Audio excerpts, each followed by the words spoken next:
Sri Jaiva Dharma Chapter 1 Jaiva Nitya O Namatik Dharma The soul's eternal and temporary natures of all earthly realms, Jamtadvipa is the best. Of all places in Jamtadvipa, Bharatavarsa is the best. Of all places in Bharatavarsa, Gaudadisa is the best. Of all places in Gaudadiya, Sri Navadvipamandala is the best. In one part of Sri Navadvipamandala, on the Ganga shore, the beautiful village of S11 Gadrama is splendidly manifested eternally. In ancient times many Bhajananandi devotees made their homes in the gardens of Sri Gadrama. In that place, in a cottage of vines, a Surabhai cow once worshipped Lord Gaurajandhara, the Supreme Personality of Godhead. Not far from that place was a Bhajanakudira named Pradyumna. In that Bhajanakudira thick with vines, a Paramahansa Babaji, who was an initiated disciple of the Supreme Lord's personal associate Pradyumna Brahmakati, always stayed, wrapped in the bliss of worshipping the Lord, Bhajanananda. Aware that Sri Gadrama is not different from Sri Nandagrama in Vrindavana, Sri Premadasa Babaji, who was learned in all the scriptures, also took shelter in that holy place.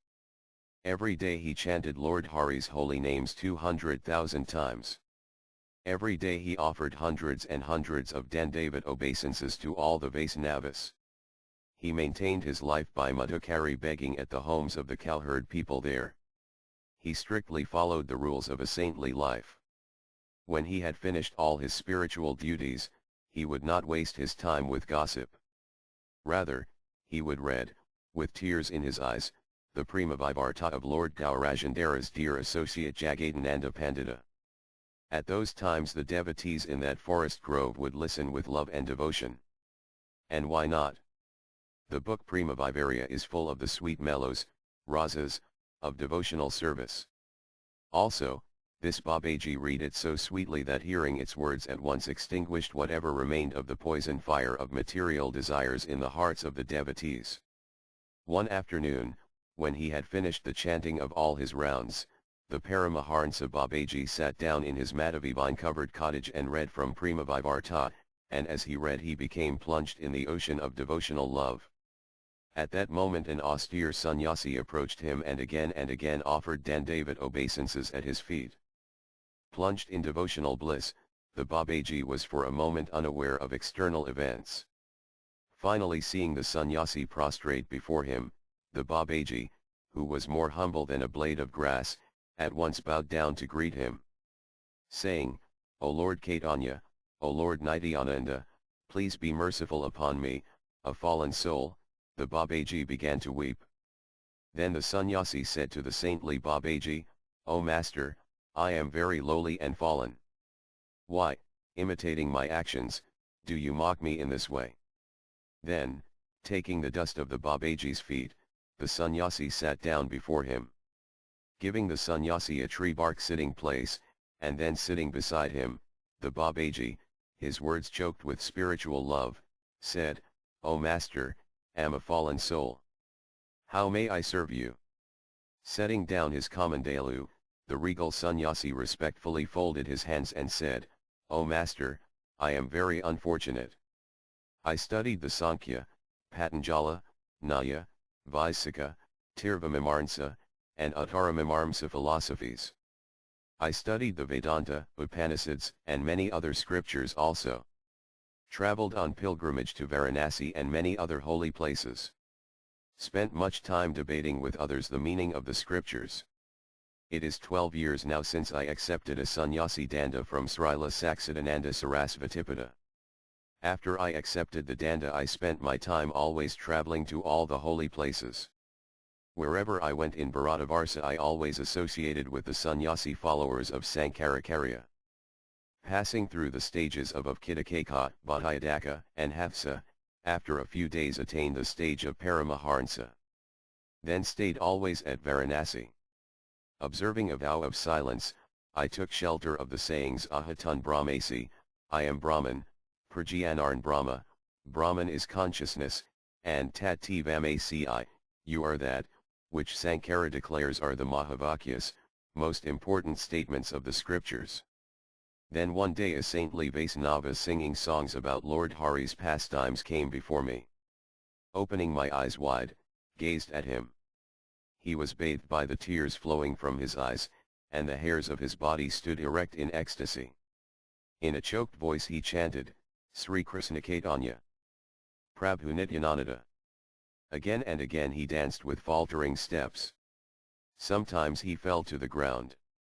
As gazed at him and heard his song, my heart became filled with love, a love have no power to describe. Even though I became filled with love, followed the rules of Paramahansa life and did not speak a word to him.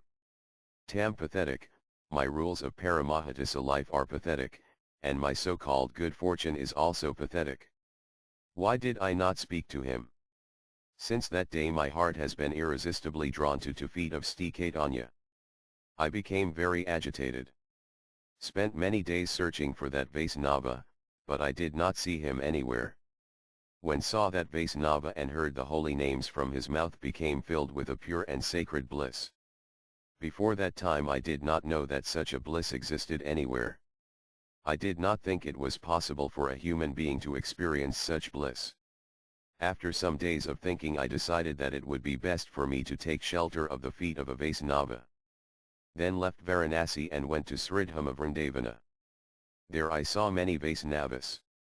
Every one of them was calling out the names O Sri Rapa, O Sri Sanatana, O Sri Jiva Gosvami, and lamenting. They were all meditating on Sri Radhakrishna's pastimes and, in voices choked with love, calling out the name of Navadvipa. From that moment I have yearned to see Navadvipa. After a 168-mile journey from Sri Vrajadama, I arrived in Mayapura a few days ago. In Mayapura town I heard of your glories, so now I have come to take shelter of your feet. Please be merciful to me, accept me as your servant, and give my story an ending that is good. Weeping again, and humbly placing a blade of grass between his teeth, the saintly Paramahansa said, O saintly sannyasi, am very unfortunate. Fill my belly, I sleep, speak useless gossip. In this way have wasted my life. Now I pass my days in the place where Sri Krishna Chaitanya enjoyed his pastimes. Still, one have no power to taste what is true love for Lord Krishna. You are fortunate. Gazing at a Vaisnava, for a moment, you tasted that love. You have received the mercy of Lord Krishna Chaitanya. If, when you taste pure spiritual love, you once remember this fallen person, my life will be a great success. Speaking again and again in this way, the saintly Babaji tightly embraced the saintly sannyasi and bathed him with the tears flowing from his eyes. Touched by a Vaisnava, the saintly sannyasi felt an emotion he had never known before. He danced and wept. As he danced, he sang this verse, Jaya Sri Krishna Chaitanya Sri Prabhu Nityananda Jaya Sri Premadasa Guru Jaya Bhajanananda. Glory to Sri Krishna Chaitanya. Glory to Lord Nityananda. Glory to my spiritual master, Sri Premadasa. Glory to the bliss of devotional service. After a long time of chanting and dancing, the two of them talked about many things. Saintly Premadasa Babaji humbly said, Copyright great soul, please stay in this Pradyumna Kufija for some days and purify me. The saintly sannyasi replied, I place my body in the service of your feet. What to speak of a few days, will serve you to the end of my life. That is my wish. The saintly Sunny Desai was learned in all the scriptures. He well knew the spiritual benefit to be attained by staying in the spiritual master's home and studying under his guidance. Therefore he very happily stayed for some days in that forest grove. After some days the Paramahansa Babaji said, O great soul, Sri Pradyumna Brahmachari Thakura kindly keeps me at his feet. Today he is wrapped in the worship of Lord Nrasitanha in the village of Devapalli in the outskirts of Navadvipamandala. When we have finished our Madhukari begging for alms, let us go and see him. The saintly sannyasi replied, As you order, so I shall do. Crossing the Alakananda river, the two of them came to Devapalli at 2 in the afternoon. Then, crossing the Stryatila river, they saw the Supreme Lord's personal associate $11 Pradyumna Brahmachari in the temple of Lord Nrasitanha. From a distance the Paramahansa Babaji offered Dandavat obeisances to his spiritual master. Melting with love for the Lord's devotees, the saintly Brahmachari at once left the temple, with both hands lifted up. The Paramahansa Babaji affectionately embraced him, and inquired about his welfare. After a long talk about spiritual matters, the Paramahansa Babaji introduced the saintly sannyasi. The saintly Brahmachari respectfully said, "You have attained a proper spiritual master. You should learn Prema Vivarta from Premadasa." It is said, Sri Caitanya Karatamrita, Madhya 8.128 Kaiba Vipra Kaiba Nyasi Stidrakani Naya Krishnadativa Visha Se Guru Hay. Whether one is a Brahmana, sannyasi, or Sidra, regardless of what he is, he can become a spiritual master if he knows the science of Krishna. Asterisk. Then the saintly Sannidhi humbly offered Dandavat obeisances to his Paramaguru, the spiritual master of his spiritual master, and said, "O Master, you are a personal associate of Lord Chaitanya. Your glance of mercy can purify hundreds of arrogant sannyas like myself. Please be merciful to me." The saintly Sannidhi was not experienced in the relationships among devotees. Still, he could see the relationship of the Guru and Paramaguru, and he did act in the way a sincere disciple should to his spiritual master.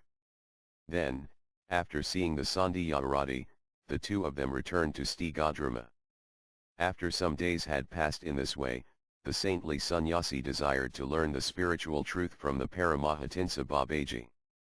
Except for his garments, the sannyasi had become like the Vaisnavas. Controlling his mind and senses, and filled with a host of virtues, he had full faith in the spiritual path. In addition to that, he was very humble, and he now had faith in the transcendental pastimes of the Supreme Lord.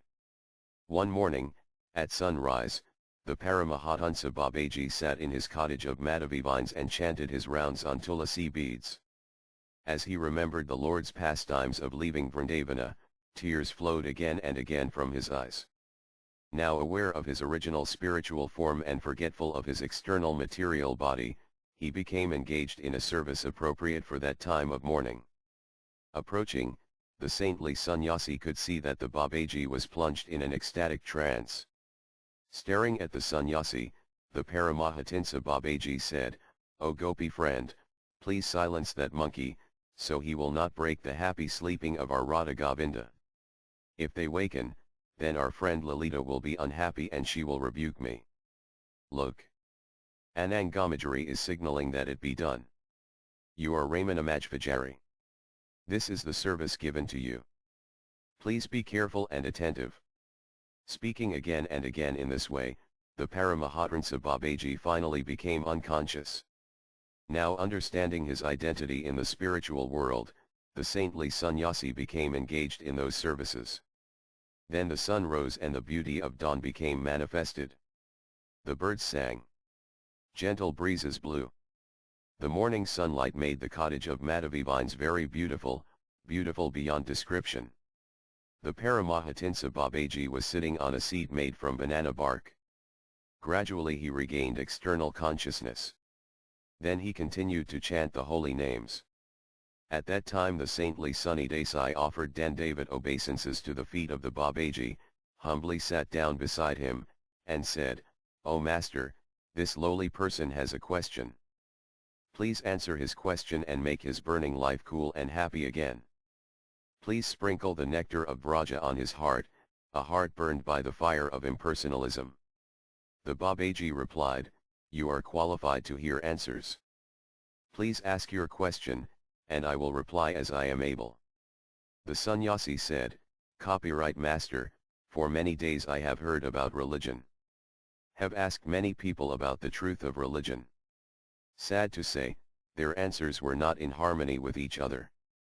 Therefore ask, what is the true duty of the individual soul? Why do different teachers give different explanations of the truth of religion? If there is only one truth, why do the philosophers not agree in their opinions?"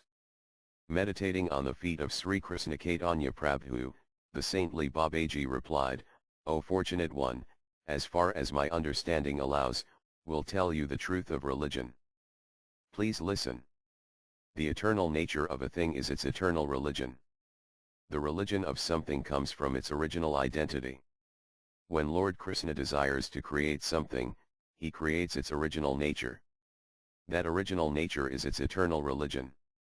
However, when as thing comes into contact with other things, its nature may become changed. After some days that changed state becomes firmly established and it seems to be the eternal nature of the thing. However, this changed nature is not in truth the real nature of the thing. These changed natures are called nisarga. I will give you an example of such a changed nature. Water has an original nature. The original nature of water is that it is liquid.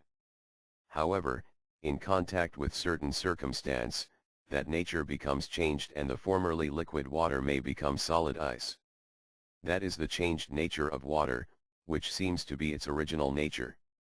However, this changed nature is not eternal. It is always temporary. It is manifested for some reason, it remains for some time, and eventually it disappears of its own accord. On the other hand, the original nature of a thing is eternal. Even when the changed nature is manifested, the original nature remains, although it is dormant. In the course of time, when circumstances are favorable, the original nature is again openly manifested. The original nature of a thing is eternal. Its changed nature is temporary. One who knows the truth knows the difference between the eternal and temporary nature. One who does not know the truth thinks the temporary nature is eternal. Then the saintly Sunny Desai asked, "You speak of a thing, Vastu. What does this word mean?" The Paramahansa replied, "The word Vastu is derived from the verb vas, to exist, and the affix tu. Therefore that which exists is called Vastu. There are two kinds of vastus, things that exist in reality and things that do not exist in reality. What exists in reality are spiritual truths and the spiritual goal of life. What does not exist in reality are material objects, material qualities, and the like. What exists in reality exists in truth. What does not exist in reality exists only in someone's mistaken belief. When a person believes something, it may be that what he believes is the truth, or it may be that it is only an illusion. In Srimad Bhagavatam, 1.1.2, it is said, Vedayam Vastavam Atra Vastu Savadam, the highest truth is reality distinguished from illusion for the welfare of all. Asterisk, in this way it is proved that the world of spirit is the true reality. The Supreme Personality of Godhead is the only reality. From him the many individual spirit souls, who are all his parts and parcels, are manifested, and from him also the potency of illusion, Maya, is also manifested. Therefore the word thing, Vastu, may be applied to three things: 1. The Supreme Personality of Godhead, 2. The individual spirit souls, and 3. The illusory potency, Maya. These three things exist in reality.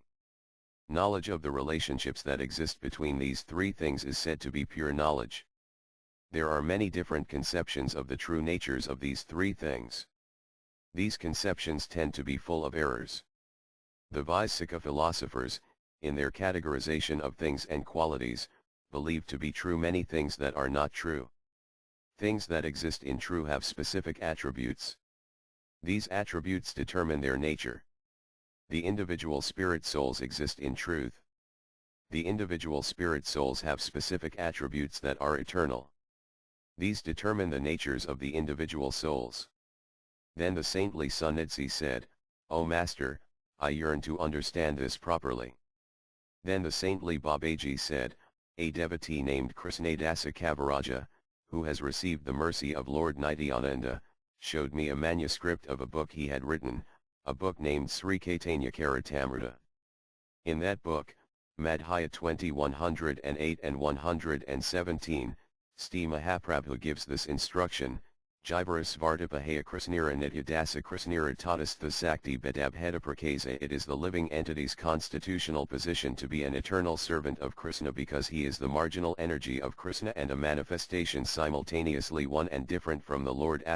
Krishna Bolaya Si Jiva Anadibhayar Mukha Ativa Maya Ter Dayasam Saraduka. Forgetting Krishna, the living entity has been attracted by the external feature from time immemorial. Therefore the illusory energy, Maya, gives him all kinds of misery in his material existence. Asterisk. Lord Krishna is the totality of spiritual existence. He is like a sun from which many spiritual universes have come. The individual spirit souls are rays of light from that Krishna sun. There are many individual spirit souls. Someone may say, you say that the individual spirit souls are parts of Lord Krishna. This means that when he is broken up to become the individual spirit souls, Krishna ceases to exist. This is like a mountain that is broken up into many parts. When it is broken in this way, the mountain ceases to exist. To this I reply, you cannot speak in that way. If my opponent then protests, why not, then I reply, from Lord Krishna limitless individual souls are manifested as his parts and parcels. Still Lord Krishna is not diminished even slightly because of that. In all the Vedas it is said that the individual souls are like sparks emanating from the blazing fire of Lord Krishna. However, none of these comparisons gives a completely accurate picture of the real truth. The examples of the great fire and the spark, the sun and the ray of light, and the alchemist's stone and gold do not describe the entire situation. Therefore, rejecting these material analogies, one should look inside his heart and there he will understand the truth of the soul's nature. Lord Krishna is the great spiritual being and the individual soul is the infinitesimal spiritual being. Lord Krishna and the individual soul are one in the sense that they are both spiritual. However, Lord Krishna is the complete whole and the individual souls are only parts of the whole. That is the difference between them. Lord Krishna is the Supreme Master eternally, and the individual spirit soul is his servant eternally. In this way their natures are described. Lord Krishna is the supreme attractive, and the individual spirit soul is attracted to him. Lord Krishna is the supreme controller, and the individual spirit soul is controlled by him. Lord Krishna sees all, and the individual spirit soul is observed by him. Lord Krishna is perfect, and the individual soul is poor and lowly. Lord Krishna is all-powerful, and the individual soul is powerless. Therefore the eternal nature or religion of the individual soul is to be a faithful servant of Lord Krishna eternally. Lord Krishna is the master of limitless potencies. All these potencies are perfectly manifested in the spiritual world. For the manifestation of the individual soul's one particular potency, the Tatastha Sakti, is employed. The imperfect material universes are also manifested by one of the Lord's potencies. That is the same potency, called the Tatastha Sakti. This potency creates a world where spiritual beings and inanimate matter stay together in the same realm. In this way it creates a kind of relationship between the spiritual world and the material world. Spirit, which is conscious and pure, and matter, which is inanimate, are opposites. Therefore it is not really possible for the conscious spirit soul to have a relationship with unconscious and inanimate matter. The individual soul is a small particle of spirit. Nevertheless, one of the Supreme Lord's potencies makes some individual souls somehow have a relationship with matter. The potency that does this is called Tatastha Sakti. The place that exists between a river's water and the dry land is called Tata, shore. Such a place touches both land and water. In that place between land and water the attributes of both and land and water are manifested. The individual soul is spiritual. Nevertheless the spiritual soul may be placed under the control of inanimate matter.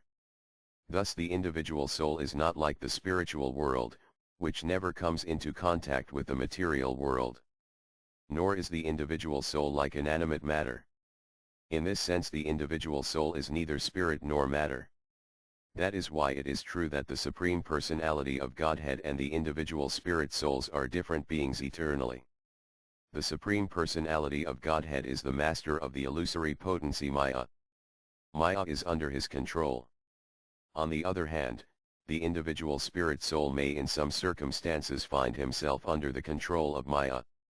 Therefore the Supreme Personality of Godhead, the individual spirit souls, and the illusory potency Maya are three distinct entities eternally. That the Supreme Personality of Godhead is the eternal root of all existence is confirmed by the following words of the Vedas, Katha Upanishad February 2, 13 and Svetasvatara Upanishad 6.13 Nitya Nityanathan. The Supreme Lord is eternal and the living beings are eternal. Thus the individual spirit soul is a servant of Lord Krishna eternally. The spirit soul is manifested from the Lord's Tatastha Sakti. From this it may be concluded that the individual spirit soul is simultaneously one and different from the Supreme Personality of Godhead. The individual soul may sometimes find himself under the control of the illusory potency Maya, but the Supreme Personality of Godhead is always the controller of Maya. In this way the individual spirit soul and the Supreme Personality of Godhead are different eternally. The individual soul is spiritual in nature and the Supreme Personality of Godhead is also spiritual in nature. Thus the individual soul is one of the potencies of the Supreme Personality of Godhead. On the other hand, because he is part and parcel of him, the individual soul is also not different from the Supreme Personality of Godhead eternally. If the individual soul and the Supreme Personality of Godhead are simultaneously one and different eternally, then the eternal difference between them is most important. The eternal nature and duty of the individual soul is service to the Supreme Personality of Godhead. If he forgets this duty, the individual soul comes under Maya's control. Then the soul stays away from Lord Krishna.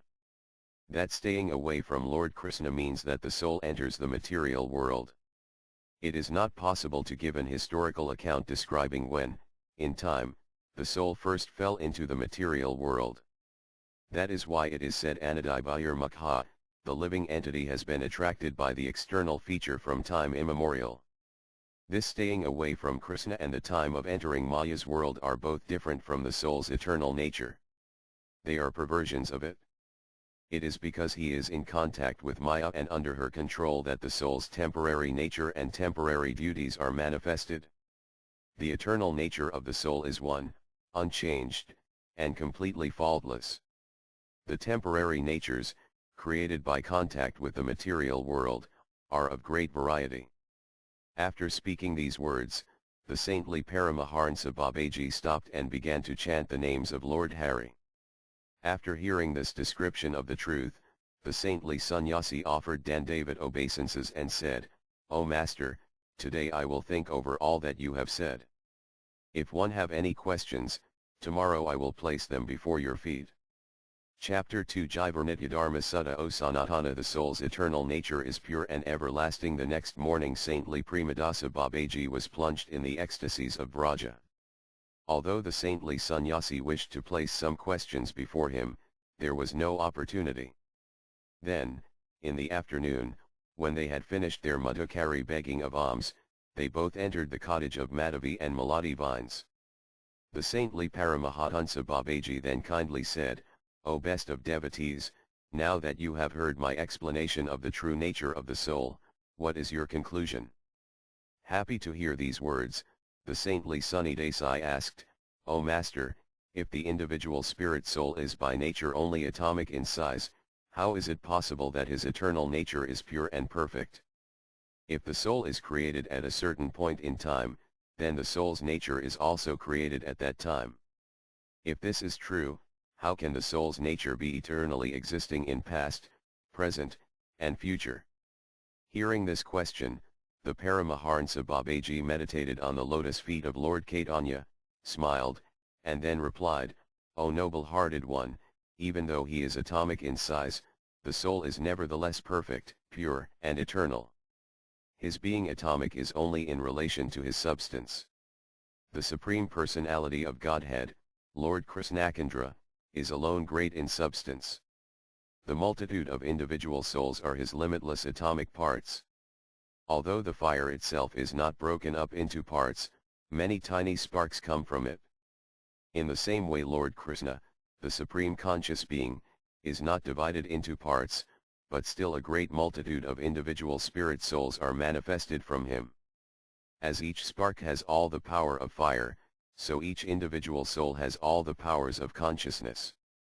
As each spark has all the burning powers of fire, and can, in the right circumstances, start a fire that will burn down the entire material universe, So each individual soul has the ability to fall in love with Lord Krishnachandra. He has the ability to be plunged in an ocean of love for Lord Krishna. As long as he is not in touch with his original nature, the conscious and atomic soul cannot manifest its natural powers. In truth, the nature of the soul is considered in terms of the soul's perception of others. Thinking, what is the soul's eternal nature, one should carefully search for the truth. The soul's eternal nature is love. Therefore the soul is not unconscious or inanimate. It is different from unconscious matter. The soul's nature is to be conscious. The soul's nature is to love. In its pure state, love is identical with devotional service to Lord Krishna. Therefore love, manifested as devotional service to Lord Krishna, is the original nature of the individual soul. The individual soul may be situated in two states of existence, one the soul's pure state, and two the soul's state of material bondage. In the pure state the individual soul is manifested as pure spirit only, free of any contact with inanimate matter. In his pure state the soul is still atomic, and for this reason it is possible that he may change his state of existence. Because Lord Krishna is the supreme consciousness, he never changes his state of existence. In truth, Lord Krishna is supreme, perfect, pure, and eternal. In the conditioned state the individual spirit soul is pathetic, broken, and impure. In his original state, the soul is great, unbroken, pure, and eternal. When the individual soul is in his pure state, his pure nature is manifested. But when the individual soul is in contact with the illusory potency Maya, the soul's pure state is not manifested. Then his original nature is perverted and he is impure. Then he does not take shelter of Lord Krishna. Then he is tormented by happinesses and sufferings. When he forgets the service of Lord Krishna, the soul finds himself situated in the material world of repeated birth and death. As long as he remains pure, the individual soul retains his original nature. Then he understands that he is a servant of Lord Krishna. However, when he comes into contact with the illusory potency Maya, the soul becomes impure. In that condition the understanding of Lord Krishna's service is diminished. Then the soul accepts many different material bodies, one after another. When he is in contact with the illusory potency Maya, the individual soul is covered by a body of gross and subtle material elements. First, the soul identifies himself with the subtle material body. Second, he identifies himself with the gross material body. Third, he identifies himself as the subtle and gross bodies mixed together. In this way the soul's conception of his identity becomes changed. In his pure state the individual soul is an unalloyed devotee of Lord Krishna. When he identifies himself as the subtle material body, the soul thinks of himself as the enjoyer of the fruits of his work. In this way his conception of himself as a servant of Lord Krishna becomes covered over by his misidentification of himself as the subtle material body. When he identifies himself as the gross material body, the soul thinks, Lama Brahmana. Am a king. 1 am poor. 1 am unhappy. Am defeated by disease and grief. I am a while. 1 am a husband. Thus the soul's misidentification with the gross material body is manifested in a great variety of ways. When the soul thus has a false conception of his identity, his original nature becomes perverted. The original nature of the pure soul is pure love. That pure love appears in the subtle material body in a perverted way as material pleasure, suffering, lust, and hatred. That pure love is seen in the gross material body in an even more perverted way as material eating, drinking, and a host of other so-called pleasures derived from contact with inanimate matter. In this way you can see that the soul's eternal nature is manifested only when the soul is in his pure state of existence. When his soul is situated in material bondage, only the soul's temporary nature is manifested. Thus the eternal nature of the soul is that the soul is perfect, pure, and eternal. The temporary nature of the soul will describe in more detail on another day. In the scripture Srimad Bhagavatam pure devotional service to Lord Vishnu is described. That devotional service is the eternal activity of the individual soul. Three different conceptions of the soul's nature are described in the material world. They are, 1. The eternal nature, 2. The temporary nature, and 3. The nature that contradicts the eternal nature. The conception that rejects the existence of the Supreme Personality of Godhead and the eternal soul is the third of these. The conception that accepts the existence of the Supreme Personality of Godhead and declares that one should employ temporary, material means to win His mercy, is the second of these, the conception of the soul's temporary nature. The conception that declares that by employing the activities of spiritual love one should strive to attain direct service to Lord Krishna is the first of these, the conception of the soul's eternal nature. The conception of the soul's eternal nature may be described differently in different countries, among different peoples, and in different languages, but these descriptions all refer to the same eternal nature of the soul. Still, the Vaisnava religion followed in India is the original form, the prototype of all these conceptions of the soul's eternal nature. And the form of the Vaisnava religion that Lord Chaitanya, who is the son of Sasi and the Lord of our hearts, taught the world is the purest form of the Vaisnava religion, the form that the great souls filled with the bliss of pure spiritual love accept and follow.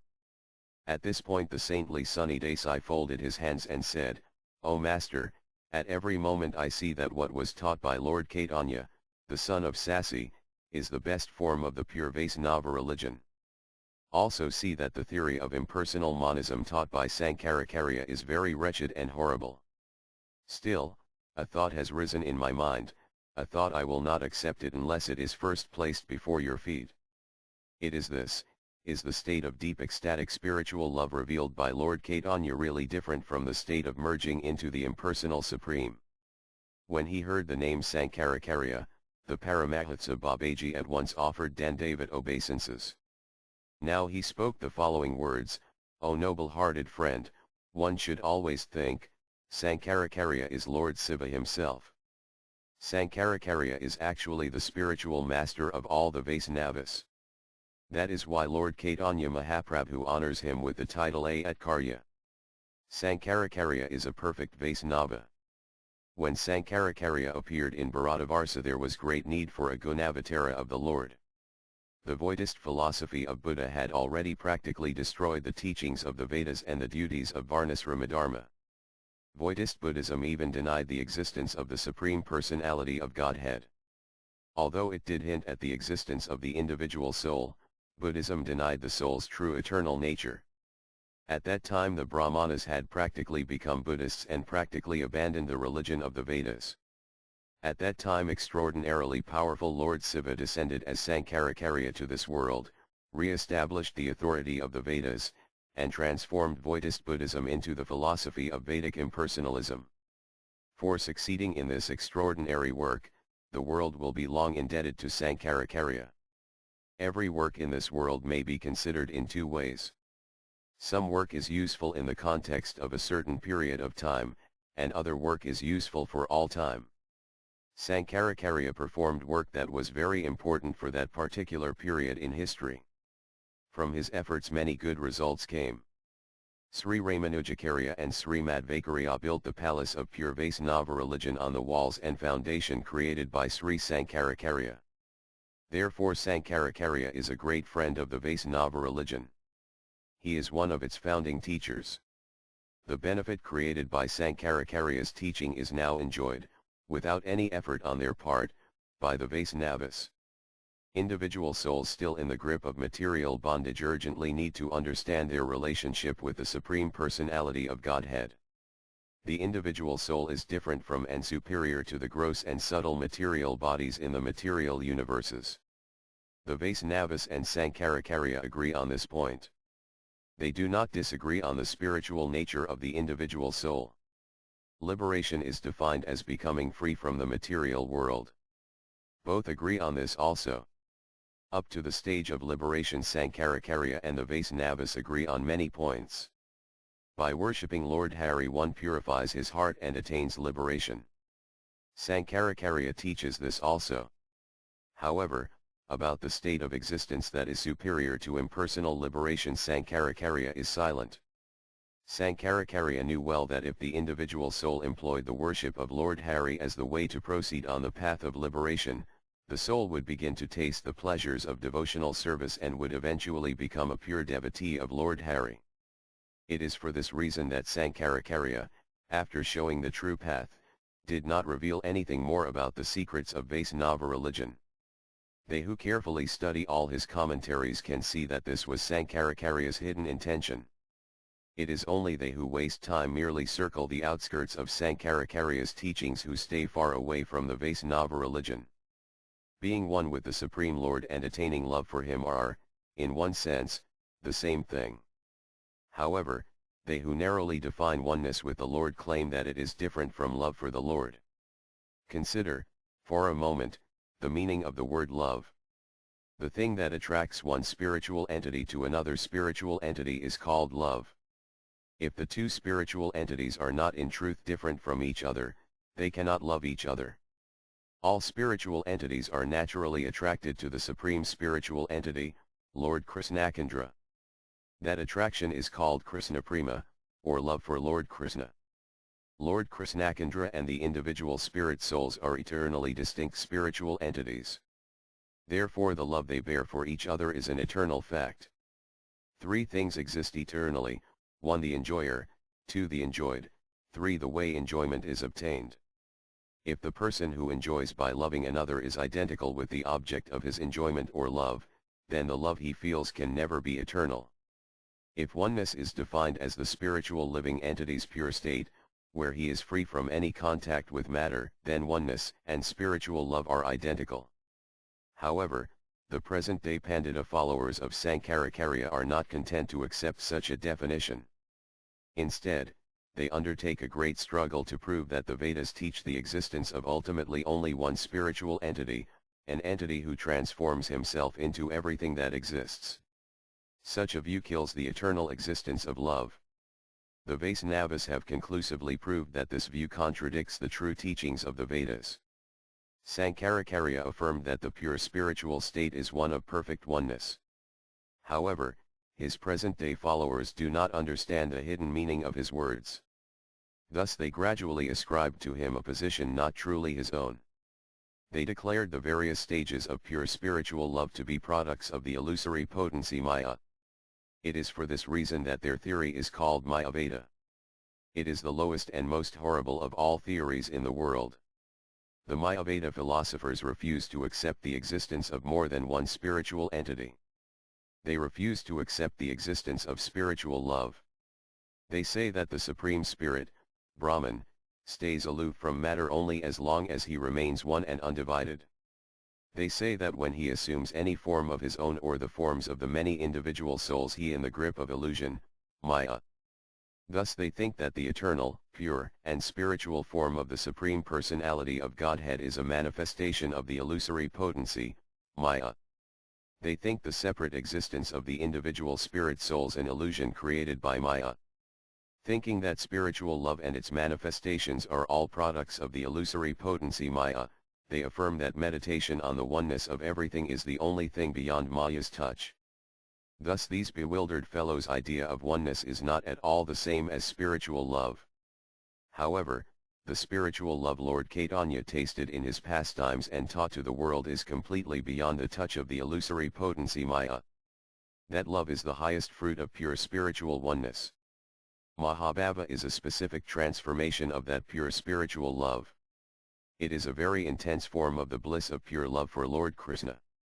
In it the confidential relationship between the lover and the beloved reaches an intensity never known before. On the other hand, the Mayaveda philosophy is shallow and unimportant. It can never understand that exalted love. Then the saintly sannyasi respectfully said, "O Master, my heart is filled with conviction that the Mayaveda theory is shallow and unimportant. Any doubt had about that is now thrown far away by your mercy. Still, myself wear the garments of a Mayavedi sannyasi. Now I yearn to rid myself of them." The saintly Babaji replied, "O great soul, ye do not teach that one should like or hate any particular kind of garments. When one's heart is purified, his garments will also become pure. When a person gives great respect to his outward garments, it shows that he does not give great attention to the condition of his heart. In my opinion, one should first purify his heart. Then he may adopt the external activities and garments of a saintly person without committing an offense. In your heart become a sincere follower of Sri Krishna Chaitanya. Then you will naturally desire to accept the external things that are appropriate for that following. Let that be the way you act. Always remember these words of Lord Chaitanya Mahaprabhu, Sri Chaitanya Charitamrita, Madhya 16.238-239 Marketa Varajya Na Kara Loka Dekana Yathyaja Vasaya Bhufija and Sakta Hana. You should not make yourself a showbottle devotee and become a false renunciant. For the time being enjoy the material world in a befitting way and do not become attached to it. And Tirnas Thakara, Bahai Lokavayavadara Isirat Krishna Tomayakari Badara. Sri Chaitanya Mahaprabhu continued, within your heart you should keep yourself very faithful, but externally you may behave like an ordinary man. Thus Krishna will soon be very pleased and deliver you from the clutches of Maya. Understanding, the saintly sannyasi did not say anything more about changing his garments. Folding his hands, he said, "Copyright Master, 1 am your disciple and I have taken shelter of your feet. Whatever instruction you give, I will place on my head without argument. By hearing your words have understood that pure love for Lord Krishna is the only Vaisnava religion. That love is the eternal religion of the soul. That religion is perfect, pure, and natural. How should regard the other religions in the various countries of the world?" The saintly Babaji replied, "Copyright great soul, religion is one. It is not two, and it is not many. There is only one religion for the soul. That religion is called the Vaisnava religion. There is no reason why religion should be different for different languages, countries, and peoples. The religion of the soul may be called by different names, but it is not possible that there can be different religions. The religion of the soul is the pure love the atomic spiritual entity bears for the supreme spiritual entity. Because of differing material conceptions, some spirit souls have distorted that original religion and given it a variety of different shapes. The pure and original form of the soul's religion is the Vaisnava religion. Other so-called religions are merely distorted forms of the Vaisnava religion. Other religions are pure to the degree that they are like the Vaisnava religion. Some days ago, in Sri Vrajadhamma, I placed this same question before the feet of Srila Sanatana Goswami, who is a personal associate of Lord Chaitanya. In the religion of the Yavanas there is a word esk. Does this word mean pure spiritual love, or does it not? That was my question. The saintly Goswami is learned in all scriptures, and he is especially learned in the language of the Yavanas. In that language his learning has no limit.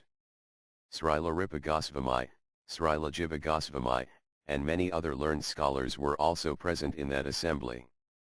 Saintly Srila Sanatana Goswami kindly replied in these words, "Yes, the word esk means love.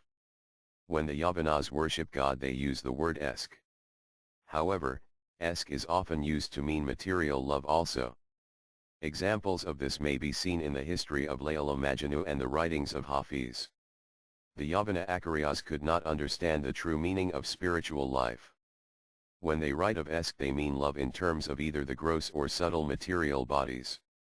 However, they could not distinguish between material love and pure spiritual love, and thus they could not understand pure love for Lord Krishna.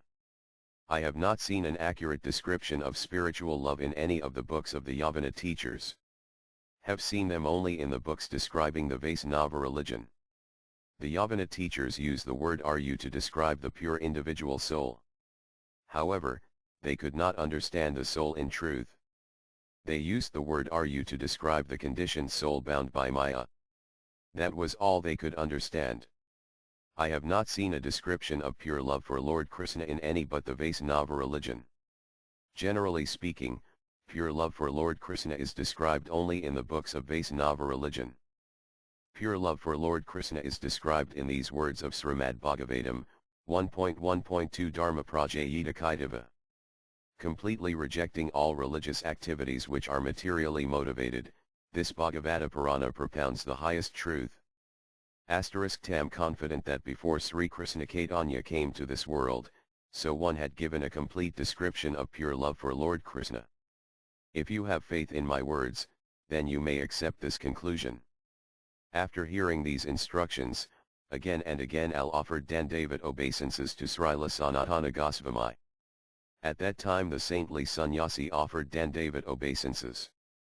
Then the Paramahatinsa Babaji said, "O great devotee, now I will answer your second question. Please listen with an attentive mind." The words "the creation of the individual soul" or "the fashioning of the individual soul" are all manifested by the illusory potency Maya. They are material words that describe inanimate material things. The three divisions of time are, 1 past, 2 present, and 3 future. These divisions refer to material time, time within the realm of the illusory potency Maya. In the spiritual world the present exists eternally. In the spiritual world the past and future do not exist. Lord Krishna and the individual spirit soul exist in that eternal present. In this way the individual soul is eternal and his original nature, which is his pure love for Lord Krishna, is also eternal. Talk of the individual souls being created or fashioned is a misconception, mistakenly imposing the time patterns of the inanimate material world on a spiritual entity. The atomic individual soul is spiritual and eternal. He existed before his entrance into the material world. Because in the spiritual world there is no past or future, whatever exists there exists in an eternal present. Therefore the soul and its nature are both eternal. They exist in that eternal present. I'm only describing this in words. Your understanding will depend on your own ability to understand the pure spiritual world. I can only give a hint here. In spiritual trance you will be able to see all this directly. The logic and argument of this material world will not help you to understand it. Your ability to directly perceive the spiritual world beyond the realm of matter will depend on how much you can loosen the shackles of material bondage. In the beginning you will see your own pure spiritual form. By again and again chanting the spiritual and holy names of Lord Hari, you will come to understand the nature of the soul.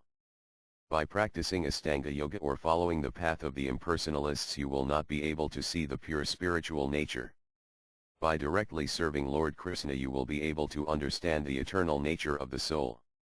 Therefore you should chant the holy names of Lord Hari always and with enthusiasm. Only by chanting the names of Lord Hari will you make advancement in spiritual life. Again and again chanting the holy name of Lord Hari for some days, you will eventually attain love for the holy name, a kind of love you had never known before. Accompanying that love will be direct perception of the spiritual world. Of all the different activities of devotional service, chanting the holy names of Lord Hari is the most important and the most quickly effective. In Krishnadasa Kaviraja's delightful book, Sri Caitanya Charitamrita, Antya 4.70-71, Lord Chaitanya Mahaprabhu teaches, Bhajanara Madhai Srestha Navavidha Bhakti Krishna Prema Krishna Daityar Mahasakti. Among the ways of executing devotional service, the 9 prescribed methods are the best, for these processes have great potency to deliver Krishna and ecstatic love for him. Tara Madhai Sarvas Restha Namasankirtana Naraparadha Namalal Paya Premadhana. Of the 9 processes of devotional service, the most important is to always chant the holy name of the Lord. If one does so, avoiding the 10 kinds of offenses, one very easily obtains the most valuable love of Godhead. O great soul, if you now ask, who is a Vaisnava?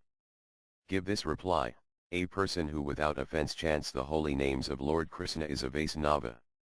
The Vaisnavas are again divided into 3 groups: 1 Kanistha, neophyte, 2 Madhyama, intermediate, and 3 Uttama, advanced.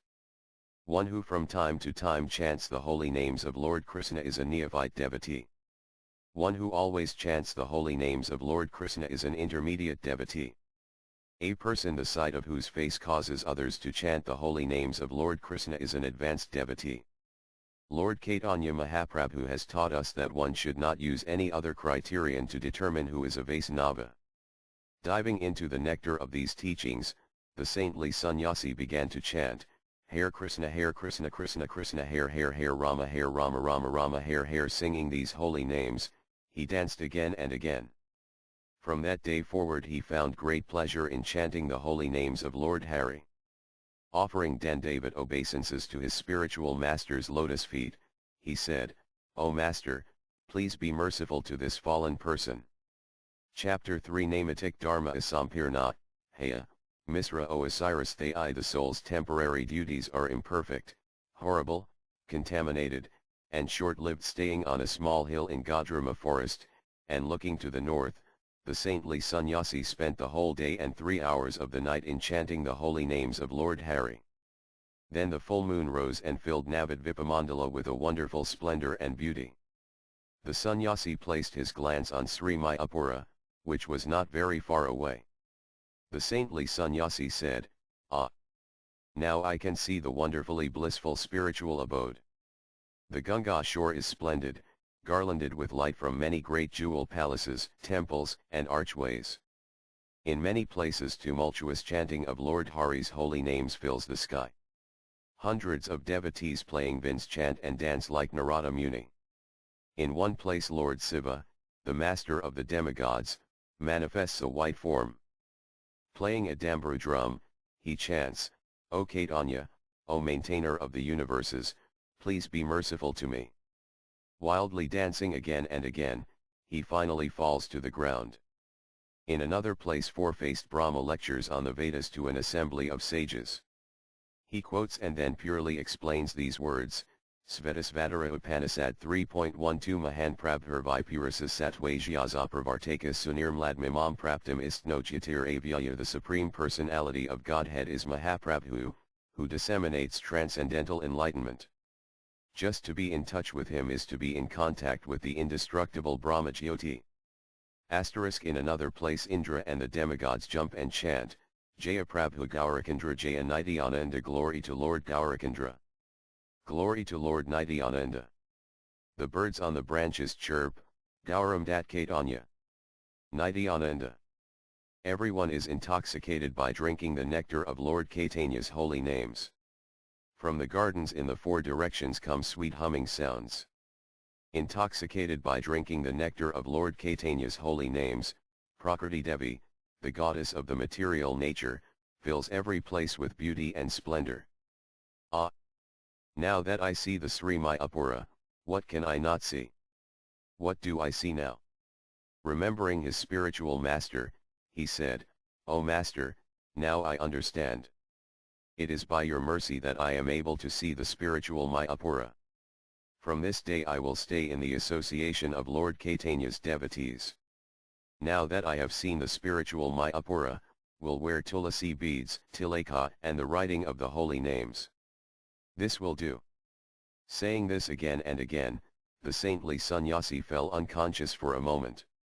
After a moment he became conscious again. However, he could no longer see the wonderful spiritual vision he saw before. Weeping again and again, the saintly sannyasi said, I am very unfortunate.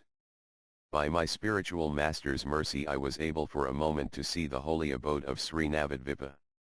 The next day the saintly Sunny Desai threw his akadanda in the water, placed tulasi beads around his neck, wore Vaisnava tilaka on his forehead, chanted Hari, Hari, and danced.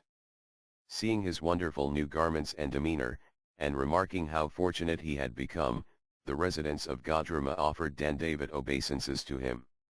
Embarrassed, the saintly sannyasi said, It is by the Vaisnava's mercy that I am now dressed like a Vaisnava. However, there is still a danger for me. Again and again heard from my spiritual master's mouth these words, Sri Siksastaka 3, Sri Chaitanya Karatamrita, Antya 20.21 TRNDDAPI Sunai Sanatara API Saas Nana Amaninam Nadana Kirtan Pyasata Haru. One who thinks himself lower than the grass, who is more tolerant than a tree, and who does not expect personal honor but is always prepared to give all respects to others, can very easily always chant the holy name of the Lord. Then he remembered his Vaisnava spiritual master. He thought, I should offer my obeisances to him. Again and again thinking in this way, he approached the Paramahansa Babaji and offered Dandavat obeisances to him. Sitting in his cottage of Madhavi vines, the saintly Babaji was chanting the holy names of Lord Hari again and again. Seeing that the saintly Sunny Desai had completely changed his garments and was chanting the holy names with spiritual love, the Babaji again and again bathed his disciple with the tears flowing from his eyes. Embracing him, the Babaji said, "O Vaisnava Dasa, by today touching your perfectly auspicious body, my life is now a great success." When he heard these words, the saintly sannyasi at once threw far away his previous name. Now he accepted the name Vaisnava Dasa. From that day on the saintly sannyasi began a new life. He threw far away his Mayavadi sannyasi garments and arrogant sannyasi name. In the afternoon many residents of Sri Pradyumnakunija, Sri Godrama, and Sri Madhyadvipa came to see the saintly Paramahansa Babaji. They all sat in a circle around the saintly Paramahansa Babaji. They all chanted the holy names of Lord Hari on tulasi beads. Some chanted O Gauranganityananda, others chanted O Advaita, husband of Siddha, and others chanted Glory to the son of Sasi. Chanting again and again, their eyes became filled with tears. All the Vaisnavas conversed about spiritual matters. All the assembled Vaisnavas circumambulated the tulasi plant and offered Dandavat obeisances to the assembled Vaisnavas. Then Vaisnava Dasas circumambulated the tulasi planet, and then he rolled about in the dust that had touched the Vaisnavas' feet. The saintly Vaisnavas said, "This is not the same sannyasi. Now his form is wonderful." Rolling on the ground before the Vaisnavas, Vaisnava Dasas said, "Today I have attained the dust of the Vaisnavas' feet. Now my life is a success. By my spiritual master's mercy I have learned the truth. Without the dust of the Vaisnavas' feet, my future is not good. The dust of the Vaisnavas' feet, the nectar water that has washed the Vaisnavas' feet, and the nectar food touched by the Vaisnavas' lips are three medicines to cure the disease of repeated birth and death. They cure the disease of repeated birth and death. When he is cured of the disease of repeated birth and death, a person enjoys great pleasure. O Vaisnavas, formerly I was very proud of my great learning, but today there is no pride in my heart. I was born in a Brahmana family, studied all the scriptures, and entered the Sannitsa ashrama. In this way my pride reached its highest point. When I was first attracted to the Vaisnava religion, the seed of humbleness was planted in my heart. Gradually, by your mercy, I have thrown far away the pride I felt for my birth, learning, and sannyasa. Now in my heart I know that I am only a small soul, a soul without any shelter. Without taking shelter of the Vaisnava's feet, for me there is no hope. My status as a Brahmana, my learning, and my sannyasa were actually making me degraded, leading me lower and lower. Therefore truly make this request at your feet, please accept me as your servant." Hearing Vaisnava Dasa's humble words, the Vaisnavas said, "O best of the devotees, we are very eager to attain the dust from the feet of Vaisnavas like Vaisnava Dasa. Please be merciful and make our lives successful by giving us the dust of your feet. You have attained the mercy of a saintly Paramahamsa Babaji. Please give us your association and purify us." Devotional service is attained by one who associates with devotees like yourself. This is confirmed by the following words of Brahmanaradiya Purana, Bhaktas 2 Bhagavad Bhaktisangana Parajayat Sat Sangaprapyat Pum Hisakrita Tirvasafisate. Devotional service is attained by associating with devotees. The association of devotees is attained by past pious deeds. Therefore it is because in the past we performed many devotional pious deeds that we have obtained your association. Because we have attained your association, we may now hope to attain true devotional service. Saintly Vaisnava Dasa thus stayed among the devotees as they humbly offered obeisances to each other and conversed about devotional service. He looked splendid and glorious as in his hands he held new beads for chanting the holy names of Lord Hari. That day a fortunate person came to that group of Vaisnavas. Since childhood he was able to read and write the language of the Yavanas. He imitated the activities of the Mohammedan kings, and in their country he counted himself one amongst them. His home was in Santipura. He was born in a Brahmana family. He associated with many wealthy men. For many days he enjoyed all worldly pleasures, but they did not make him happy. At the end he turned to religion and began chanting the holy names of Lord Hari. When he was a child he had studied ragas and raginis from a Delhi classical music teacher. He would employ this knowledge in melodiously singing the holy names of Lord Hari. Gradually he became famous as a singer and musician in Vaisnava circles, and his sweet singing was in great demand. After some days he began to understand the pleasures that reside in the Lord's holy names. Eventually he came to Navadvipa to sing the holy names with the Vaisnavas there. He stayed at a Vaisnavas for Srama. Accompanied by this Vaisnava, he came to the cottage of Maladi and Madhavivines in Pradyumna. Hearing from Vaisnava Dasa of the Vaisnava's saintliness and humbleness, some doubts still remained in his mind.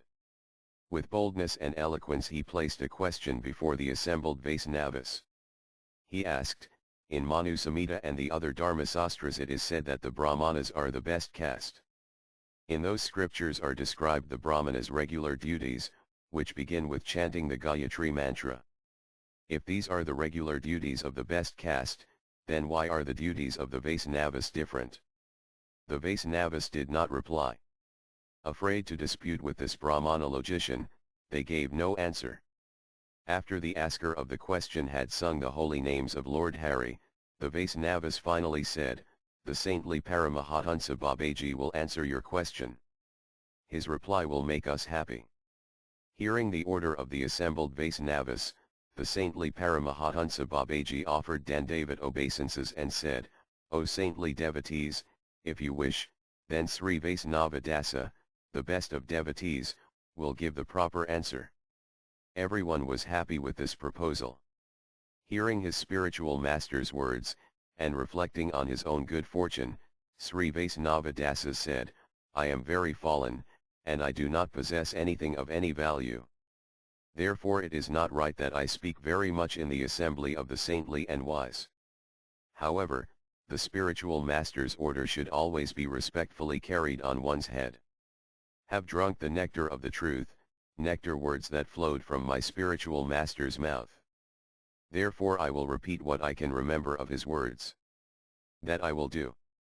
After speaking these words, Vaisnava Dasa placed on all his limbs the dust from the feet of the saintly Paramahansa Babaji. Then, offering Dandavat obeisances, Vaisnava Dasa spoke the following words: "The original form of the Supreme is the supremely blissful Supreme Person, Bhagavan.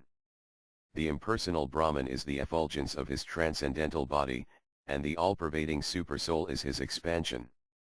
Sri Krishna Chaitanya, who is the abode of all glory and all pastimes, taught this to us. The Manu Samhita and other Dharmasastras, which are supplements to the original Vedas and which explain what should and should not be done, should be followed by the entire world. The religious activities of human beings are of two kinds: 1 Vedi, spiritual rules and regulations to be followed, and 2 Raganuga, spiritual activities to which one is naturally attracted and which one performs even without being impelled to do so by the rules of the scriptures. When he is under the control of the illusory potency Maya, the human being must perform Vedi spiritual activities. When he is freed from Maya's grip, the human being need not perform Vedi spiritual activities. Then his spiritual activities are Raganuga. Engagement in Raganuga spiritual activities is the pure state of the individual spirit soul, a state that is naturally pure, spiritual, and free from matter. By Lord Krishna's wish the pure spirit soul may become free from the grip of matter. However, that is not Lord Krishna's wish. However, from the day Lord Krishna does not wish that the individual soul be liberated, from that day the soul is thrust into the calamity that is life in the material world. When he is thrust into the calamity of material life, the soul cannot truthfully be liberated from the grip of matter. When he is truthfully liberated from the grip of matter, the pure soul naturally engages in Ragatmika spiritual activities. The spiritual activities of the people of Braja are Ragatmika. When the soul still resides in the calamity that is the material world, these activities are ragdanuga. As long as he engages in raganuga spiritual activities, the soul in the material world is happy. As long as he does not engage in raganuga spiritual activities, the soul in the material world is attracted to the illusions of Maya. Attracted to Maya, the soul becomes bewildered. Then he is not attracted to pure spirit. It is I and it is mine are the two conceptions Maya thrusts upon the soul. Then the soul thinks, this material body is mine and am this material body. In this condition the soul loves persons who bring pleasure to his material body and hates persons who thwart the bringing of pleasure to his material body. Thus the bewildered soul becomes a slave of love and hatred. The bewildered soul thinks others are either his friends or his enemies in three ways. 1. Saririka, in relation to material bodies. 2. Samajika, in relation to society and social groups, and 3. Natika, in the context of ideas. One who unlawfully desires gold and women will find himself a slave to pleasures and pains. That condition of life is called Fn2 samsara, the world of repeated birth and death. One who is attached to the world of sathansara is subjected to birth, death, karmic reactions, and a variety of living conditions, some high and some low. Thus the souls bound by material illusion wander here and there in the material worlds. However, the souls attracted to spirit do not experience these troubles. They do not experience these troubles. They who are attracted to spirit attain their eternal spiritual nature. They who forget they are by nature small particles of spirit fall down into the experience of material life. Staying in the material world, they suffer many misfortunes, although they think they do not suffer misfortunes at all. For the souls bound by Maya, the activities of Ragatmika are far away and the activities of Raganuga are not accepted. It is only by the mercy of a devotee of the Lord that the activities of Raganuga may rise within a conditioned soul's heart. The activities of Raganuga are rare and difficult to attain. The residents of the material world have been cheated of them. However, the Supreme Personality of Godhead is all-knowing and full of mercy. He sees that the souls imprisoned by Maya have been cheated of their spiritual activities. How will these souls attain auspiciousness? By what means will the souls bewildered by Maya remember Lord Krishna? The answer is that by associating with saintly devotees the soul is able to understand that he is in reality a servant of Lord Krishna. The rules of ordinary piety do not enjoin that one associate with saintly devotees. How, then, does one associate with devotees, or what makes one desire to associate with devotees? The association of devotees does not generally happen when one follows the path of rules and regulations, Vidimarga. That is not the way one comes to associate with devotees. It is from the merciful glance of the Supreme Personality of Godhead that the scriptures are created. Born from the mercy of the Supreme Personality of Godhead, the sun of the scriptures rises in the sky of the devotee's heart. In this way the rules of piety are manifested. In the beginning is the Veda. One part of the Veda teaches fruitive work, another part transcendental knowledge, and another part loving devotional service. The individual souls bewildered by Maya are situated in different states of existence. Some are very bewildered, some are a little enlightened, and some are very enlightened. In this way the conditioned souls have different kinds of intelligence. The Veda teaches all these classes of souls. Although one may consider that the souls have an infinite variety of natures, still they are grouped into three broad categories: 1. Those qualified to perform fruitive work, karma; 2. Those eligible for transcendental knowledge, J.sy 241 Anna; and 3. Those eligible to engage in loving devotional service, prema, to the Supreme Lord. The Veda thus describes these three categories of eligibility. The Veda's description of what should and should not be done by these three classes of living entities constitute Vedha-dharma, the rules of religion. When one actively performs pious deeds, that is called Vedipravritti. They who do not follow the rules of Vedha commit sinful acts. Therefore living entities should always avoid actions that violate these rules and regulations. They who are outside the jurisdiction of the Vedas are called by the name Lekha and by other names also. The conclusion, then, is that three classes of living entities are qualified to follow the Veda. For their benefit the great sages have written many books to supplement the hymns of the Veda. Manu and 20 other sages thus wrote the Dharma Sastras to benefit the persons eligible to perform pious fruitive work, karma. Different philosophers wrote books of logic and philosophy to benefit the persons eligible for philosophical speculation, Jaiva. The great devotees wrote the Puranas and pure tantras to teach the persons eligible to engage in devotional service, bhakti, and to guide their actions. This is the nature of all the Vedic literatures. The philosophy of the Mimamsakas is not seen anywhere in the original scriptures. Every point the Mimamsakas claim shows the superiority of their idea is easily thrown into a dark hole of counterarguments and doubts. In all the scriptures the Vidura-Mimamsa, Vedanta, philosophy is most clearly shown in Bhagavad Gita. The teaching of karma that ignores jnana is an atheistic kind of karma and that teaching should be rejected. In the same way the teaching of karma and jnana that ignores bhakti is atheistic karma and jnana. There are only three kinds of yoga, karma yoga, jnana yoga, and bhakti yoga. That is the Vaisnava description of the Vedas teachings. The individual soul bewildered by Maya first takes shelter of fruitive work, karma. Then he takes shelter of karma yoga. At the end, when he come to the conclusion of karma yoga and jnana yoga, he takes shelter of bhakti yoga. The soul bewildered by Maya does not ascend only one step in the staircase. Ascending only one step of the staircase, he cannot enter the temple of devotional service. What is taking shelter of fruitive work, karma? Fruitive work is the activity performed by the body and mind while one is alive in the body. Fruitive work is of two kinds, one auspicious, and two inauspicious. By performing auspicious work one attains an auspicious result. By performing inauspicious work one attains an inauspicious result. Inauspicious work is called either papa, sin, or vikarma, evil work. When one does not perform auspicious work that is called a karma. Both of these are bad. Auspicious work is good. Work is of three kinds, 1 nitya, regular, 2 naimatika, occasional, and 3 kamaya, desired. Kamaya work, where the desire for personal benefit is very prominent, should be avoided. Nitya and naimatika work, on the other hand, is work prescribed by scripture.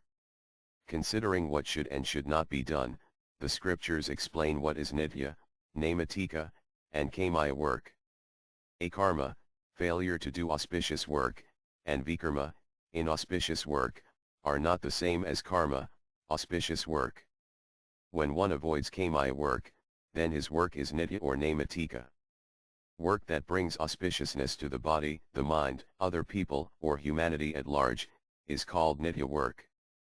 Everyone should perform nitya work. When work prompted by a temporary circumstance is like nitya work in this way, it is called naimatika work. Chanting Gayatri, offering obeisances, and cleanliness are activities that maintain one's own body and the welfare of society at large. So also do honest dealings and protection of they who should be protected. All these are nitya work. Duties to one's deceased parents, other like duties, and atonement of sins are all naimatika work. Nitya and naimatika work bring good to the world. Therefore the great sages order that such auspicious work be performed. Considering the different natures of the human beings, they thus describe what is called the varna-ashrama system. According to their natural tendency for work, human beings are thus divided into 4 classes, 1 brahmana, 2 kshatriya, 3 vaishya, and 4 studra. In this material world there are also 4 other divisions, called the 4 sramas. The 4 ashramas are, 1 grastha, 2 brahmachari, 3 vanaprastha, and 4 sannyasi. They who are fond of performing a karma and vikarma work are called antyaja, the lowest, and nirasrama, outside the 4 srama system. The different varnas, classes, are determined according to 1. Birth, 2. Nature, 3. work, and 4. Qualities. Whenever the varnas are determined by birth, the meaning of the varnashrama system is lost. The different ashramas are determined according these states, 1 being married, 2 not being married, and 3 the renunciation of association with women. They who are married are in the Grastha ashrama. They who are not married are in the Brahmachari 4 Srama. They who have renounced association with women are in the Vanaprastha and Sannyasa ashramas. Of all the 4 sramas, the Sunnitsa ashrama is the best. Of all the varnas, the Brahmana varna is the best. This is all described in the crest jewel of all scriptures, Srimad Bhagavatam, 11.17.15-21, in the following words: Varnanam ashramandam ca janmabhyamyena saranagasan prakrteo enranam nikar nikatamatame. The various occupational and social divisions of human society appeared according to inferior and superior natures manifest in the situation of the individual's birth. Samodhammas tapasakam santasakasantir arjavam mad bhaktas ca diasatyam brahma prakritayas tv ima. Peacefulness, self-control, austerity, cleanliness, satisfaction, tolerance, simple straightforwardness, devotion to me, mercy, and truthfulness are the natural qualities of the Brahmanas. Teju balam dritasoryam tidiksautar yamudyamastharyam brahmanyam aisvaryam ksatra prakritayas tv ima. Dynamic power, bodily strength, determination, heroism, tolerance,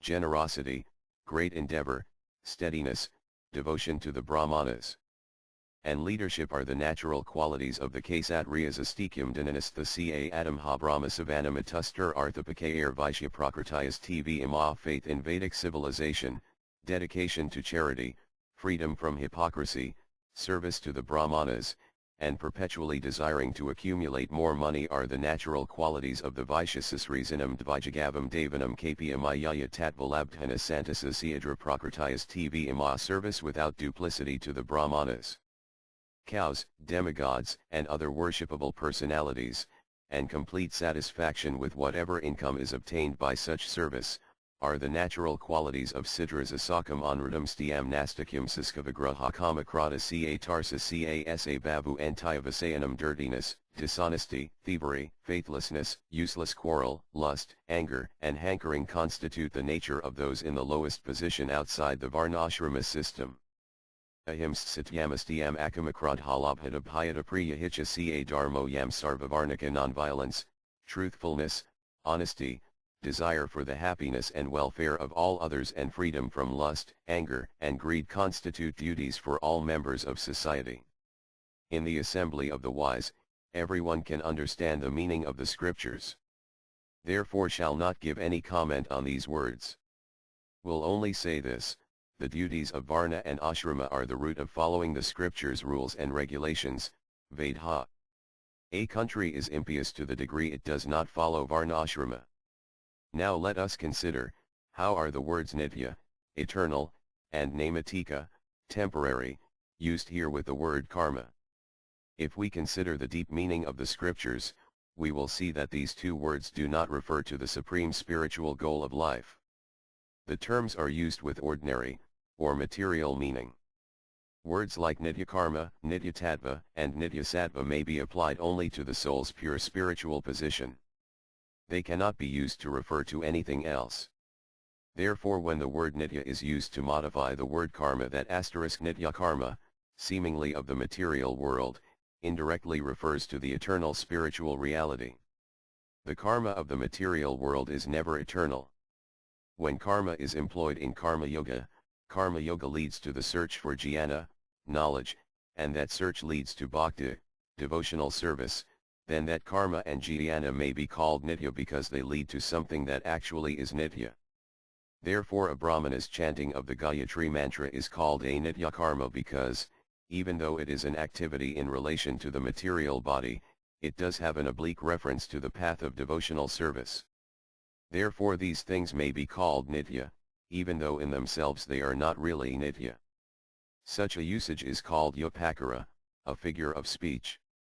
The word nitya karma can be applied truthfully only to Krishna prema, pure love for Lord Krishna. The word nitya karma can be applied truthfully only to the realm of the spirit. When the activities of this material world are used for advancement in spiritual life, those activities may be called nitya karma. There is nothing wrong with that usage. However, one who sees the truth does not call these activities nitya, eternal. He prefers to call them naimatika, temporary. It is not really true that the words nitya karma and naimatika karma may refer to materialistic activities. In truth, the eternal nature of the soul is purely spiritual. The religion that describes the pure soul is the real eternal religion. All other religions are temporary. Varnasrama Dharma, Astanga Yoga, Sankhya, and austerities are all temporary. If an individual spirit soul is not bound by Maya, there is no need for him to follow any of these paths. These temporary religions are meant only for souls bewildered by Maya. All these religions are intended for certain specific circumstances. Therefore the truth is that they are all temporary. The Brahmanas are the best of the social classes. The Brahmana's duty is to chant the Gayatri mantra, and the sannyasi's duty is to renounce other duties. However, all these duties are temporary. All these duties are praised by the Dharma Sastras, and they are good for some spiritual aspirants. Still, they are not in any way equal to the eternal duties of the soul.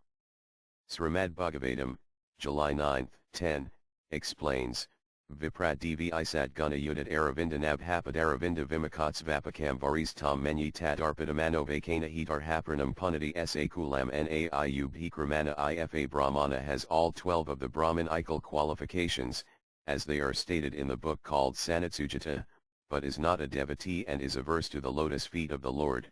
He is certainly lower than a devotee who is a dojator but who has dedicated everything mind, words, activities, wealth, and life to the Supreme Lord. Such a devotee is better than such a Brahmana because the devotee can purify his whole family, whereas the so-called Brahmana in a position of false prestige cannot purify even himself. The 12 Brahmanical qualifications here are, 1. Truthfulness, 2. Self-control, 3. Austerity, plus freedom from envy, 5. Modesty, 6. Tolerance, 7. Freedom from malice, 8. Sacrifice, 9. Charity, 10. Steadiness, 11. Hearing the Vedas, and 12. Observing vows. A Brahmana who possesses these 12 qualities should be honored by everyone in the world. However, if a Brahmana has all these qualities, but has no devotion for Lord Krishna, then that Brahmana is degraded. Even a devotee who is a dojator is better than such a Brahmana. The meaning here is that the dojator referred to is a person who has taken birth in a dojator family, but by association with saintly persons becomes purified, sarnskara, and because of that purification engages in the eternal spiritual activities of the soul. The Brahmana referred to here is a person who has taken birth in a Brahmana family, but is averse to the eternal activities of the soul, and prefers to perform temporary, material activities in their stead. Then such a Brahmana, such a dojator is better. Human beings in the material world are of two kinds, 1. The intelligent, and 2. The unintelligent. The material world is filled with unintelligent human beings. Intelligent human beings are rare. Among such unintelligent persons, the Brahmanas are the best, and thus the duties of the Brahmanas, such as their chanting of the Gayatri mantra, are the best of these kinds of duties. Intelligent person is a synonym for the word Vaisnava. The activities of the Vaisnavas and the activities of unintelligent persons are inevitably very different. However, the teachings of the Vaisnavas and the teachings of the unintelligent followers of the Smriti Sastras, the so-called Smartas, are not really opposed to each other. The teachings of the scriptures are always in harmony with each other. Intelligent persons accept the scriptures as their friends.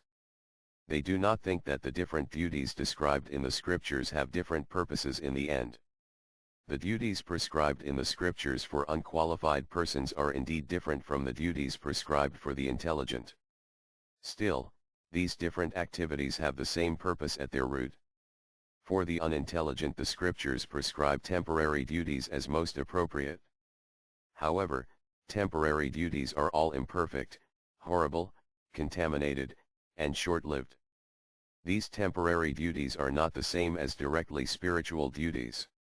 Temporary duties may be accepted when they follow the spiritual path. Then they help one to attain the spiritual nature. When the means does not lead to the goal, the means should be rejected. Therefore the means is not complete in itself. It is merely a part, a separated fragment of what will be the final goal. Therefore temporary duties are not complete. For example, a Brahmana's chanting Gayatri, like his other duties as well, is subjected to various rules and meant to be performed only at certain specified times. All these duties are not manifested from the soul's natural spiritual activities. However, after many days of following such rules, a person may become purified by associating with saintly Vaisnavas. Then he develops a liking for the spiritual holy name of Lord Hari. At that time he does not continue other activities, such as the chanting of Gayatri. Chanting the holy name of Lord Hari is the perfect spiritual activity. The chanting of Gayatri and other like activities are only various means to attain the goal, which is the chanting of Lord Hari's holy name. Therefore these activities are not the final perfection. Saintly persons teach that these temporary duties, while honorable in themselves, are still imperfect, horrible, contaminated, and short-lived. The spiritual truth is the final goal. Because they bring one into contact with matter and materialists, temporary duties are horrible for the individual souls. Temporary duties are very material. Temporary duties bring with them many irrelevant results. The individual soul naturally attains these results. Even though he does not wish these petty results, he cannot escape them. For example, that a Brahmana worships the Supreme Personality of Godhead is good. However, a Brahmana tends to think, "I am a Brahmana. Other souls are inferior to me." Such a falsely proud Brahmana finds that his worship of the Lord brings a horrible result. Mystic powers obtained by practicing Ashtanga Yoga also bring horrible results. They are very inauspicious for the individual souls. Material sense gratification and impersonal liberation are the two unavoidable friends of temporary duties. Only if he can cheat these two will the individual soul attain his root spiritual nature. Therefore temporary duties are very horrible for the individual soul. Temporary duties are short-lived.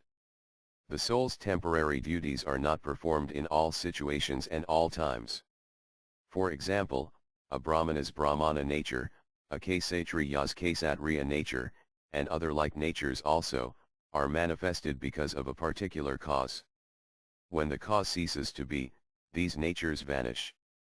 A person may in one birth be a Brahmana and in the next birth an outcast. Therefore the duties of the Brahmana caste are temporary. They are not the original duties of the soul. Therefore in reference to temporary duties the phrase own duty is only a figure of speech. That is why in every birth a soul's own duty changes. However, in none of these births does the soul's eternal duty ever change. This eternal duty is the soul's true own duty. Temporary duties are all short-lived. If one asks, what are the duties of the Vaisnavas, then I answer, the Vaisnavas' duties are the eternal duties of the soul. When he is liberated from the world of matter, the Vaisnava soul attains his pure spiritual body, and with that body he engages in devotional activities that express his spiritual love for Lord Krishna. When he resides in the material world, a person who is intelligent respectfully accepts all that advances his spiritual life and rejects all that hinders it. He does not blindly follow the orders and prohibitions of the scriptures. When the scriptures encourage devotion to Lord Hari, then such a person happily accepts those teachings. When the scriptures' teachings do not encourage devotion, he does not honor those teachings. In the same way a Vaisnava also honors or rejects the prohibitions taught in the scriptures. A Vaisnava is the best person in the world. A Vaisnava is the friend of everyone in the world. A Vaisnava is the auspiciousness of the world. In this way I have humbly said all I wish to say to this assembly of Vaisnavas. May the Vaisnavas wash away all my faults and mistakes. After speaking these words, Vaisnava Dasa offered Dandavat obeisances to the Vaisnava assembly, and then sat down to one side. The Vaisnava's eyes were filled with tears. With one voice the Vaisnavas called out, "Well done! Well done!" The four directions of Gadrama forest echoed with "Well done! Well done!" The Brahmana singer who had first asked the question could see deep truth in many of the speaker's arguments. Although he still had some doubts, the seed of faith in the Vaisnava religion had been very firmly planted in his mind. With folded hands he said, "O great souls, was not a Vaisnava. Again and again hearing Lord Hari's holy names, have now become a Vaisnava. If you are merciful and teach me a little more, all my doubts will go far away." Then Sri Premadasa, the saintly Paramahansa Babaji, mercifully said, "Stay with Sriman Vaisnava Dasa. He is learned in all the scriptures." At Varanasi he deeply studied Vedanta Sitra and accepted sannyasa. By the limitless mercy of Sri Krishna Chaitanya, who is the Lord of our lives, he was attracted to S11 Navadvipa. He knows all the truths of the Vaisnava religion. Deep love for Lord Hari's holy names has taken its birth within him. The questioner was a pious man named Sri Kalidasa Lahiri. Hearing the saintly Babaji's words, in his heart he accepted Vaisnava Dasa as his spiritual master. In his mind he thought, this person was born in a Brahmana family and he accepted sannyasa. Therefore he is fit to teach a Br/Amana.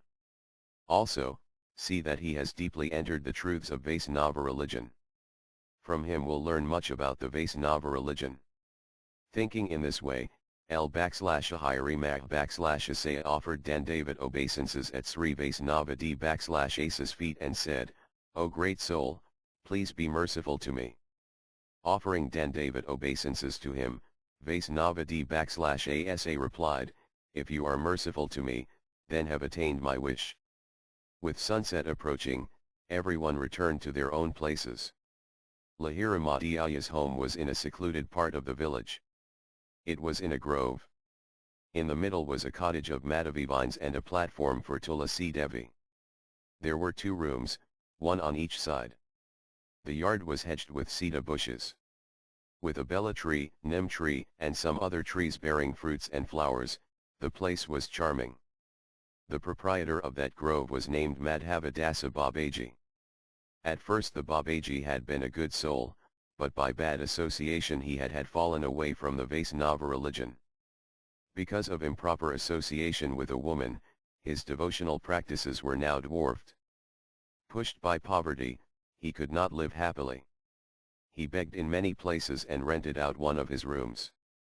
Lahiri Mahasaya was now staying in that room. In the middle of the night Lahiri Mahasaya's sleep was broken. Again and again he thought of what Vaisnava Dasa Babaji had said. Then he heard a sound in the courtyard. Coming outside, in the courtyard he saw Madhava Dasa talking with the woman. Seeing him, the woman disappeared. Embarrassed before Lahiri Mahasaya, Madhava Dasa stood motionless. Lahiri Mahasaya said, "Babaji, what's wrong?" Tears in his eyes, Madhava Dasa replied, "Oh my misfortune! What more can say? What was in the past? What am now? How much faith the saintly Paramahansa Babaji had in me! Now am ashamed even to come near him." Lahiri Mahasaya said, "If you tell me clearly, I can understand." Madhava Dasa said, "The woman you saw was my married wife in my former ashrama. A few days after I accepted a life of renunciation, she came to Sri Santipura and lived in a cottage she built by the Ganga's shore. Many days passed in that way. Walking by the Ganga's shore at Sri Santipura, I saw her and said, 'Why did you leave your home?' She told me, 'Material life is not good. Now that am robbed of your feet, I will stay at a holy place and beg alms.' Not saying anything more, I slowly returned to Sri Gadrama.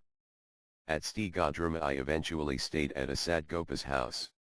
Every day, At some place or other, I would see her. The more I tried to avoid her, the more she tried to come near me. Now she stays at an ashrama. She comes late at night and tries to ruin me. Now am infamous everywhere.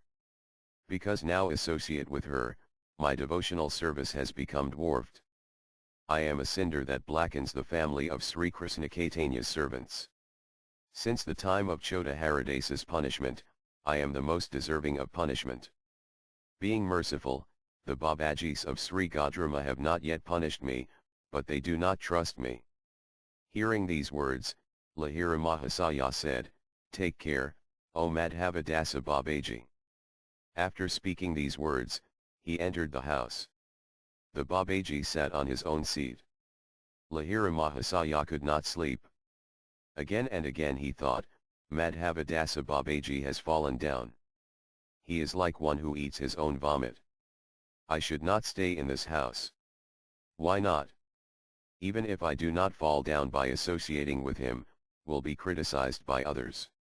Not trusting me, the pure Vaisnavas will not teach me. At sunrise he went to Pradayamnakunya, properly greeted Sri Vaisnavadasa, and asked for a place to stay. When Vaisnavadasa informed the saintly Paramahatinsa Babaji of this request, the Babaji said he could stay in a cottage on one side of the forest. Lahira Mahasaya stayed in that cottage and arranged to get prasadam at the home of a nearby Brahmana. Chapter 4 Nityadharma Namantara Vaisnavadharma. Another name for the eternal religion is the Vaisnava religion. The cottage of Lahira Mahasaya and the cottage of Sri Vaisnavadasa stood side by side. Nearby were some mango and kanthala trees. Small betel plants gracefully enclosed the place on four sides. In the courtyard was a large circular terrace. The terrace had been there since the days when Pradyumna Brahmachari lived there.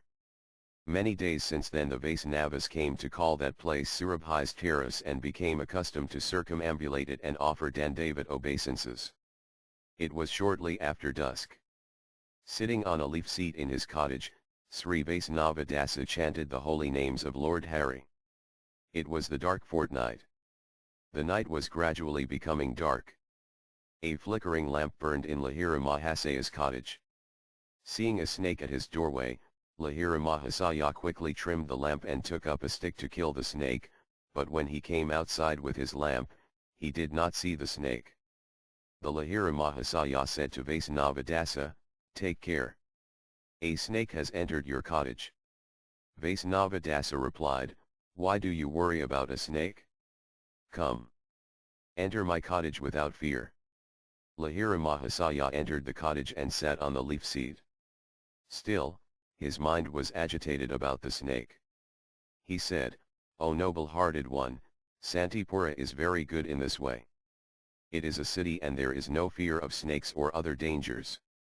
In Nadia there is always fear of snakes. Especially Godrama and the other forest places. It is hard for a gentleman to live in those places." Sri Vaisnavadasa Babaji replied, "O Lahira Mahayaya, it is foolish to let the mind be agitated over these things. You must have heard the story of Maharaja Pariksit in the Srimad Bhagavatam. Giving up all fear of snakes, with an unagitated mind he heard nectar descriptions of Lord Hari from the mouth of Srila Sukadeva Goswami. In this way he attained transcendental bliss. No snake can kill a man's spiritual body. The spiritual body is bitten only by the snake of separation from hearing the nectar topics of the Supreme Lord. The material body is not eternal. Someday you must give it up. One may do everything to maintain his material body. Still, whenever Lord Krishna wills, that material body will certainly collapse, and one will not be able to protect it. If the time of one's death has not yet come, one may even sleep beside a snake, but the snake will not harm him. Therefore one who gives up fear of snakes or other dangers may be called a true Vaisnava. If it is afraid of every danger, the mind will always be restless. How can a restless mind always think of Lord Hari's lotus feet? Therefore one should abandon all fear of snakes and all attempts, born from that fear, to kill snakes. Becoming a little faithful, Lahira Mahasaya said, "O saintly one, Your good words have made my heart fearless. One know that only a person with a noble heart is qualified to attain the final goal of life. The great souls who stay in mountain caves and worship the Lord there are never afraid of wild animals. On the contrary, it is because they fear the association of materialistic persons that they voluntarily live in the forest surrounded by wild animals. The saintly Babaji then said, when Bhakti Devi, the goddess of devotional service, appears in someone's heart, that heart naturally becomes exalted. The whole world loves such a person. Saints and ruffians alike, everyone loves a devotee of the Lord. Therefore every human being should become a Vaisnava. Hearing this, Lahira Mahasaya said, you have given me great faith in the eternal religion. The Vaisnava religion is very close to the eternal religion. That is my belief. 1. I am not convinced that the Vaisnava religion is completely identical with the eternal religion.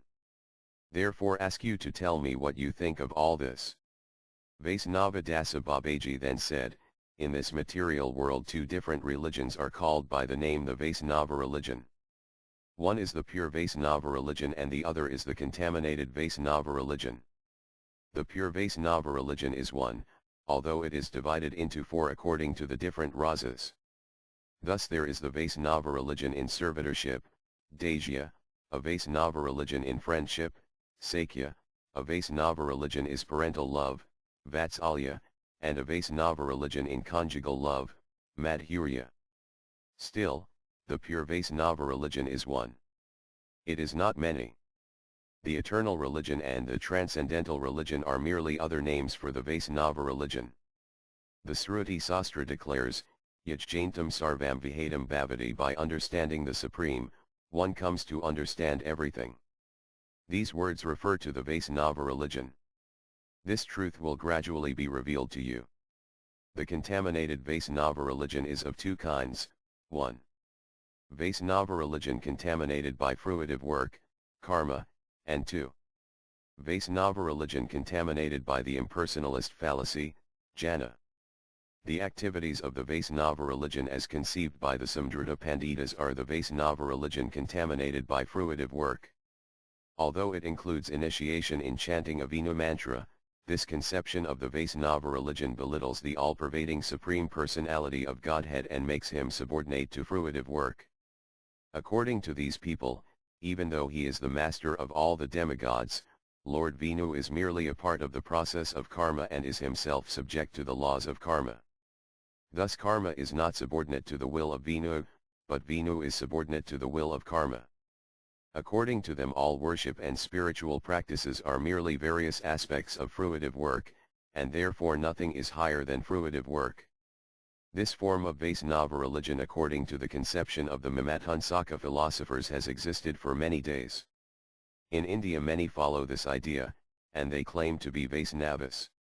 They do not accept the pure Vaisnavas to be Vaisnavas at all. Such is the misfortune of the Mimamsakas. Vaisnava religion contaminated by impersonal philosophy is also prevalent in India.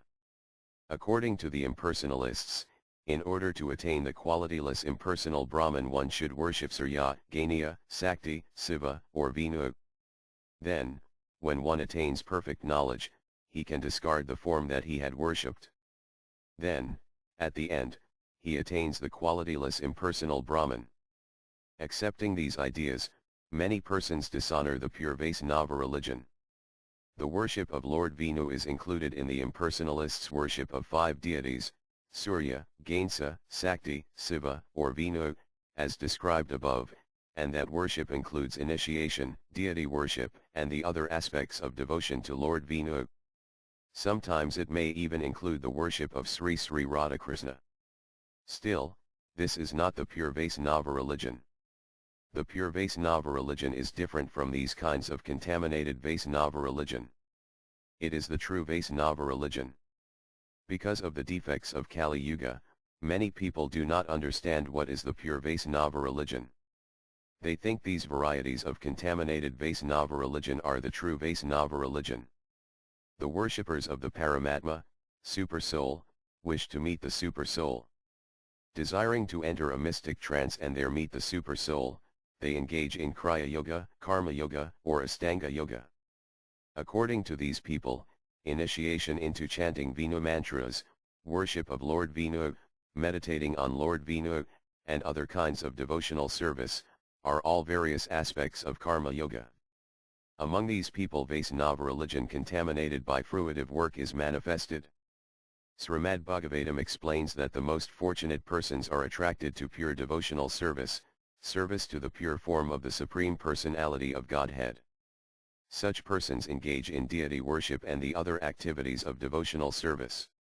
These activities of devotional service are not subordinate aspects of Kriya Yoga, Karma Yoga, or the speculations of the impersonalists. Rather, they are aspects of pure devotional service. These activities are the pure Vaisnava religion. Srimad Bhagavatam, January 1, 11, explains, Vadanti tat vavidas tat vamyaj jnanam advayam brahmeti param datmata bhagavan iti sabdyad t earn transcendentalists who know the absolute truth call this non-dual substance Brahman, Paramatma, or Bhagavan. *1 should see in this way. The Supreme Personality of Godhead, who is not different from either the Paramatma or the impersonal Brahman, is the highest, the final manifestation of the Supreme. The Supreme Personality of Godhead is Lord Vinu, who is supremely pure. Individual spirit souls that become his followers are also pure. The activity of such pure souls is called bhakti, devotional service. Hari Bhakti, devotional service to Lord Hari, is also called by the name Sudhava Unava Dharma, pure Vaisnava religion, Nitya Dharma, eternal religion, Jaiva Dharma, duty of individual souls, Bhagavati Dharma, religion of worshipping the Supreme Personality of Godhead, Paramartha Dharma, way to attain the final goal of life, and Paradharma, highest religion. Religions that strive to attain the Paramatma and the impersonal Brahman are all temporary religions. A material motive pushes one to seek the impersonal Brahman. Therefore the religion of the impersonal Brahman is materially motivated and temporary. It is not eternal. The individual soul trapped in the material world is eager to escape his material bondage. To escape this material bondage the soul searches for the impersonal Brahman. In this way he takes shelter of a religion that is both temporary and materially motivated. Therefore the religion of seeking the impersonal Brahman is not eternal. Seeking the happiness of rapt meditation, samadhi, a soul may take shelter of the religion of seeking the Paramatma.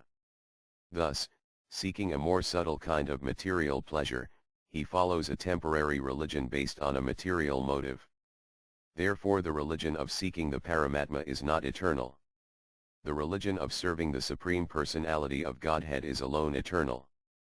Hearing these words, Lahira Mahasaya said, "Please describe to me the pure Vaisnava religion. Am advanced in years. I take shelter of your feet.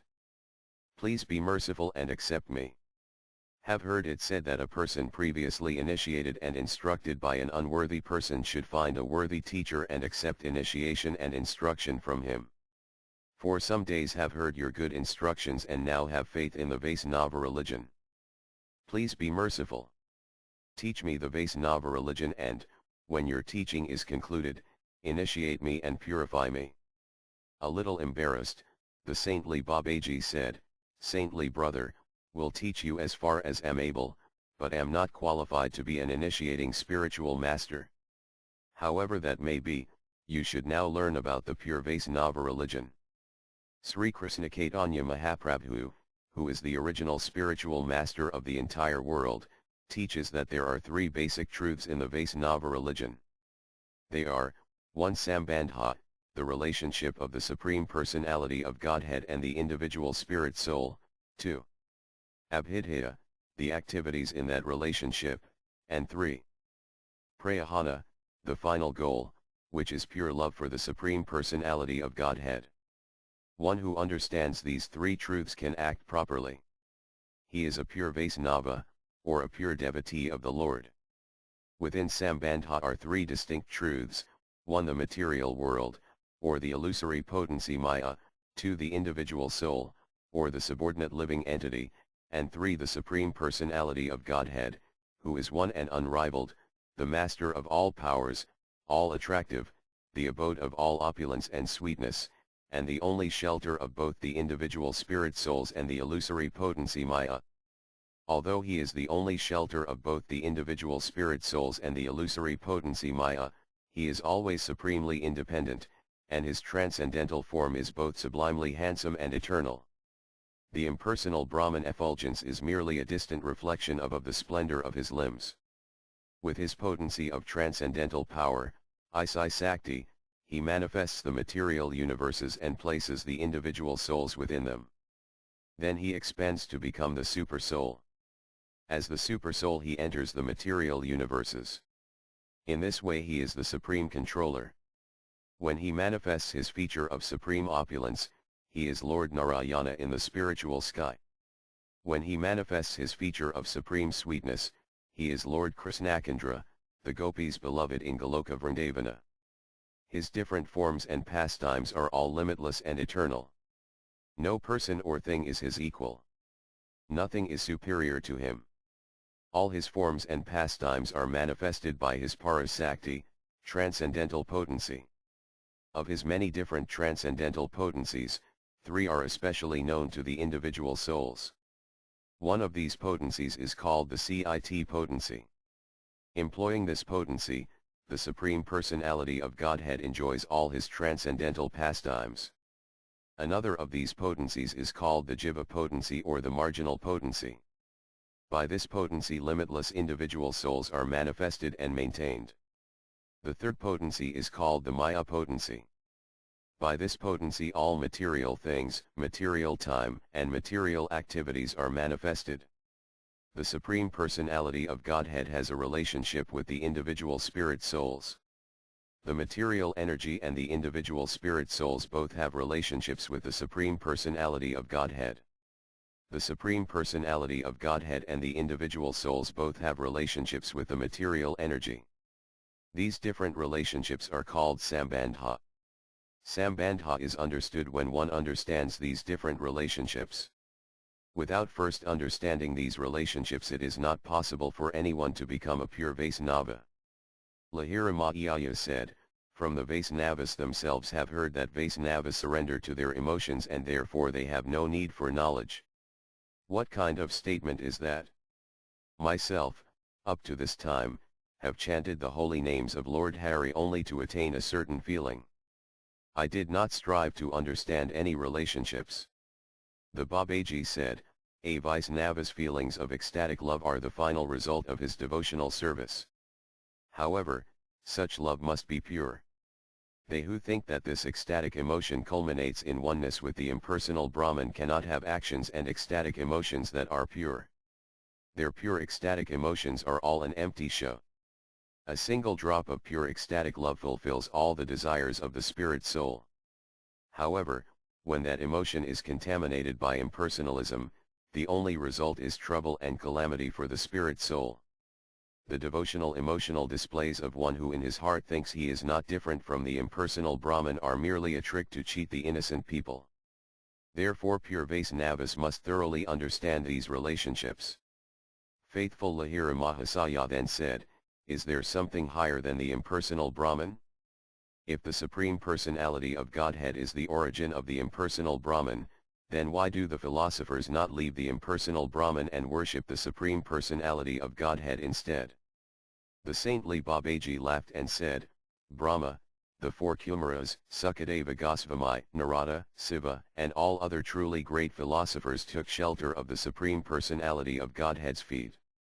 Lahira Mahasaya said, if the Supreme Personality of Godhead has a form situated within space, then that form must also be limited in spatial terms.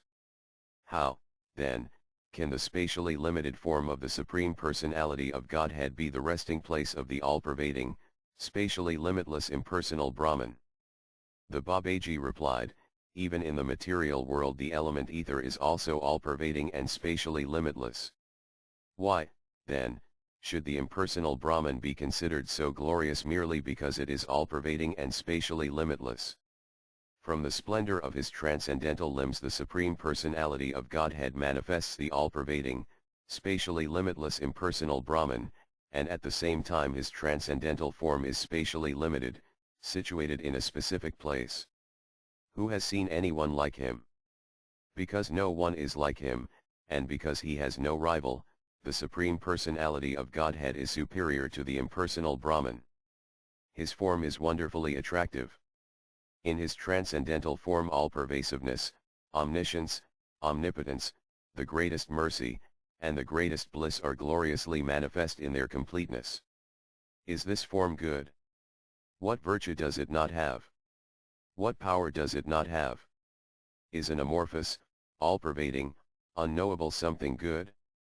The truth is that the impersonal Brahman is the qualityless aspect of the Supreme Personality of Godhead. Personality and impersonality exist side by side in the handsome form of the Supreme Personality of Godhead. The impersonal Brahman is merely one aspect of the Supreme Personality of Godhead. This formless, changeless, qualityless, unknowable, and immeasurable feature of the Lord is liked by short-sighted persons. However, they who see everything do not like any feature but the original and complete form of the Lord. The Vaisnavas cannot place their faith in the formless impersonal Brahman, for to do so would block their eternal nature and also block their pure love for Lord Krishna. The Supreme Personality of Godhead, Lord Krishna, is the resting place of both features, the qualityless Brahman and the quality-filled Supreme Person. He is an ocean of transcendental bliss, and therefore he is attractive to all pure spirit souls. Lahiri, Krishna was born, performed activities, and then left his body at death. How is it possible that his form is eternal? Babaji, Sri Krishna's form is eternal and full of knowledge and bliss. His birth, activities, and so-called death are not material. Lahiri, why do the Mahabharata and other scriptures describe him in that way? Babaji, the eternal absolute truth is beyond description. Pure souls see Lord Krishna's form and pastimes. These persons then describe these both with words. Those words are like ordinary historical accounts of material persons. They who know the true meaning of the Mahabharata and the other scriptures understand Lord Krishna's pastimes and other features in one way, and the unintelligent materialists understand Lord Krishna's pastimes and other features in a very different way. Lahiri, when one meditates on Lord Krishna's form, in one's heart naturally arises the idea of a form limited by both time and space. What other way is there to think of Lord Krishna's form? Babaji, thinking is an activity of the mind. As long as the mind is not purified and spiritualized, the mind's activity of thinking and meditating cannot be spiritual in its nature. When it develops a devotional attitude, the mind gradually becomes spiritualized. Then the mind's activity of thinking and meditating is inevitably spiritual in nature. When the Vaisnava devotees, who delight in devotional service, chant the holy names of Lord Hari, the material world has no power to touch them. They are spiritualized. Residing in the spiritual world, they meditate on Lord Krishna's daily activities. In this way they attain the bliss of confidential service to the Lord. Lahiri, please be merciful and give that spiritual understanding to me. Babaji, when you give up all material arguments and doubts, and when you chant the holy names day after day, then after a few days genuine spiritual understanding will rise in your heart. As long as those material arguments remain, your mind will stay in the shackles of material understanding. When you taste the nectar of the holy name, the material shackles will become loosened. Then the spiritual world will be gloriously manifested in your heart. Lahiri, please be merciful and tell me about that. That I desire. Babaji, the mind and words cannot understand it. Only when one attains the bliss of spiritual life can one understand it. Give up all your arguments and for a few days chant the holy names of Lord Hari. Then all your doubts will go far away. Then you will no longer ask any question of anyone. Lahiri, know that a person who has faith in Lord Krishna and tastes the nectar of his holy names attains the highest of all goals. 1. Have well understood the relationship of the Lord and the individual soul. I will take shelter of the Lord's holy names. Babaji, that is the best of all. Understand well your relationship with the Lord and you will directly see the spiritual truth. Lahiri, I understand the truth of the Supreme Personality of Godhead. The Supreme Personality of Godhead is the ultimate form of the Supreme. The impersonal Brahman and the Supersoul are subordinate to him. He is all-pervading. In the spiritual world he manifests his wonderful form.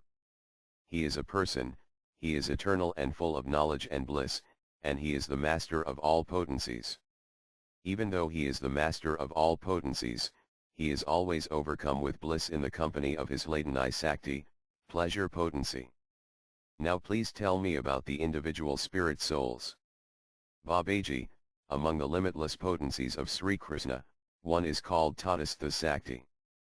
Positioned between the spiritual and material worlds, this potency can reside in either of them. This potency is also called Jivatattva, the individual spirit souls. The individual souls are tiny particles of spirit. Because they are tiny particles, they may attain bondage in the material world. However, because they are pure spirit, they may also reside eternally in the supremely blissful spiritual world. The individual spirit souls are of two kinds, one souls who reside in the spiritual world, and two souls in bondage who reside in the material world. Souls in bondage in the material world are of two kinds, one intelligent, and two unintelligent. Birds, beasts, and human beings who do not strive to attain the supreme spiritual goal are the unintelligent materially bound souls. Human beings who follow the path of the Vaisnava religion are intelligent. They who are not Vaisnavas so not actively strive for the real goal of life. Therefore the scriptures declare the service to Vaisnavas and association with Vaisnavas are the best of all activities. Intelligent human beings who have faith in the scriptures and chant the holy names of Lord Hari naturally associate with Vaisnavas. They who are not intelligent do not have faith in the scriptures and do not chant the holy names of Lord Krishna. Even though they may serve the deity form of Lord Krishna according to the rules passed down through the disciplic succession, in their hearts such unintelligent persons do not properly honor Vaisnavas. Lahiri, now I understand the truth about Lord Krishna and the truth about the individual spirit souls. Now please tell me the truth about the illusory potency Maya. Babaji, Maya is matter. Maya is one of the potencies of Lord Krishna. Maya is also called Aparasakti, material potency, and Bahiranga Sakti, external potency. As a shadow stays far away from light, so Maya stays far away from Lord Krishna and his devotees. Maya manifested the 14 material worlds, earth, water, fire, air, ether, mind, intelligence, and false ego, which makes one think am this material body. The gross and subtle material bodies of the bound souls are manifested by Maya. When a soul attains liberation, his spiritual body is cleansed of Maya's influence. To the extent he is tightly bound by Maya, to that extent the soul is far away from Lord Krishna. To the extent the soul is free of Maya's influence, to that extent the soul is able to see Lord Krishna face to face. The material universe, which is a place of sense pleasures for the bound souls, has sprouted from Lord Krishna's will. The spirit souls do not stay forever in the material world. The material world is only a prison for the spirit souls. Lahiri, O Master, now please tell me of the eternal relationship that exists between Maya, the individual soul, and Lord Krishna. Babaji, the tiny spirit soul is an eternal servant of Lord Krishna. The world of Maya is the soul's prison. By associating with devotees and chanting the holy names, the soul attains Lord Krishna's mercy. Then, restored to his original spiritual form, the soul tastes the nectar of direct service to Lord Krishna in the spiritual world. These are the confidential relationships between these three. Without understanding this, how can anyone engage in devotional service? Lahiri, if one should carefully attain this knowledge, must one become a great scholar before becoming a Vaisnava? Babaji, a Vaisnava need not study different languages and become a great scholar. To throw far away the bewilderments presented by Maya, what the soul must do is take shelter of the feet of a bona fide Vaisnava spiritual master. By the spiritual master's words of instruction and by the disciple's own spiritual activities, the disciple comes to understand truth of these relationships. This is called Diksha, initiation, and Siksaj instruction. Lahiri, what does one do after initiation and instruction? Babaji, living a moral life, one should serve Lord Krishna. This is called Abhidhya. Because it is clearly described in the Vedas and all other scriptures, Lord Chaitanya Mahaprabhu called this activity Abhidhya. Lahiri, with tears in his eyes, O spiritual master, take shelter of your feet. By hearing the honey of your words, now understand my relationship with Lord Krishna. By your mercy all my pervious ideas of caste, knowledge and spiritual instruction are thrown far away. Now please mercifully instruct me about Abhidhya. Babaji, there need be no more worry. Now that you are humble, Sri Krishna Chaitanya will certainly be merciful to you. Association with devotees is the only cure for souls bound in the material world. The bona fide spiritual master mercifully teaches one how to serve Lord Krishna.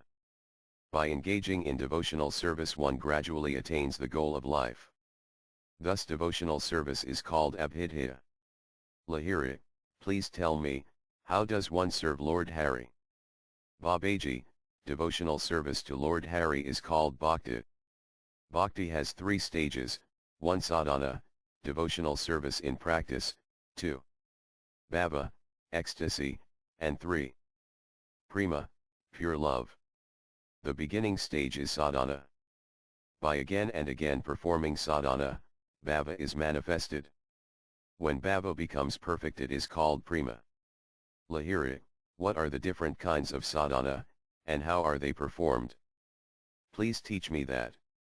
Babaj, in his book Sri Hari Bhakti Rasamrita Sindhu, Srila Bhaktivinoda has elaborately described all this. We'll give a brief summary. There are 9 kinds of sadhana.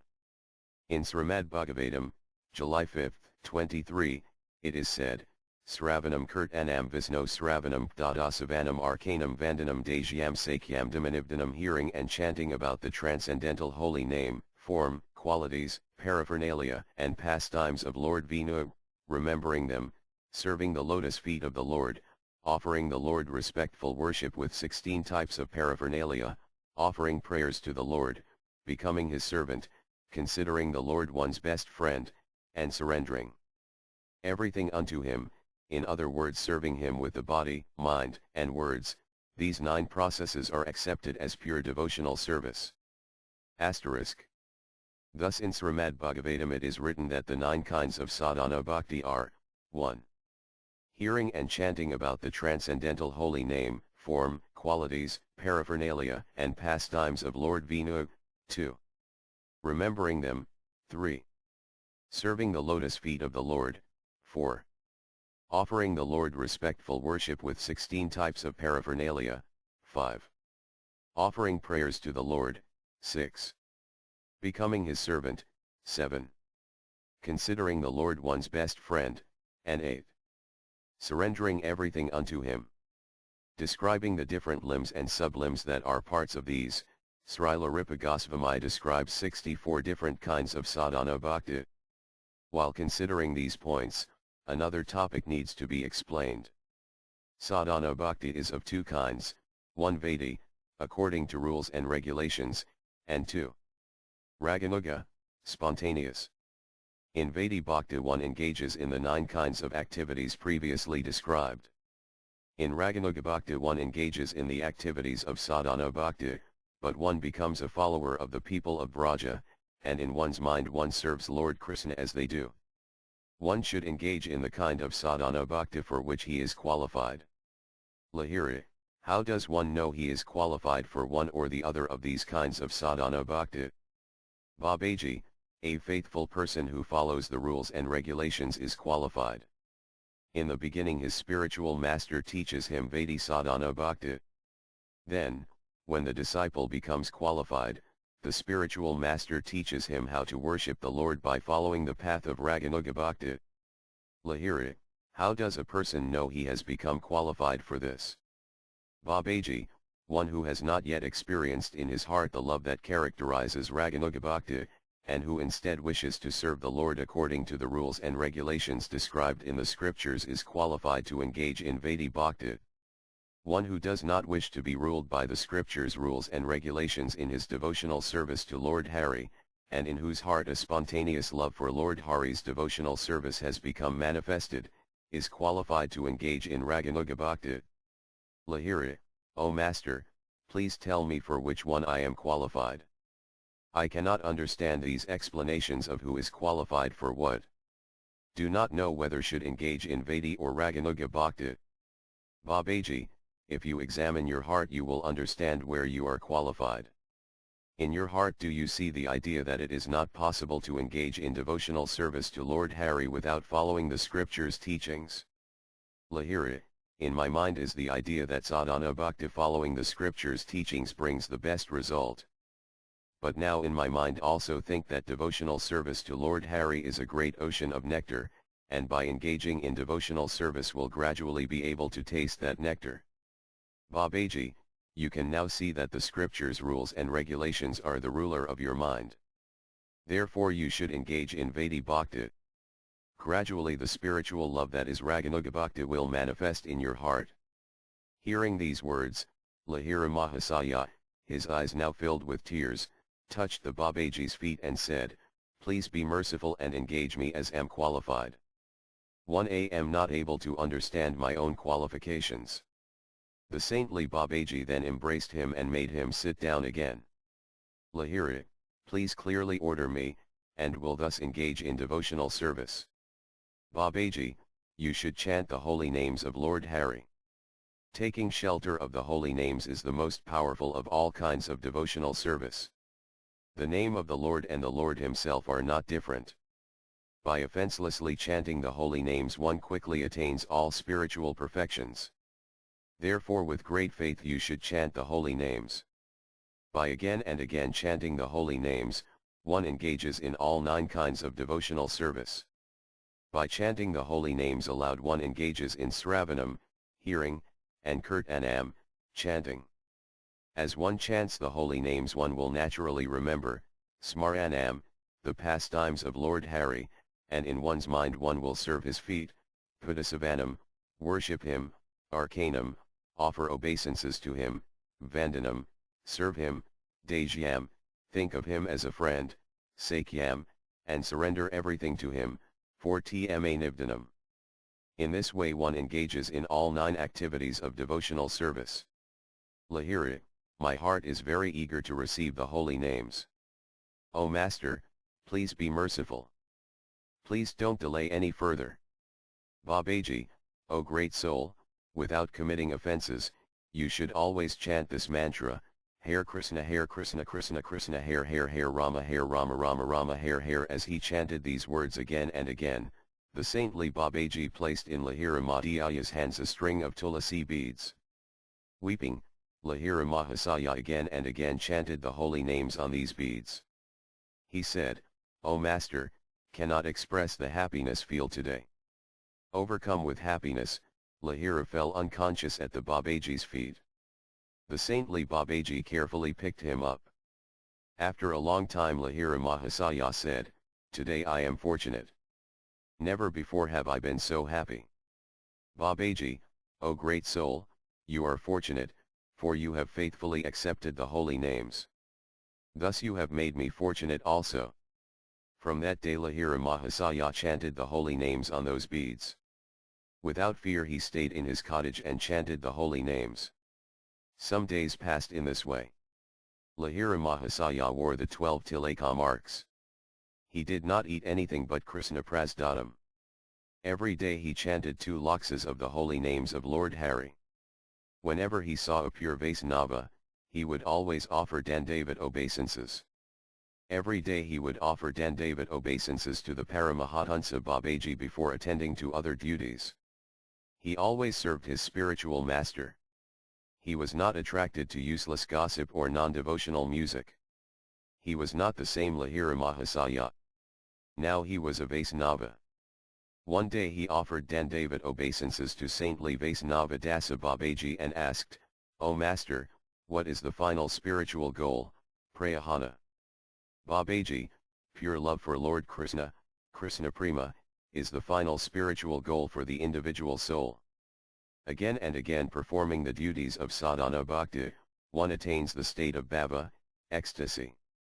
When bhava becomes complete and reaches its perfection, it is called prema, pure spiritual love. That is the individual soul's eternal nature, his eternal wealth, his highest goal. The absence of this love is the greatest calamity. It means bondage in the material world. It means the attempt to enjoy with the material senses. Nothing is higher or better than this spiritual love, prema. Lord Krishna himself is controlled by this love alone. This love is purely spiritual. It is filled with the most intense spiritual bliss. Lahiri, weeping again and again, will ever be qualified to attain this spiritual love? Babaji, embracing him, look, and in a few days your sadhana bhakti will become bhava bhakti. A few days after that Lord Krishna will certainly be merciful to you. Overcome with joy to hear this, Lahira Mahasaya said, aside from the spiritual master, nothing is important. My spiritual master has mercifully rescued me from the blind well of material sense gratification. Chapter 5 Vaidhi Bhakti, Nitya Dharma, Namatik Nyaya Vaidhi Bhakti, the eternal religion. It is not temporary. Lahira Mahasaya had a large family in his home in Santipura. His two sons were famous scholars. One was named Kondranatha, who was 35 years old. He was a landowner, Zamindar, and he looked after all the household affairs. He was learned in the medical texts. He did trouble himself much with religion. Still, he was honored in Brahmana society. He took care of the servants, maids, doorkeepers, and others, and he looked after the household affairs. The second son was named Devidasa. From childhood he eagerly studied the Nyayasastra and Samriti Sastra. He had his own school with 10 or 15 students. He bore the title Vidyaratna, the jewel of knowledge. One day in Santipura there was a rumor that Kalidasa Lahiri had become a Vaisnava ascetic. The rumor was everywhere, at the Bathingatas, in the marketplace, and on the streets. Some said that he was now a senile old man. Indeed, on that day the general opinion was that he had become senile. Some said, perhaps he was struck with some disease. He is a Brahmana by birth. His sons and wife and family obey him. What suffering led him to renounce the world? Some said, such is the sad end of they who run here and there advertising their love for religion. Some educated persons said, Kalidasa Lahiri is a very pious man. Although everything this world has to offer is in his possession, in his old age he has become attracted to the holy names of Lord Hari. In these ways they talked. Hearing all these rumors, someone repeated them to Devidasa Vidyaratna Mahiyaya. Wrapped in thought, Vidyaratna approached his elder brother and said, Brother, think our father is in great trouble. His body is in good health. He is staying at Godrama in Nadia. But he has fallen into bad association. We cannot be blind to the rumors in the village. Kondranatha replied, O brother, I have also heard some of these rumors. The fame of our house is very great. Still, when hear these rumors about father, I can no longer hold my head high. We have always held the family of Advaita Prabhu in low esteem. But what has now happened in our own house? Let us go home, consult with our saintly mother, and do what we can. Devidasa and Kondranatha sat on the veranda of their home. A Brahmana widow served them their meal. Their mother sat with them, arranging for the meal. Kondranatha said, Mother, have you heard any news about father? The saintly mother replied, Why? Is his health good? He is in Navadvipa now.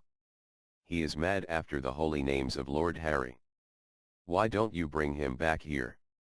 Devidasa said, Mother, his health is good. But I have heard that other things are not good. If we bring him home our reputation will be ruined.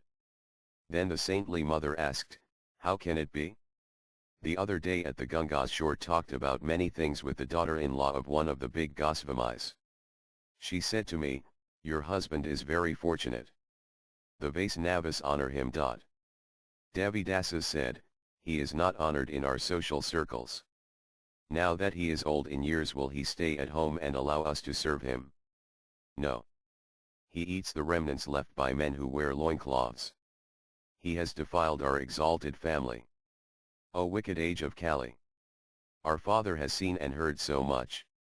What has happened to his intelligence now? The saintly mother said, bring him here and keep him hidden until you can bring him to his senses. Kondranatha said, what else can we do? Accompanied by 2 or 3 men, Devi should go to Godrama and secretly bring father back.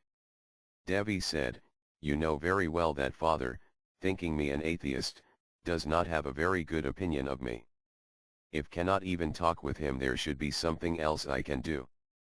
Devidasa's maternal cousin Samhunatha is liked by father. Samhunatha stayed with him and served him for many days. So it was settled that the 2 of them, Devidasa and Samhunatha, were to go to Godrama. A servant was sent in advance to arrange their stay in some Brahmana's home. The next day Samhunatha and Devidasa finished their meal and set out for Godrama. Arriving, they descended from their palanquins and gave the bearers permission to depart. At their new place they would have 1 Brahmana cook and 2 servants.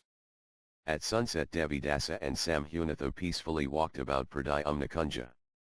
They saw Lahira Mahayaya sitting on a leaf seat in Sri Surabhi's courtyard. His eyes closed, he was chanting the holy names of Lord Hari on his beads. His limbs were glorious with the 12 tilaka marks. Quietly entering the courtyard, Samhunatha and Devidasa offered Dandavat obeisances to the feet of Lahira Mahayaya. Startled, Lahira Mahasaya opened his eyes and said, $Mhu, why have you come? What is in your mind, that you have come here? Devi, is all well with you? The 2 of them humbly said, because you have blessed us, all is well. Lahira Mahayaya asked, will you take your meal here? The 2 answered, we are already guests at someone's house. You need not worry for us. At that moment the sound of Lord Hari's holy names came from Sri Premadasa's cottage of Madhavi and Malati vines. Then Sri Vaisnava Dasa came from his cottage and asked Lahira Mahayaya, why does the sound of Lord Hari's holy names come from the Paramahansa Babaji's cottage? Lahira Mahasaya and Vaisnava Dasa went there. There they saw many Vaisnavas chanting the holy names of Lord Hari and circumambulating the saintly Babaji. The 2 of them joined in these activities. Then everyone offered Dandavat obeisances to the saintly Paramahansa Babaji. Then everyone sat down. Devidasa and Samhunatha also sat down to one side. They were like 2 ducks surrounded by a flock of swans. One of the Vaisnavas said, we come from the town of Katwa. Our primary reason to come here is to see Sri Navadvipa and Sri Mayapura and to attain the dust of the Paramahansa Babaji's feet. Embarrassed, the Paramahansa Babaji said, Tam, a fallen sinner. You have come here to purify me. After a short time it becomes obvious that these Vaisnavas are very expert in singing the glories of Lord Hari. In a moment Merdanga and Karatalas are brought. Reading from a paper, an elderly Vaisnava sang these words, Sri Krishna Caitanyakandra Prabhu Nityananda Gate Advaita Kandra Gaura Bhaktivedanta Copyright Sri Krishna Caitanyakandra. O Prabhu Nityananda. O Gadadhara. O Advaita Kandra. O devotees of Lord Gaura. Aparakaran Sindhu Vaisnava Thakura Mohina Pamare Dayakaraha Prakar O Vaisnava Thakura, O shoreless ocean of mercy, please be merciful to me, a fallen sinner. Jaitai Vidyadhana Jana made Mata Jain Udarakara Hinatha Kripavitarana Master, please be merciful and deliver me, a person mad with pride in my birth, learning, and wealth. Kanaka Kamani Labha Pradistha Vasana Chaddiya Soda More, E Mora Prarthana please purify me of the desire for gold, women, and fame. That is my prayer. Name Rusai, 5 Daya, Vaisnavolas Dayakari Diha More O Hey Krishnadasa O servant of Lord Krishna, please be merciful and give me attraction for the holy name, mercy to the living entities, and happy association with the Vaisnavas. Tamarakaranacha Amdatra Asa Javane Moraine Matrig Marabareza, the shade of your feet is my only hope.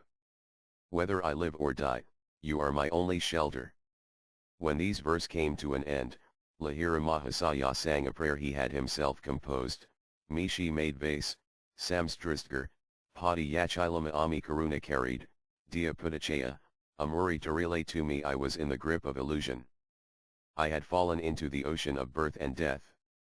You were merciful to me. You gave me the shade of your feet. You rescued me. Gunasuna Vaisnava Thakur Tamarakarane, Sampayachi Matha, Moradukka Kara Dir, please hear me. O saintly Vaisnava, please hear me.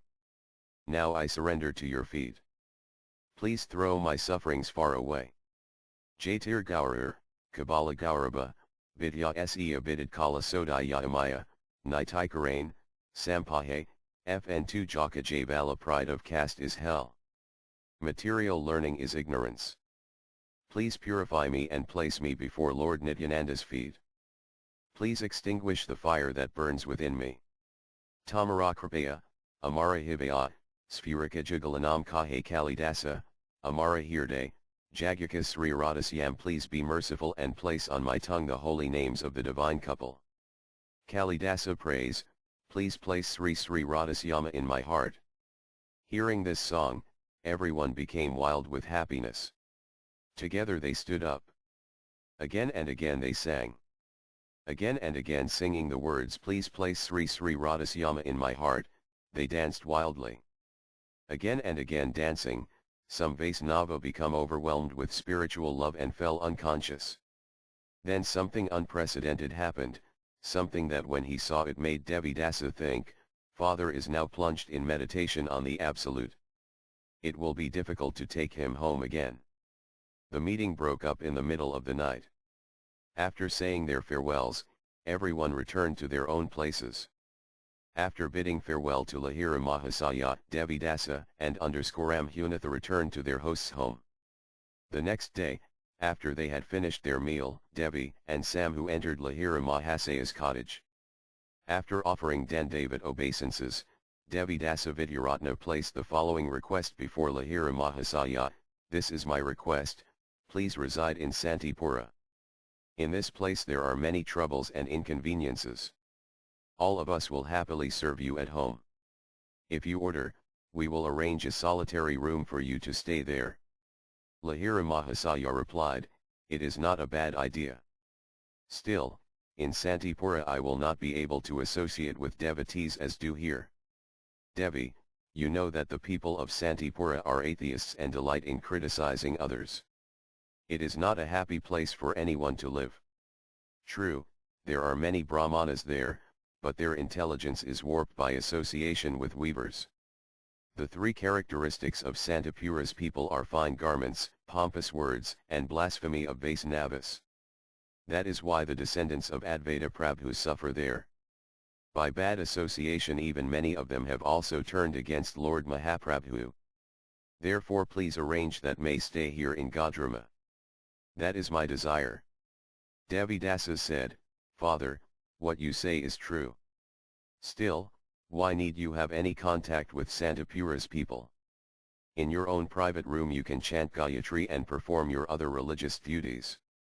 In this way you may pass your days. A Brahmana has eternal duties and eternal religious rituals.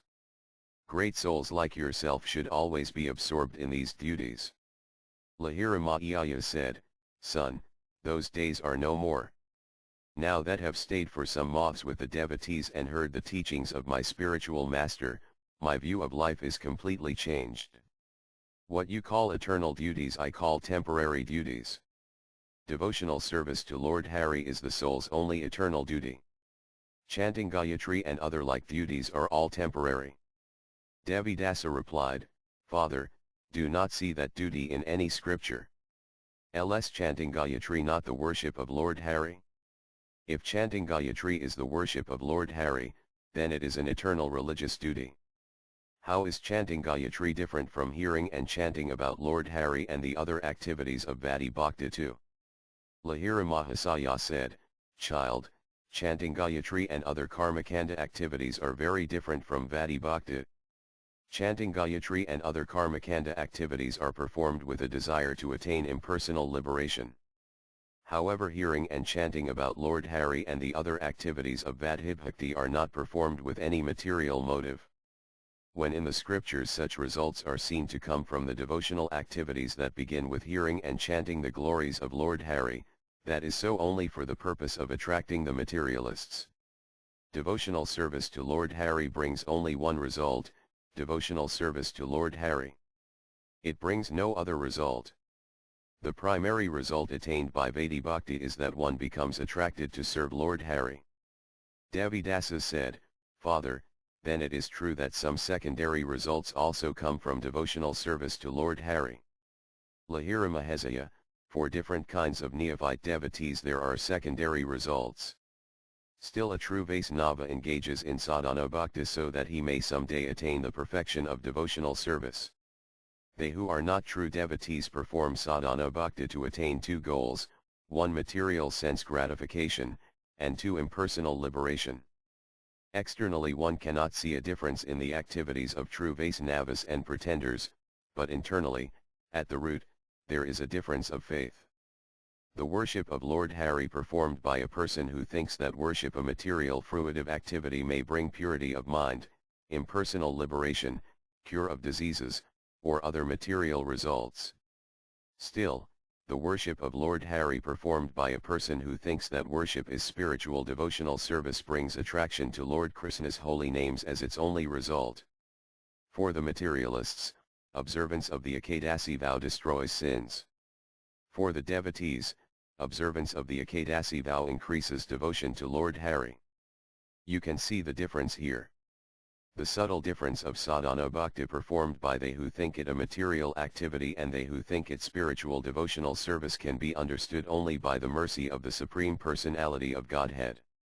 The materialists are caught up in the secondary results. The devotees attain the primary result. All secondary results may be grouped into two categories, one material sense gratification, and two impersonal liberation.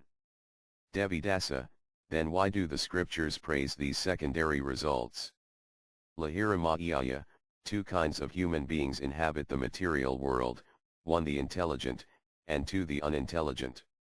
The unintelligent will not perform any spiritual activity unless they see an immediate material benefit comes from it. For such persons the scriptures praise the secondary results of devotional service. However, it is not the purpose of the scriptures that such persons shall remain always content with these secondary results. The idea is that, after a short time and by the mercy of the Lord's devotees, such persons will become attracted to the primary result. Devidasa, are Raghunandan and the other authors of Samriti Sastras then unintelligent? Lahira Mahasaya, no. They themselves seek the primary result. Still, the code of actions they prescribe is meant for the unintelligent. Devidasa, in some scriptures we see only the secondary results are described and there is no mention of this primary result. What is the reason for that? Lahira Mahiyaya, the scriptures are of three kinds according to the three classes of human beings eligible to receive them. For human beings in the mode of goodness there are scriptures in the mode of goodness. For human beings in the mode of passion there are scriptures in the mode of passion. For human beings in the mode of ignorance there are scriptures in the mode of ignorance. Devidasa, in which of these scriptures should one place his faith? How can a person in the lower stages become elevated? Lahira Mahasaya, persons with different kinds of qualifications have different kinds of faith. They who are in the mode of ignorance have faith in the scriptures of the mode of ignorance. They who are in the mode of passion have faith in the scriptures of the mode of passion. They who are in the mode of goodness have faith in the scriptures of the mode of goodness. Thus a person believes the conclusions of the scripture in which, according to the modes, he naturally has faith. By faithfully performing the duties for which he is qualified, and by associating with saintly devotees, one becomes elevated in this birth. Thus elevated, a person attains faith in the scriptures meant for elevated persons. The authors of the scriptures are perfectly learned and not at all bewildered. They composed the scriptures in such a way that by faithfully performing his own duties a person may be gradually elevated.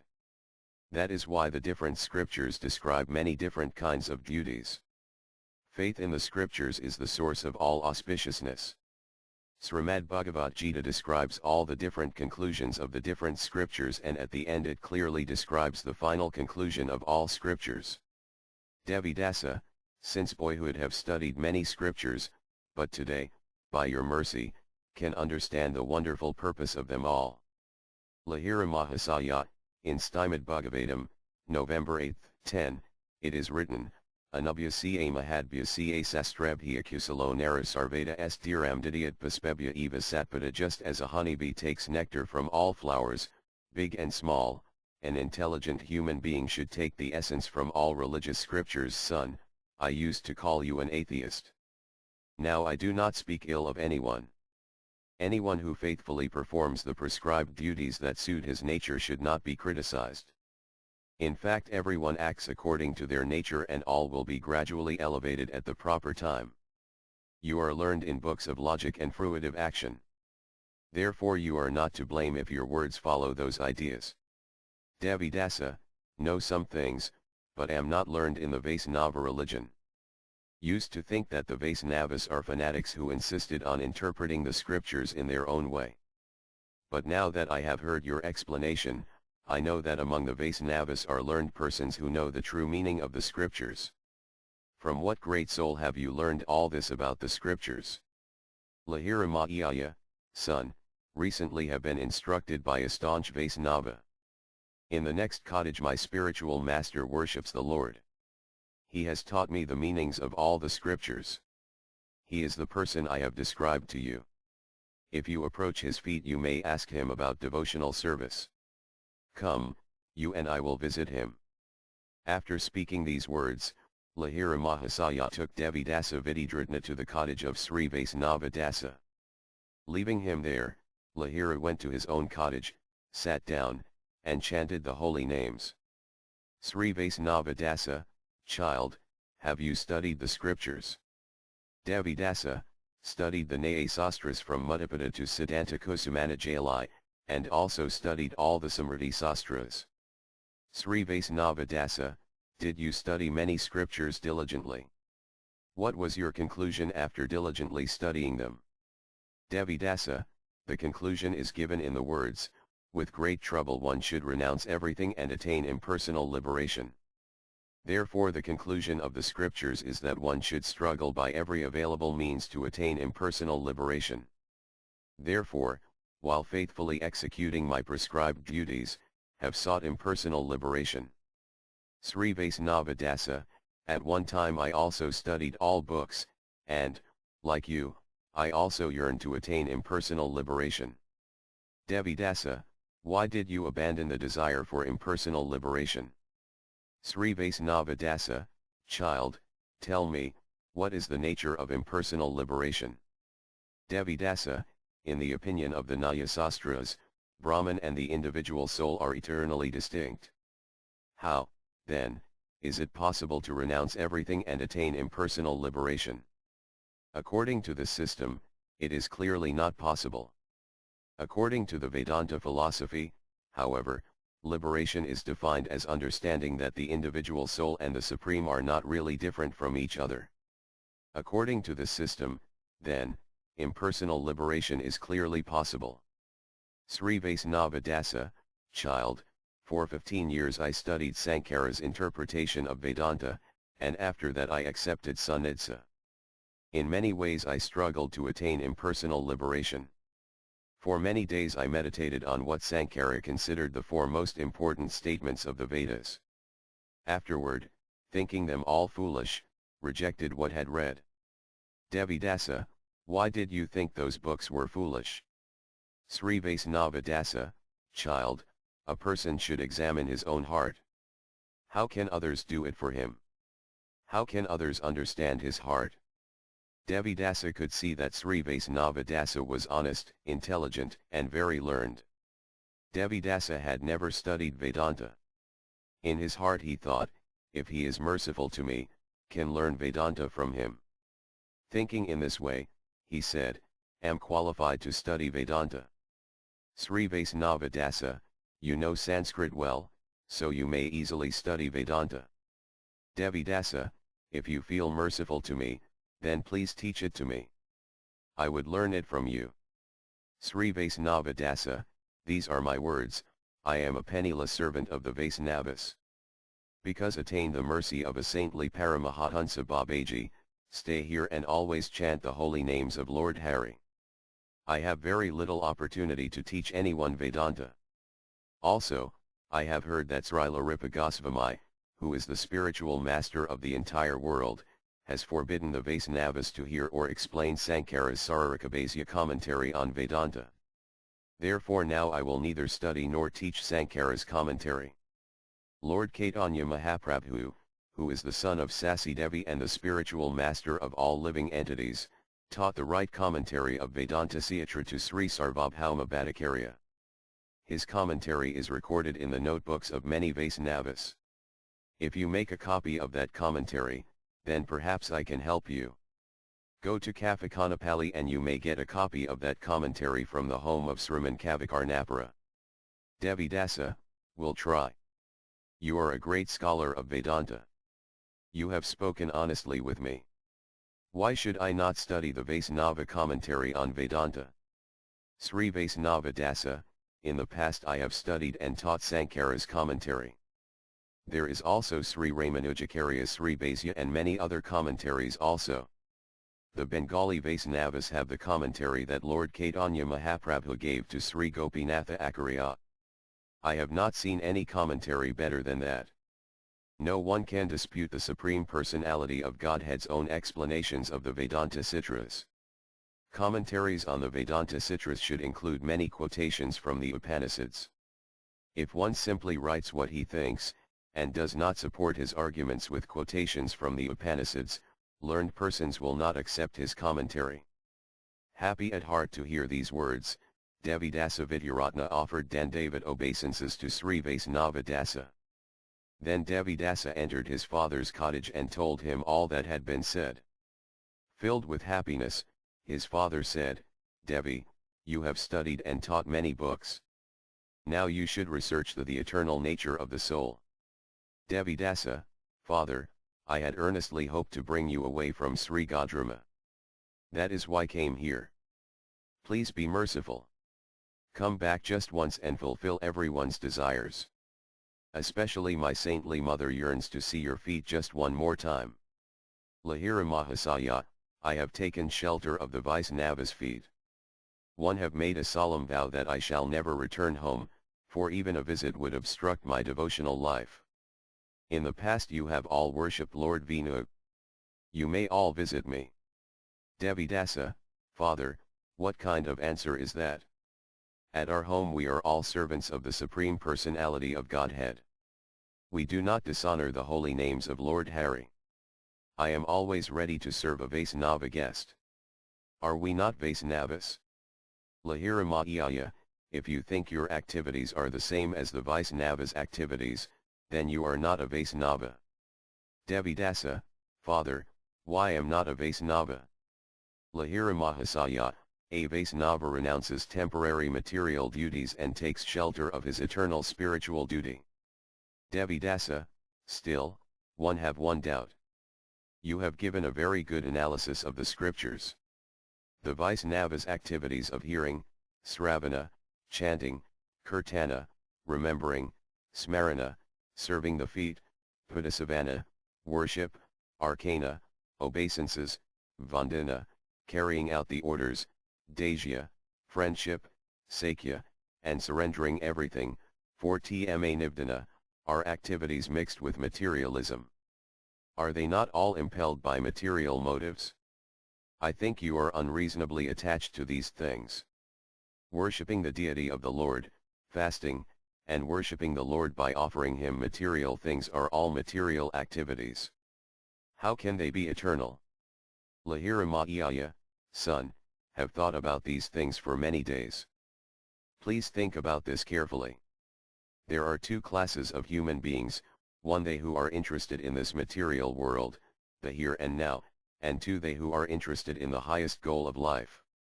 The materialists are interested only in material happiness, material fame, and material exalted status. Human beings who are interested in the highest goal of life are divided into 3 classes: 1. The devotees of the Supreme Personality of Godhead, 2. They who are attached to impersonal speculation, and 3. They who desire mystic powers. They who desire mystic powers are eager to attain the results offered by the Karmakanda section of the Vedas. By performing these Karmakanda activities they attain extraordinary powers. By performing yagas, yagyas, and yoga one can attain these powers. They think that the Supreme Personality of Godhead is obliged to give them the results of their Karmakanda activities. The next group is they who are attached to impersonal speculation. By cultivating impersonal knowledge such persons strive to become the Supreme. Some of them say the Supreme Personality of Godhead exists, and others of them say he does not exist. Some of them say the Supreme Personality of Godhead is merely an imagination and that by worshipping this imaginary God one gradually attains impersonal knowledge. Others of them say that one must use the worship of the Supreme Personality of Godhead as a tool to attain impersonal knowledge.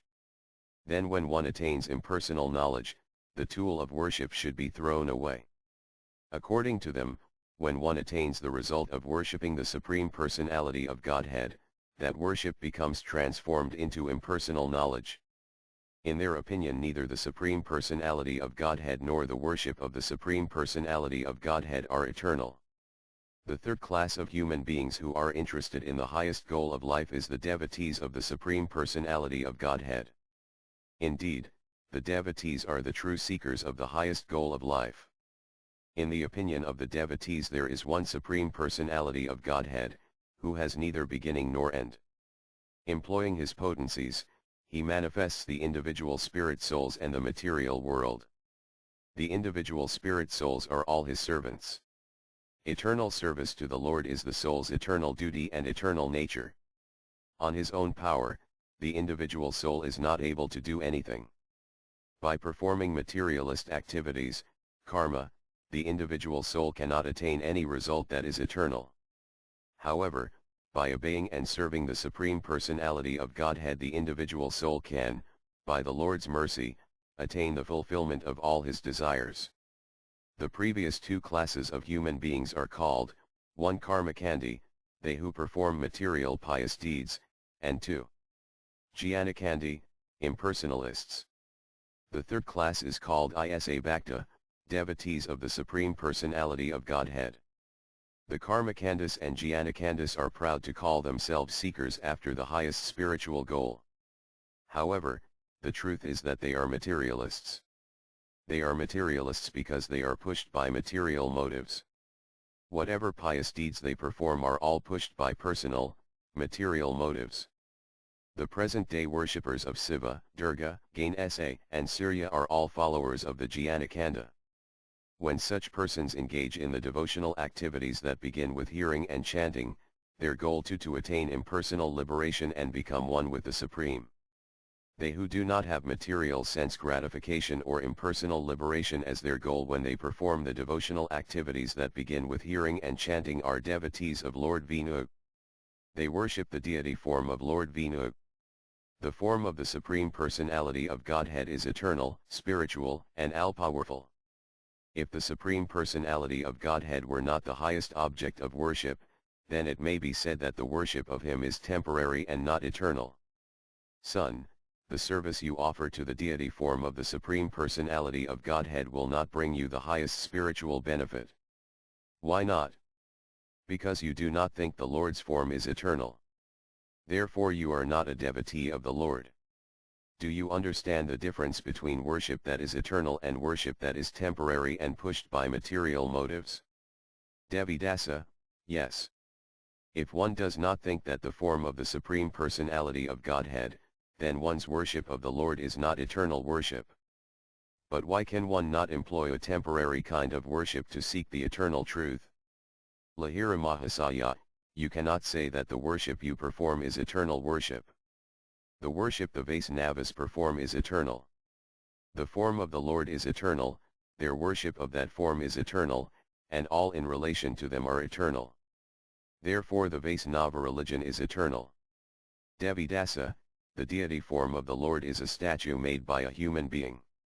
How can such a form be eternal? Lahira Mahasaya, the deity form worshipped by the Vaisnavas, is not like that. First, the Supreme Personality of Godhead is not formless, like the impersonal Brahman. The form of the Supreme Personality of Godhead is all-powerful, eternal, and filled with knowledge and bliss. That is the Lord's form that should be worshipped. In the beginning the Lord's form is manifested within the individual spirit soul. Thus the Lord's form appears in the living entity's heart. When Bhakti Yoga, devotional service, is manifested in the heart, then the Lord's form also appears there.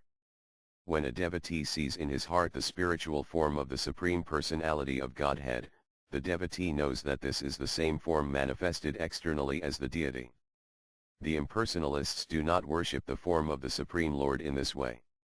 They think the deity is a statue made of material elements, a statue that while it is being worshipped is imagined to be the same as the impersonal Supreme.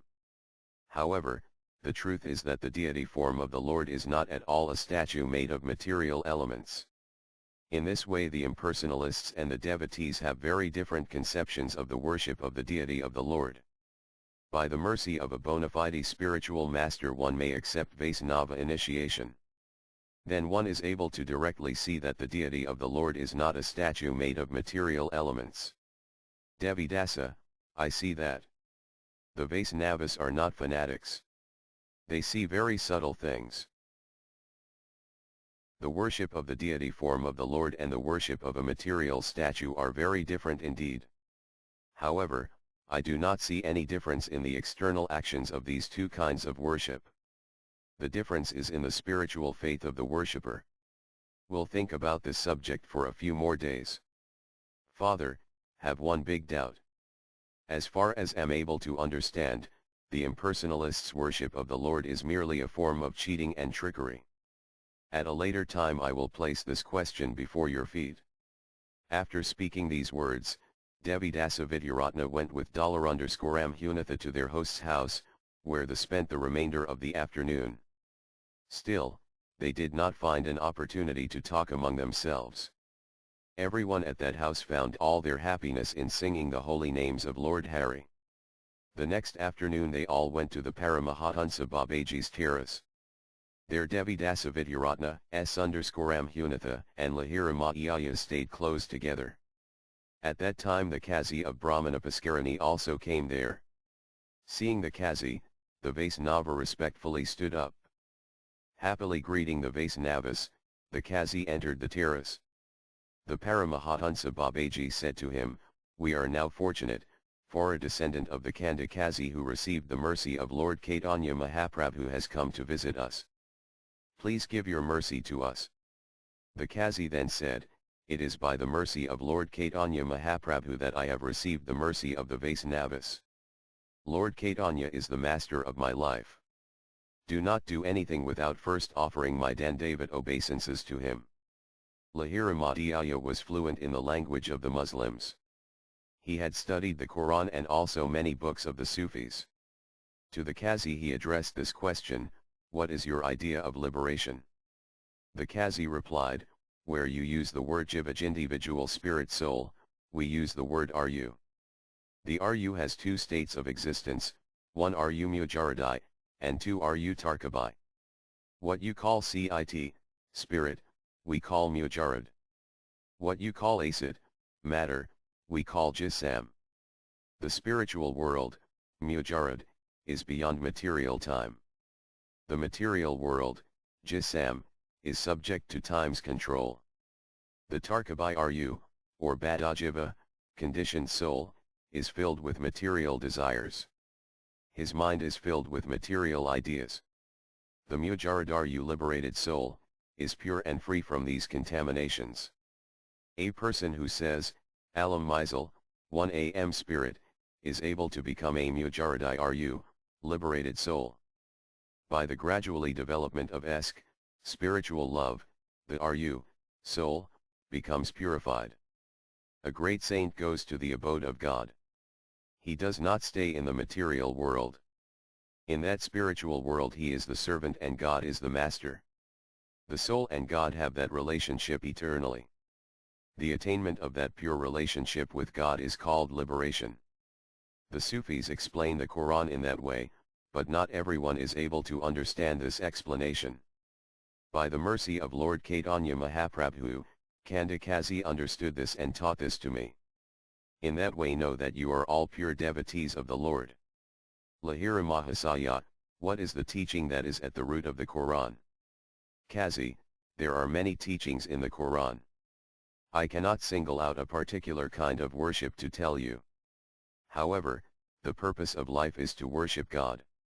When they see the supremely blissful Supreme God, all people become plunged into transcendental bliss. Lord Chaitanya has explained in this way. Lahira Mahiyaya, how does the Quran describe the form of God? Kazi, the Quran says that God has no form. However, Lord Chaitanya told the Kandakazi that the meaning of these words of the Quran is that God has no material form. The Quran does not mean to say that God does not have a spiritual form. The Prophet himself saw the form of God, which is filled with transcendental love. He also described all the rasas, but only in a concealed way. Lahira Mahiyaya, what do the Sufis say? Kazi, their philosophy is anal haq, which means I am God. In this way the philosophy of the Vedic impersonalists and the Muslim Sufis is the same. Lahira Mahasaya, are you a Sufi? Kazi, no. I am a pure devotee.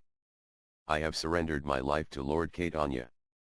Thus talking about many things, the saintly Kazi and the Vaisnavas treated each other with great respect. Finally the meeting ended with a great chanting of the holy names of Lord Hari. Chapter 6 Nityadharma Ojaivarnati Beta Eternal Religion and the Differences of Caste. Devi Dasa Vididratna was a teacher. For many days he had complete faith that the Brahmanas were the best of all castes. He thought, none but the Brahmanas could understand the spiritual goal of life. Without first taking birth in a Brahmana family no one can attain liberation. It is by birth that one becomes a Brahmana. When he heard the conversation the Vaisnavas had with Kandakazi's descendant, he became very disgusted. He could not enter into an understanding of the truths explained by the saintly Kazi. In his mind he thought, the Yavana caste certainly acts strangely. No one can understand the meaning of what they say. Ah well, father could read Persian and Arabic. He has spent many days studying religion. But why does he respect the Yavanas so? In that assembly why did Vaisnava Dasa and the Paramahatinsa Babaji show so much respect to a Yavana, whose contaminating touch makes one take a bath? That night he said, $_Amhu, with the fire of logic I will burn the philosophy of the offenders into ashes. It was in Navadvipa that Sarvabhauma and Siromani discussed the Nyasastra. It was in Navadvipa that Raghunatha churned the 28 truths from the Samriti Sastras. How can Hindus and Yavanas mingle together in this same Navadvipa? Perhaps the teachers of Navadvipa do not understand how they should act. In 1 or 2 days this Vidyaratna will do something to set this situation right. 9 hours had passed. Covered by the malice of clouds, the sun had not yet been able to glance upon the earth. At dawn it rained with thudding sounds of dip-dip. During the 12th half-hour Devi and Samhu ate kikari. The Vaisnavas were delayed in their Madhukari begging for alms. By the time the third 3-hour watch had passed all the Vaisnavas had honored prasadam. Now they stayed in one part of the Maladi and Madhavivine terrace and chanted the holy names on their beads. The Paramahatinsa Babaji, Vaisnava Dasa, Pandita Ananta Dasa, who had just come from Enrasurnhapal /I, Lahir /I Mahasaya, and Yadava Dasa from Kolia were happily chanting the holy names on their tulas /I beads. At that time Vidyaratna Mahasaya, Kadarbuja Padaratna from Samadragara, Sintamani Nayaratna from Varanasi, Kalidasa Vasaspati from Purvasthali, and the famous Pandita Krishna Sidamani all came there. The Vaisnavas very respectfully offered sitting places to their Brahmana Pandita guests. The Paramahatisa Babaji said, it is said that a day overcast with clouds is a bad day indeed. However, for us it has become a good day, for many learned panditas who live in holy places have mercifully placed the dust of their feet in my cottage. Because they were naturally humbler than a blade of grass, the Vaisnavas, saying, "We offer our respectful obeisances to the Brahmanas," bowed down to offer their respects. Thinking themselves very learned and important, the Brahmanas responded by offering blessings. Vidyaratna had invited them there for a great debate. Because they were all younger than him, the Brahmanas bowed down before Lahira Mahasaya. Because he now understood the real truth, Lahira Mahasaya at once reciprocated by bowing down before the Brahmanas. Among these panditas, Krishna Sayadamani was the most eloquent. In Varanasi, Mithila, and many other places he had defeated many panditas with the great power of his logic. He was short, splendidly dark, and grave. His eyes glistened like two stars. It was he who began the discussion with the Vaisnavas. He said, saying amongst ourselves, "Today we shall see the Vaisnavas, we have now come here. We do not think everything you do is very good, but still we think your single-pointed devotional service is very good indeed. The Supreme Personality of Godhead himself has said, Bhagavad Gita 9.39 API set Sudurakaro Bhajate Mam Ananyabhak Sadur Eva Sa Mantavya Samayag Vyavasito Hi Sa. Even if one commits the most abominable actions, if he is engaged in devotional service, he is to be considered saintly because he is properly situated. We offer our respectful obeisances to these words of Bhagavad Gita. Therefore have come here to see many saintly persons. However, we have another purpose also. It is this, on the pretext of devotional service you associate with Yavanas. Want to talk with you about that. One of you expert in debate should now please step forward. Hearing Saidamani's words, the Vaisnavas became unhappy. The saintly Paramahansa Babaji said, "I am a fool. What do I know of debates? As great saints have acted in a saintly way, so we also try to act. You please repeat the teachings of the scriptures and we will listen in silence." Sayadamani said, "What kind of talk is this? If the Hindus do not understand the scriptures, then the whole world will perish. You will act in a way that violates the scriptures and then you will claim you are following the great saints. What is this? Of what saints do you speak? If they are persons who follow the scriptures and teach the message of the scriptures, then they are saints indeed.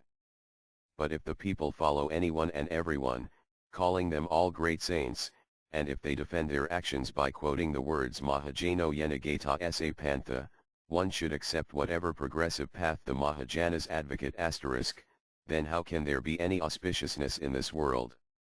Hearing Saidamani's words, the Vaisnavas assembled in one of the cottages to decide what should be done. They came to this conclusion: when great saints are criticized, the Vaisnavas should, if they are able, defend them in debate. The Paramahansa Babaji did not participate in this discussion. Although the Pandita Anantadasa Babaji had seen the farther shore of the Nyasastra, everyone decided that Vaisnava Dasa should argue in the debate. Everyone could understand that Devi Dasa Vidyaratna was the real cause of all this trouble. Staying among them, Lahira Mahasaya openly said, "Devi is very proud. His mind became agitated when he saw us associating with the saintly Kazi. That is why he has brought all these panditas." Taking the dust of the Paramahansa Babaji's feet, Vaisnava Dasa said, "I carry the Vaisnava's command upon my head. Today all my scholarship will be successful." By then all the clouds had gone. A sitting place was arranged in the grove of Malati and Madhavi vines. On one side were the Brahmana Panditas and on the other were all the Vaisnavas. All the Vaisnava Panditas from Sri Gadrama and Madhyadvipa came. Many Brahmanas and students from nearby also joined the meeting. It was not a small meeting. On one side were 100 Brahmana Panditas, and on the other were 200 Vaisnavas. Ordered by the Vaisnavas, Vaisnava Dasa Babaji peacefully sat in front. Then something wonderful happened. When they saw it, the Vaisnavas happily shouted out the holy name of Lord Hari. The wonderful event was this: a cluster of melody flowers spontaneously fell on Vaisnava Dasa's head. The Vaisnavas said, "This is a sign of Lord Chaitanya Mahaprabhu's mercy." On the other side, Krishna Sidamani turned up his nose and said, "You may think that, but flowers will not do. The tree is known by its fruits."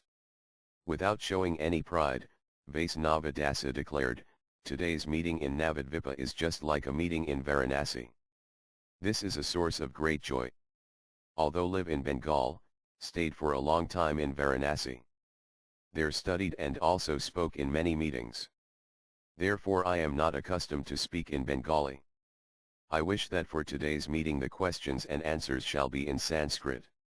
Although Kadamani had labored greatly in his scripture study, aside from memorizing some verses he could not speak Sanskrit. Taken aback by Vaisnava Dasa's proposal, he said, "Why? For a meeting in Bengal it is best to speak the Bengali language. Am not like the Panditas in the western provinces. Cannot speak Sanskrit."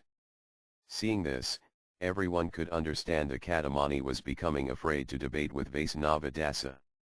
Speaking together with one voice, everyone requested Vaisnava Dasa Babaji to speak in Bengali, and he agreed. To start the debate, Kadamani asked, "Is caste eternal? Are the Yavanas and the Hindus different castes? Does a Hindu fall down by associating with Yavanas?" Vaisnava Dasa answered, "In the Nyayasastra it is said that caste is eternal. However, the true difference is not seen among human beings born in different countries in different situations. The real differences are birth as a cow, or a goat, or a human being. These are real differences." Then Kadamani said, "Yes. What you say is true. Still, are the Hindus and Yavanas in different castes?" Vaisnava Dasa replied, "Yes. In one sense there is a difference of caste, but that caste distinction is not eternal. The human race is one. Differences of language, country, garments, caste, and the like are only imaginary differences. Tidamani, are human beings different according to the differences of their birth? If this is not so, then is the difference between a Hindu and a Yavana only the difference of their clothing and other external things?" Vaisnava Dasa, according to his past karma, the soul accepts a higher or a lower birth. The differences of caste are considered according to how human beings are qualified to perform different kinds of work. The four castes are Brahmana, Kshatriya, Vaishya, and Stidra. All others are outcasts. Sayadamani, are the Yavanas not outcasts? Vaisnava Dasa, yes. In the conclusion of the scriptures they are outcasts. They are outside the four castes. Sayadamani, if this is so, then how can a Yavana become a Vaisnava, and how can a pious Vaisnava associate with a Yavana? Vaisnava Dasa, one who engages in pure devotional service is a Vaisnava. Simply by being human one is qualified to be a Vaisnava. Because they have taken a low birth, the Yavanas may not be qualified to perform the duties of the different castes. Nevertheless, they are perfectly qualified to engage in all the activities of devotional service. One who does not understand the subtle differences of the Karmakanda, Jnanakanda, and Bhaktikanda parts of the Vedas cannot be said to be truly learned in the scriptures. Kudamani, good. By acting rightly one becomes pure in heart. When the heart is purified, one is qualified to understand transcendental knowledge. Among they who have attained transcendental knowledge some are impersonalists and some are Vaisnavas, who believe is spiritual variety.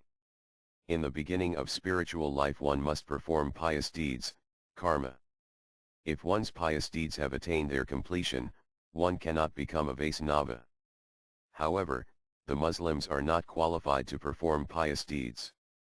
Therefore, how can they ever become qualified to engage in devotional service? Vaisnava Dasa, even outcasts can become qualified to engage in devotional service. This accepted by all the scriptures. In the Bhagavad Gita, 9.32, it is written, Mam hi partha vyapasratyaya pisya papayona yastrayo visids tathastidras te pi yanti param gatim O son of Partha, those who take shelter in me, though they be of lower birth women, Vaishyas, merchants, as well as Siddhras, workers, approach the supreme destination. Asterisk here the word asraya means engage in devotional service. Also, in the Kasakhanda it is said, Brahmana Kshatriyo Vaishyastidro Yad Ivatara Vinubhaktisamadhyukto Jidya Sarvadamatama Fithara Brahmana, Kshatriya, Vaishya, Stidra, or outcast. A person is most exalted if he engages in devotional service to Lord Vinu. In the Narada Purana it is also said, Svapako pi mahipala vinubhakto dvijadhika vinubhaktivayano yo yada ca svapakadhika o king, a dojater who is devoted to Lord Vinu is better than a brahmana. A sannyasi who is not devoted to Lord Vinu is also inferior to such a dojater devotee. Tudamani, there are many scripture quotes like that. How should these quotes be understood? That we must see. How can the defect that is attained by birth be removed by any means other than another birth? Vaisnava dasa, the defect of a low birth comes from prarabdha karma, past karma that has begun to bear fruit. When one chants the holy names of the Supreme Personality of Godhead, those karmic reactions are thrown far away. In Srimad Bhagavatam, June 16, 44, it is said, Yan namasikar kravanat pukezo pi vimusayat samstarat merely by hearing the holy name of your lordship only once, even Kandiyalas, men of the lowest class, are freed from all material contamination. Asterisk it is also said, Srimad Bhagavatam June 2, 46 Nata param karmanibandhakrantanam mumuksadam tirthapadanukirtanat na yat punakarmesu sajate mano rajastamabhyam kalalam tathoniyatha. Therefore one who desires freedom from material bondage should adopt the process of chanting and glorifying the name, fame, form, and pastimes of the Supreme Personality of Godhead, at whose feet all the holy places stand. One cannot derive the proper benefit from other methods, such as pious atonement, speculative knowledge, and meditation in mystic yoga, because even after following such methods one takes to fruitive activities again, unable to control his mind, which is contaminated by the base qualities of nature, namely passion and ignorance. Asterisk it is also said, Srimad Bhagavatam 3.33.7 Aho Bhadas Vapako Pigarianyajhivagravartate Nama Tubhyam Tepas Tapas Te Juhyuvar S at Snur area Brahmaniakar Namagrananti Yeteo, how glorious are they whose tongues are chanting your holy name. Even if born in the families of dojaters, such persons are worshipable. Persons who chant the holy name of your lordship must have executed all kinds of austerities and fire sacrifices and achieved all the good manners of the Aryans. To be chanting the holy name of your lordship, they must have bathed at holy places of pilgrimage, studied the Vedas, and fulfilled everything required. Asterisk. Tidamani, why is it, then, that an outcast who chants the holy name of Lord Hari is not qualified to perform yajnas and other rituals? Vaisnava dasa, to perform yajnas and other rituals one needs to take birth in a Brahmana's home. A person who takes birth in a Brahmana's home is not qualified to perform Vedic rituals until after he has received the sacred thread, so an outcast who has become purified by chanting Lord Hari's holy name but who has not taken birth in a Brahmana's home cannot perform yajnas and other rituals. However, the various activities of devotional service are immeasurably better than the performance of Vedic yajnas. Kudamani, what kind of conclusion is that? That a person not qualified for an ordinary thing can be qualified for an exalted thing. What is the clear proof for that? Vaisnava dasa, human activities are of two kinds, one material and two spiritual. Even after becoming qualified, one may not necessarily be able to perform certain material activities. For example, a person born in a Yavana family may become purified and, spiritually speaking, may become a genuine Brahmana. Still, according to the material conception, he is still not qualified to marry a Brahmana's daughter. Tidamani, why not? What is wrong with that? Vaisnava dasa, it is wrong to violate social custom. They who are proud of their material activities do not break social custom, and they who are qualified to make spiritual advancement do not break social custom either. Kudamani, how does one become qualified to perform material activities? How does one become qualified to perform devotional service? Vaisnava dasa, one's nature, birth, and other things qualify one to engage in material activities. Faith in the truth qualifies one to perform devotional service. Tidamani, without overwhelming me with Vedanta vocabulary, please clearly tell me, what are the natures needed to perform the different kinds of duties? Vaisnava dasa, some qualities in a Brahmana's nature are, 1. Peacefulness, 2. Self-control, 3. Austerity, 4. Purity, 5. Satisfaction, 6. Tolerance, 7. Honesty, 8. Devotion to the Supreme Personality of Godhead, 9. Mercy, and 10. Truthfulness. Some of the qualities in a Kshatriya's nature are, 1. Power, 2. Strength, 3. Determination, 4. Heroism, 5. Tolerance, 6. Generosity, 7. Perseverance, 8. Gravity, 9. Service to the Brahmanas, and 10. Leadership. Some of the qualities in a Vaishya's nature are, 1. Religiousness, 2. Charity, 3. Faith, 4. Humbleness, and 5. Eagerness to become wealthy. Some of the qualities in a Stidra's nature are, 1. Service to the Brahmanas, cows, and demigods, and 2. Being satisfied with whatever is one's situation in life. Some of the qualities in an outcast's nature are, 1. Impurity, 2. Untruthfulness, 3. Theft, 4. Atheism, 5. Senseless quarreling, 6. Lust, 7. Anger, and 8. Desire for material sense gratification. The scriptures teach that the different castes are determined by seeing these qualities. To determine the castes by birth alone is the materialistic practice of modern times. A person's natural inclinations and natural ability to learn different skills are to some extent determined by birth. Thus one's nature makes him qualified to perform specific duties. The nature of many people is determined by their birth. From childhood they manifest certain specific tendencies. In this way it is seen that one's nature is determined by his birth. However, birth is not the only factor determining one's nature and one's fitness to perform certain kinds of work. There are many other factors also. For this reason the scriptures affirm that in determining a person's fitness for a certain kind of work, one should examine his nature and qualities. Tidamani, what did you mean when you said the words faith in the truth? Vaisnava dasa, when a person has in his heart sincere faith and trust in the Supreme Personality of Godhead, that is called faith. When a person is materialistic, has an impure heart, in his heart has a false conception of the Supreme Personality of Godhead, and is selfish, proud, and eager for fame, his faith is called insincere. Some saintly persons say that sincere faith means faith that follows the scriptures' teachings. This kind of sincere faith makes one qualified to engage in devotional service. Tudamani, various persons may possess this faith that follows the scriptures' teachings, but they are not necessarily all exalted great souls. Are such persons qualified to engage in devotional service? Vaisnava dasa, a person's nature makes him qualified to perform specific duties, but it does not necessarily qualify him to engage in devotional service. Please look at the explanation written in this page of Srimad Bhagavatam, 11.20.2730, and 32-33 Jatas Rado Matkath Sunarvi /na Sarvakarme Saveda Dukatmakan Common Paradiyaj Pi Ansvaratato Bajda Mampradis Radollar Dressed Doniskayajo Samana Ca Tan Common Dukat Arkam Ca Garhayan having awakened faith in the narrations of my glories, being disgusted with all material activities, knowing that all sense gratification leads to misery, but still being unable to renounce all sense enjoyment, my devotee should remain happy and worship me with great faith and conviction.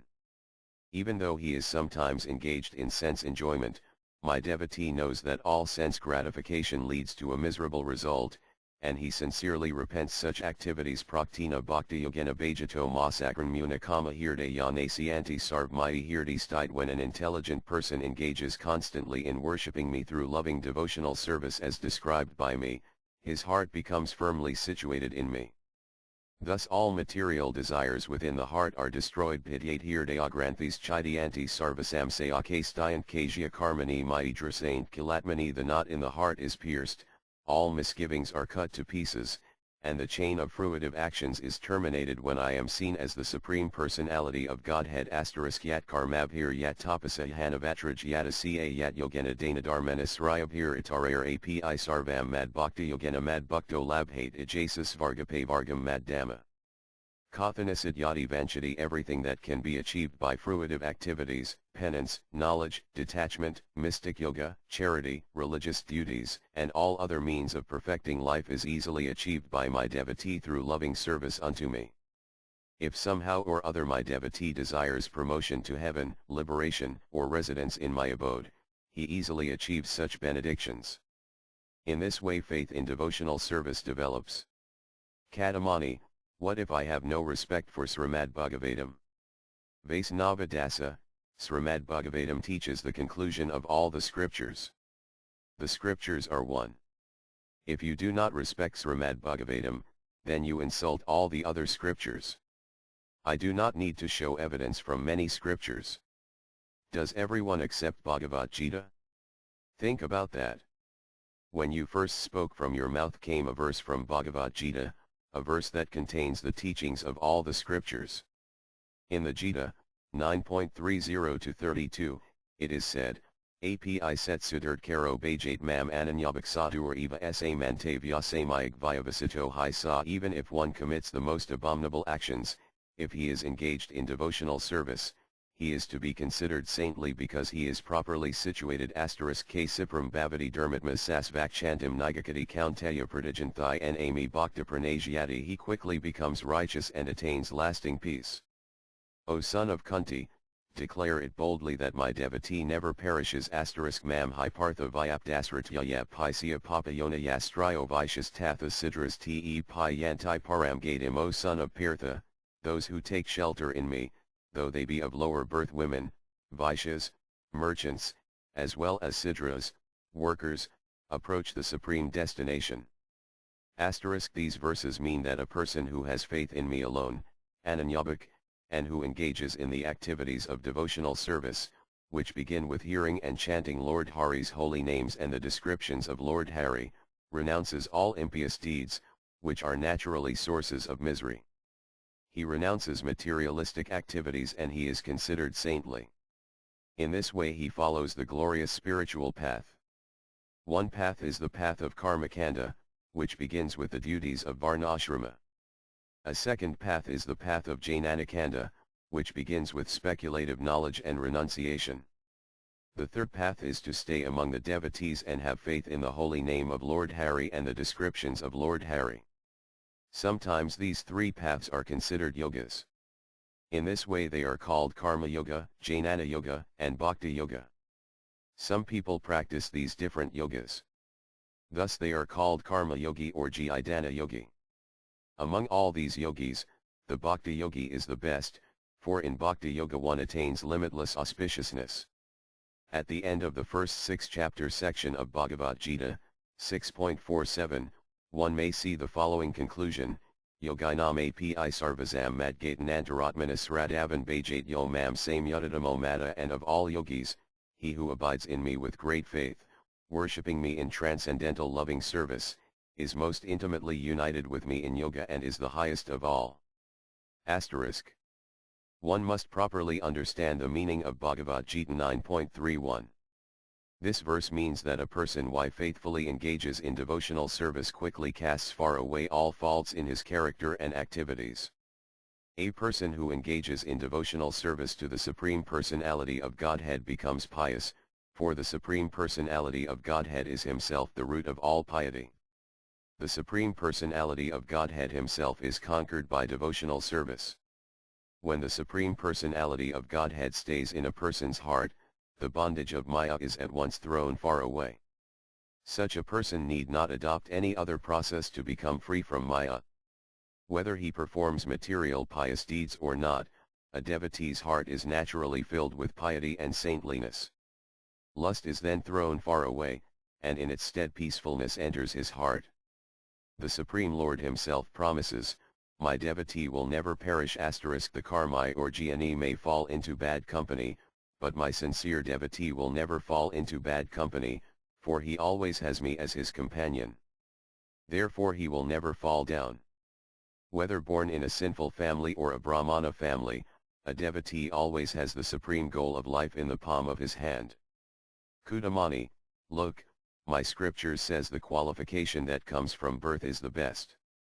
I was born in a Brahmana's home. By chanting the Gayatri mantra and performing other like duties I will gradually attain transcendental knowledge, and at the end I must attain liberation. How does faith arise? I do not know. I see that the Gita and Bhagavatam teach that faith leads to devotional service. Please explain what the soul must do to attain that faith. Vaisnava Dasa, faith is part of the soul's eternal nature. The duties of varnashrama and other like duties arise when the soul's temporary nature is manifested. That is the conclusion of all the scriptures. In the Chandogya Upanishad, 7.19.1, it is said, Yadavai sradat hatai atha manud, nasradadhan manud, sradadhad eva manud, sradatvava vijaj hasatavyeti sradam bhagavo vijajtsa iti. Asterisk, a person who has faith can understand. A person who has no faith cannot understand. A person who has faith can understand. Therefore one should ask about faith. Degree, O Master, I wish to know about faith. Some philosophers define the word faith as trust in the words of the Vedas and the spiritual master. That is not a wrong definition. However, it is not very clear. In my Sampradaya, faith is defined in these words, Amnayastitra 57 Srada TV Eniape Avarjam Bhakti Unmukha Siddhavartivais. So faith is a specific activity performed in the heart. It makes one desire to engage in devotional service. It is different from the other means of spiritual advancement. By associating with devotees and repeatedly hearing from them, a person becomes convinced in his heart that ordinary pious deeds, karma, impersonal speculation, jhana, and the gymnastics of yoga will not help him reach the eternal destination, and that destination cannot be attained by any means other than sincerely taking shelter of Lord Hari's feet. When one thinks in this way, he naturally attains faith in the words of the Vedas and the spiritual master. The nature of this faith is described in these words, Amnayasitra 58 SDCA Saranpati Laksan of faith is characterized by taking shelter of the Lord and surrendering unto him. Thus it is seen that taking shelter of the Lord and surrendering unto him is the external symptom of faith. This surrender and taking shelter are described in these words, Sri Hari Bhaktivilasa 11.417 Anuttalyajya Sankalpa Pratikalyajya Varjanam Rakshashyadatai Visvaso Goptrit Varanam Tatha Atmanaksepakarpanyi Sadvidhasaranagata. The 6 divisions of surrender are the acceptance of those things favorable to devotional service, the rejection of unfavorable things, the conviction that Krishna will give protection, the acceptance of the Lord as one's guardian or master, full self-surrender, and humility. Asterisk, thus one makes the following vow, will do whatever is favorable for pure devotional service, and will reject whatever is not favorable for it. The Supreme Personality of Godhead is my protector. By being active in impersonal speculation, jhana, yoga, and other like activities, I cannot attain anything of value. I cannot protect myself. I will serve the Lord as far as I am able, and He will protect me. In this way will be protected. Who am I? Am His property. Whatever He wishes, that I will do. In this way I will offer myself to Him. Own nothing. 1 am poor and lowly. In this way one understands his lowly position. When this vow, along with trust, confidence that the Lord will give protection, complete self-surrender, and humility are manifested in the heart, that is called faith. When this faith is manifested in the heart, one is qualified to engage in devotional service. This faith is the first step to becoming pure and eternally liberated. This faith is part of the soul's eternal nature. All spiritual paths that differ from this faith are temporary in their nature. Sidamani, I understand that much. But how is this faith attained? You have not told me that. If faith is created by pious deeds, then my argument is stronger, for one who does not perform the pious duties and rituals of varnashrama cannot attain faith. The Yavanas do not perform these pious varnashrama duties, So how can they become qualified to engage in devotional service? Vaisnava Dasa, it is true that faith is created by pious deeds, for the Narada Purana declares, Bhaktas tu Bhagavad Bhaktisangana Parajayat Sat Sangha Pratyat Pum Hisakrita Tirvasaphisate. Devotional service is attained by associating with devotees. The association of devotees is attained by past pious deeds. Pious deeds are of two kinds, one eternal, and two temporary. The pious deeds that bring association with devotees and devotional service are called eternal pious deeds. The pious deeds that bring material sense gratification and impersonal liberation are called temporary pious deeds. The pious deeds that bring eternal results are called eternal pious deeds. The pious deeds that bring temporary results are called temporary pious deeds. All kinds of material sense gratification are clearly temporary in their nature. They are not eternal. Many think that impersonal liberation is eternal, but such persons do not understand the real nature of impersonal liberation. The individual soul is pure, eternal, and unchanging. The individual soul imprisoned in the material world of illusions is in his temporary nature. When his prison shackles are cut and he is released, that moment is called liberation. The act of becoming liberated from the prison occurs in a single moment. Therefore the act of becoming liberated is not in itself eternal. There is the moment of liberation, and that moment comes to an end. When the soul's temporary nature is destroyed, the result is liberation. When liberation does not occur, then the temporary state is manifested.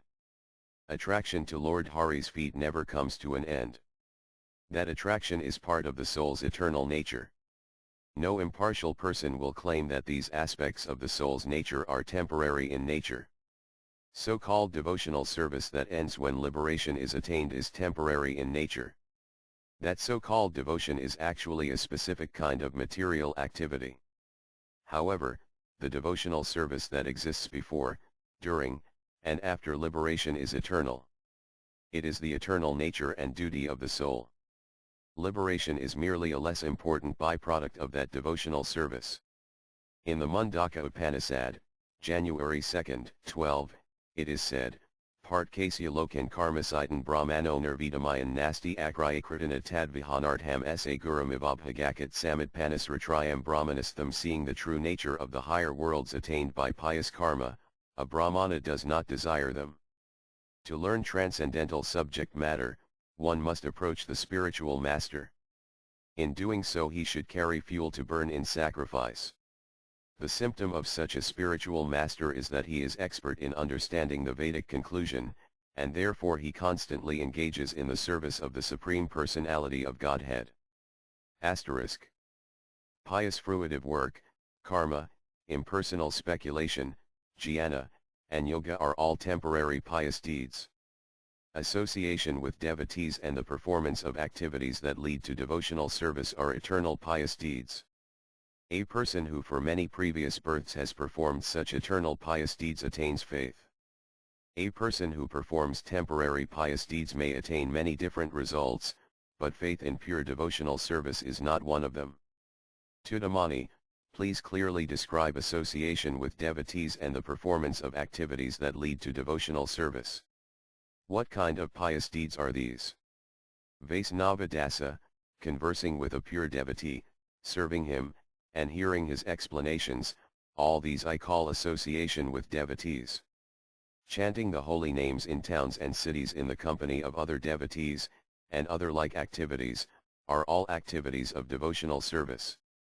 Giving charity and performing yoga, when connected to devotional service, are activities that lead to devotional service. In the scriptures it is said that cleaning the temple of Lord Hari, offering a lamp to Tulasidvai, fasting on Ekadasi, and other like activities, are activities of devotional service. Even if they are performed without pure faith, or even if they are performed accidentally, these pious activities still increase one's devotion for the Lord. When these pious deeds gradually become powerful, after many births they lead to pure faith in the association of devotees and the performance of pure devotional service. The word Vastusakti means that everything has a certain innate power. The activities of devotional service have the power to increase one's love and devotion for the Lord. Even if they are performed without faith, or even if they are performed with contempt, they still bring good results, what to speak of when they are performed with faith. In the Prabhasakanda it is said, Madhura Madhuramadan Mangalarn Mangalanam Sakalanigam Phalam Cit Svartapam Sakrode Api Parajitam Sradaya Helaya Va Biter Gavara Naramatram Tarayat Krishna Nama. Krishna's name is the sweetest of sweet things, the most auspicious of auspicious things, the transcendental fruit of the vine of all Vedic literature. O best of the Bhaitirgas, chanted even once, either with faith or contempt, it delivers the chanter. Asterisk.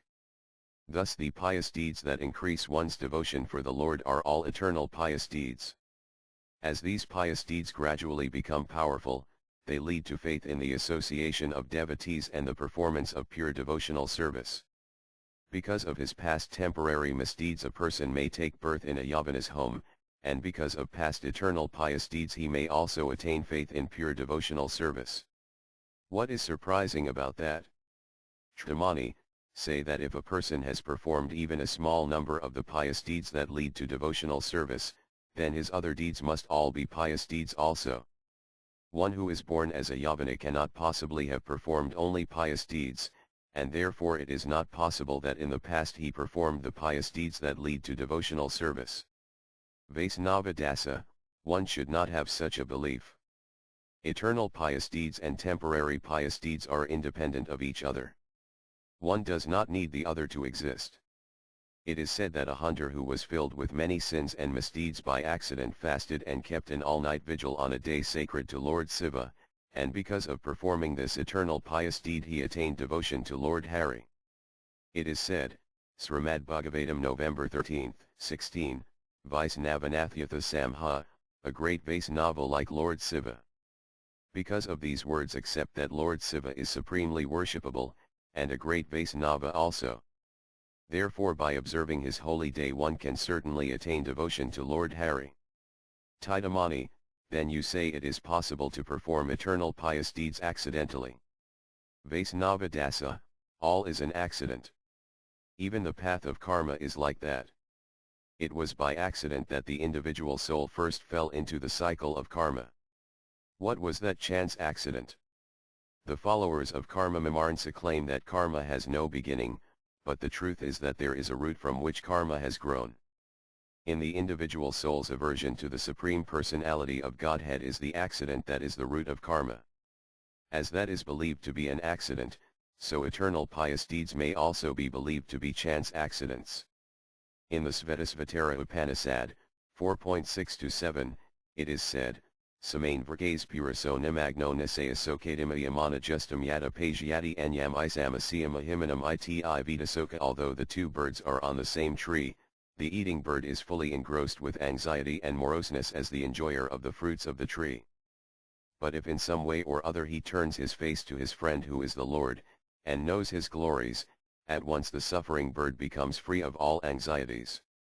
Asterisk in Srimad Bhagavatam 10.51.53 and March 25, 22, it is said, Bhavapavargo by Tramato Yada Bhav Janasia Tarhi Asi Uttha Sat Samagama Sat Sangamo Yare Itadeva Sat Gata Paravarese Tiva Ejate Radi. O my Lord! O infallible Supreme Person! When a person wandering throughout the universes becomes eligible for liberation from material existence, he gets an opportunity to associate with devotees. When he associates with devotees, his attraction for you is awakened. You are the Supreme Personality of Godhead, the highest goal of the Supreme Devotees and the Lord of the Universe. Asterisk. Sadam prasanan mama virya samvido bhavanti hrt karnarase anakatha tajjosanad asv apavargavartmani sradaratir bhaktir anukramijyati. The spiritually powerful message of Godhead can be properly discussed only in the society of devotees, and it is greatly pleasing to hear in that association. If one hears from devotees, the way of transcendental experience quickly opens, and gradually one attains firm faith that in due course develops into attraction and devotion. Asterisk. Kudamani, in your opinion is there no difference between a Hindu and a Yavana? Vaisnava Dasa, there are two kinds of difference, one spiritual, and two material. Spiritually, Hindus and Yavanas are not different. However, materially there is a difference. Shramani, why do you speak with the pompous words of the Vedanta? What is the material difference between the Hindus and Yavanas? Vaisnava Dasa, speak of material social customs. According to the material idea, a Yavana is untouchable. Thus, in the materialist's idea, one should neither touch nor associate with a Yavana. Thus, a Hindu touched by a Yavana must at once bathe with water. Also, a Hindu should not accept food or other things from a Yavana. Because it is attained by committing sinful deeds, a Yavana's body is horrible and should be avoided. Therefore it is untouchable. Sidamani, if this is so, then how can the Hindus and Yavanas be the same spiritually? Please clearly explain. Vaisnava Dasa, the scriptures declare, Bhaitargavara Naramatram Tarayat Krishna Nama, O best of the Bhaitargas, the holy name of Lord Krishna delivers the chanter. Asterisk. These words mean that the Yavanas and everyone else can attain the supreme spiritual goal of life by chanting the holy name of Lord Krishna. In this way the Hindus and Yavanas may become equals. A human being who does not perform eternal pious deeds like chanting Lord Krishna's name is declared by the scriptures to be Divi-ipadapasu, an animal pretending to be a human being. This is because such a person has no faith in the holy name of Lord Krishna. Although such a person may have taken birth as a human being, he is not really human. In truth he is an animal. The Mahabharata explains, Mahaprasad Govinda Nama Brahmani Vaisnave Svalpa Punyavatam Rajan Sixso Na Evajayat, O king, a person whose past pious deeds are small cannot have faith in Lord Govinda, the remnants of food offered to him, his holy name, or his devotees. Eternal pious deeds, which purify the soul, are called great pious deeds. Temporary pious deeds, which are performed without spiritual faith, are called small pious deeds. The remnants of food offered to Lord Krishna, Lord Krishna's holy name, and the pure Vaisnavathis for are spiritual. They reveal the spiritual truth. Tidamani, with a smile, what kind of talk is this? This is just the Vaisnava's fanatic dogma. How can rice, dal, and curry be spiritual? There is nothing that you will not claim. Vaisnava Dasa, do what you like, but please do not criticize the Vaisnavas. That is my request. In a debate, only the various arguments should be considered. Why do you need to verbally attack the Vaisnavas? The remnants of foods offered to the Lord are beyond the touch of the material world. One should not eat foods that are not thus offered to the Lord, for eating the remnants of food offered to the Lord illumines the way to the spiritual world and drives away all that is foolish and material. Therefore Sri Isopanisad, Mantra 1, explains, Isavajiam idam sarvam yat kifika jagatyam jagatina tyaktina bunjatama urdhakasyas vidhanam, everything animate or inanimate that is within the universe is controlled and owned by the Lord.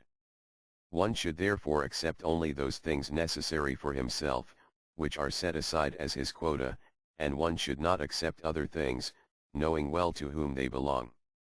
Asterisk. Whatever exists in the material universe has a relationship with the potency of the Supreme Personality of Godhead. A person who sees that everything has a relationship with the Lord's potency will not attempt to enjoy the things of this external material world. If a spiritually conscious soul accepts only what he must to maintain his material body in this world, and if he understands that everything is the Supreme Personality of Godhead's mercy, then he will not fall down.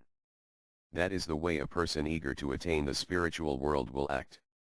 Therefore the remnants of food offered to Lord Krishna are called Mahaprasada, great mercy. Still, you are not attracted to these spiritual things, that is your misfortune. Tudamani, let's change the subject. Let's consider ordinary material things. How should one behave with Yavanas? Vaisnava Dasa, as long as a person is a Yavana, we should ignore him. However, if by performing eternal pious deeds, the Yavana becomes a Vaisnava, then I will not use the word Yavana to refer to him. The scriptures declare, Padma Purana and Itihasasamakyastidram va Bhagavad Bhaktamnistam Svapakam Tatha Vixiate Jati Samanyat Sayati Narakam Dhruvam. He goes to hell who thinks in terms of his birth and caste, and who thus sees a Vaisnava as a Stra, a barbarian, or an outcast. Nami Priyas Katarvadi Mad Bhaktis Vapaka Priyatasme Idam Tato Grahayam Sa.ca Tijoyathahayaham. The Supreme Personality of Godhead said, a scholar learned in the four Vedas is not truly dear to me. An outcast who has become my devotee is truly dear to me. To him gifts should be given. From him blessings should be accepted. He should be worshipped as much as I. Kudamani, understand. If this is so, then why cannot a Vaisnava householder marry his daughter to a Yavana Vaisnava, or why cannot he himself marry the daughter of a Yavana Vaisnava? Vaisnava Dasa, in ordinary material understanding, when a person is born in a Yavana family he remains a Yavana until his death. However, in the spiritual understanding, when he engages in devotional service he is a Yavana no longer. 10 kinds of ordinary social rights are described in the Samriti Sastra. Marriage is one of them. If a householder Vaisnava is a Hindu, then he has a status within the 4 castes and it is proper that he should marry within his own caste, for in ordinary material dealings it is best to accept the temporary duties assigned to the 4 castes. One does not become a Vaisnava merely by rejecting the duties of the 4 castes. A true Vaisnava who do whatever is favorable for devotional service. If a person becomes spiritually advanced, and thus qualified to ignore or renounce the duties of the 4 castes, then he may do so. Then he may renounce all duties of the 4 castes. If the duties of the 4 castes are not favorable for one's devotional service, then they may be easily rejected. If association with the Yavanas is not favorable for devotional service, then a faithful Yavana Vaisnava should reject their association. What is the difference between a Hindu Vaisnava who properly rejects the duties of the 4 castes and a Yavana Vaisnava who rejects association with Yavanas? Both have rejected what is material and inferior. Spiritually they are brothers.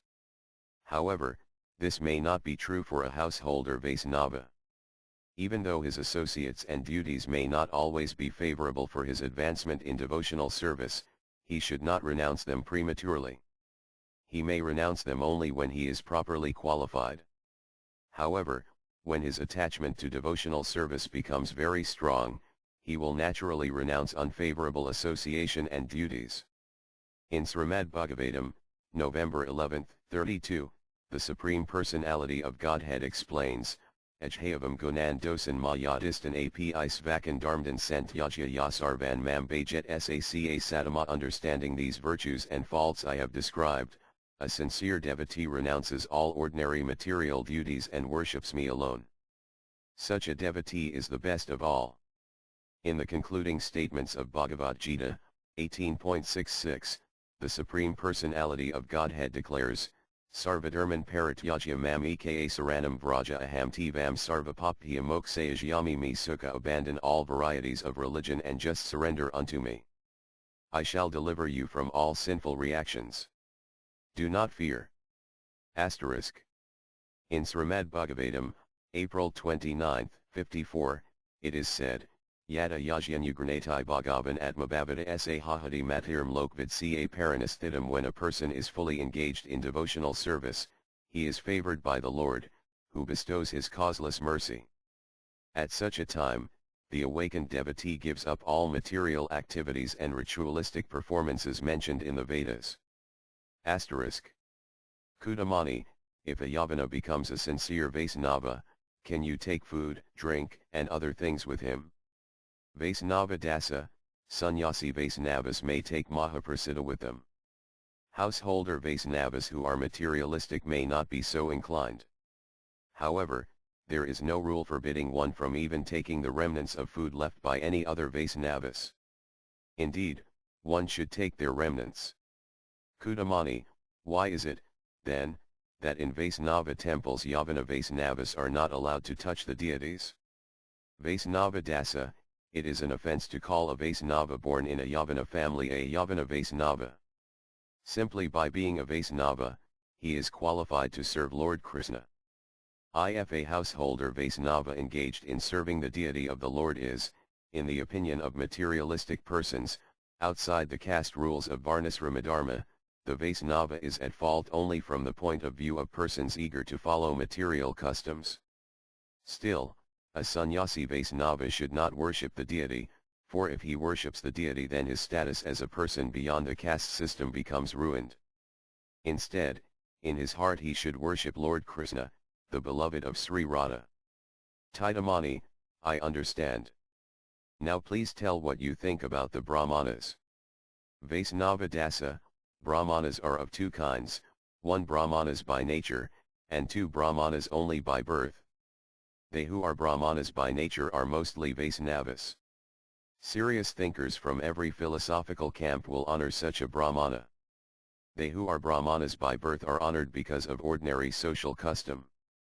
That the Vaisnavas should be honored as the genuine Brahmanas is confirmed by the following words of scripture, Stmad Bhagavatam July 9, 10 Viprat Devi Isad Guna Yudit Aravinda Nabhapad Aravinda Vimakats Vapakam Varis Tam Menyi Tat Arpadamano Vakana Hitar Hapranam Pandati Sa Kulam Na Tub Dirimana. If a Brahmana has all 12 of the Brahmanical qualifications, as they are stated in the book called Sanatsujata, but is not a devotee and is averse to the lotus feet of the Lord, he is certainly lower than a devotee who is a dojator but who has dedicated everything mind, words, activities, wealth, and life to the Supreme Lord.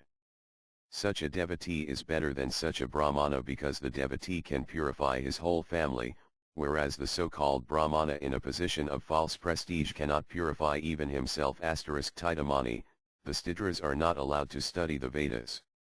If a Stidra becomes a Vaisnava, would he not then allowed to study the Vedas?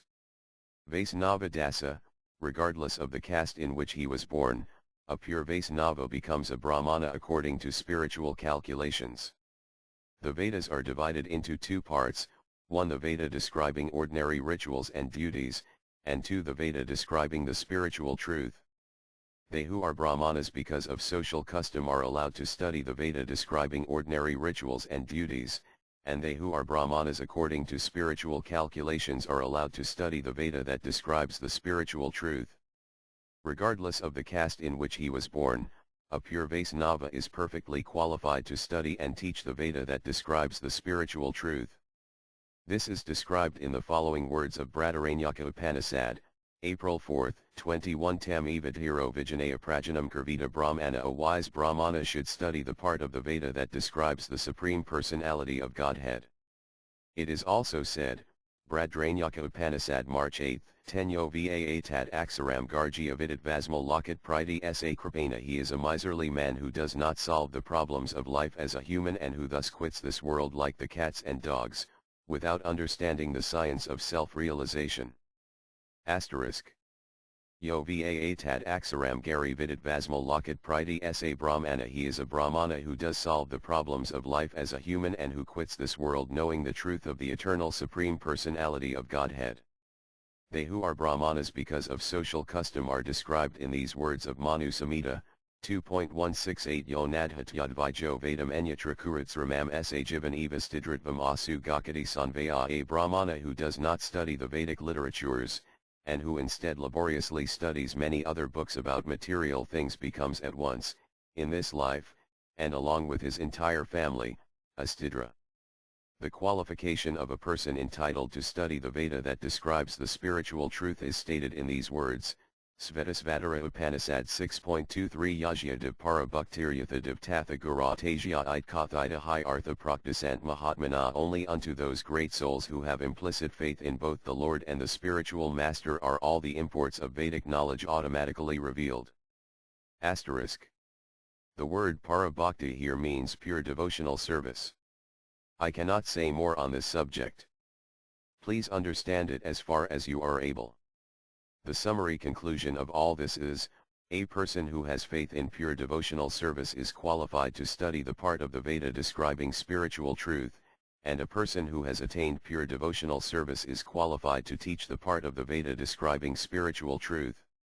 Sidamani, is your conclusion, then, that the part of the Vedas describing spiritual truth teaches only the Vaisnava religion and does not teach any other religion? Vaisnava Dasa, there is only one religion. There is no such thing as two religions. That one religion is called the eternal religion or the Vaisnava religion. Other religions are temporary. They serve as steps leading up to the Vaisnava religion. In the 11th canto, Srimad Bhagavatam 1.1.14.3, the Supreme Personality of Godhead explains, Kalinanasta pralavani yam vedasam janita mayato brahmain prakta dharmo yajyam madhyatmaka. By the influence of time, the transcendental sound of Vedic knowledge was lost at the time of annihilation. Therefore, when the subsequent creation took place, I spoke the Vedic knowledge to Brahma because I myself am the religious principles enunciated in the Vedas. The Katha Upanishad, January 2, 15 and 1.3.9, explains, Sarveda yat padam anmananiti. Tat te padam sangrahena brahvami. All the Vedas describe the abode of the Supreme Personality of Godhead. Now I will briefly describe that abode to you. Tad Visno Paramam Padam, the realm of Lord Vishnu is the supreme spiritual abode. When the discussion had reached this point, the faces of Devi Vidyaratna and his associates had become pale and withered. The great Pandita teachers were completely demoralized. It was now 5 o'clock. Everyone said, "Let us end the meeting now." Everyone agreed, and the meeting ended. With one voice the Brahmana Panditas praised the learning of Vaisnava Dasa. Chanting the holy names of Lord Hari as they went, the Vaisnavas returned to their homes. Chapter 7 Nityadharma O Samsara, eternal duties, household life, and the material world. On the bank of the Sarasvati River was an ancient merchant town named Saptagrama. For a long time 1,000 merchants and bankers have lived there. By the mercy of Lord Nityananda, since the time of Sri Udaranadatta, these merchants have enthusiastically chanted the holy names of Lord Hari. Fearing that much money would be spent, a merchant named Kandidasa would not join the people of the town in chanting the holy names of Lord Hari. By living very frugally, he had accumulated a lot of money. His wife, Damayanti, who had contracted this nature from her husband, would not give due respect to Vaisnavas or guests. In their youth this merchant couple had 4 sons and 2 daughters. Marrying off first one and then the other daughter, the couple carefully kept their great wealth to give to their sons. When Vaisnavas never visit a home, the children in there do not naturally become very kind or generous.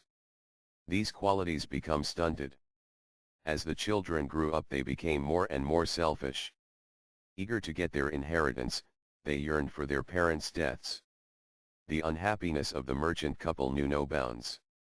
One by one the sons were also married. Imbibing their husband's nature, the daughters-in-law also began to wish their husband's parents would die. When they became able, the sons divided their father's wealth, and set themselves up as merchants. One day Kandidasa called together his sons and said, "Look, by living frugally since childhood, have accumulated some wealth for your sakes. For all this time your mother and I have not eaten good food or dressed in nice clothing.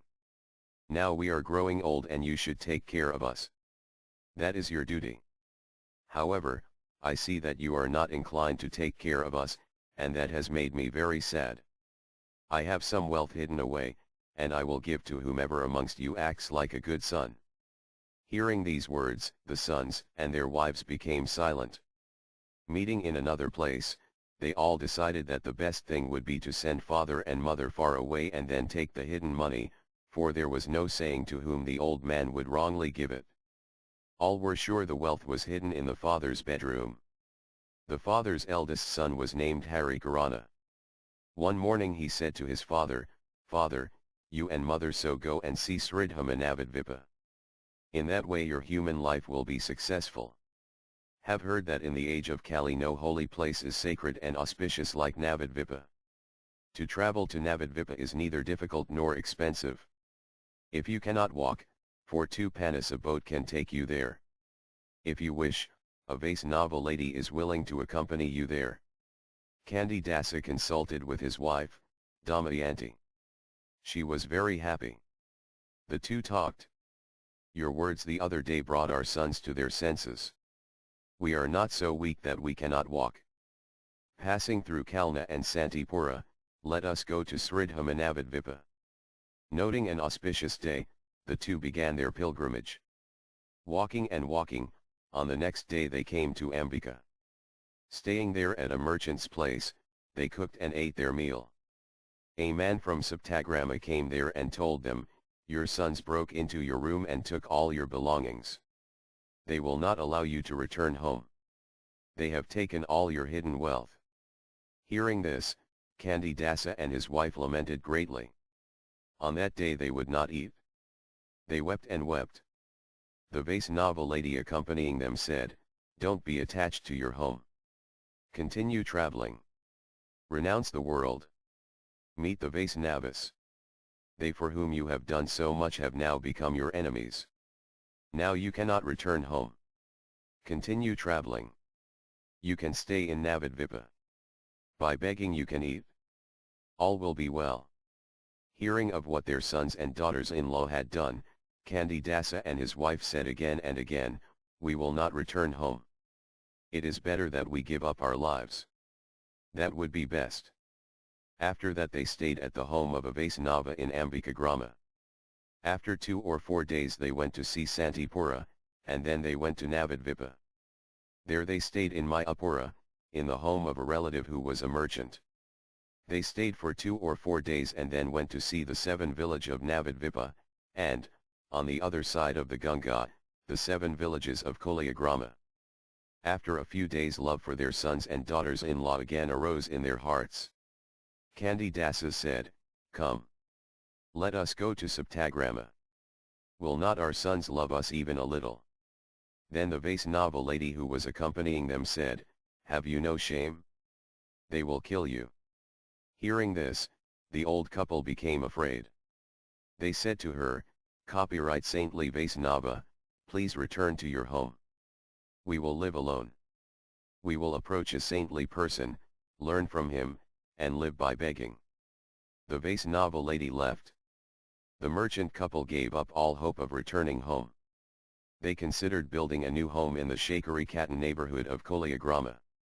After begging from many good people, they were able to build a cottage.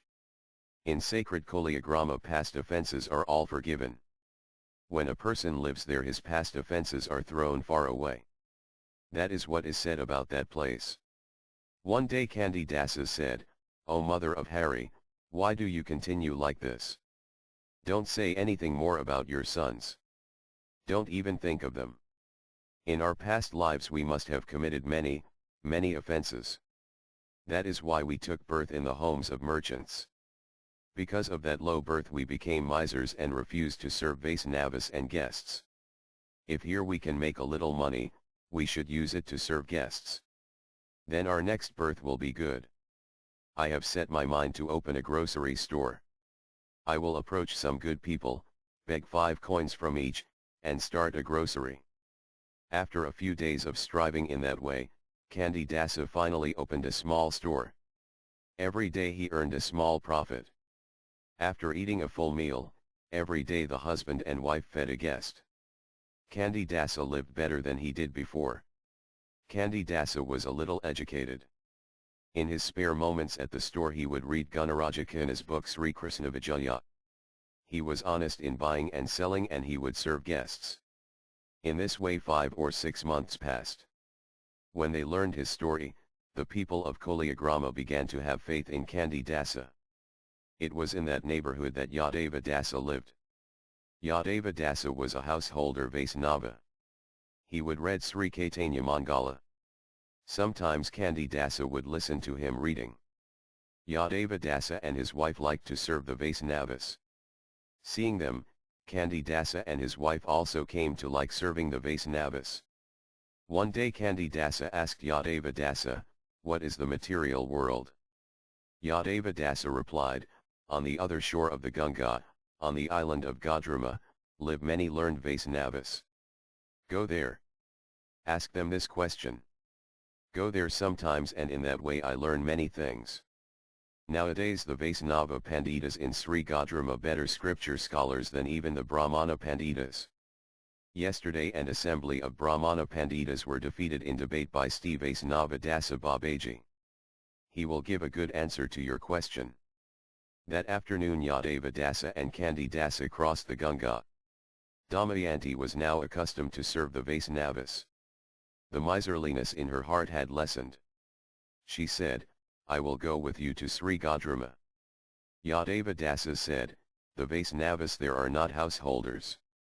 They are renunciants. I think they will not be happy to have you in their midst.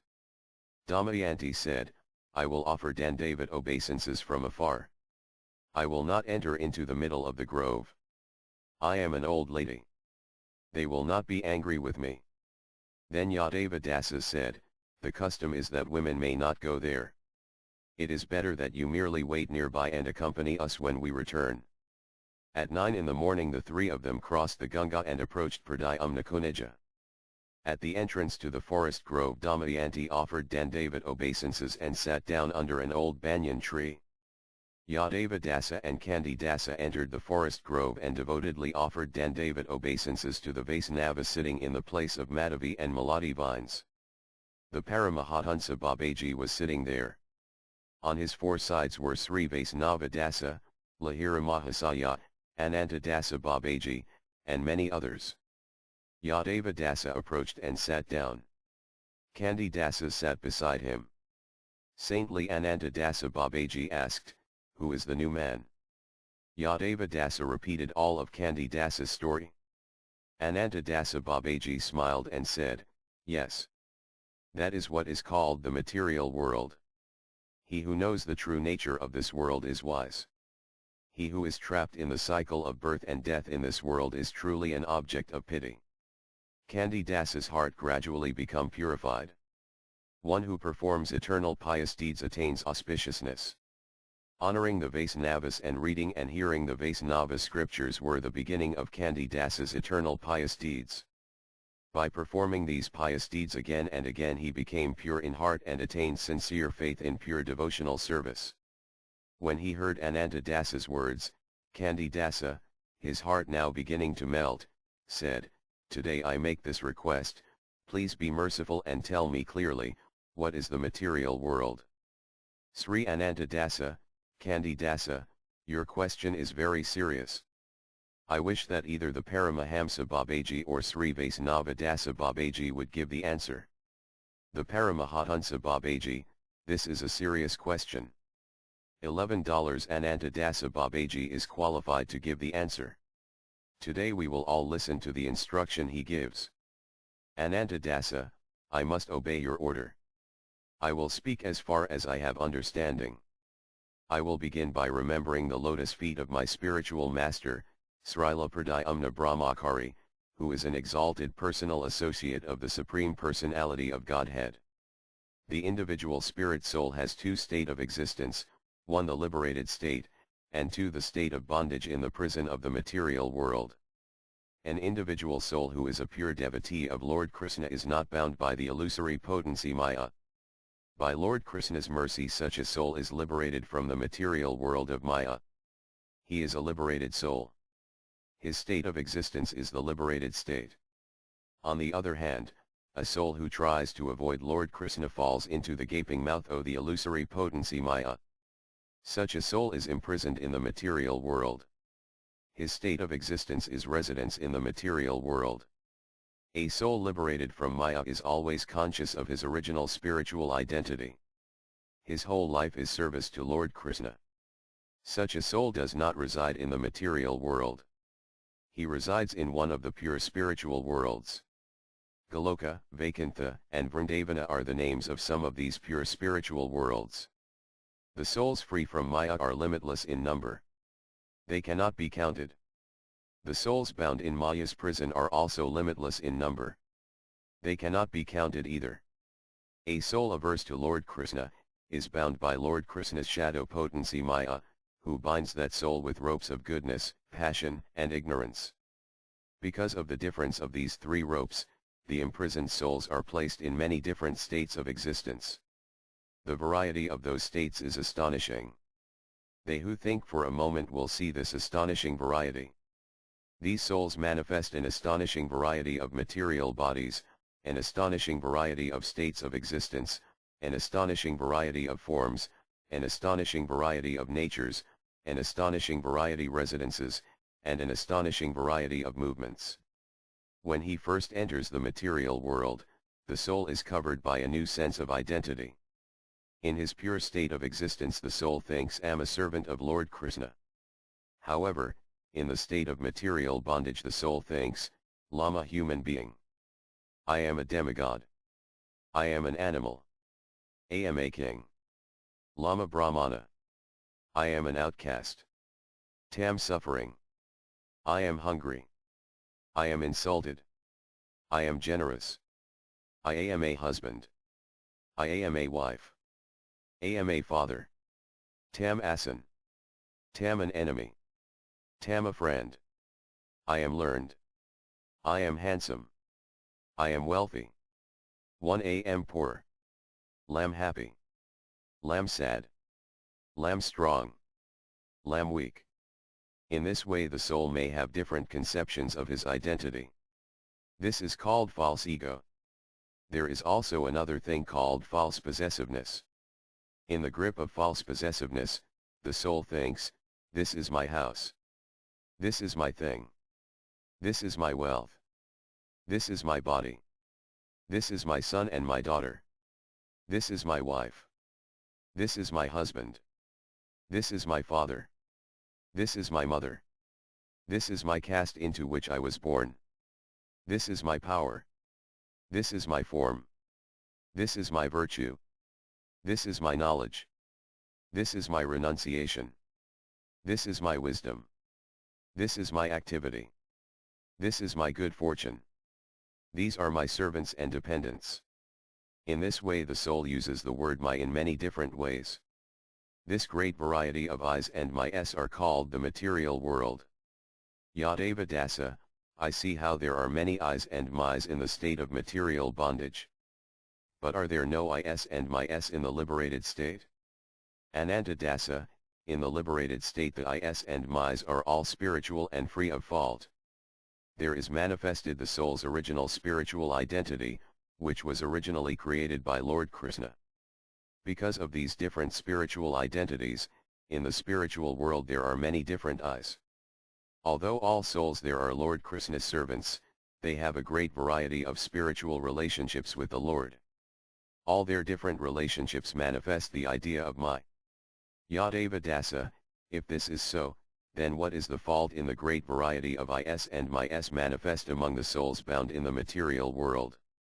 Ananta Dasa, the fault is this, in the soul's pure state the ideas of I and my are based on reality. However, when the soul resides in the material world these ideas of I and my are artificial impositions. They are not real. They are illusions. In the material world they are all temporary, unnatural, and the sources of fleeting pleasures and pains. Yadeva Dasa, then is the material world an illusion?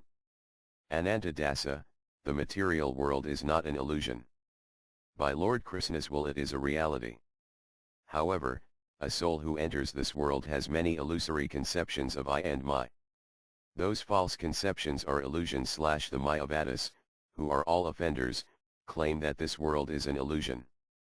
Yadeva Dasa, why do we have illusory material relationships? Ananta Dasa, the individual soul is a tiny particle of spirit.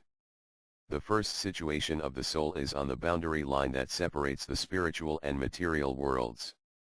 In that condition the souls that do not forget their original relationship with Lord Krishna come under the control of the spiritual potency and are drawn into the spiritual world. Becoming eternal associates of Lord Krishna, they enjoy the bliss of serving him directly. The souls who are averse to Lord Krishna and who wish to enjoy the pleasures offered by Maya are drawn into the world of Maya. That is why we now reside in the material world. When we enter the material world we forget our true spiritual identity. Then we think I am the enjoyer of Maya. Then Maya encircles us with a great variety of false identities. Yadeva Dasa, why, then, though we endeavor to attain it, do we not succeed in regaining the consciousness of our original spiritual identity? Ananta Dasa, those endeavors are of two kinds, 1. Appropriate, and 2. Inappropriate. Appropriate endeavors inevitably throw far away all material illusions about our identity. On the other hand, how can one succeed if his endeavors are not appropriate? Yadeva Dasa, what are inappropriate endeavors? Please tell me. Ananta Dasa, when a soul purifies his heart by performing the duties of Karmakanda, takes shelter of the impersonal Brahman, and thinks now I will become free of Maya, his endeavors are all inappropriate. When a soul ties to attain spiritual perfection by performing Astanga Yoga and entering a trance of Samadhi, his endeavor also is inappropriate. There are many other kinds of inappropriate endeavor also. Yadeva Dasa, why are these endeavors not appropriate? Ananta Dasa, they are not appropriate because many obstacles stop one from attaining the desired results by practicing them, and because there is only the most slender chance that one will succeed by practicing them. We were thrust into this material world because we committed an offense. We will not be able to throw away our material condition of life without first attaining the mercy of that person we offended. Without his mercy we will not attain our original pure state. Yadeva Dasa, what are the appropriate means? Ananta Dasa, association with devotees and surrender. Association with devotees is described in these words of Srimad Bhagavatam, November 2, 30 Atta Atyantikam Kasamam Pirchamo Bhavato Nagasam Sursman Kasanardho Pisat Sangasavatir Enranam. Therefore, O completely sinless ones, ask you to kindly tell me what the supreme good is. After all, even half a minute's association with pure devotees within this world of birth and death is a priceless treasure for any man. If you ask, how can the souls in this material world attain the supreme good, then say, if one has a moment's association with the devotees of the Lord, then one will attain the supreme good. The Supreme Personality of Godhead describes surrender in these words of Bhagavad Gita, 7.14 Devi hi esd gunamayi mama maya duratyaya mamiva yaprapadianti mayam enchiam taranti te. This divine energy of mine, consisting of the three modes of material nature, is difficult to overcome. But those who have surrendered unto me can easily cross beyond it. Asterisk. Here the Lord says, my divine Maya potency consists of the three material modes of goodness, passion, and ignorance. By his own endeavor, a human being cannot cross beyond this Maya. Therefore this Maya is very difficult to overcome.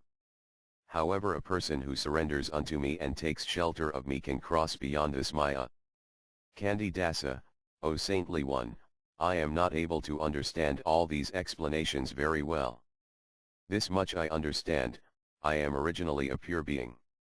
Forgetting Krishna, I have fallen into Maya. I am bound in the prison of the material world. By Lord Krishna's mercy I may be released. If do not attain Lord Krishna mercy, will stay in this condition. Ananta Dasa, yes. Now you accept this much. Your teacher, Yadeva Dasa, knows all these truths, and you have learned them from him.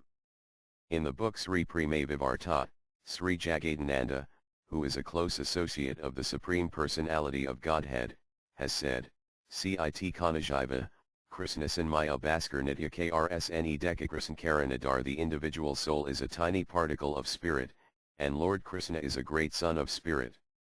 The liberated soul always gazes at Lord Krishna. The liberated soul always worships Lord Krishna. Krishna Bhayar Mukhahana Bhagavachakayar Nakadastamaya Japatayadhara. As soon as one becomes inimical to Krishna and desires sense gratification, he is immediately struck down by the illusory energy of the Lord. Pisasi Pale Jena Mati Kana Hay Made Grasta Jaiva Hay Se Bhava Uday. When a living entity is conditioned by material nature, he is exactly like a person haunted by a ghost. Ami Siddhakrishna Dasa Ei Katha Buli Mayara Nafarahana Siradina Bule. Forgetting the words in my perfect state am servant of Krishna, he serves Maya for a long time. Kabhu Raja, Kabhu Praja, Kabhu Viprastidra, Kabhu Dubka, Kabhu Sukha, Kabhu Kitake Sudra. Sometimes he is a king. Sometimes he is a citizen. Sometimes he is a Brahmana. Sometimes he is a Sidra. Sometimes he is sad. Sometimes he is happy. Sometimes he is a tiny insect.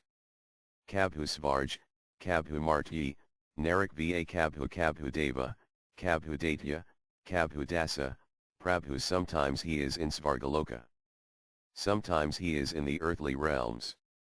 Sometimes he is in hell. Sometimes he is a demigod. Sometimes he is a demon. Sometimes he is a servant. Sometimes he is a master. Sometimes he is a servant. Iri samstra by tramite kona jansthusadaj nijatatva avagatahan. Thus he wanders in the material worlds. When he attains the association of devotees, he can understand the truth about himself. Nijatativa yani dra samsara nak kina va bhajano maya kaya. When he understands the truth about himself, he no longer wishes to stay in the material world. Then he laments, why did serve Maya for so long, Kend Bol, O hey Krishna, Amitabha das Tamarakarana Chadi Hala Sarvanda. As he weeps and cries out, O Krishna, am your servant. By leaving your feet, lost everything. Kakyati Kari Yad Krsne Dekabar Kripakari Krishna Ter Chadana Samsar. When the soul once cries for Krishna in this way, Lord Krishna becomes merciful and helps him leave the material world. Madka Pikane Raka Krishna Pain K Bajite Krishna Padapadma Pay. Then the soul turns away from Maya. Again and again worshipping Krishna, the soul attains Krishna's lotus feet. Krishna Ter Dina Nija Cic Chuktira Bal Mayadgarsana Shadahya Durbal. Krishna then places that soul under the protection of his internal potency. Maya then loses her power. Maya no longer attracts that soul. Sthusaraga Krishna Nama I Matra Cdi Samsdarajinite Gra Kona Vastundi. This is attained by associating with devotees and chanting the holy names of Lord Krishna. There is no other way to escape the material world of birth and death. Yadeva Dasa, O saintly Babaji, you speak of association with devotees, but devotees also live in the material world. They also suffer in the material world. How is it possible that they can deliver other souls? Ananta Dasa, devotees live in the material world. Still, their material world that is their home is very different from the material world that is home to the souls bewildered by Maya. Looking at them from the outside, they seem to be the same world. But within they are very different. There are always some devotees in the material world. Still, the non-devotees do not choose to associate with them. The association of devotees is rarely attained. The souls devoured by Maya may be divided into two groups, one they who, mad to enjoy the tiny pleasures of Maya, worship the material world, and two the intelligent souls who, not attracted to the pleasures of Maya, hope to attain better pleasures. In this way the residents of the material world are divided into two groups, one the unintelligent, and two the intelligent. Some call these two groups, one they who desire material sense gratification, and two they who desire liberation. The phrase they who desire liberation does not refer to the impersonalists. It means they who, burned by the flames of the world of repeated birth and death, seek to understand their true spiritual identity. The Vedic literatures call such persons they who desire liberation. When such persons renounce the desire to attain impersonal liberation and instead engage in worshipping and serving the Supreme Personality of Godhead, their worship is called pure devotional service. The scriptures do not order that one should renounce the desire for liberation. Rather, the moment he understands the truth of Lord Krishna and the individual spirit soul, the person desiring liberation becomes at once liberated. This is explained in the following words of Srimad Bhagavatam, 6.14.3-5 Rajobhis Samasankyata Parthavar Iha Yantavatisam Yakekani Hanti Sriovi Manujataya. In this material world there are as many living entities as atoms.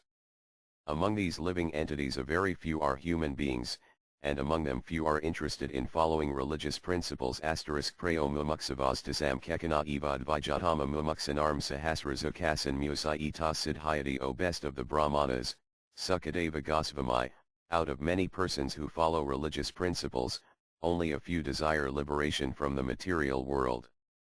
Among many thousands who desire liberation, one may actually achieve liberation, giving up material attachment to society, friendship, love, country, home, wife, and children. And among many thousands of such liberated persons, one who can understand the true meaning of liberation is very rare. Muthanam api siddhanam narayana parayana sudur labha prasantatma kotisvapi mahamun. O great sage, among many millions who are liberated and perfect in knowledge of liberation, one may be a devotee of Lord Narayana, or Krishna. Such devotees, who are fully peaceful, are extremely rare. Asterisk. As the number grains of sand in the world cannot be counted, so the number of individual spirit souls also cannot be counted. Among these souls a small number seek eternal auspiciousness. Most are interested in material sense gratification. Of they who seek the highest spiritual good, most are interested in liberation, which means to escape the material world. Of thousands and thousands of souls seeking liberation, some few attain the perfection of truth and actually become liberated. Of millions and millions of liberated souls, some few become peaceful devotees of Lord Narayana.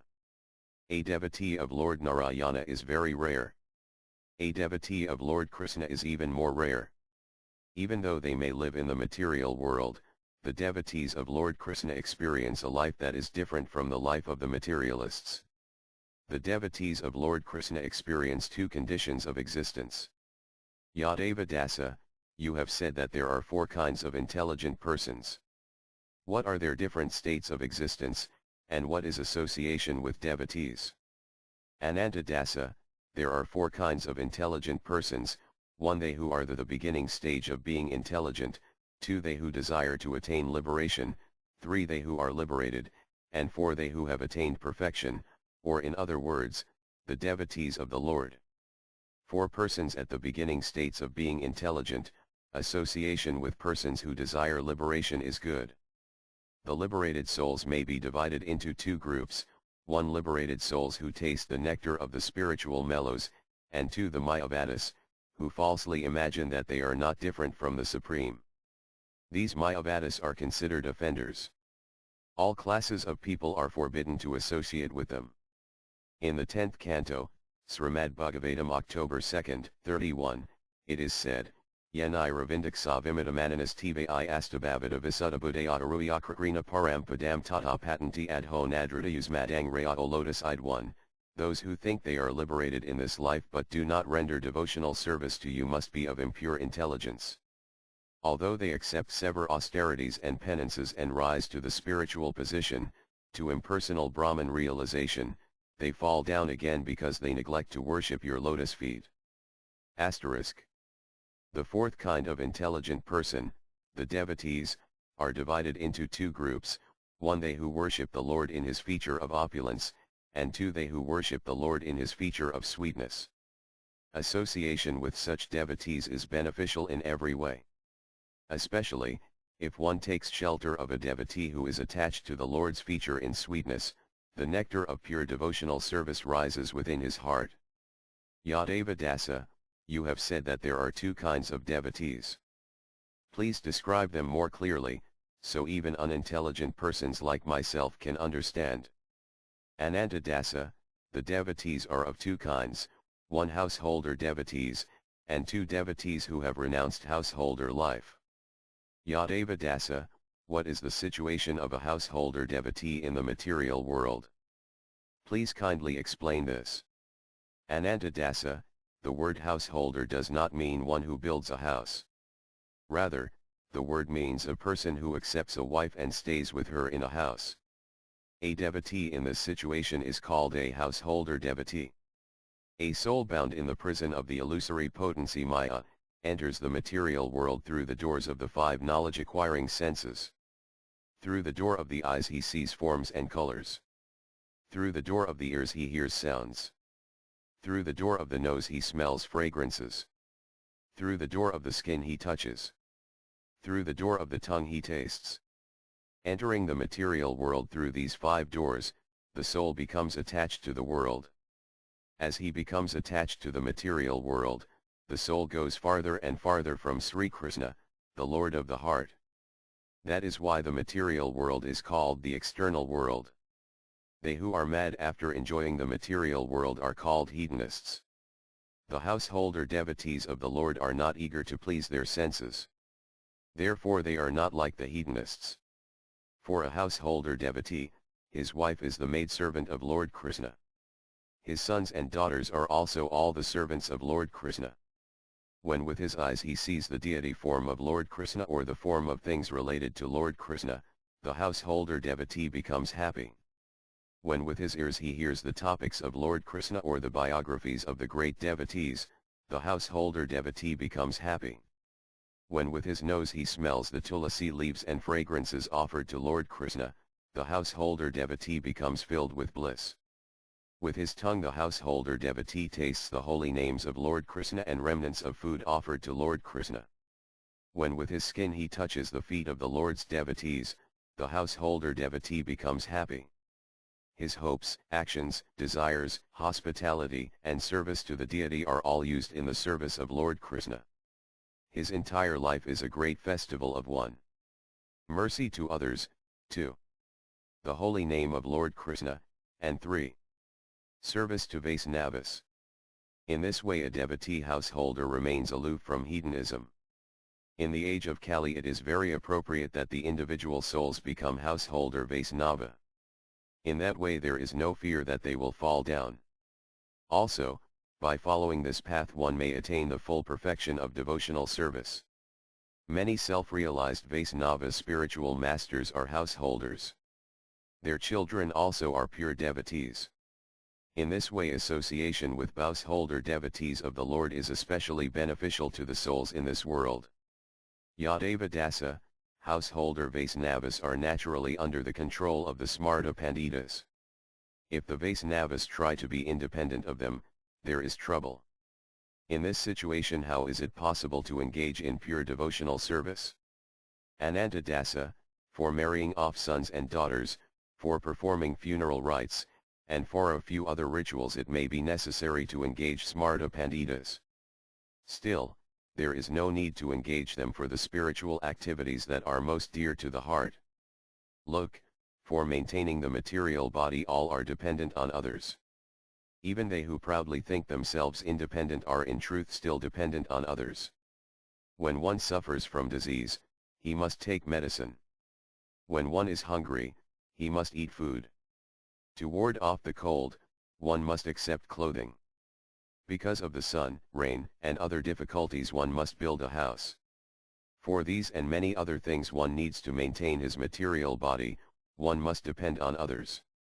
To be independent is merely, as far as possible, to limit these situations of depending on others. The truth is, however, that no one can be completely independent and still maintain his material body. Still, to be independent as far as possible is good and helpful for devotional service. If one observes all these previously described rituals in relation to Lord Krishna, then there is no fault in observing them. For example, if marriage is accepted not only to beget good children and worship the Prajapati, but also to engage one's wife and family in devotional service to Lord Krishna and to make one's home a temple of Lord Krishna, then household life is favorable for devotional service. Let the materialists, the Vedic priests, and others say what they will, one still attains the spiritual benefit of these devotional activities. On the Sraddha day one should first worship Lord Krishna, offer the remnants of that offering as pinda to his ancestors, and then feed the Brahmana Vaisnavas. These activities are favorable for a householder's devotional service. When these smarta rituals may be performed in the context of devotional service, then that are not at all unfavorable to pure devotional service. Ordinary activities should be done with a sense of detachment and renunciation. Spiritual activities should be performed in the association of devotees. Then one will not be at fault. Look. Most of Lord Chaitanya Mahaprabhu's personal associates were householder devotees. From time without beginning many great Rajarsis, saintly kings, and Devarsis, divine sages, were householder devotees. Dhruva Maharaja, Prahlada Maharaja, the Pandavas, and many others were all householders. Householder devotees of the Lord are worshipped by all the world. Yadeva Dasa, if householder devotees are so worshipable and qualified to attain all spiritual love, then why do some devotees renounce householder life? Anantadasa, among the householder devotees, for some it is appropriate to renounce household life. However, in the material world the number of these devotees is very small and association with them is very rare. Yadeva dasa, what makes a man qualified to renounce household life? Anantadasa, human beings have two kinds of activities, one external activities, and two internal activities.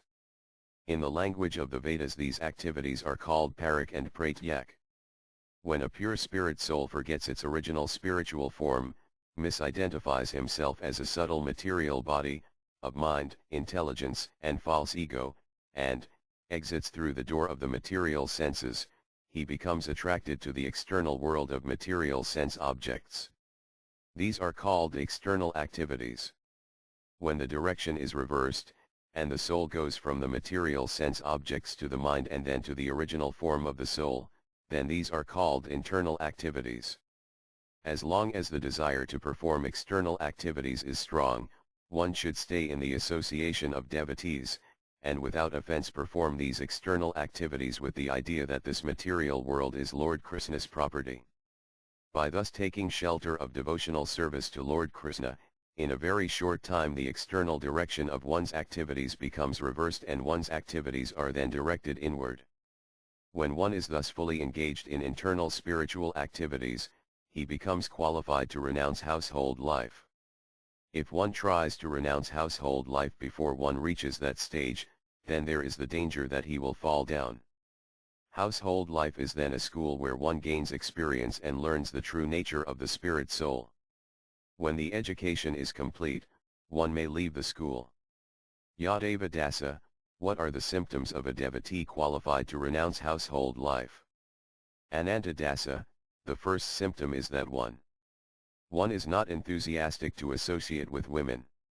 Other symptoms are, 2 mercy to all living entities, 3 considering that activities to accumulate money are not very important, 4 endeavoring to attain a home and clothing only when they are genuinely needed, 5 faith in Lord Krishna, 6 love and devotion for Lord Krishna, 7 considering that it is not good to associate with worldly people, 8 thinking praise and criticism are the same, 8 aversion to material activities, and 9 not being concerned whether one lives or dies.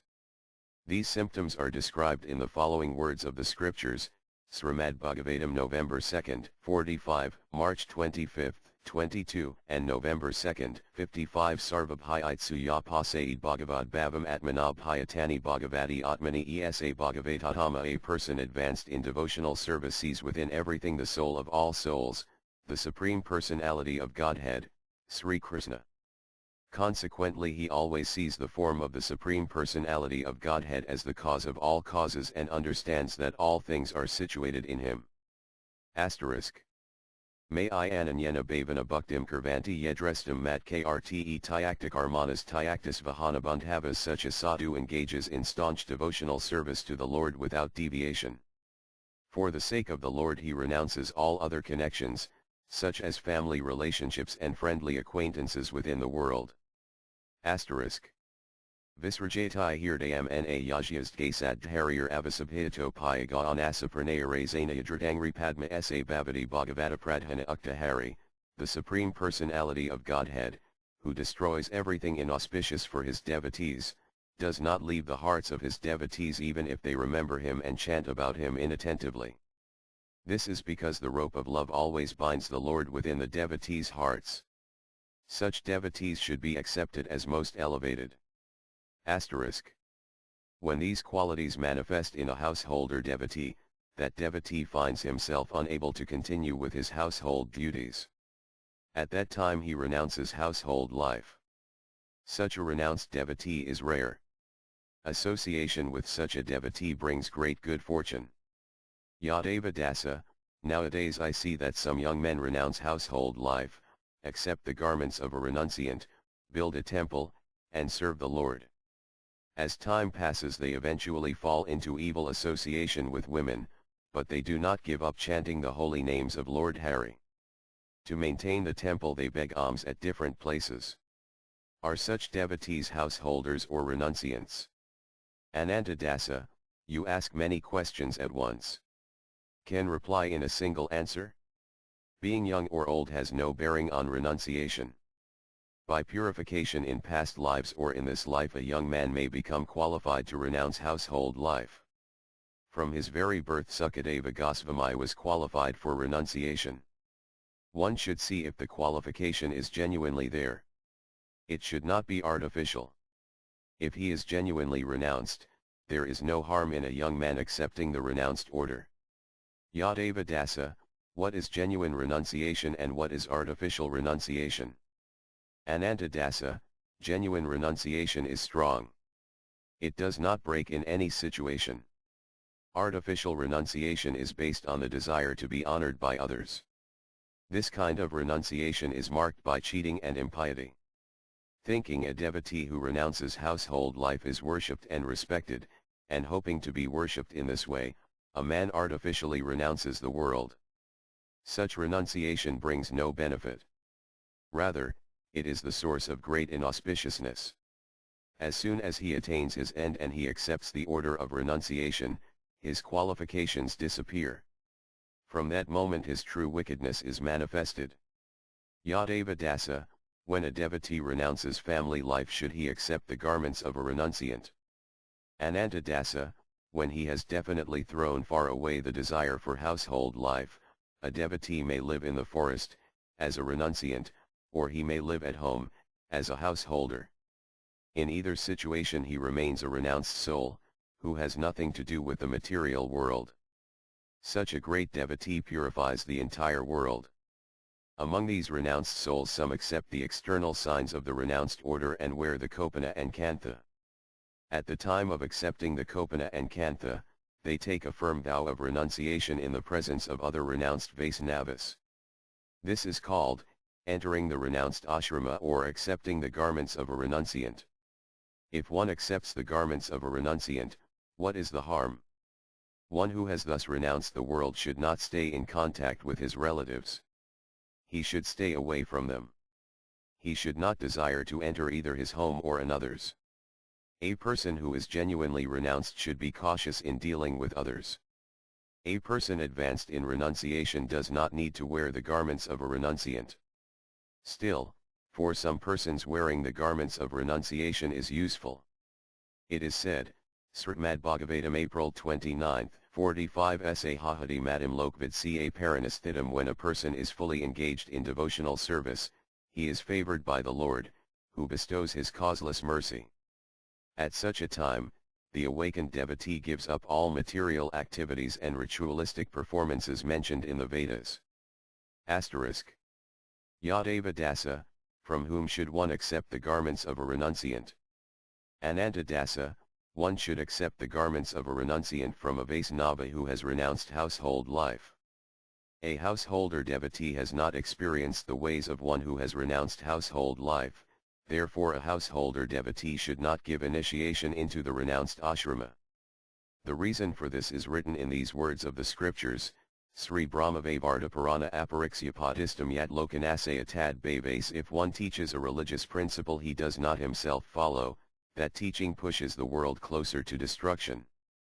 Yadeva Dasa, what thoughts arise in the mind of a spiritual master who is about to give initiation into the renounced ashrama? Ananta Dasa, first the spiritual master should see whether the disciple is qualified. Has this householder devotee be and able, by engaging in devotional service, to control his mind and senses and act in a spiritual way? Is he free of the desire to associate with a woman? Has he uprooted the thirst for money and the desire to eat sumptuous foods? The spiritual master will stay near the disciple and observe him for some day. When he knows for certain that the disciple is qualified, the spiritual master will initiate him into the renounced order. He will not initiate any disciple before knowing that he is qualified. If he gives an unqualified person initiation into the renounced order, the spiritual master himself will fall down. Yadeva Dasa, now I see. Accepting the renounced order is not simply a matter of speaking words with one's mouth. It is very difficult. Pretenders who are not qualified to be spiritual masters are making it a common thing. Now is only the beginning. No one knows what will be the end. Anantadasa, in order to keep the system pure, Lord Chaitanya Mahaprabhu punished Chota Haridasa, whose offense was very slight. The followers of Lord Chaitanya should always remember the punishment of Chota Haridasa. Yadava Dasa, after accepting the order of renunciation, should one build a temple and worship the deity of the Lord? Anantadasa, no. A person who has accepted the renounced order should live by begging every day. In that way he should maintain his life. He will not enter a situation of dealing with material affairs, as will come from building a temple. He will live in a secluded cottage, or in a temple managed by a householder. He will not do anything that requires money. He will always offenselessly chant the holy names of Lord Krishna. Yadava Dasa, what do you say about a renunciant who builds a temple and then lives like a householder? Anantadasa, I say he is a person who eats his own vomit. First he vomits, and then he eats what he has vomited. Yadava Dasa, is he not a Vaisnava? Anantadasa, he has become a materialist. He breaks the rules of scripture and the rules of being a Vaisnava. Why should you associate with him? He has renounced the ways of pure devotional service and accepted the role of a cheater. How is he like the Vaisnavas? Yadava Dasa, if he has not given up chanting the holy names of Lord Hari, how can you say he has ceased to be a Vaisnava? Anantadasa, chanting the holy names of Lord Hari and committing offenses to the holy name of Lord Hari are different things. When a person commits sin on the strength of chanting the holy name, that is an offense to the holy name. You should stay always very far away from offenses to the holy name. Yadava Dasa, should his household life not be called household life dedicated to Lord Krishna? Anantadasa, it should not be called that. In household life dedicated to Lord Krishna there is no cheating or hypocrisy. That household life is completely honest and sincere. That household life is not based on an offense. Yadava Dasa, then I suppose he is inferior to a regular householder devotee. Anantadasa, he is not a devotee. How can you consider his status, high or low, among the devotees? Yadava Dasa, how can he be rescued? Anantadasa, when he gives up all his offenses, always chants the holy name, and sheds tears of repentance, he may be counted again among the devotees. Yadava Dasa, O saintly Babaji, householder devotees live under the shelter of the Varnashrama system. May a householder devotee leave the Varnashrama system? Anantadasa, ah. The Vaisnava religion is very broad and generous. Another name for the Vaisnava religion is Jaiva Dharma, the religion for all human beings. This means that every human being is qualified to join the Vaisnava religion. Even outcasts may embrace the Vaisnava religion and live as householders. For them there is no Varnashrama. They who break the Varnashrama rules of sannyasa may, by associating with devotees, attain pure devotional service. Then they may be householder devotees. For them there are no rules of Varnashrama. They who because of their misdeeds have left the Varnashrama system may still, along with their children, take shelter of pure devotional service in the association of the devotees. Then they are householder devotees. But they are not part of the Varnashrama system. Householder devotees are of two kinds, 1. They who follow the Varnashrama system, and 2. They who do not follow the Varnashrama system. Yadava Dasa, of these two which is the best? Anantadasa, he who has more devotion is the best. If neither have any devotion, then according to the material point of view the follower of Varnashrama is better because he is pious and the other is an outcast. However, from the spiritual point of view they are both degraded, for neither has any devotion. Yadava Dasa, is a householder devotee allowed to wear the garments of a renunciant? Anantadasa, no, for he cheats himself and he cheats the world also. Those are his two faults. If a householder wears a kopana and the other garments of renunciant, then that householder mocks and insults the true renunciants. Yadava Dasa, O saintly Babaji, do the scriptures describe how one should accept the garments of a renunciant? Ananta Dasa, not very specifically. People of every caste may become Vaisnavas. However, in the opinion of the scriptures, none but the Brahmanas may accept sannyasa. In Srimad Bhagavatam, July 11, 35, after describing the features of the different castes, Narada Muni explains, Yajya yal loks anam proktam pumso varnabhivyanjakam yad enyatrapidrasiyata tatina eva binirdiset. If one shows the symptoms of being a Brahmana, Kshatriya, Vaishya, or Sidra, as described above, even if he has appeared in a different class, he should be accepted according to those symptoms of classification. Asterisk. This verse means, a person's caste is determined by his personal characteristics, and they were previously described. Thus the scriptures declare that a person born in a non-Brahmana family should be considered a Brahmana if he is seen to have the qualities of a Brahmana, and that such a Brahmana may become qualified to accept sannyasa. This is the opinion of all the scriptures. From the spiritual point of view, this is proved. Still, they who look at things from the material point of view do not accept it. Yadeva Dasa, Kandi Dasa, they certainly answered your question. Kandi Dasa, of all the instructions that came from the saintly and honorable Babaji's mouth, this much understand, the individual soul is eternally the servant of Lord Krishna. Forgetting Krishna, the soul takes shelter of a material body and, pushed by Maya's modes of nature, he experiences material happiness and distress. The result of his material activities is that he must wear around his neck a garland of birth, old age, and death. Sometimes he is born in an exalted situation and sometimes in a lowly situation. He takes birth after birth, and in each birth he has a new conception of who he is. As he stays in a fragile material body that may be torn apart at any moment, hunger, thirst, and other promptings push him to act in various ways. Unable to attain what he wishes, he is troubled in many ways in this world. His material body grows old and torments him in many ways. Again and again quarreling with wife and children, he is pushed so far that sometimes he even commits suicide. To get money he sometimes commits many sins. He suffers punishment from the king, the insults of his neighbors, and great variety of other troubles. He is separated from his loved ones, he loses his wealth, and he is robbed by thieves. Again and again he suffers many troubles. When he grows old his relatives refuse to care for him. This makes him suffer greatly. His old body is troubled by mucus, rheumatism, and host of other troubles. Finally he dies. Then he is again pushed into a mother's womb. Still, as long as he is alive in that material body, lust, anger, greed, delusion, pride, and envy remain very powerful and they refuse to give any place to intelligence. That is life in the material world. Now I know the meaning of the phrase the material world. Again and again I offer my Dandavat obeisances to the saintly Babaji.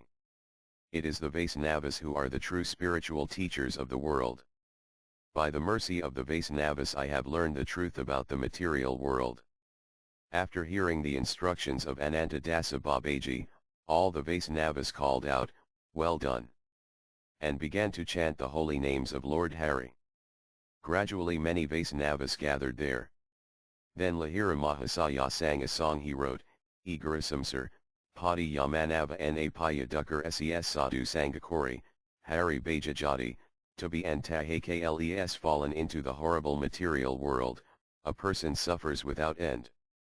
Still, if he associates with devotees and worships Lord Hari, a person will make his sufferings come to an end. Visaya Anil, Jwalak Hirdaya, Anil Badanal Aparadha Chadi Laya Krishnanama, Anil Padajal the heart burns in the fire of sense gratification. The fire burns more and more. Avoiding offenses, chant the holy names of Lord Krishna. That will pour water on the fire.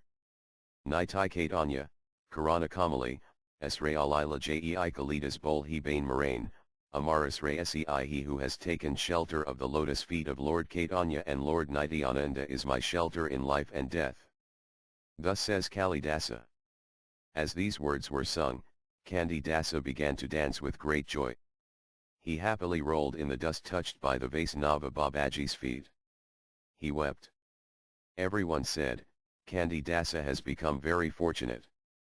After some time Yadava Dasa Babaji said, Come, Kandi Dasa, now we must cross the river.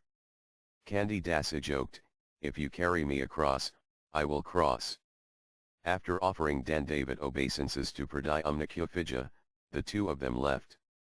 There they saw Damayanti. Again and again offering Dandavat obeisances, she said, Alas! Why did I take birth as a woman? If I had taken birth as a man I could have easily entered this forest grove, seen the saintly devotees, touched the dust from their feet, and made my life a great success.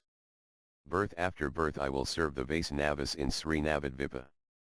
In that way will pass my days. Then Yadava Dasa said, Godrama is a very sacred place.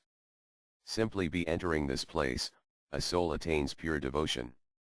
This Godrama is the pastime place of the Master of our lives, Lord Chaitanya, the son of Sasi. It is identical with holy Vrindavana, the village of cowherds. Understanding this truth, Srila Prabhupada Sarasvati wrote the following prayer, Sri Navadvipasataka 36 Na Lokavadadrata Margabedara Visya Sanklish Yadarivar Hutta Hathana Sarvam Parirtya God Sri Godrum Parnakudim Kuradvam Fools, the path of the world and the Vedas will bring you only trouble. Give up everything and make yourself a leaf hut in Sri Godrama in Gaudadasa. The three of them crossed the Ganga and returned to Koliagrama. From that day forward Kandi Dasa and his wife Damayanti became wonderful Vaisnavas. Understanding the truth about them, the illusory material world no longer touched them. Service to Vaisnavas, continual chanting of the holy name of Lord Krishna, and mercy to all living entities were the ornaments they wore. Glorious became that merchant couple. Glorious is the mercy of the Vaisnavas. Glorious is the holy name of Lord Hari. Glorious is the land of Sri Navadvipa. Chapter 8 Nityadharma Vyavahar Eternal Religion and Ordinary Activities. One afternoon, after honoring Prasiddha, the Vaisnavas of Sri Godrama gathered in a secluded forest grove on the northeast side of Sri Gaura Lake. There Lahira Mahayaya sang a song that awakened in them the ecstatic love of Braja. He sang, Gaura, Katalila Karala Kane Advaitadai Bhaktisanganasali Bain Range Kaliadamana Sankirtani Hrada Hate Prabhu, Nistaril Nakra Prabhu, Krishna Jena Kaliadamani. How many pastimes did Lord Chaitanya enjoy here with Advaita and the other devotees? Here he chanted the names of Lord Krishna and danced. As Lord Krishna rescued Kaliya, here our Lord rescued a crocodile. When the song was ended, the Vaisnavas discussed the similar natures of Lord Krishna and Lord Chaitanya's pastimes. Then 2 or 4 Vaisnavas from Varagaka came there. They offered Dandavat obeisances, first to Gaura Lake and then to the Vaisnavas. The Vaisnavas honored them and offered sitting places. In that secluded grove was an old banyan tree. Around its roots the Vaisnavas had built a stone platform. They all informed the visitors from Varagaka that the tree was honored with the name Nityananda, Lord Nityananda's banyan tree, for Lord Nityananda liked to sit under it. Sitting under Lord Nityananda's banyan tree, the Vaisnavas talked about spiritual life. Among the Vaisnavas from Varagaka was a youth who wanted to ask a question. He suddenly said, I want to ask a question. Someone please answer it and make me happy. In that secluded grove lived Hari Dasa Babaji, who was a very learned scholar. He almost never left that place. He was almost 100 years old. On some rare occasions he would go to Pradyumna Kuphija and meet with the Paramahatinsa Babaji. He had personally seen Lord Nityananda sitting under that banyan tree. He had one desire.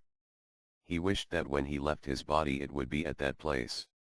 He said, Son, now that the Paramahansa Babaji's associates have assembled here, why should you worry about the answer to your question? Then the Vaisnava from Varagaki asked his question. The Vaisnava religion is the eternal religion.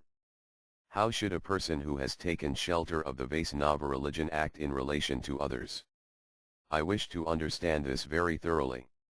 Glancing for a moment at saintly Vaisnava Dasa Babaji, Hari Dasa Babaji said, O Vaisnava Dasa, nowadays no one in Bengal is learned and devoted like you.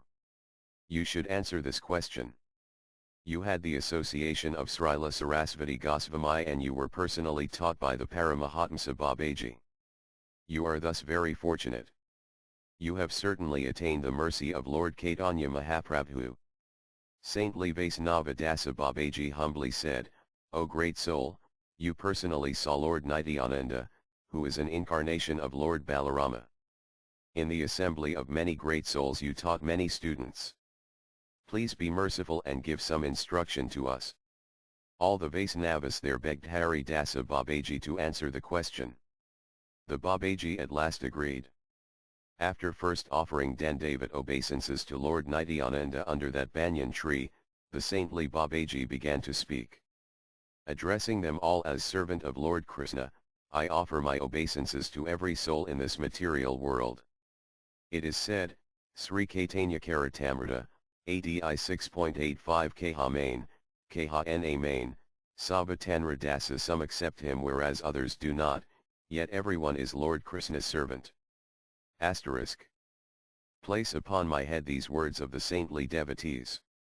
Although every soul is by nature a perfect servant of Lord Krishna, some souls, because of ignorance or bewilderment, do not accept that they are his servant. They are one group. Other souls, however, do accept that they are his servants. They are another group. Thus, on this material world the souls may be divided into two groups, one they who turn away from Lord Krishna, and two they who are eager to approach Lord Krishna. In the material world most of the souls prefer to turn away from Lord Krishna. Many of these souls do not accept any religion. There is no need to say much about these persons. They have no idea what should and should not be done. For them their own personal happiness is the be-all and end-all of their lives. Persons who accept religion have an idea of what should be done.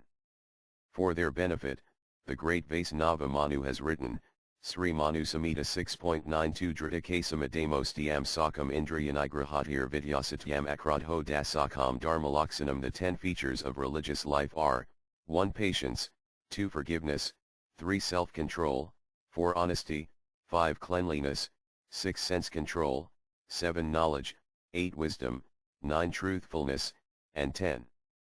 Freedom from anger. Among these, 6 are features that benefit the performer.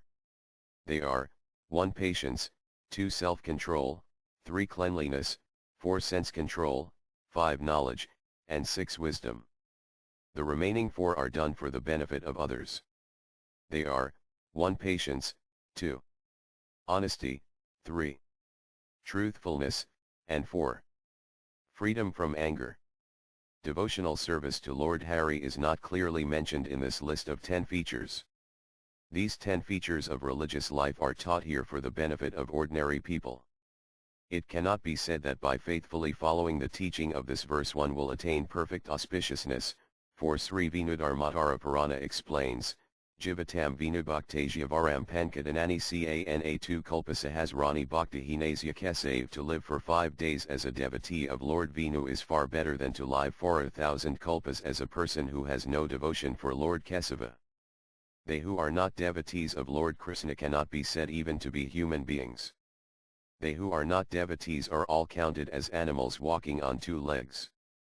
It is said, Srimad Bhagavatam February 3, 19 Svavidivara Hostrik Harai Samstutapurasapasa Na Yat Karnapathapeto Jaitanama Gadagraja. Men who are like dogs, hogs, camels, and asses praise those men who never listen to the transcendental pastimes of Lord Sri Krishna, the deliverer from evils.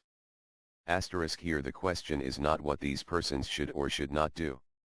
The question is only how should persons who have taken shelter of the path of devotional service act in relation to these persons. Of that I will speak. They who have taken shelter of the path of devotional service may be divided into 3 groups, 1. Kanistha, neophyte, 2. Madhyama, intermediate, and 3. Uttama, advanced. Although he has taken shelter of the path of devotional service, a neophyte is not yet a true devotee. He is described in these words, Stimad Bhagavatam November 2, 47 Arkayam eva harates jam yasradaya hate na tad bhaktisukani isu sa bhakta prakrtasmita a prakrta, or materialistic devotee, does not purposefully study the sastra and try to understand the actual standard of pure devotional service. Consequently, he does not show proper respect to advanced devotees. He may, however, follow the regulative principles learned from his spiritual master or from his family who worships the deity. He is to be considered on the material platform, although he is trying to advance in devotional service. Such a person is a Bhaktipriya, neophyte devotee, or Bhaktabhasa, for he is a little enlightened by Vaisnava philosophy. Asterisk. Thus one who faithfully worships the deity of the Lord but does not faithfully worship the Lord's devotees, is a materialistic devotee, Prakrta Bhakta. The conclusion, then, is that faith is the seed of devotional service. To faithfully worship the deity of the Lord is to engage in devotional service. Still, if one does not also worship the Lord's devotees, his worship is not pure devotional service. His worship is not devotional service in its complete form. His worship is merely stepping into the entrance of the house of devotional service. The scriptures, Srimad Bhagavatam 10.84.13, explain, Yajiatma buddhi kunapi tridatuksvadhi kalitradisubhama ijvayadhth yat turthabudhisalal na karasij jains abhijvisu sa eva gokara. A human being who identifies this body made of three elements with the self, who considers the byproducts of the body to be his kinsmen, who considers the land of birth as worshipable, and who goes to the place of pilgrimage simply to take a bath, rather than meet men of transcendental knowledge. There, is to be considered as an ass or a cow. Asterisk. The meaning is this: although in the beginning devotional service consists of worship of the deity and nothing else, and although dry, materialistic logic is not recommended, for it crushes the heart into powder, it is nevertheless necessary that one understand that the deity of the Lord and service to the deity are pure and spiritual. All living entities in the material world are spiritual by nature. Among these living entities, they who are devotees of Lord Krishna especially manifest their pure and spiritual nature. The devotee and Lord Krishna are two different pure and spiritual identities.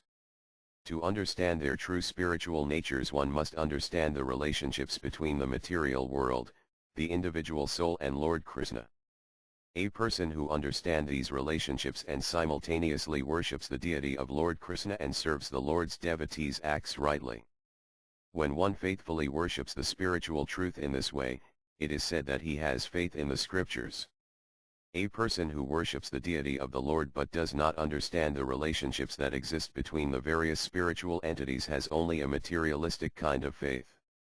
Although he stands at the entrance to the house of devotional service, his service is not pure devotional service. That is the conclusion. A person thus standing at the entrance to the house of devotional service is described in these words of the scriptures: Grita vinodixko vinotijaparo naravase navo bhito bhigier itaro smdd Vaisnava. A person who has accepted a Vaisnava initiation and who devotedly worships Lord Vinu is said by the wise to be a Vaisnava. All others are not Vaisnavas. Persons born in families who generation after generation are initiated by their family priest in the chanting of Vinu mantras, and who thus worship the deity of the Lord with materialistic faith are neophyte, kanistha, or materialistic devotees. They are not pure devotees. Over them the shadow of devotional service is strongly cast. However, the reflection of devotional service is not manifested in them, for the reflection of devotional service is counted among the offenses. Therefore they who possess this reflection are not Vaisnavas. However, from the shadow of devotional service may come a great good fortune, for such a neophyte devotee may gradually become an intermediate, madhyama, and eventually an advanced, uttama, devotee. However that may be, persons at that stage of spiritual advancement are not yet pure devotees. They may worship the deity of the Lord with material faith, and they may manifest the 10 signs of piety in dealing with ordinary persons. Still, the scriptures' descriptions of the devotees' ways are not meant to describe them. To convert non-devotees into devotees is not in their power. The ways of the intermediate, Madhyama, devotees are described in these words. Srimad Bhagavatam November 2nd, 46 is vertated hinsu balasijadvisatsu ca prima matrikrapopeksa yakarati sa Madhyama. An intermediate, second-class devotee shows love for the Supreme Personality of Godhead, is friendly to all devotees, and is very merciful to neophytes and ignorant people. The intermediate devotee neglects those who are envious of devotional service. Asterisk. The behavior described in this verse is the behavior of one who follows the eternal religion. Temporary or material activities are not described here. In a Vaisnava's life such behavior must be followed. Other kinds of behavior, as long as they do not contradict this behavior, may be adopted when necessary. A Vaisnava relates to four kinds of persons: 1. The Supreme Personality of Godhead; 2. The devotees, who are surrendered to the Lord; 3. Innocent persons; and 4. They who are enemies of devotional service. To these four kinds of persons a Vaisnava shows love, friendship, mercy, and neglect. To the Supreme Personality of Godhead he shows love, to the devotees he shows friendship, to the innocent people in general he shows mercy, and to persons filled with hate he shows neglect. First he shows love to the Supreme Personality of Godhead. To Lord Krishna, the Supreme Personality of Godhead, the Master of all, he shows love, prema. The word prema means pure devotional service. The characteristics of pure devotional service are described in these words: Sri Bhaktirasamrita Sindhu Anyab Hilazitamsi Unyam Janana Karmadhyanavartam Anukalyana Krishnana Silanam Bhaktir Uttama. One should render transcendental loving service to the Supreme Lord Krishna favorably and without desire for material profit or gain through fruitive activities or philosophical speculation. That is called pure devotional service. Asterisk. These words describe the devotional service of an intermediate G, Madhyama, Vaisnava, service that reaches up to the stages of ecstasy, bhava, and pure spiritual love, prema. By itself, without the addition of the qualities described here, worshipping the deity of the Lord with faith is the activity of a neophyte devotee. This means that a neophyte devotee does not have the qualities of pure devotional service, which are: 1. Being without desire for material profit or gain through fruitive activities or philosophical speculation, and 2. Rendering transcendental loving service to the Supreme Lord Krishna favorably. However, on the day that these qualities are manifested in his heart, such a person may be called an intermediate, Madhyama, devotee. That is how a materialistic devotee becomes an intermediate devotee. As long as these qualities do not arise in his heart, he is a materialistic devotee. This means that he is considered only a shadow of a true devotee or a shadow of a true Vaisnava. Here the word Krishnanusilanam refers to spiritual love, prema. However, the word Anuklayana refers to all four qualities of an intermediate devotee: 1. Favorable love for Lord Krishna, 2. Friendship, 3. Mercy, and 4. Neglect. The second of these qualities is that one is friendly to the devotees, who are surrendered to the Supreme Lord. Any person in whom pure devotional service is manifested is considered a devotee surrendered to the Supreme Personality of Godhead. Neophyte devotees are neither pure devotees nor are they surrendered to the Lord. Their tendency is to disrespect the true pure devotees. Therefore one should make friendship with intermediate and advanced devotees only. In answering a Kulinagrama devotee's question, Sri Chaitanya Mahaprabhu described the neophyte, intermediate, and advanced devotees. He explained that the intermediate and advanced devotees are counted among the true Vaisnavas, whereas the neophyte devotees, who do not know anything beyond worshipping the deity, are not yet true Vaisnavas. The true holy name of Lord does not appear on the mouths of such worshippers of the deity. The name that appears on their mouths is only the shadow of Lord Krishna's holy name, Chayanamabhasa. Lord Chaitanya Mahaprabhu ordered the intermediate Nadhyama, householder devotees to serve all three classes of devotees, the three classes being: 1. A person on whose mouth the holy name of Lord is heard even only once, 2. A person on whose mouth the holy name of Lord Krishna is heard always, and 3. A person the sight of whom inspires one to chant the holy name of Lord Krishna. One should serve all these three kinds of Vaisnavas. However, one should not serve a Vaisnava who chants only a shadow of Lord Krishna's holy name. One should serve only a Vaisnava who takes shelter of the pure holy name of Lord Krishna. As there are different kinds of Vaisnava, so there are different kinds of service to Vaisnavas. The SY 168 phrase making friendship includes associating with Vaisnavas, conversing with them, and serving them. The moment one sees a pure Vaisnava, one should greet him, honor him, and offered both a sitting place and conversation. One must serve him in all these ways. One should never hate, envy, or insult him. One should not disrespect him if his body is ugly or if he suffers from some disease. The third of these qualities is that one is merciful to the innocent people in general. The phrase innocent people in general means they who do not understand the spiritual truth, they who are bewildered, and they who are foolish. Persons who are not educated, have not entered into the theories of the Mayavadis and other offenders, have not learned how to hate devotees and devotional service, but, being overcome by powerful false ego and false possessiveness, do not yet have faith in the Supreme Personality of Godhead are called the innocent people in general. Even if one is a great scholar, if he does not have faith in the Supreme Personality of Godhead, he is counted among the innocent people in general. Even though he has approached the entrance to the house of devotional service, a materialistic neophyte devotee may also be counted among the innocent people in general, for such a devotee has not yet attained pure devotional service and does not yet clearly understand his relationship with the Supreme Personality of Godhead. When such a devotee understands his relationship with the Supreme Personality of Godhead, associates with pure devotees, and chants the holy name with purity, then his status as one of the innocent people in general is thrown far away and he attains the status of an intermediate, Madhyama, Vaisnava. For an intermediate Vaisnava it is absolutely essential that he be merciful to the innocent people in general. As far as possible he should invite them to his home. Even that is not enough. He should show mercy to such persons by helping them to attain faith in pure devotional service and attraction for the pure holy name of the Lord. Because they are not learned in the scriptures, the innocent people in general may easily fall down because of association with wicked persons.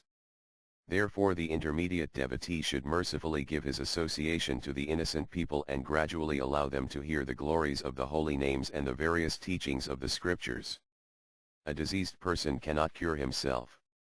He must be cured by a physician. If the patient sometimes speaks angrily or commits other like offenses, he is to be forgiven.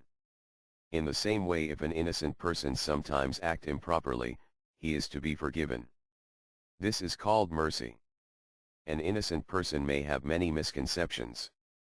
He may have faith in the Karmakanda portion of the Vedas, faith in various non-devotional philosophies, an inclination to worship the deity of the Lord in order to attain various material desires, faith in yoga and other like paths, disinterest in associating with pure Vaisnavas, or attachment to Varnasrama and other like things. In this way he may have many different kinds of misconceptions. When by good association, mercy, and spiritual instruction he gradually gives up these misconceptions, the neophyte devotee quickly becomes an intermediate devotee. Then he is a pure devotee. His worship of the deity form of Lord Hari was thus the foundation upon which he built the house of all spiritual auspiciousness. Of this there is no doubt. He does not make the mistake of trying to follow one of the myriad of competing philosophies. Because he does not make this mistake, he has a scent of true faith. When he worships the deity of Lord Hari, a follower of the Mayavadi philosophy or other like philosophies does not have even the slightest true faith in the deity. Such a person is an offender. It is for this reason that Srimad Bhagavatam, November 2, 47, describes him with the phrase Sradhayahate, he worships with faith. In their hearts the followers of the Mayavadi philosophy and other like philosophies think, the Supreme Spirit has no form. The deity form that we worship is merely the product of our imagination. How can such persons have faith in the deity form of the Lord? In this way the Mayavadis' worship of the deity and the most neophyte Vaisnavas' worship of the deity are very different. It is for this reason, that, even though he does not have the various virtues of a Vaisnava, at least he is not a Mayavadi, that the neophyte is called a materialistic Vaisnava. In this way he is considered a Vaisnava. By the mercy of saintly devotees, such a neophyte gradually becomes elevated. This is inevitable. Second-class pure Vaisnavas are inevitably merciful to them. Then the neophyte devotees' worship of the deity and chanting of Lord Hari's holy name do not remain shadows of the real thing. Quickly they manifest their true spiritual nature. The fourth of these qualities is that one neglects hateful persons. One should understand the different kinds of hateful persons. Envy is a synonym of hatred. Hatred is the opposite of love. The Supreme Personality of Godhead is the only true object of love. The opposite of love for him is hatred of him. This hatred is manifested in 5 ways. To not believe in the existence of the Supreme Personality of Godhead. To believe that the living entity himself has created God. To not believe that God has a form. To not believe that the individual souls are eternally subordinate to God. To be merciless. Wisbwn persons contaminated by hatred do not have pure devotion. Neither do they have the materialistic devotion manifested by neophytes who worship the deity. These 5 kinds of hatred bring with them, as a byproduct, attachment to material sense gratification. It is sometimes seen that the third and fourth of these kinds of hatred may bring one to austerities so severe that one kills himself in the process. This is seen in the lives of the Mayavadi sannyasis. How should a pure devotee relate to all these hateful persons? A pure devotee should avoid them. Avoiding them does not mean that one should renounce all ordinary dealings one human being naturally has with another. It does not mean that if a hateful person falls into danger or want, one should not try to help him. A householder devotee has many relationships with others. By marriage he has many relatives. By buying and selling various goods he has many relationships. By owning property and protecting animals he has many relationships. By acting to treat diseases and relieve others' sufferings he has many relationships. The king and his subjects have many kinds of relationships. Avoiding hateful persons does not mean suddenly renouncing all these different kinds of relationships. In ordinary material dealings one may have relationships with such persons, but in spiritual activities such persons should be shunned. As the result of past karma, a family member may be such a hateful person. Should such a person be cast out of the family? No. Without becoming attached, behave with that person as is expected in ordinary dealings, but do not share that person's ideas of spiritual life. In this way one should avoid that person. Meeting for spiritual activities, conversing about spiritual activities, and helping and serving one another in spiritual life are the different kinds of spiritual association. To avoid such association is called neglect of hateful persons. If he hears the praises of pure devotional service or teachings about pure devotional service, a person who accepts the philosophy of hateful persons will only argue needlessly. In this way neither he nor you will be benefited. Avoiding such barren debates, associate with him only in ordinary material things. If you say that you will consider such a hateful person among the innocent people in general and you will be merciful to him and thus benefit him, then I say you may very well harm both him and yourself. If you must try to do good to him, then do it very carefully. An intermediate, madhyama, pure devotee should act in these 4 ways. If such an intermediate devotee is reluctant to act in these ways, then he commits the fault of acting improperly, in a way he is not qualified to act. Thus he avoids acting properly, in the ways he is qualified. This is a great fault, as the scriptures explain. Saved he karyanastha sa guna parakirtata viparyayas tu dosasyad ubhair sa nirnaya. One who accepts the duties for which he is qualified is praiseworthy, and who does not is subject to blame. That is the right conclusion. Thus an intermediate, madhyama, devotee should perform the activities of pure devotional service, follow the scriptures, love the Supreme Personality of Godhead, make friendship with pure devotees, be merciful to the innocent people in general, and neglect persons who hate the Supreme Personality of Godhead. Different degrees of advancement in devotional service on the part of one's devotee friends may elicit different degrees of friendship. Different degrees of sincerity on the part of innocent persons may elicit different degrees of mercy. Different degrees of hatred on the part of hateful persons may elicit different degrees of avoidance. Considering these differences, an intermediate devotee should behave, in his spiritual activities, differently with different persons. Material activities should be performed honestly and they should be secondary to spiritual activities. Then Nityananda Dasa from Baragaki asked, "What are the material activities of these devotees you have described?" Hari Dasa Babaji replied, "Son, if you ask this question of me, then I cannot give a good explanation. I am an old man, my memory is short, my mind is not powerful, I easily forget." Hari Dasa was a very strict Babaji. No fault could ever be seen in him. Still, when this inappropriate question was asked, he gave this reply. When they heard his words, everyone was stunned.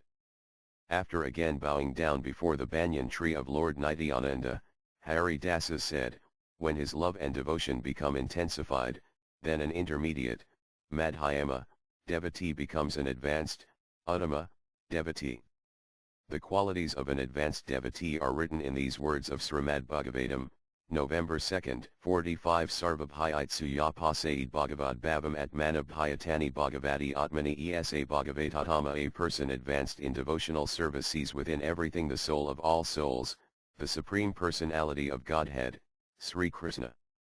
Consequently he always sees the form of the Supreme Personality of Godhead as the cause of all causes and understands that all things are situated in him.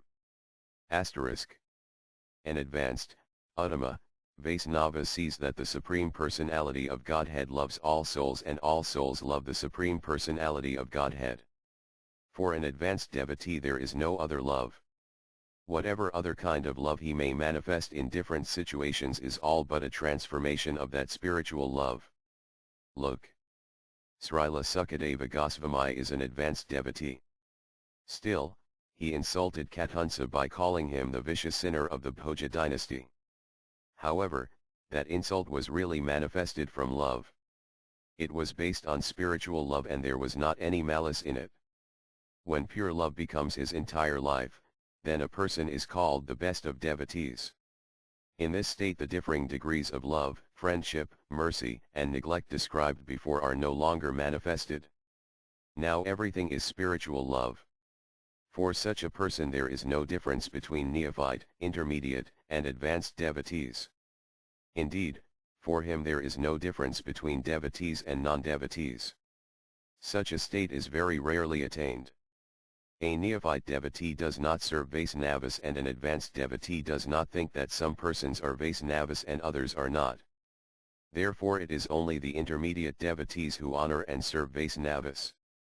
An intermediate devotee must serve the three kinds of Vaisnavas: 1. He who once chants the holy name of Lord Krishna, 2. He who always chants the holy name of Lord Krishna, and 3. He who, simply by being seen, makes others chant the holy name of Lord Krishna.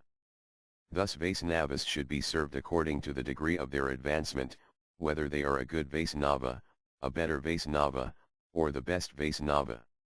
No one can judge who is a good Vaisnava and who is an intermediate Vaisnava. Only an advanced Vaisnava can understand that. If an intermediate Madhyama, Vaisnava tries to say this, he will commit an offense. Lord Chaitanya Mahaprabhu hinted this in his instructions to the residents of Kulinagrama. All intermediate devotees should honor that teaching more than even the Vedas. Someone may ask, what are the Vedas, or Sruti? The answer is given: the Vedas are the orders of the Supreme Personality of Godhead. After speaking these words, Hari Dasa was silent for a moment. Then the visitor from Baragaka said, "May I ask a question?" Hari Dasa Babaji replied, "As you like." Young Nityananda Dasa asked, "Saintly Babaji, what kind of Vaisnava am? Am la neophyte Vaisnava or an intermediate Vaisnava? An advanced Vaisnava certainly am not." Saintly Hari Dasa Babaji smiled and said, Can a person who accepts the name Nityananda Dasa not be an advanced Vaisnava? Our Nityananda is very merciful. Even when he is beaten, he gives love in return. How can words properly glorify a person who chants Lord Nityananda's name and becomes his servant? Nityananda Dasa, I would like to know truthfully what my position is. Hari Dasa, son, tell me all about yourself. If Lord Nityananda gives me the power to say, I will tell you. Nityananda Dasa was born in a lowly family in a village on the bank of the Padmavati. Was married at a young age. Did not learn how to be wicked. When my wife died, thoughts of renunciation came to my mind. In Baragaka saw many Vaisnavas who had renounced family life.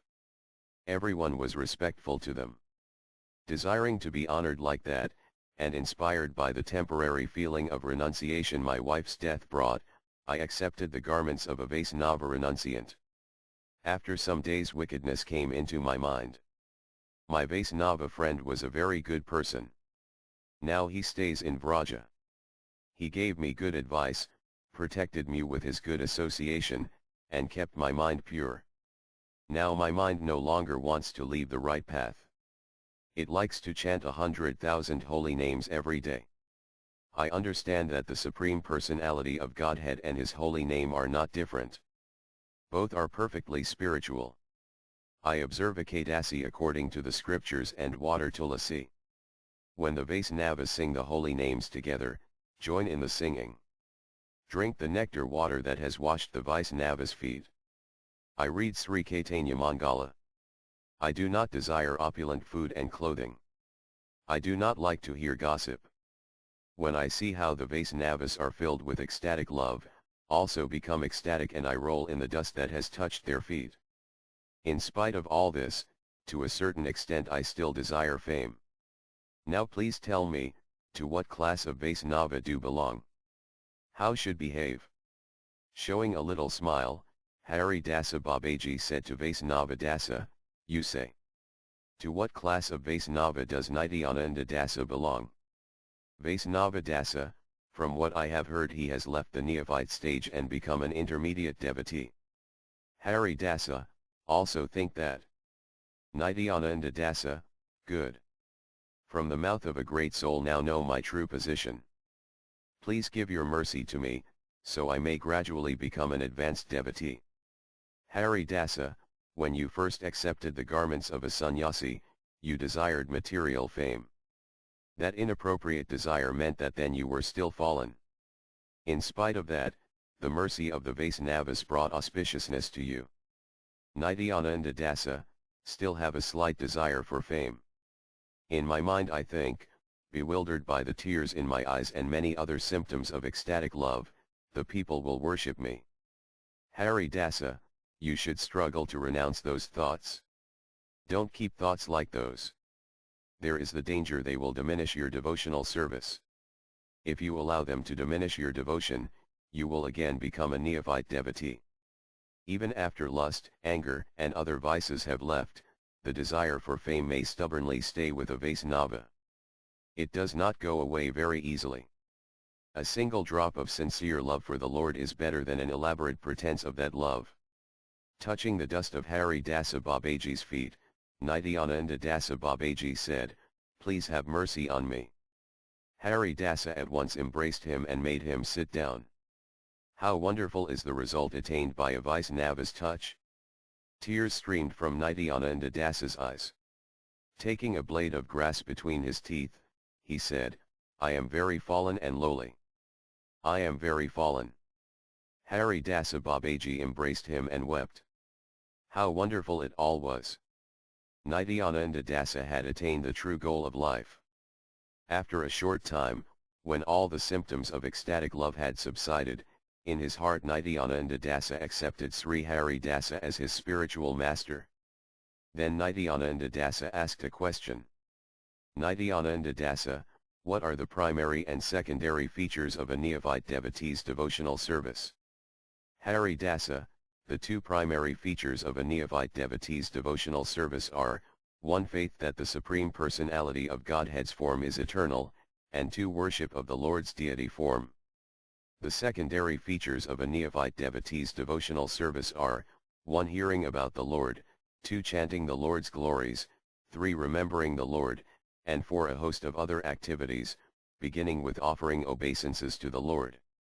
Nidhyana dasa, without having faith that the Lord's form is eternal, no one can be a Vaisnava. Also, without worshipping the deity form of the Lord according the rules of worship, no one can be a Vaisnava. Can understand why these two are the primary features. However, I do not understand why the other features are secondary. Hari Dasa, a neophyte devotee does not understand the true nature of pure devotional service. Hearing and chanting the Lord's glories, as well as other like devotional activities are all part and parcel of pure devotional service. However, a person who does not understand the true nature of devotional service, does not think these are the primary activities of devotional service. Such a person considers these activities secondary. The three modes of material nature are, 1. Goodness, 2. Passion, and 3. Ignorance. When the performer takes shelter of these material modes, he considers these devotional activities to be secondary. When the performer is free from the influence of the material modes, he considers these activities, which begin with hearing and chanting the Lord's glories, to be the primary features of devotional service. When a person is thus free of the material modes, he is an intermediate, madhyama, devotee. Nidhyana dasa, a neophyte devotee is still contaminated by mental speculation, fruitive work, and non-devotional desires. Why is he still considered a devotee? Hari Dasa, faith is the root of devotional service. Anyone who has faith is qualified to engage in devotional service. A neophyte devotee stands at the entrance to the house of devotional service. Of that there is no doubt. The word faith means trust. Because he trusts that the form of the Lord is a reality, the neophyte devotee is qualified to engage in devotional service. Nidhyana dasa, when will such a person attain true devotion to the Lord? Hari Dasa, when he becomes free from mental speculation and fruitive work, when he desires only to engage in unalloyed devotional service, when he understands that honoring a guest is different from honoring a devotee, and when he desires to serve the devotees, that service being very conducive to the attainment of true devotion, then he becomes an intermediate, madhyama, devotee, a pure devotee. Nidhyana dasa, pure devotional service is manifested at the same time one attains knowledge of his relationship with the Lord. When does he attain knowledge of that relationship, knowledge that makes him eligible to engage in pure devotional service? Hari Dasa, when he is no longer contaminated by Mayaveda philosophy, then his awareness of his true relationship with the Lord and his engagement in pure devotional service are manifested simultaneously. Nidhyana dasa, how many days does that take? Hari Dasa, a person who in the past performed many pious deeds will attain it quickly. Nidhyana dasa, what is the first result these past pious deeds bring? Hari Dasa, association with devotees. Nidhyana dasa, what result is gradually attained by associating with devotees? Hari Dasa, Srimad Bhagavatam, March 25, 25, explains, Sadam prasanan mama virya samvido bhavanti hrt karnarase anakatha tajjosanad asv ape vargavartmani sradaratir bhakatar anukramijyati. In the association of pure devotees, discussion of the pastimes and activities of the Supreme Personality of Godhead is very pleasing and satisfying to the ear and the heart. By cultivating such knowledge one gradually becomes advanced on the path of liberation, and thereafter he is freed, and his attraction becomes fixed. Then real devotion and devotional service begin. Thus, a person who, in the association of devotees, hears about Lord Hari, gradually attains faith and other virtues. Nidhyana dasa, how does one attain association with devotees? Hari Dasa, I have already explained that. It is by past pious deeds. It is said, Srimad Bhagavatam 10.51.53 Bhavapavargo by Tramato Yata Bhava Janasya Tarhi A.C. Uttha Sat Samagama Sat Sangamo Yare Itadeva Sat Gata Paravarese Tiva Ej8 Radi. O my Lord! O infallible Supreme Person! When a person wandering throughout the universes becomes eligible for liberation from material existence, he gets an opportunity to associate with devotees. When he associates with devotees, his attraction for you is awakened. You are the Supreme Personality of Godhead, the highest goal of the Supreme Devotees and the Lord of the Universe. Nityananda Dasa, if, in the association of devotees, a neophyte devotee worships the deity of the Lord, can it be said that the neophyte devotee does not by that action also serve the devotees there? Hari Dasa, by associating with devotees one gradually attains faith in the deity form of the Lord. However, one must worship the Supreme Personality of Godhead and also serve his devotees. As long as one does not have faith in both the Lord and his devotees, one will not attain true faith and one will not be qualified to engage in pure devotional service. Nityananda Dasa, through what stages does a neophyte devotee pass as he makes spiritual advancement? Hari Dasa, first he has faith in the deity, but he has not yet lost the desire for material things and non-devotional talk. Every day he worships the deity. Devotees come to visit the temple where he worships the deity. He honors the devotees as he would any visitors. The neophyte devotee sees the activities of these more advanced devotees. He hears them discussing the scriptures and the Vaisnava philosophy. Thus hearing and seeing, he develops respect for the good character of the more advanced devotees. Then he himself gradually becomes purified. Gradually his interest in mental speculation and fruitive activities becomes less and less. Then his heart becomes purified and the material desires in it are thrown far away. Hearing about Lord Hari's nature and activities, he becomes learned in the scriptures. Studying again and again the truths that Lord Hari is beyond the touch of the material modes of nature, Lord Hari's holy name is beyond the touch of the material modes of nature, and the devotional activities that begin with hearing and chanting the glories of Lord Hari are also beyond the touch of the material modes of nature, he gradually comes to understand the truth of his relationship with Lord Hari. When that understanding becomes perfect, he becomes an intermediate, Madhyama, devotee of the Lord. Then he spontaneously associates with and serves the devotees. Then he can understand that the devotees who have accepted a spiritual master are different from ordinary guests. Nityananda Dasa, many neophyte devotees do not become advanced in this way. Why is that? Hari Dasa, when his association with persons who hate devotional service is strong, he quickly loses the right to be a neophyte devotee. Then his interest in mental speculation and fruitive actions becomes strong. Sometimes the neophyte devotee neither makes advancement nor falls away. Nityananda Dasa, when does that happen? Hari Dasa, when the neophyte's association with devotees and persons who hate devotional service is of equal strength. Then it is seen that he neither advances, nor does he fall away. Nityananda Dasa, when does he definitely make advancement? Hari Dasa, when his association with devotees is great and his association with persons who hate devotional service is small. Then he makes swift advancement. Nityananda Dasa, what are the sins and virtues of the neophyte devotee? Hari Dasa, in the beginning a neophyte devotee may be much like the mental speculators, jhanas, and fruitive workers, karmas. However, as he makes advancement in devotional service, his sins and defects are thrown far away.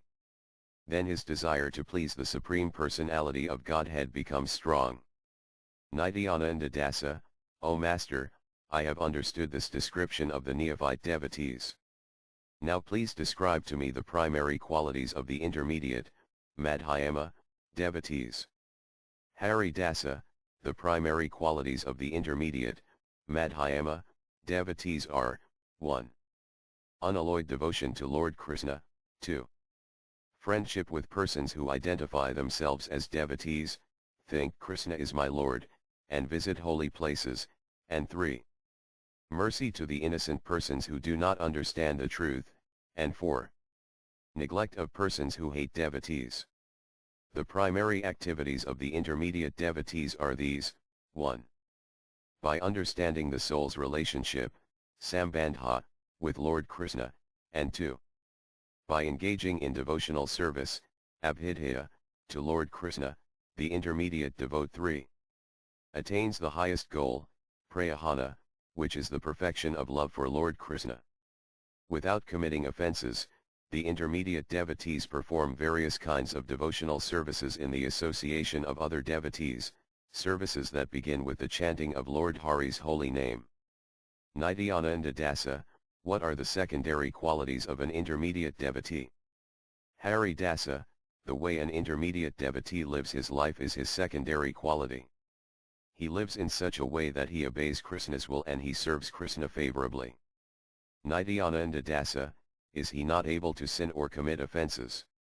Hari Dasa, in the beginning he may be a little prone to sin or offend, but gradually he throws these things far away. In the beginning these faults may be present, but in time they become completely destroyed. They become like chickpeas crushed into powder. Thus an intermediate devotee's life is characterized by appropriate renunciation, yadavarajya. Nityananda Dasa, are philosophical speculation, jnana, fruitive action, karma, and the desire for things outside the realm of devotional service not present even slightly in his life. Hari Dasa, in the beginning there may the dim reflection of these things, but at the end they are torn up by their roots. In the beginning they may sometimes be visible, but in the course of time they are never seen again. Nityananda Dasa, do the intermediate devotees wish to continue living in the material world? If so, why? Hari Dasa, they wish to continue living in the material world only so they may attain the perfect stage of pure devotional service. They do not wish to live in the material world for its own sake, nor do they not wish to attain liberation for its own sake. Nityananda Dasa, why do they not wish for death? What happiness can they find in this dull and inert material body? By Lord Krishna's mercy will they not at once attain their original spiritual forms when they die? Hari Dasa, they want whatever Krishna wants. If Krishna wishes that something happen, it will happen. They do not need to wish for anything independently. Nityananda Dasa, now I understand the qualities of an intermediate, madhyama, devotee. What are the secondary qualities of an advanced, uttama, devotee? Hari Dasa, his only secondary qualities are the actions he performs with his body, actions impelled by pure spiritual love, prema, free from the material modes, nirguna. Therefore these actions cannot be seen as true secondary qualities. Nityananda Dasa, O Master, a neophyte, kanistha, devotee does not renounce householder life, and an intermediate madhyama, devotee may live either as a householder or a sannyasi. Is it possible for an advanced, uttama, devotee to remain as a householder? Hari Dasa, these conditions are present in all the stages of devotional service. It is not that simply by remaining as a householder or by accepting sannyasa one becomes situated in a particular stage of advancement in devotional service. An advanced devotee may remain in householder life. The residents of Brajapura were all householders. Yet they were all certainly advanced devotees. Many of Lord Mahaprabhu's personal associates were householders. They were also certainly advanced devotees. Ramanandaraya is the first proof of that. Nityananda Dasa, O Master, if an advanced devotee is a householder and an intermediate devotee is a sannyasi, how should they act in regard to each other? Hari Dasa, the less advanced devotee should offer dandavat obeisances to the more advanced devotee. This rule applies only to intermediate devotees. An advanced devotee is not very interested in things like offering obeisances. He sees the Supreme Lord present in the hearts of all living beings. Nityananda Dasa, should many Vaisnavas gather together to hold festivals and honor the Lord's prasadam? Hari Dasa, devotees often gather together. At these times householders who are intermediate devotee like to offer prasadam to the other devotees. From the spiritual point of view no one should object to this. However, it is not good to make a great pompous display of serving the Vaisnavas. That is in the mode of passion. Otherwise one should certainly offer prasadam to saintly Vaisnavas. In that way one honors the Vaisnavas. If one wishes to serve the Vaisnavas in this way, one should invite only pure Vaisnavas. Nityananda Dasa, in my home place of Baragaki it is customary to honor the descendants of great Vaisnavas. Householders who are neophyte devotees invite them to honor prasadam. Is this proper? Hari Dasa, are these descendants of great Vaisnavas pure devotees? Nityananda Dasa, don't see pure devotion in all of them. They say they are Vaisnavas. Some wear the kopana of a sannyasi. Hari Dasa, how this custom started I cannot say. It is not right. This happens because a neophyte devotee does not have the power to understand who is truly an advanced Vaisnava. Nityananda Dasa, is it right to give special honor to the descendant of a great Vaisnava? Hari Dasa, a Vaisnava should be honored. If the descendant of a great Vaisnava is himself a pure Vaisnava then certainly he should be honored according to the level of his own advancement in devotional service. Nityananda Dasa, and if the descendant of a great Vaisnava is himself only an ordinary man? Hari Dasa, then he should be counted among the ordinary men. He should not be honored or counted among the Vaisnavas. Still, one should always remember Sri Mahaprabhu's teaching, Siksastaka 3 Trinade Pi Sunai Sanatara Api Isnana Amdananadam Nadina Kirtaniya Sada Adharu one who thinks himself lower than the grass, who is more tolerant than a tree, and who does not expect personal honor but is always prepared to give all respects to others, can very easily always chant the holy name of the Lord. Asterisk. This means that one should be humble and give appropriate honor to all other people. To a Vaisnava one should give the honor proper for a Vaisnava. To one who is not a Vaisnava one should give the honor that one should give to every human being. A person who does not honor others is not qualified to chant the holy names of Lord Hari. Nityananda Dasa, what kind of humility is appropriate? Hari Dasa, one should not proudly think, I am a great Brahmana, I am wealthy, Lama great scholar, I am a great Vaisnava, am a great sannyasi. One should not aspire to be honored by others. One should not think, I should be honored, for I am exalted in many ways. Instead, one should think, I am very poor and fallen. I am lower than a blade of grass. Nityananda Dasa, from this I can understand that without being humble and merciful one cannot be a Vaisnava. Hari Dasa, that is true. Nityananda Dasa, does the goddess of devotion, Bhakti Devi, require humbleness and mercy from the devotees? Hari Dasa, devotional service is independent. Devotional service is beautiful by itself. It does not need to be decorated by good qualities. Those two virtues, humility and mercy, are not separate from devotional service. They are spontaneously included with devotional service. A person who has devotion to the Lord is naturally humble. He naturally thinks, I a servant of Lord Krishna. Am poverty-stricken. I do not have anything. Krishna is my only treasure, my everything, the be-all and end-all of my life. When a person is situated in devotional service, his heart melts with love for Krishna. Because such a person sees all other living beings as servants of Krishna, his heart also melts with love for them. Thus he has mercy on them. In this way mercy is naturally included within devotional service. Forgiveness is situated between mercy and humility.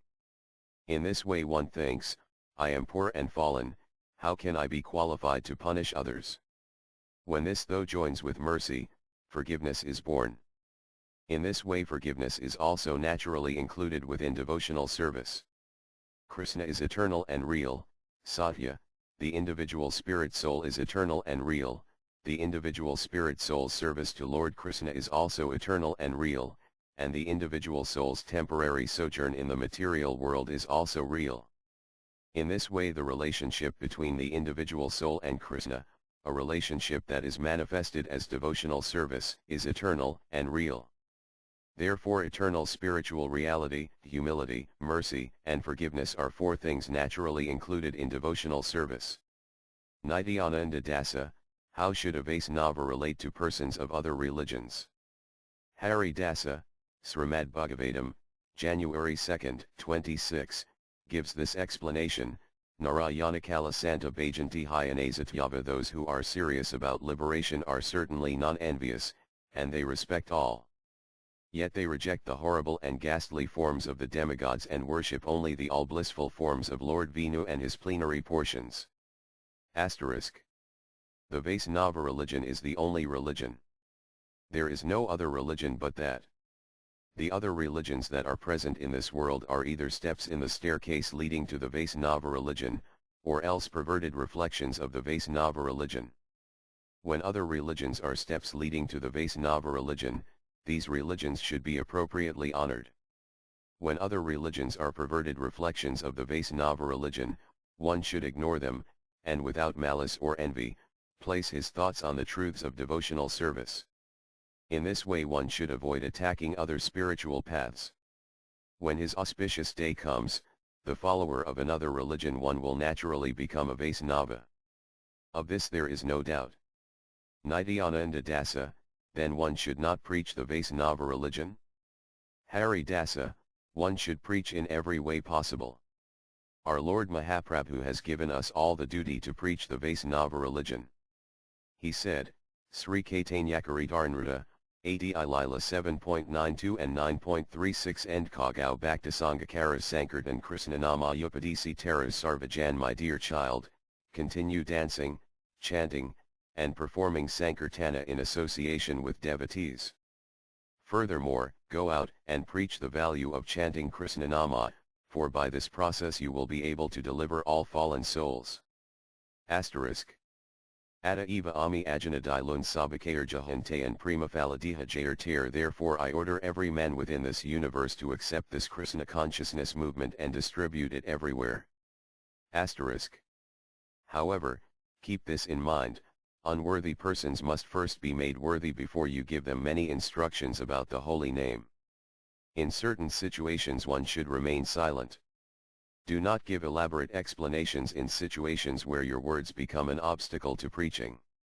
Overwhelmed with love by hearing saintly Hari Dasa Babaji's sweet words, Nityananda Dasa began to roll about on the ground in ecstasy. Then all the assembled Vaisnava chanted the holy names of Lord Hari. They all offered Dandavat obeisances to the saintly Babaji. Then that day's meeting in the secluded grove came to an end, and everyone returned to his own place. Chapter 9 Nitya Dharma O Prakriti and Avarn Sabhyata. Eternal religion and modern science. Civilization. Living among the Vaisnavas in Gadrama for 3 or 4 years, Lahira Mahesaya became pure in heart. He always chanted the holy names of Lord Hari. He wore simple clothing. He had neither sandals nor wooden slippers. His pride of caste was now thrown far away. Whenever he saw a Vaisnava, he would at once offer Dandavat obeisances and insist on taking the dust of that Vaisnava's feet. He would search for pure Vaisnavas and accept the remnants of their meals. Sometimes his sons would visit. Understanding his situation, they would not propose that he return home. Everyone could see that Lahira Mahasaya was a Vaisnava Babaji. Following the conclusion accepted by the Vaisnavas of Sri Gadrama, he understood that renunciation was needed within the heart, and that the external trappings of renunciation were not important. Following the example of Srila Sanatana Goswami, he would take one piece of cloth and divide it into 4. Those would be his garments. He still wore a sacred thread around his neck. Sometimes his sons would try to give him money. Saying, "I do not accept money from materialists," he would not take it. Once Chandrasekhara tried to give him 100 coins to have a great festival for the Vaisnavas. Remembering the example of Raghunatha Dasa Goswami, Lahira Mahasaya refused the money. One day the Paramahatinsa Babaji said, "O Lahira Mahasaya, you never act in any way improper for a Vaisnava. Though I am the sannyasi, you who teach me what true renunciation is. If you accept a Vaisnava name from me, then everything will be complete. Lahira Mahayaya replied, you are my Paramaguru. Whatever you wish, that will be done. The saintly Babaji said, you come from Santipura, therefore I will call you Advaita Dasa. Offering Dandavat obeisances, Lahira Mahasaya accepted the merciful gift of his new name. From that day forward, everyone called him Advaita Dasa, and the cottage where he performed devotional service they called Advaita Kudira. Advaita Dasa had a childhood friend named Digambara Chattopadhyaya. Holding various high posts in the Mohammedan government, he had become wealthy. Attaining old age, he retired from his government post, returned to his hometown of Kalna, and tried to find Kalidasa Lahiri. He heard that Kalid_ASAL_Ahiri had gone to Sri Gadrama, accepted the name Advaita D_ASA, and was always chanting the holy names of Lord Hari. Digambara Chattopadhyaya was a fanatical devotee of goddess Durga. His response to hearing of Vaisnava's name was to cover his ears with his hands. Hearing that his old friend had become fallen in that way, he declared, O Vamana Dasa, arrange for a boat. I will go to Navadvipa and rescue my unfortunate old friend, Kalidasa. Quickly arranging for the boat, Vamana Dasa returned and informed his master. Digambara Chattopadhyaya was very intelligent. He was learned in the Tantras, and he was also learned in the ways of the Mohammedans. Arguing in Persian and Arabic, he could even defeat the best Mohammedan scholars. Arguing about the Tantras, he made the best Brahmana scholars speechless. His name was well known in Delhi, Lucknow, and other places. In his leisure time he had written a book titled Tantra Sangraha, an anthology from the Tantras. He was learned in many subjects and could discourse on many scripture passages. Proudly grasping his Tantra Sangraha, Digambara stepped into the boat. After a 6-hour journey the boat landed at Sri Gadrama. Staying in the boat, he sent an intelligent messenger to Sri Advaita Dasa. Sri Advaita Dasa was sitting in his cottage and chanting the holy names of Lord Hari. Digambara Chattopadhyaya's messenger approached and bowed down. Advaita Dasa asked him, who are you and why have you come? The messenger replied, I am sent by Sri Digambara Chattopadhyaya. He asks this question, O Kalidasa, do you remember me, or have you forgotten? Sri Advaita Dasa replied, Digambara. Where? My childhood friend. Do I have the power to forget him? Has he taken shelter of the Vaisnava religion? The messenger said, he is sitting in a boat by the landing place. Cannot say whether he has become a Vaisnava. Advaita Dasa said, why does he stay at the landing place? Why does he not come to my cottage? Hearing this, the messenger left. After an hour, Digambara Chattopadhyaya appeared at Advaita Kudira with 3 or 4 gentlemen. Digambara always was generous at heart. When he saw his old friend, his heart became filled with joy. Singing some verses he himself had written, he embraced Advaita Dasa. He sang, Seon, Kali, Tomar Lila Kalake Jain Matribavan Kabhu Purus Kabhu Nari Kabhu Mata How Gorane Brahma Ha Yesristi Korsristi and Sahaya Horvinu He Bisvabi Pala Go Ma Sarba Jain Krishnari Ip Vrindavana Bamsi Rajayo Bain Bain Abar Gaura Ha Yanabad Wipe Matao Sabe Sankirtan Copyright Mother Kali, who in the 3 worlds knows all about your transcendental pastimes. Sometimes you are a man, sometimes a woman, and sometimes a ferocious warrior. You become Brahma and create the world. You become Siva and destroy it. You become all-pervading Vinu and protect everyone. You become Krishna and play the flute in Vrindavana forest. You become Gaura and make all of Navadvipa wild with the chanting of the holy names. Advaita Dasa said, my brother, come in. Come in. Digambara sat on a leaf seed. Tears of love glistened in his eyes. He said, Dear brother Kalidasa, where shall go? Now you are sannyasi and you have given up deities and demigods. How hopeful I was when I first came from the Punjab.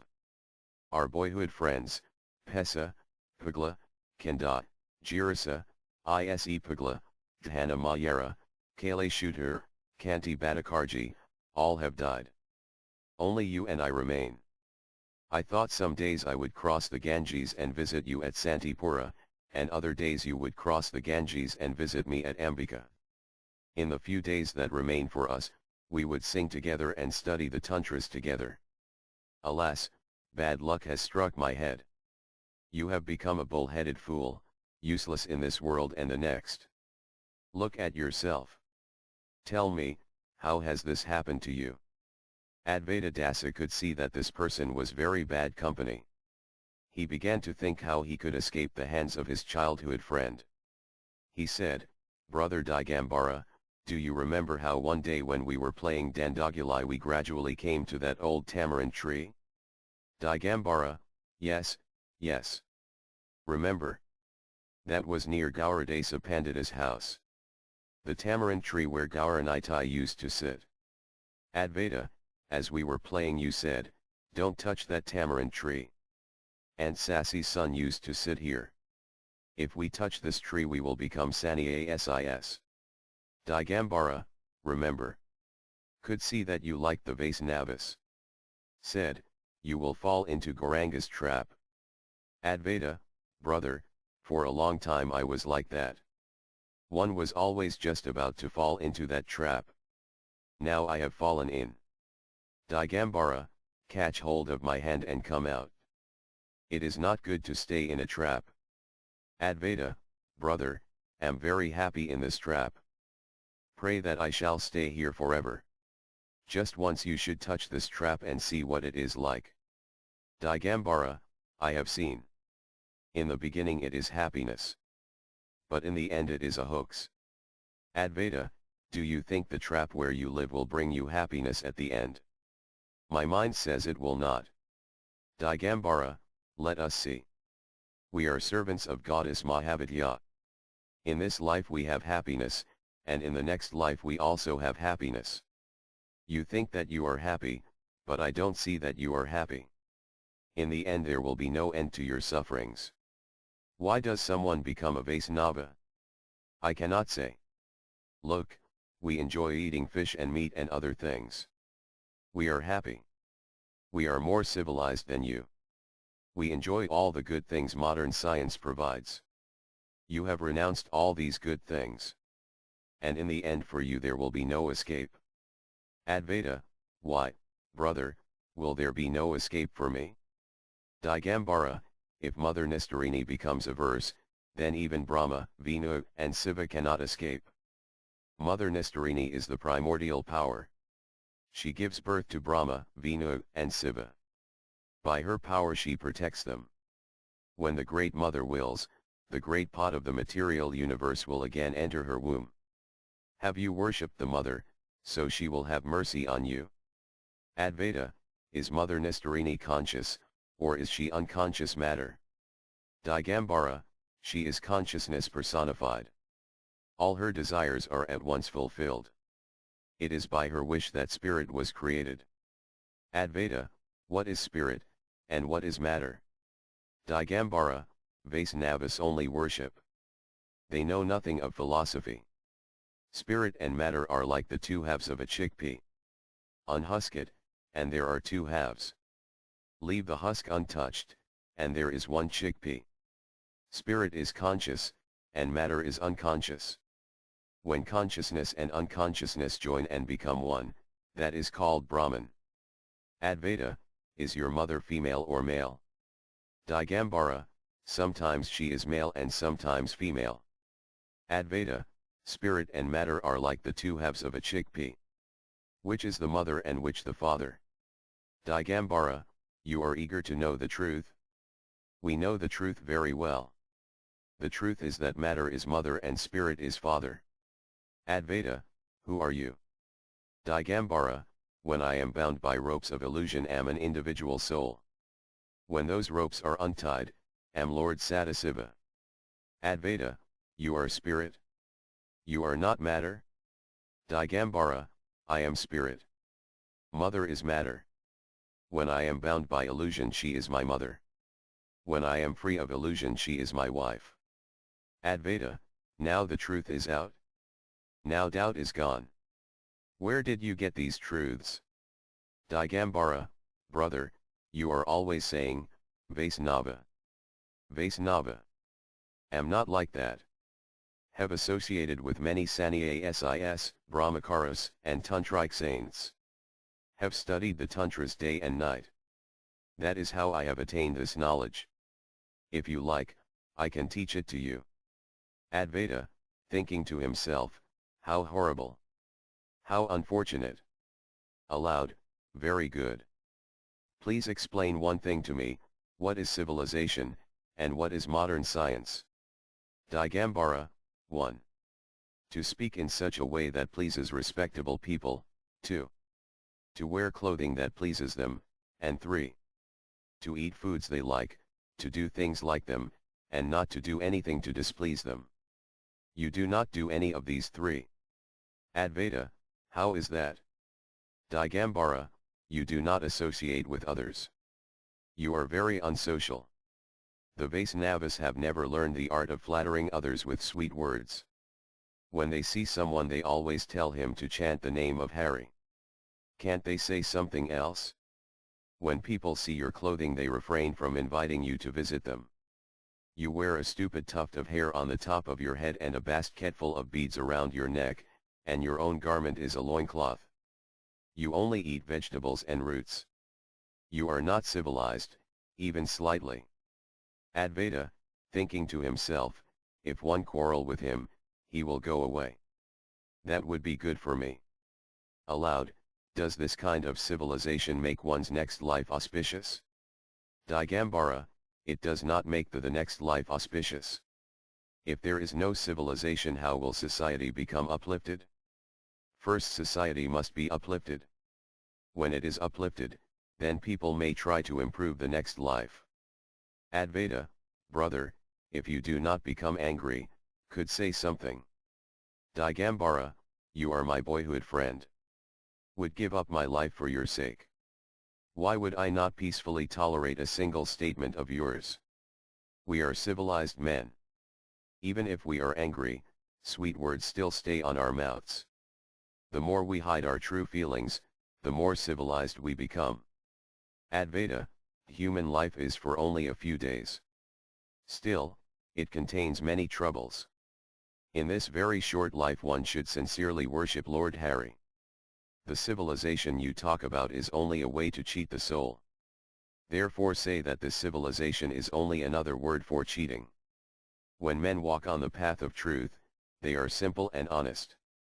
When men's actions are a collection of lies, their hearts are full of cunning, their deeds are sins, and their words are empty flattery.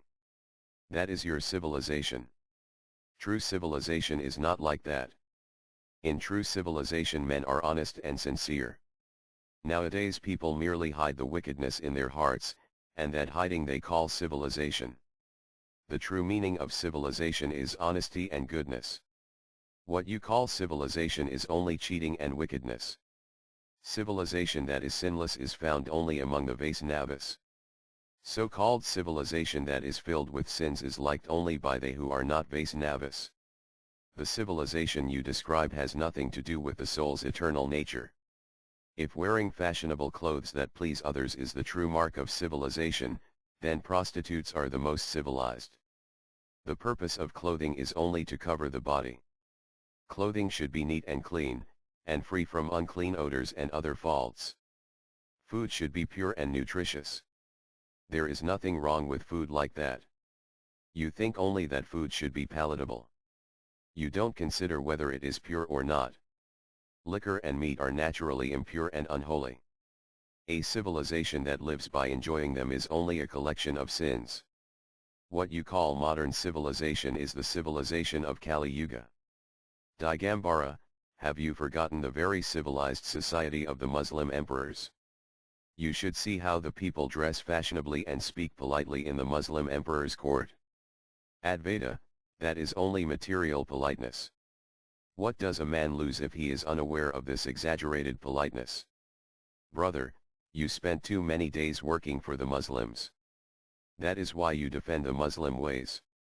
True civilization is when men are free from sins. Civilization that encourages sin is the civilization of Kali Yuga. That kind of civilization is only a pathetic joke. Digambara, look, the modern idea is humanism. They who don't accept modern civilization aren't considered human. Fashionable clothing that makes women attractive and masks their imperfections are very popular nowadays. Advaita, you consider whether this is good or bad. I see that the people who advance this modern civilization are only clever opportunists. Partly because they are superstitious and partly because they like to conceal their own flaws, these people like this dishonest civilization. Will a wise man be happy in such a civilization? This civilization of rogues can be kept together only by meaningless words and by brute force. Digambara, some say that the people of the world are gradually becoming more educated. As they become more educated, they will become more civilized, and as the people become more civilized, the earth will gradually become Svargaloka. Advaita, those philosophers are smoking gavaja. Anyone who believes those stories is rich in blind faith. They who don't believe those stories are fortunate. There are two kinds of knowledge, one spiritual, and two material. Don't think spiritual knowledge is increasing. In many places spiritual knowledge collapsing. I think it is material knowledge that is increasing. Does material knowledge touch the soul eternally? When material knowledge increases, then the heart becomes attracted to material things and has contempt for the spiritual truth. I agree that material knowledge is increasing, but from that knowledge comes a dishonest civilization.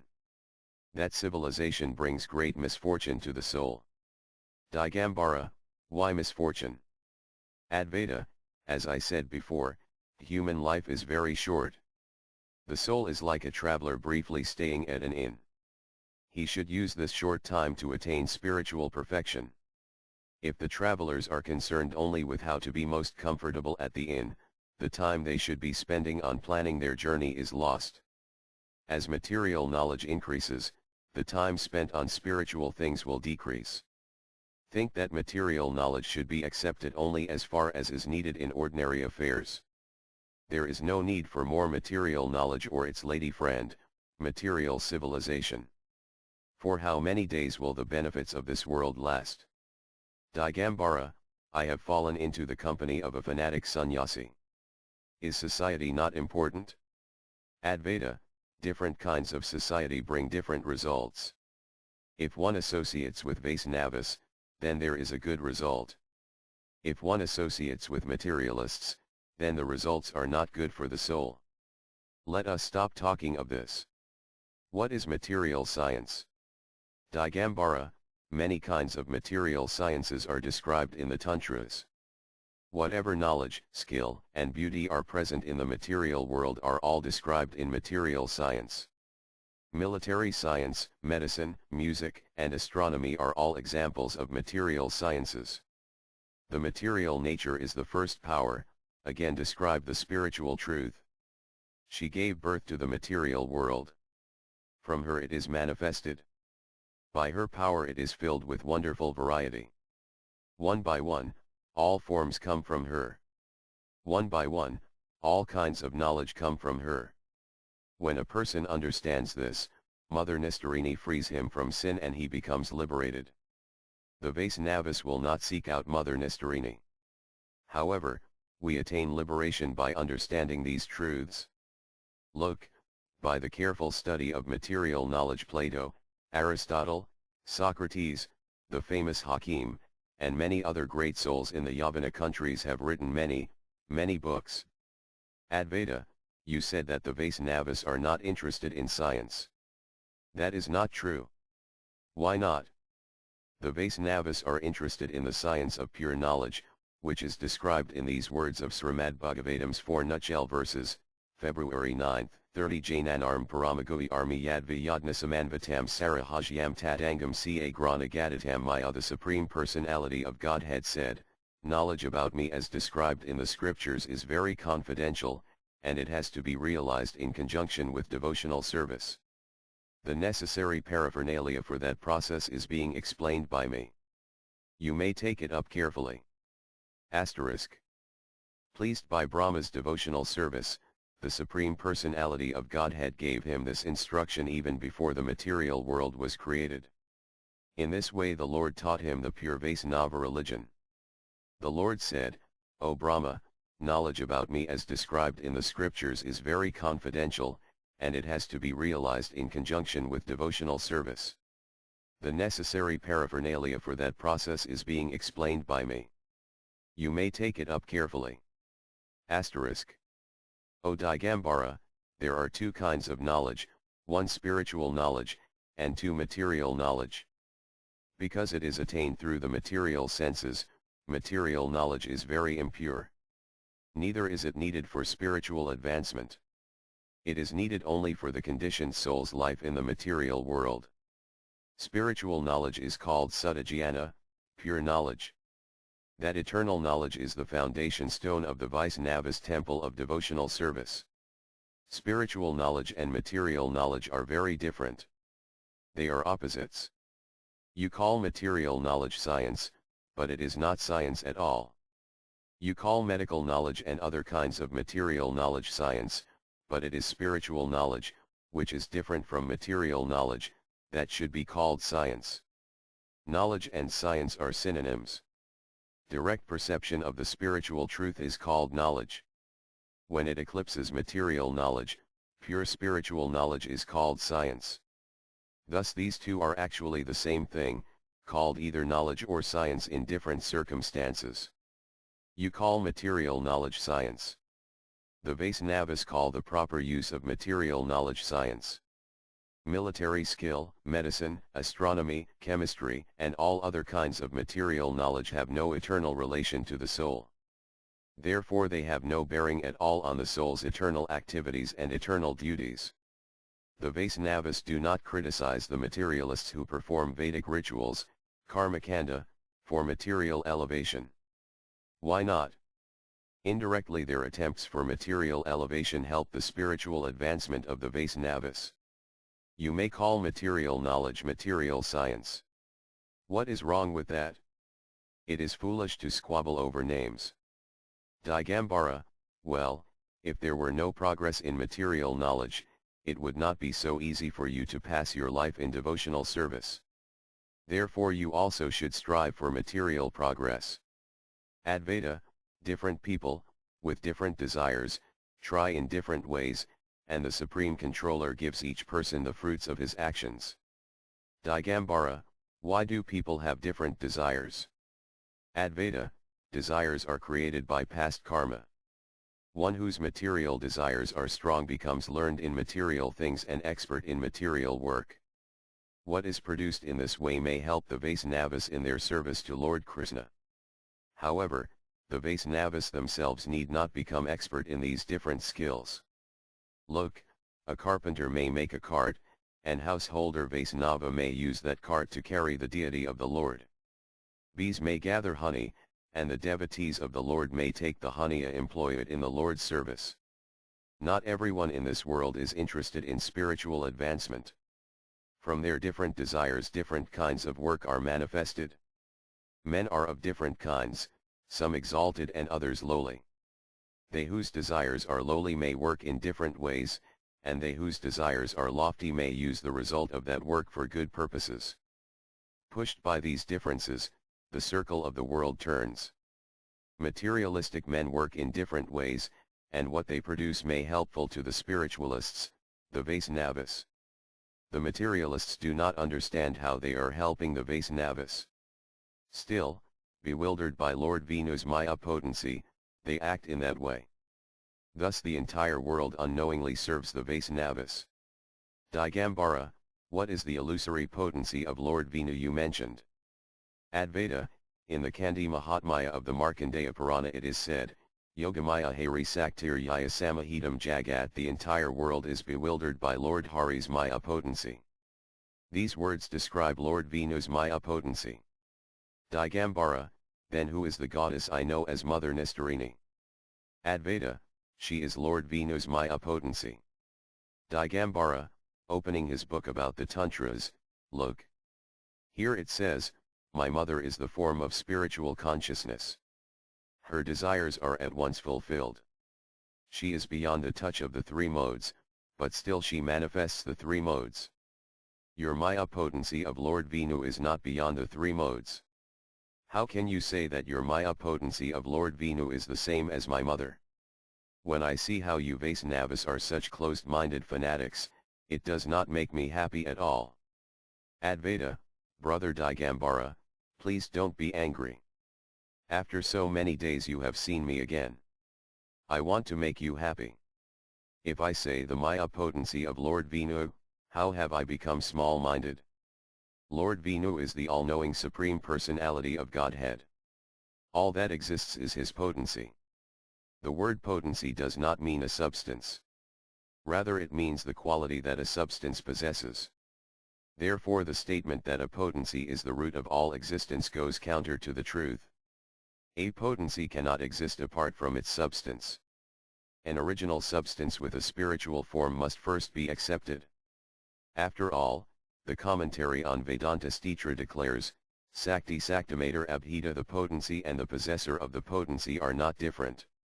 The meaning, then, is that the potency does not exist apart from its substance.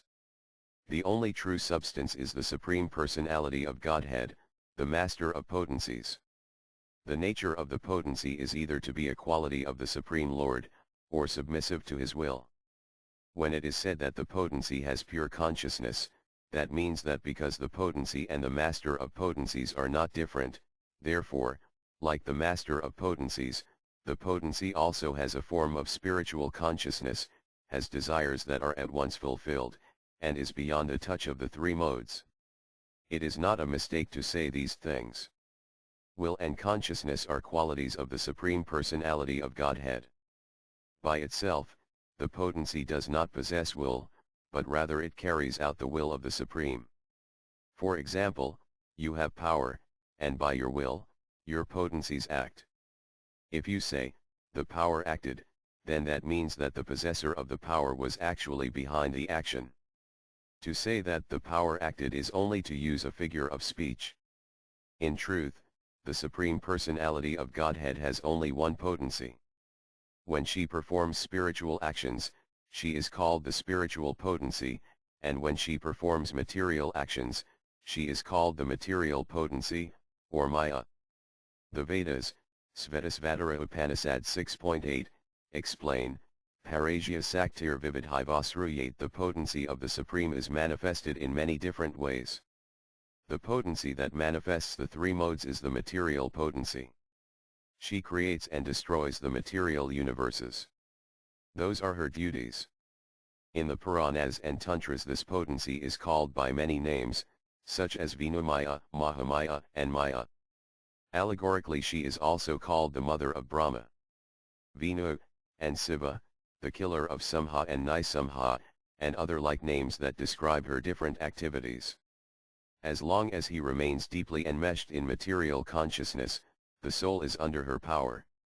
When he attains pure spiritual knowledge, the soul can understand the nature of his original spiritual form. Then he is freed from the ropes of Maya. Then he is under the power of the spiritual potency. Then he becomes happy. Digambara, are you under the power of one of these potencies, or are you not? Advaita, yes. We are also a potency. We are Jivasakti, individual souls. When we become free from the ropes of the Maya potency, we are in the power of the spiritual potency. Digambara, then you are also a Sakta, a worshipper of the potency. Advaita, yes. The Vaisnavas are naturally Saktas. We are the servants of Sri Radhika, who is the spiritual potency. Under her patronage we worship and serve Lord Krishna. Who is more of a Sakta than we? I don't see any difference between the Saktas and the Vaisnavas. They who do not take shelter of the spiritual potency, but only take shelter of the material potency Maya may be Saktas, but they are not Vaisnavas. They are materialists. In the Narada Pancaratra, Goddess Durga explains, Tava Vaksasai Radha Hambase Vindavana Vain O Krishna, I am Radha, who stays on your chest during the Rasa dance in Vrindavana forest. Thus from Durgadevi's words we can understand that the Lord does not have two potencies. There is only one potency, who manifests herself as the spiritual potency Radhika and the material potency Vinamaya. When the potency is free from the material modes, she is called the spiritual potency, and when she is within the sphere of the material modes, she is called the material potency. Digambara, you said that you yourself are a potency, the Jivasakti. What potency is that? Advaita, in Bhagavad Gita, 7.4-5, the Supreme Personality of Godhead explains, Bhyamir aponalo veokam mano buddhar eva ca ahankara iti yammi bina prakritira stata earth, water, fire, air, ether, mind, intelligence, and false ego altogether these eight comprise my separated material energies *apariyamitas tv enyam prakritim vidimi param jivabhyatam mahabeho yedam daryat jagat. Besides this inferior energy, O mighty armed Arjuna, there is a superior energy of mine, which are all living entities who are struggling with material nature and are sustaining the universe. Asterisk. Digambara, do you know the glory of Bhagavad Gita? It is the best of all scriptures. It solves all the problems of life. It explains that the individual souls are superior to dull matter, and that they are one of the potencies of the Lord. The wise call the individual souls Tatastha Sakti, marginal potency. The marginal potency is superior to dull matter and inferior to the Lord Cit Sakti, internal potency. Therefore the individual spirit souls are one of the potencies of the Lord. Digambara, Kalidasa, have you seen this Bhagavad Gita? Advaita, yes. I have read that book. Digambara, what does it teach? Advaita, brother Digambara, men praise molasses only as long as they have not tasted sugar candy.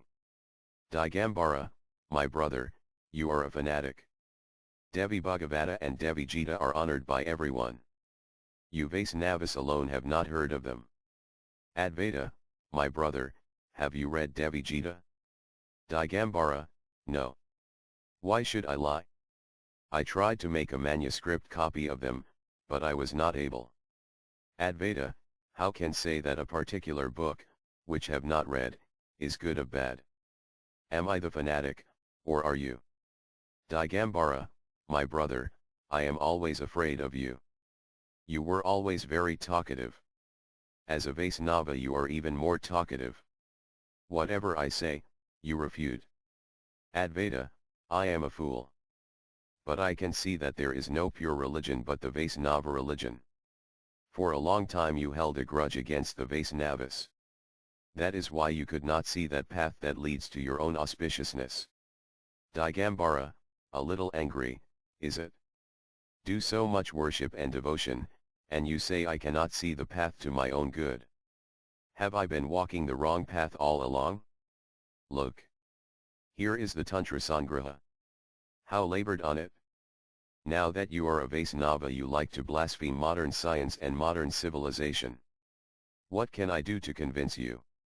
Go to civilized people and see whether they praise you or me. Advaita thinks to himself, how good it will be when this very bad company runs away. Aloud, very well. Brother, when you die you will see how much benefit modern science and modern civilization have given you. Digambara, Kalidasa, you are being foolish. Is there anything after death? As long as you stay in this world try to become famous among civilized men, and try to enjoy the 5 material pleasures. Enjoy. At the time of death Mother Nistarini will take you to a good place. She will protect you. Death will come at its own time. Why should you suffer before then? When you die, and the ingredients of your body mingle with the other ingredients of the world, where will you be? This world is an illusion. It is Maya, Yogamaya, and Mahamaya. It is she who gives you pleasure here, and it is she who will give you liberation after death. Nothing exists but the potency. From the potency you have come. Into the potency you will enter at the end. Serve the potency. Just see the power in the knowledge she gives. Try to increase your own spiritual power. At the end you will see that there is nothing but the spiritual potency. What ganja did you smoke to dream up the fantastic story that an all-knowing personal God exists? By believing that story you attained only suffering. In the next life what benefit will you earn that will not also get? Do not know. What is the use of believing in a personal God? Serve the potency. You will merge into the potency. In her you will rest forever. Advaita, my brother, you are very attached to the material potency. If an all-knowing personal God exists, what will be your fate after death? What is happiness? Happiness is peace of mind. Renouncing material pleasures, have found peace and happiness inside my heart. If something good exists after death, will attain it. You are not peaceful and happy. The more you enjoy, the more your thirst for ever more pleasure increases. You have never known real happiness. Again and again you call out pleasure. Pleasure. One day you will become plunged in an ocean of sufferings. Digambara, whatever will be, will be. Why do you shun the company of good people? Advaita, do not shun the company of good people. I already have their company. I only shun the wicked. Digambara, who are these wicked? Advaita, please don't become angry when you hear. I say this, Srimad Bhagavatam April 30th, 33 Yavat te maya sparsta bhitramama iha karmabhitavad bhavat prasanganam sangasyan no babe dear Lord, as long as we have to remain within this material world due to our material contamination and wander from one type of body to another and from one planet to another, we pray that we may associate with those who are engaged in discussing your pastimes. We pray for this benediction life after life, in different bodily forms and on different planets. Asterisk again, in the 7th canto it is said, Asadbhis sahas sangas tu na kartavya katakanayas matsarvarthahanasiyad adhapatas ch8 one should never associate with materialists and non-devotees. By their association all is lost. By their association one falls into the lower worlds. In the Katyayana Samhita it is said, Varam Hudavaha Javalapayagarantarvyavasthiti na sari sintavimikajana samtsavise sam even if one is forced to live within a cage of iron or in the midst of a blazing fire, he should accept this position rather than live with non-devotees, who are through and through against the supremacy of the Lord. Asterisk. In the 3rd canto it is said, Srimad Bhagavatam 3.31.33-34 Satyam Sakam Diamanam Buddhisrar Harir Yasakasama Samo Damo Bhagasati Yatsarik Yatai Sanksayam, by associating with unrighteous people, a person becomes devoid of truthfulness, cleanliness, mercy, gravity, spiritual intelligence, shyness, austerity, fame, forgiveness, control of the mind, control of the senses, fortune, and all such opportunities asterisk tesve santa sumita sukanditat masvasidu susangam na kurid chakyesu. Yasat kridmarsh suca one should not associate with a coarse fool who is bereft of knowledge and self-realization and who is no more than a dancing dog in the hands of a woman. Asterisk. In the Garuda Purana it is said, Antam gato pi vedanam sarvasastrarthavadi apio na sarvesvar bhaktis tam vidyat purasadamam even though one may have gone to the other side of all the Vedas, and even though one is well versed in all the revealed scriptures, if one is not a devotee of the Supreme Lord, he must be considered the lowest of mankind. Asterisk. In Srimad Bhagavatam, June 1, 18, it is said, Prayasishansarnan Narayanaparanmuksam na nispananti Rajendra Surakam ham ivapagam my dear king, as a pot containing liquor cannot be purified even if washed in the waters of many rivers, non-devotees cannot be purified by processes of atonement even if they perform them very well. Asterisk. In the Skanda Purana it is said, Hanti 9 Vid vesti Vaisnavan Navanandati Krud Hyat Yatai no Harsam Darsanepatanani Sad a person who attacks, criticizes, or hates the Vaisnavas, or who becomes angry with them, does not respectfully greet them, or is not pleased to see them, finds himself in the 6 hells. Digambara, association with wicked people will never bring one any good. What will one gain by associating with them?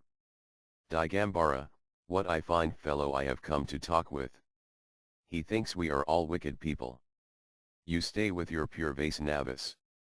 I am going home.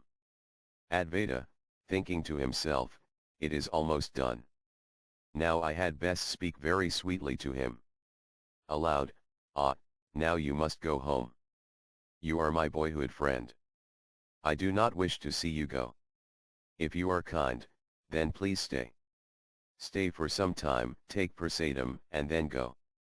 Digambara, Kalidasa, you know very well that I eat only havijya, and I already had some havijya before I came here. I am glad to see you. I will come again if one find the time. I can't stay the night because must follow the spiritual practices my guru gave me.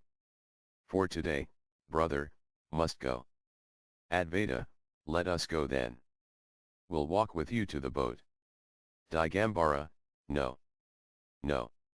You do your own business. I have some friends with me. After speaking these words, Digambara burst into a song glorifying Goddess Durga, and left. Advaita Dasa returned to his cottage and, without encountering any more interruptions, chanted the holy names of Lord Hari. Chapter 10 Nityadharma O Itihasa Eternal Religion and History. A doubt arose in the mind of Sri Harihara Bhattacharya, a teacher who lived in Agradvapa. He discussed it with some people, but his doubt would not go away. It troubled his mind more and more. One day, when he was in the village of Arkadila, he asked Sri Kadarbhuja Nayaratna, O saintly Bhattacharya, please tell me, how old is the Vaisnava religion? Harihara Bhattacharya is an initiated Vaisnava and he worships Lord Krishna in his home. Nayaratna Mahasaya has pursued 20 years of laborious study. He was not interested in any religion. He did not like talking about religion. Only when Goddess Durga was worshipped would he show a slight religious sentiment. Harihara's question made him think, this Harihara must be a supporter of Vaisnavism. He could get me in some trouble. It is best to keep trouble away. Thinking in this way, Nayaratna Madhyaya said, what kind of question is this today? You have read many books. You even read the Muddhapada. Look, in the Who of Nyasastra there is no mention of the Vaisnava religion. Why do you annoy me with this question? Harihara said, O Bhattacharya Mahasaya, I come from a Vaisnava family and am an initiated Vaisnava. Never had any doubts about the Vaisnava religion. You know Tarkasiddhamani of Vikramapura. Wishing to uproot the Vaisnava religion, he preaches against it in many places in this country and others also. In this way he has earned a lot of money. In a gathering of mostly Durga worshippers he said the Vaisnava religion is modern in its origins and has no substance or reality. He said only low-class people call themselves Vaisnavas, and upper-class people have no respect for the Vaisnava religion. When heard this Pandita's conclusion at first was pained at heart, but then, as thought it over, could see that before Prabhu Caitanya there was no Vaisnavism in Bengal. At that time almost everyone performed worship by chanting Durga mantras. Some few of us worshipped by chanting Vaisnava mantras, but all of those Vaisnavas wanted in the end to attain impersonal liberation and become Brahman. All those Vaisnavas were Padikopasakas. However, after Prabhu Caitanya Vaisnavism assumed a new form. Now Vaisnavas cannot bear to hear the words Muddy and Brahman. What is their understanding of devotional service? Do not have the power to say. There is a saying the followers of a one-eyed guru will be led astray. I see these Vaisnavas are like that. My question is, did this kind of Vaisnavism exist before, or was it only invented after the time of Caitanya? Nayaratna Mahasaya could see that Harihara's mentality was unusual. In other words, Harihara was not an orthodox Vaisnava. When this thought entered his mind, his face blossomed with happiness. He said, Harihara, you are a good scholar of Nyasastra. Agree with your idea. Nowadays a new kind of Vaisnavism has come. Am afraid to say anything against it. It is the Kali Yuga. We should be a little careful. Many rich and respectable gentlemen have accepted Chaitanya's philosophy. They have no faith in us. They think we are their enemies. I think that in a few days our business will collapse. The Telis, Tamlis, and Suvarnavaniks all have taken to talking about the scriptures. They have brought great trouble to us. Look, for a long time the Brahmanas had so arranged things that no other caste could read the scriptures. Even the Kayasthas, who we next below the Brahmanas, could not chant the sacred syllable Om. All followed what we said. But nowadays all these Vaisnavas are discussing the spiritual truth. They have completely defeated us. Since the time of Nime Pandita the Brahmana religion has practically disappeared. O Harihara, Tarkakudamani spoke the truth. Considering what they have seen or heard, others may say what they like about him. I say he has spoken well. When hear the words of these Vaisnava fools, my whole body burns with anger. They even say that Sankaracharya's books are false, and his words are all Maya. They say that Lord Vishnu ordered him to speak a pack of lies. And then on top of that they say the Vaisnava religion had no beginning. The Vaisnava religion is barely 100 years old. And now it has no beginning. As the saying goes, Udarpindai Budorgade, the fools find an innocent man, make him into a scapegoat, and attack him again and again. Let them say what they like. Navadvipa was as good in the past as it is bad in the present. Nowadays a few Vaisnavas who live at Baragaki in Navadvipa see the ideas of the entire world as foolish. Some 2 or 3 scholars amongst them have turned the whole country upside down. The ideas that castes are rigidly fixed, that the whole world is an illusion, and that one should worship goddess Durga have all been crushed by them. Look. Nowadays there are not even many Sraddha ceremonies. What will happen to the professional Brahmanas? Then Harihara said, O Bhattacharya Mahasaya, is there no remedy? In Mayapura there are still 5 or 6 big Brahmana scholars. Then on the other side of the Ganges there are many scholars of Samriti and Naya. Why do they not join forces and attack Gadigika? Nayaratna said, yes. If they band together, the Brahmana scholars can do it. Of course the Brahmana scholars tend to fight among themselves. They like to fight and they pretend that fighting among themselves is part of the job of being a scholar. Heard that some followers of Krishna Saidamani went to Gadigika for a debate and came back defeated. Now they won't even come out of their classrooms. Some have said that. Harihara said, copyright Bhattacharya Mahasaya, you are our teacher. You are the teacher of many great scholars. By studying your commentaries on Nyasastra, many have learned the art of tricking others by juggling words. Please go and defeat the Vaisnava scholars once and for all. The Vaisnava religion is a modern concoction. It is not the teaching of the Vedas. Please go and prove these truths. Then Arpafikopasana worship, which is the teaching of all the previous authorities, will be saved. In Kaitarbuja Nayaratna's mind there was one fear. He was afraid that he would meet the same fate as Krishna Saidamani and others who had already been defeated by the Vaisnavas. He said, Harihara, will go there is disguise. You go there also. Pose as a scholar, and kindle the fire of debate in Gadigika. Harihara said, I must obey your order. Calling myself Mahadeva, on Monday will cross the Ganges. Monday came. Accompanied by Sri Kaitarbuja Nayaratna of Arkadila, the 3 scholars Harihara, Kamalakanta, and Sadasiva crossed the Ganges. After a little more than 10 hours of travelling along the Ganges, they finally arrived at Sri Pradayamna Kufija. Again and again calling out Haribol. Haribol, like a small contingent of Duravasa Munis, they entered the grove of Madhavi vines. Advaita Dasa came out, greeted them, gave them sitting places, and asked, what order would you like to give to me? Harihara said, we have come to discuss some things with the Vaisnavas. Advaita Dasa replied, the Vaisnavas of this place do not engage in debates. But if you sincerely have some questions, then that is all right. The other day some scholars came, asked some questions, stirred up a great debate, and were left unhappy at the end. Will ask the saintly Paramahansa Babaji, and then I will give you his answer. After speaking these words, he entered the cottage of the Paramahansa Babaji. After a moment, Advaita Dasa returned among them and began to arrange sitting places for everyone.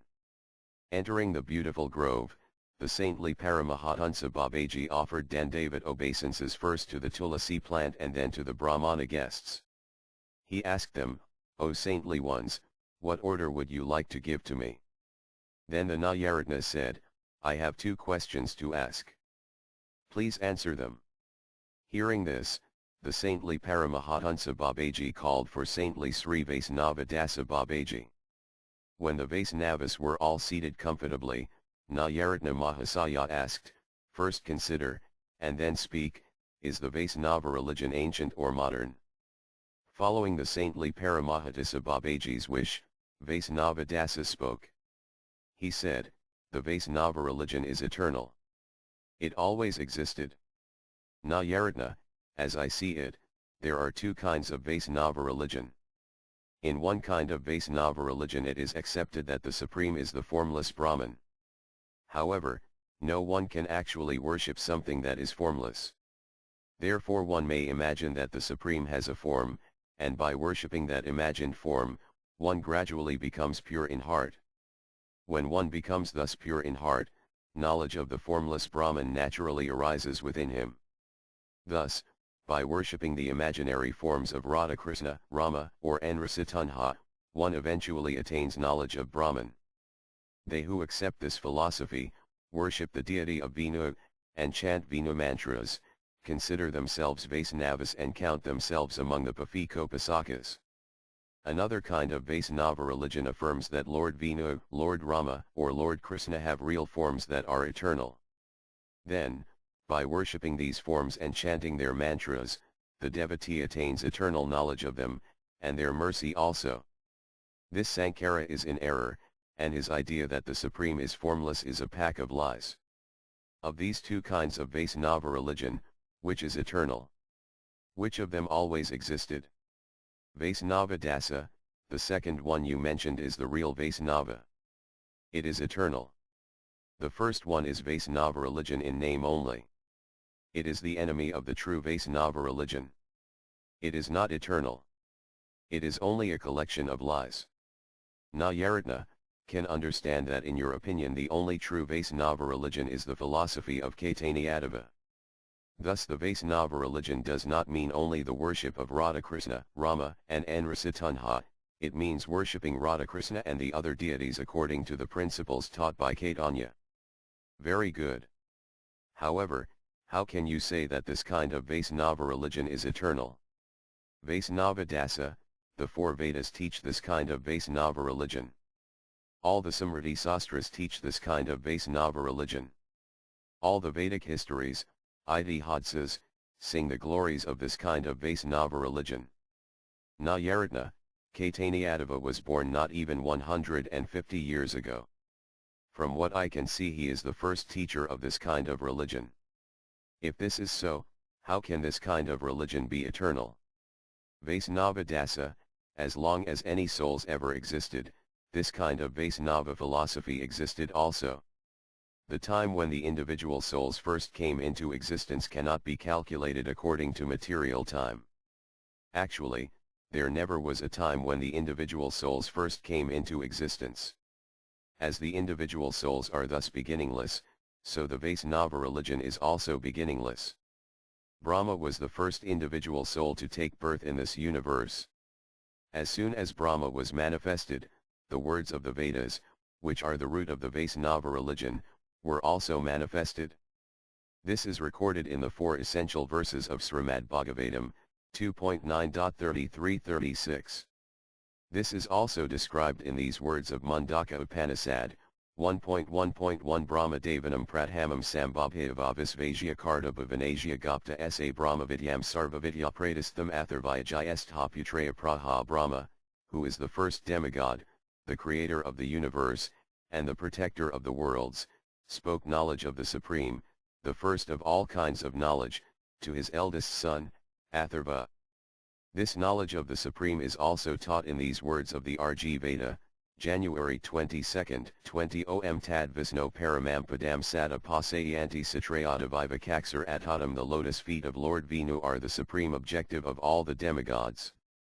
These lotus feet of the Lord are as enlightening as the sun in the sky. Asterisk. In the Svetasvatara Upanishad, 5.4, it is said, Ivam sa devo bhagavan varanayo yonisvabhavanad hitasthadiyaka. The glorious Supreme Personality of Godhead alone rules all creatures. In the Taittiriya Upanishad, 2.1.2, it is said, Satyam Yahanam Anantam Brahma. Yo Vedanihidam Guhayam Parame Vyoman. So Snutsarvan Kaman Saha Brahmana Vipassita.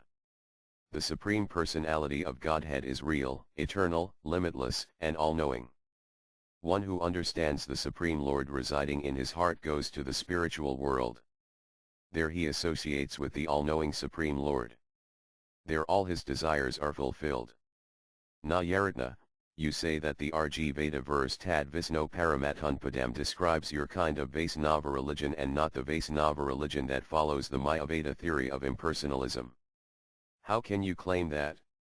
Vaisnava Dasa, the Vaisnava religion that is a part of impersonalism, refuses to affirm that service to Lord Vishnu is eternal. That religion claims that by attaining spiritual knowledge a person himself becomes the Supreme. However, in the Katha Upanishad, January 2, 23, it is said, Nayam Atma Pravakanan Alabhya Na Medhaya Na Bahunas Rutena Yamavizavranutina Labhyas Tasi Isa Amavivernutanam Svam. The Supreme Lord is not attained by expert explanations, by vast intelligence, nor even by much hearing. He is attained only by one who he himself chooses. To such a person he manifests his own form. Asterisk. Service to the Lord and surrender to the Lord are the only true religion. By following that religion one attains the Lord's mercy, and only then is one able to see the Lord's eternal form.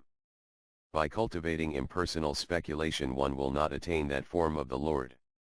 By understanding these clear and unequivocal words of the Vedas, one can see that the pure Vaisnava religion has its roots in the Vedas. The Vaisnava religion that Sriman Mahaprabhu taught is the same religion that is taught in the Vedas. Of this there is no doubt. Nayaratna, does any Vedic passage affirm this idea that the worship of Krishna, and not impersonal knowledge, is the highest attainment? Vaisnava Dasa, in the Taittiriya Upanishad, 2.7.1, it is said, Raso Vaisa. The Supreme Personality of Godhead is the reservoir of transcendental mellows. Asterisk. In the Chandogya Upanishad, 8.13.1, it is said, Syamak Chavalam Prapati Sivalak Shyamam Prapati. To attain Lord Krishna, I surrender to $1 I Radha. To attain Sri Radha, surrender to Lord Krishna.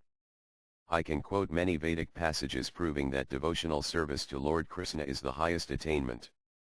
Nayaratna, is the name Krishna found in the Vedas. Vaisnava Dasa, is not the word Syama a name of Lord Krishna? In the RG Veda, 1.22.164, it is said, Apajyam Gopam Anipadiyamanam. Then I saw a cowherd boy who will never die. This is only one of many Vedic passages that describe Lord Krishna, the son of a Gopa. Nayaratna, these are all strained and twisted interpretations of the Vedic passages. Vaisnava Dasa, if one studies the Vedas thoroughly, he will see that these are the right interpretations. We should understand the Vedas according to the explanations given by the ancient sages. Nayaratna, now please narrate the history of the Vaisnava religion. Vaisnava Dasa, I have already said that when the first individual soul came into existence, the Vaisnava religion came into existence with him. Therefore the demigod Brahma is the first Vaisnava. Lord Shiva is also a Vaisnava. The original Prajapatis are all Vaisnavas. Brahma's mind-born son Narada Gosvami is also a Vaisnava. Can you not see that the Vaisnava religion was present at the moment the material universe was created? The truth is that not everyone is beyond the influence of the material modes. Whoever is genuinely free of the material modes is a genuine Vaisnava. The Mahabharata, Ramayana, and Puranas are all histories of the Vedic civilization. You have already seen that the Vaisnava religion was present at the moment the material universe was created. When the scriptures describe the different demigods, human beings, and demons, there are descriptions of Prahlada, Dhruva, and other Vaisnavas from the very beginning. The Vedic histories have only recorded the names of some of the most famous. There is no saying how many hundreds of other great Vaisnavas there were at the time of Prahlada and Dhruva. Dhruva, Manu's sons, and Prahlada are all grandsons of Prajapati Kashyapa. Therefore they lived at the very beginning of the universe. Of this there is no doubt. In the Vedic histories it is seen that the Vaisnava religion was present at the very beginning of time. The kings of the Khandravadhansa and Strayavadhansa, as well as the great Munis and Arsis, were all sincerely devoted to Lord Vishnu. These things are written in the descriptions of the three yugas, Satya, Treta, and Dvapara. In the Kali Yuga Sri Ramanuja, Sri Madhvacarya and Sri Venusvami in the south and Sri Nimbarkasvami in the west brought many thousands to the pure Vaisnava religion. By their mercy perhaps half the people of Bharatavarsa crossed the ocean of Maya and found shelter at the lotus feet of the Supreme Lord. In Bengal you may see Lord Sasanandana, who is the master of our hearts. How many fallen souls did he deliver? When you look at all these great souls, you do not see the glory of the Vaisnava religion. Nayaratna, yes. But what kind of Vaisnavas are Prahlada and the others? What do you say? Vaisnava Dasa, one must study the scriptures thoroughly. Rejecting the impersonalist theory that Sanda and Amarka taught him, Prahlada instead made the holy names of Lord Hari the be-all and end-all of his life. Therefore Prahlada was a pure devotee. Of this there is no doubt. The truth is that without careful and impartial investigation, one cannot understand the true meaning of the scriptures. Nayaratna, if this is true, that the Vaisnava religion existed from time immemorial, then what new thing did Chaitanya Mahaprabhu teach, that he should be especially honored? Vaisnava Dasa, the Vaisnava religion is like a lotus flower. It blossoms slowly. First it is a bud. Then it is partly blossomed. Only slowly does it become like a fully blossomed flower. At the time of the demigod Brahma, the impersonalist theory, the practice of devotional service, and the knowledge of the Supreme Personality of Godhead as described in the four essential verse of Srimad Bhagavatam were new sprouts just beginning to grow in the hearts of the living entities. At the time of Prahlada and the others the sprout had grown to become a bud. That you can see. At the time of Vyasa Muni that bud slowly opened, and at the time of the great Vaisnava Acharyas it became a flower. When Sriman Mahaprabhu came to this world that flower of love became fully blossomed and spread its sweet fragrance to everyone. Sriman Mahaprabhu revealed the most confidential secret of the Vaisnava religion, the pure love attained by chanting the Lord's holy names. In this way he gave the greatest good fortune to the living entities in the material world. The chanting of the holy names of the Lord is such a valuable treasure.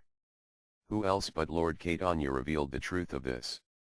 Although this truth was certainly described in the scriptures, it had not been revealed to the people in general. Before Lord Chaitanya had the treasure house of the nectar of love of God ever been opened in this way? Nayaratna, well, if the chanting of the holy names is so sweet, why do the learned Panditas not like it?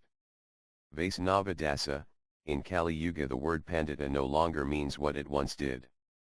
In the scriptures the word Panda is defined as brilliant intelligence, and therefore a person who has brilliant intelligence is called a Pandita. Nowadays anyone who can spout meaningless jargon from the Nyasastra or interpret the Samriti Sastra in a way to please the people in general is called a Pandita. Are such Panditas able to understand and or to teach the truth of religion and the true meaning of the scriptures? Can anyone attain through the meaningless jargon of the Nyasastra the spiritual truth, which is to be attained by impartial and careful study of all the scriptures? In truth only persons expert at cheating themselves and others are called Pandita in the Kali Yuga. These so-called Panditas carry on great stormy debates over earthen pots and scraps of cloth. What is reality? What is the relationship between the individual souls and the Supreme? what the real spiritual need of all living entities, and how can that need be fulfilled, these panditas will never have a stormy debate to settle these things. Only when one understands the truths of these things will one be able to know the answer to the question, what is the value of the loving chanting of Lord Hari's holy names? Nayaratna, well, I'll certainly agree that there are hardly any good panditas nowadays. Still, why is it that the great Brahmanas born in exalted families refuse to accept your Vaisnava religion? The Brahmana caste is in the mode of goodness. Brahmanas are naturally on the right path and naturally attracted to the highest religious principles. Why, then, are the Brahmanas so ferociously opposed to the Vaisnava religion? Vaisnava Dasa, since you have asked this question, it is right that I give the proper reply. Still, Vaisnavas do not like to criticize others. Look, if you will not feel pain and anger in your heart, and if you desire to know what is the real truth, I can answer your question. Nayaratna, do it. Have studied the scriptures. Am in favor of peacefulness, self-control, and tolerance. Your words will not be intolerable for me. Please speak straight. Accept what is good and true. Vaisnava Dasa, look, Sri Ramanuja, Madhva, Venusvami, and Nimbarka were all Brahmanas. They had thousands and thousands of Brahmana disciples. In our Bengal our Mahaprabhu was a Vedika Brahmana. Our Nityananda Prabhu was a Radhaya Brahmana. Our Advaita Prabhu was a Rajendra Brahmana. Our Gosvamis and Mahantas were mostly Brahmanas. Thousands and thousands of great souls who were the Tilaka markings of great Brahmana families took shelter of the Vaisnava religion and preached the pure Vaisnava religion to the people of the world. How can you say that exalted Brahmanas do not honor the Vaisnava religion? This we know, all the Brahmanas who honor the Vaisnava religion are our exalted Brahmanas. Only because of bad families, bad association, or bad education do some Brahmanas become enemies of the Vaisnava religion. They do not become enemies because their Brahmanical principles are so great and exalted. They become enemies because they are degraded and unfortunate. The scriptures declare that in Kali Yuga their number of true Brahmanas is very few. These few Brahmanas become Vaisnavas. When he accepts the Vaisnava Gayatri, which is the mother of all the Vedas, a Brahmana becomes an initiated Vaisnava. However, pushed by the faults of Kali Yuga, such a Brahmana may then accept another, a non-Vedic initiation. In this way he loses his status as a Vaisnava. Simply because you see they are few in number, please do not come to the wrong conclusion about the Vaisnava Brahmanas. Nayaratna, why do many low-class people embrace the Vaisnava religion? Vaisnava Dasa, there is no doubt of that. Many low-class people are naturally very humble, and for this reason the Vaisnavas consider them good candidates for their mercy. No one can become a Vaisnava without first receiving the mercy of the Vaisnavas. Persons who are intoxicated with pride of caste, pride of wealth, or other kinds of pride cannot be humble. For them it is very difficult to attain the mercy of the Vaisnavas. Nayaratna, don't like to know any more about it. Can see that eventually you will quote some hard words from the scriptures. It gives my heart great pain to hear these words like these of the Varaha Purana, Raksasa Kalim Ashrityajayant Brahma Yonishu. In the Kali Yuga demons take birth in the families of the Brahmanas. I don't like to talk about these things. Now please say who you have no respect for our Sri Sankara Swami, who is a shoreless ocean of spiritual knowledge. Vaisnava Dasa, why do you say that? We say that Sri Sankara Swami is an incarnation of Lord Shiva himself. Sriman Mahaprabhu taught us to honor him with the title Acharya. The only thing is we do not accept his Mayaveda philosophy. The Mayaveda philosophy is not the religion taught in the Vedas. Actually, it is covered Buddhism. In order to give the demons a stable life, by the Supreme Lord's order the Acharya distorted the true meaning of the Vedas, Vedanta, and Bhagavad Gita, and taught the Advaita Veda, the philosophy of an impersonal God. Is the Acharya at fault for that? Do people criticize him? Buddha was an incarnation of the Supreme Lord. He preached a philosophy opposed to the Vedas. Do the followers of the Vedas criticize him?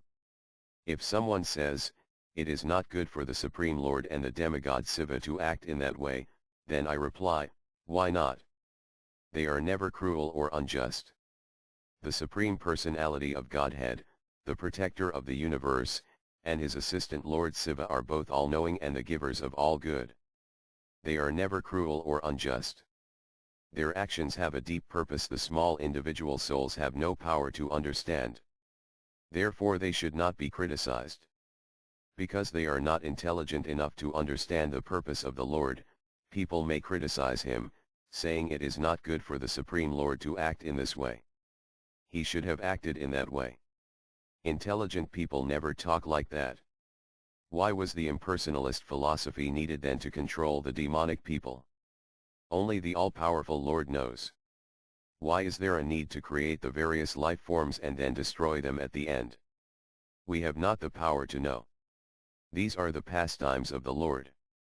Persons who are devoted to the Lord feel bliss to hear of his pastimes. They are not eager to say the Lord acted wrongly or to question the virtue of the Lord's actions. Nayaratna, good.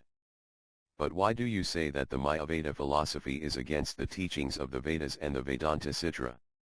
Vaisnava Dasa, if you carefully consider the Vedas and the Vedanta Sutra, then please tell me which mantras and which sutras support the Mayaveda conclusion? We'll show the proper interpretation of all those mantras and sutras. It may seem that some Vedic mantras show a dim reflection of the Mayaveda philosophy. However, when we look at what precedes and follows those mantras, in a moment the Mayaveda interpretation flees far away. Nayaratna, my brother, never studied the Upanishads and the Vedanta Sutra. Can discuss anything about the Nyasastra.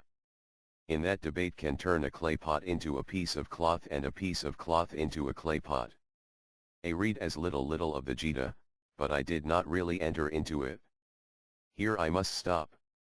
Well, I would like to as one more thing. You are a great Pandita, so you can give a good answer. Why do the Vaisnavas have faith only in the prasadam remnants of Lord Vishnu and not in the remnants of the demigods and demigoddesses? Vaisnava Dasa, am not a Pandita. I am a great fool.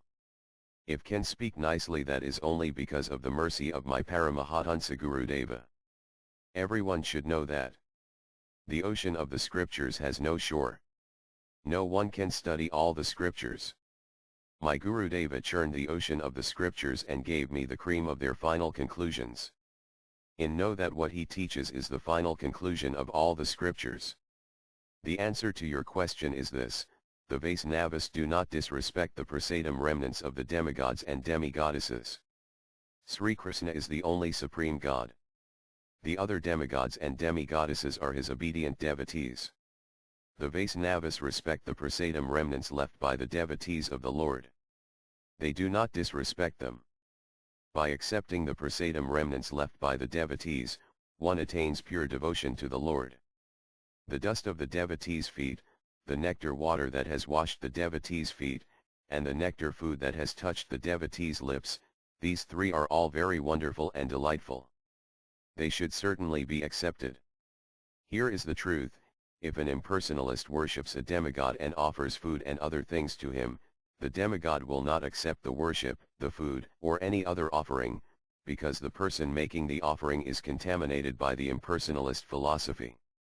There is abundant proof of that is in the scriptures. If you like, can quote.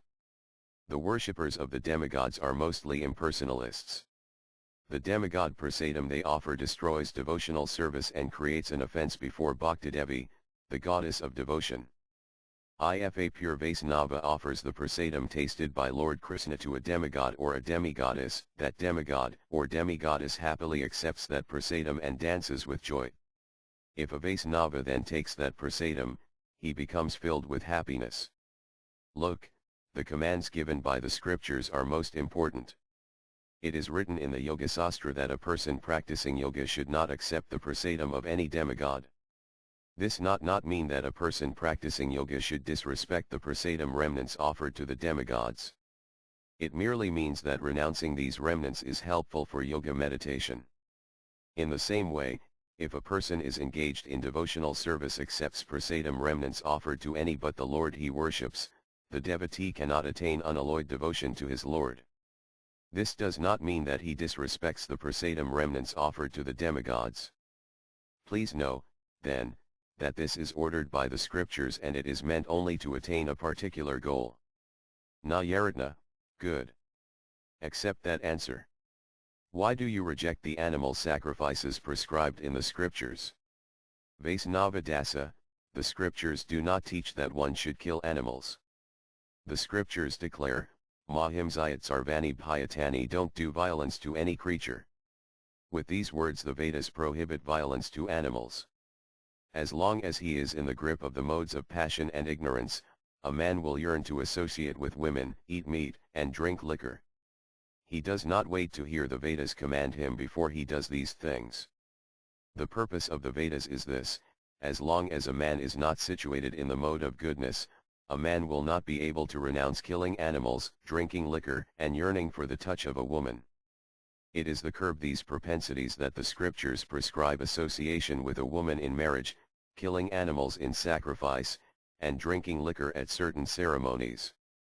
In these ways a man's indulgence in these things is curtailed, and at the end he becomes able to renounce them completely. That is the purpose of the Vedas. The Vedas do not really teach that one should kill animals. That is described in these words of Srimad Bhagavatam, November 5, 11 Lok Vyavayami Samadhya Sevanitya Hyantar Na Hi Tatra Kodana Vyavasthitis Tisuvivahayajvyasura Grahar Asu Nivritir Ista. In this material world the conditioned soul is always inclined to sex, meat eating, and intoxication. Therefore religious scriptures never actually encourage these activities.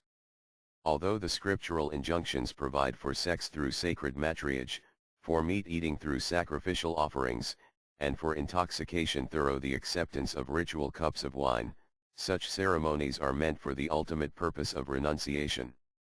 Therefore the Vaisnavas do not protest if men in the modes of passion and ignorance kill animals in these circumstances. However, men in the mode of goodness should not perform such activities.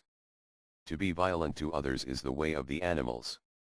Sri Narada Muni describes the way of the animals in these words, Srimad Bhagavatam January 13, 47 Ahastani sa hastanam apadani katispadam falgini tatra mahatam jivo jafivajyafivanam. Those who are devoid of hands are prey for those who have hands. Those devoid of legs are prey for the four-legged. The weak are the sustenance of the strong, and the general rule holds that one living being is food for another. Asterisk. Manu also explains, Manu Samhita 5.56 Pravritiri sa Bhitanam Nivritis tu Mahaphala. Everyone in material life is attracted to furthering the way of attachment, Praviti Marga, but the greatest treasure is to be gained by following the path of detachment, Nivritti Marga. Asterisk. Nayaratna, good. Why do the Vaisnavas object to performance of Sraddha and other rituals to repay the debts one owes to his ancestors? Vaisnava Dasa, if men who follow the Karmakanda rituals of the Vedas perform the Sraddha ceremony, the Vaisnavas have no objection. However, the scriptures do say this, Srimad Bhagavatam November 5, 51 Devarsai Bhyataptaninam Padranam Na Kinkaro Na Iamrani Na Rajan Sarvatmana Yasaranam Saranyam Gato Mukundam Parirtyakardam. Anyone who takes shelter of the lotus feet of Mukunda, the giver of liberation, giving up all kinds of obligation, and has taken to the path in all seriousness, owes neither duties nor obligations to the demigods, sages, general living entities, family members, humankind, or forefathers. Asterisk. The conclusion, then, is that devotees who have surrendered to the Lord do not need to perform Karmakanda Sraddha ceremonies to repay the debts they owe to their ancestors. They worship the Supreme Personality of Godhead, offer the Lord's prasadam to their ancestors, and then honor that prasadam with their family. That is the Sraddha ritual they perform. Nayaratna, when is one qualified to act in that way? Vaisnava Dasa, on the day when one has faith in the descriptions of Lord Hari and the holy name of Lord Hari, one is counted as a Vaisnava. This is described by the Supreme Lord himself in these words, Srimad Bhagavatam 1.20.9 Tavat Karmani Kurvita Na Nirvidyata Yavata Mat Kathas Ravanda Va Srada Yavan Naj8. As long as one is not displeased by fruitive activity and as long as one has no faith in hearing about me, one has to follow the rituals of the Vedas. Nayaratna, am very pleased. When see your scholarship and sharp intelligence, have faith in the Vaisnavas. Feel happiness in my heart. Harihara, why should we argue with these people? These people are very great scholars. They are very expert in understanding the scriptures. Whatever we may say to keep our business prosperous, Nime Pandita is the greatest philosopher and Vaisnava who ever took birth in the land of Bengal. Of this there is no doubt. Now let us cross the Ganges. The day is almost ended.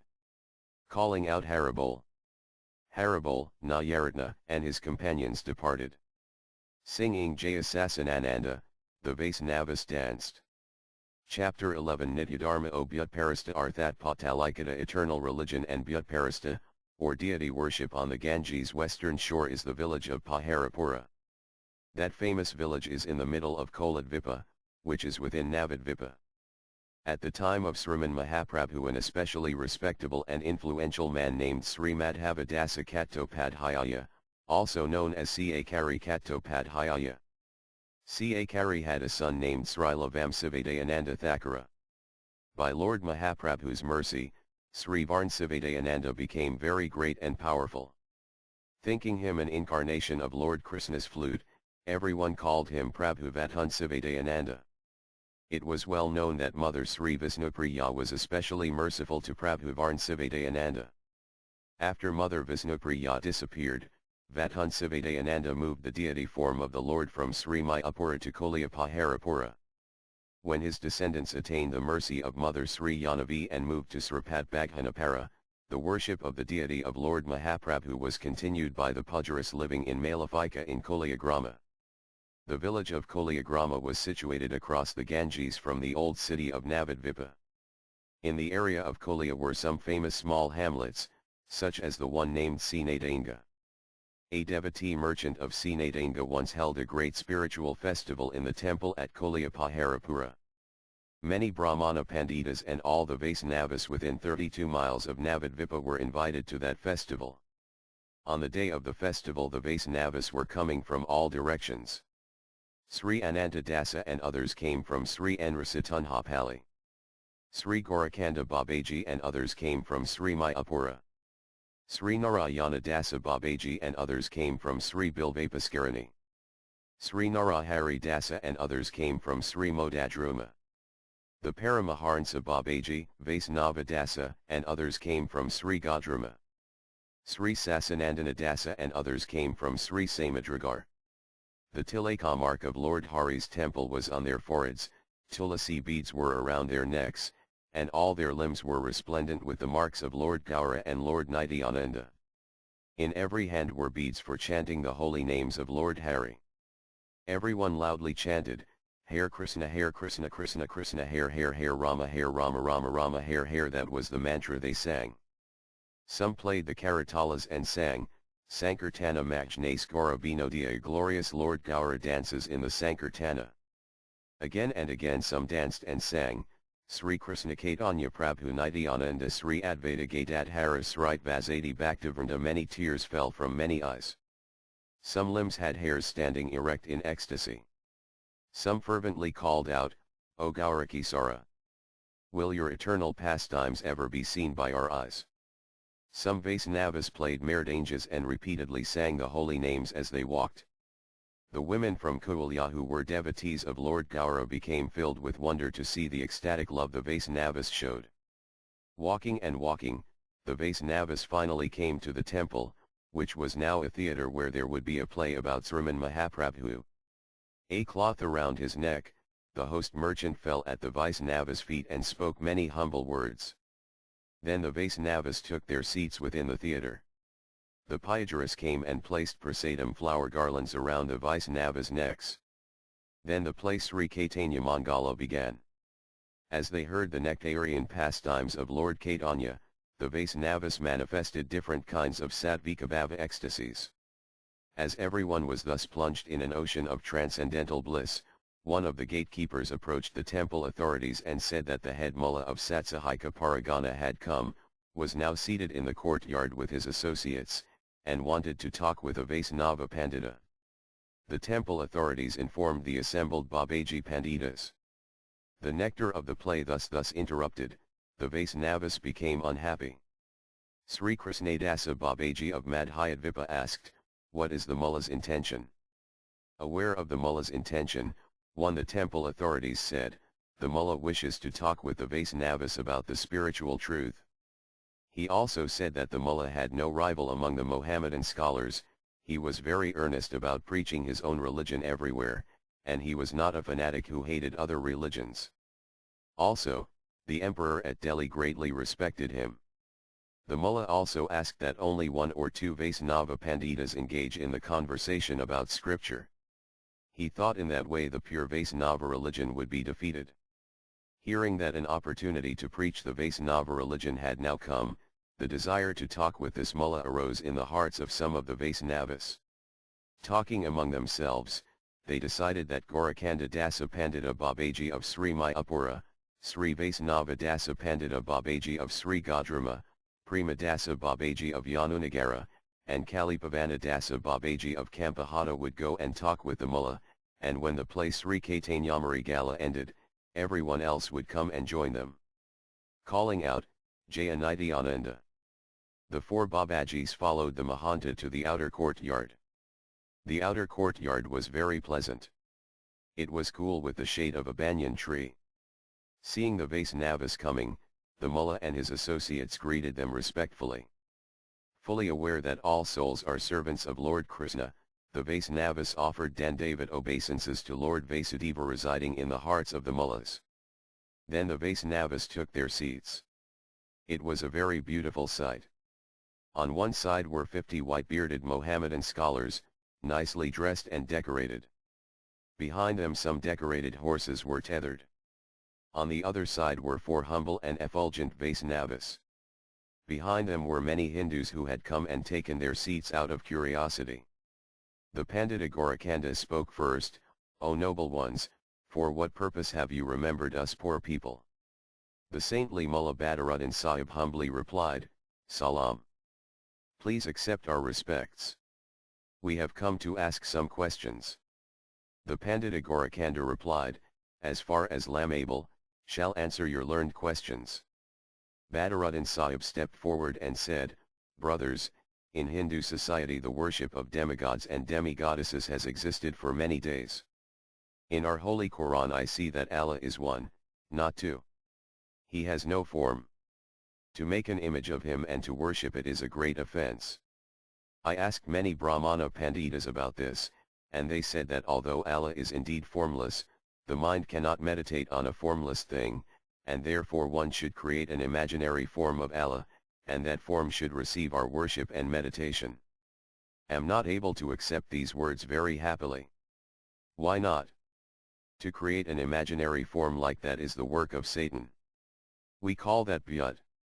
To worship Bhyut is completely forbidden.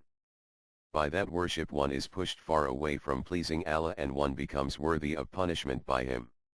We have heard that your first preacher, Caitanyadeva, took all the faults out of the Hindu religion. Still, he was in favor of this Bhyut worship, or worship of a material thing. We want to know from the Vaisnavas why, after consulting the scriptures, have you not rejected this Bhyut worship?" Hearing this question from the mullah, the Vaisnava Panditas smiled within their minds.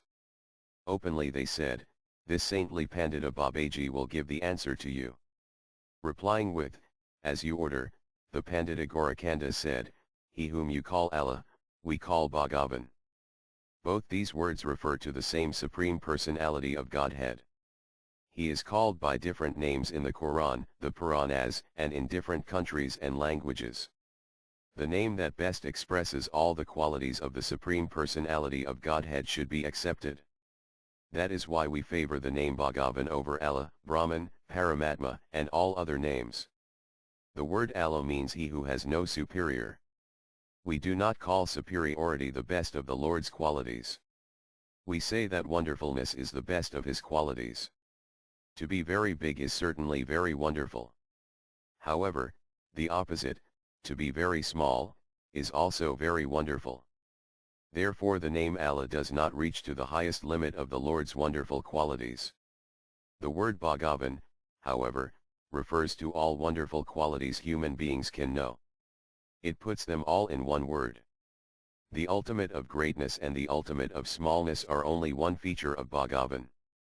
That he is the master of all potencies is a second feature of Bhagavan. Whatever a human being thinks is impossible, his inconceivable potency can easily accomplish. It is by the power of his inconceivable potency that he both has a form and does not have a form. If we say that he does not have a form, then we deny his inconceivable potency. By his inconceivable potency he has a form and he enjoys pastimes with his devotees eternally. Allah, Brahman, and Paramatma are formless, therefore they do not have these wonderful features. Bhagavan is all-auspicious and all-famous. His pastimes are sweet like nectar. Bhagavan is sublimely handsome. With spiritual eyes, the liberated souls gaze on his handsomeness. Bhagavan has all knowledge. He is pure and perfect. He is beyond the touch of matter. His form is spiritual. He is beyond the material elements, or Bhyut. Although he is the creator of the material world, Bhagavan is untouched by matter. He is independent. The word Bhagavan means he who has 6 opulences. Bhagavan has 2 features, 1 opulence, and 2 sweetness. The feature of sweetness is the best friend of the spirit souls. He is the Lord of our hearts. He is Krishna or Chaitanya. Therefore if someone says that the word of an imaginary form of Bhagavan is Bhyut worship, or worship of matter, that is not in opposition to our philosophy. The Vaisnava religion teaches that one should worship the Lord's eternal form, which is perfectly spiritual. According to the Vaisnava philosophy, this kind of worship of the Lord's form is not Bhyut worship. If in any book it is said that this kind of worship is Bhyut worship and is forbidden, then that book has no authority to forbid it. Everything depends on the faith within the heart. A person whose heart is free from Bhyut, who is beyond the material world, can worship the pure spiritual form of the Lord. You are Mullah Sahib. You are a great Pandita. Your heart is certainly free from the touch of matter. But are the hearts of your neophyte disciples free from the thought of Bhyut? To whatever extent a man is filled with thoughts of Bhyut, to that extent his worship of God is really worship of Bhyut. With his mouth he says God is formless, and his mind is filled with thoughts of Bhyut. The people in general find it very hard to worship the pure form of the Lord. Only a person who is specially qualified, who is beyond the touch of matter, can rise above thinking of Bhyut. Request that you consider these points. Mullah, I have considered these points, and I think that the 6 wonderful qualities of Bhagavan you have described are also ascribed to Allah in the Holy Quran. There is no need to debate the etymology of the word Allah. Allah is Bhagavan. Gorakanda, good. Then you accept that the Supreme Being has opulence and handsomeness. Then it is accepted that he has a handsome form in the spiritual world, which is a place different from the material world. That form of the Lord is the deity we worship. Mullah, in our Quran it is also written that the Supreme has a spiritual form that is greater than the greatest. We accept that. However, when you make a statue of that spiritual form, that statue is material. Therefore say that it is Bhyut. Worship of Bhyut is not the same as worship of he who is greater than the greatest. Please say what you think of this. Gorakanda, in the Vaisnava scriptures it is said that one should worship the pure and spiritual deity form of the Lord. Exalted devotees would not worship the deity form of the Lord if that form were made of earth or any other material element. In Srimad Bhagavatam, 10.48.13, it is said, Yajyatma buddha kunapi tridatuksvadha kalatradisubhama ichvayadhth yat turtha buddha salal na karasij jains abhijvisu sa gokara. A human being who identifies this body made of 3 elements with his self, who considers the byproducts of this body to be his kinsman, who considers the deity form of the Lord to be made of earth or other material elements, who goes to the place of pilgrimage simply to take a bath rather than to meet men of transcendental knowledge there, is to be considered as an ass or a cow. In Bhagavad Gita, 9.25, it is said, Bhitani yanti bhutjya, they who worship matter remain in the material world. Therefore the conclusion of the scriptures is that worship of matter is not allowed. That you can see. However, a certain point should be explained. Human beings are situated on different levels of knowledge and purity. A person situated in pure spiritual knowledge is able to worship the pure spiritual form of the Lord. Persons situated on lower levels of spiritual awareness understand the Lord to a lesser degree, and they who are on the lowest level cannot understand the Lord's spiritual nature at all. When he meditates on God, a person on the lowest level inevitably imagines that God has a material form with material qualities.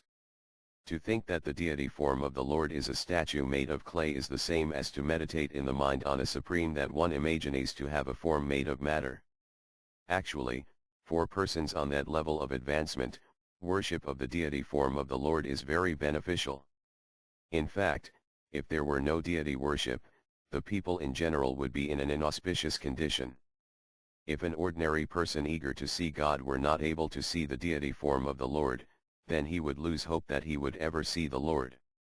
The followers of religions that forbid deity worship are on a low level of spiritual advancement. They are materialistic and not interested in worshipping the Lord. Therefore deity worship is the foundation of religion. Pure and wise saints gaze on the form of the Supreme Lord. Their hearts purified by devotion, they know that the deity form of the Lord is pure spirit.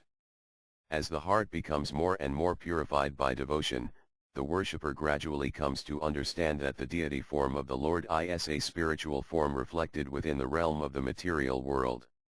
Thus the deity form is the spiritual form of the Lord, a form that the great saints have arranged to be reflected within the material world. And advanced devotees can directly perceive that the deity form is perfectly spiritual.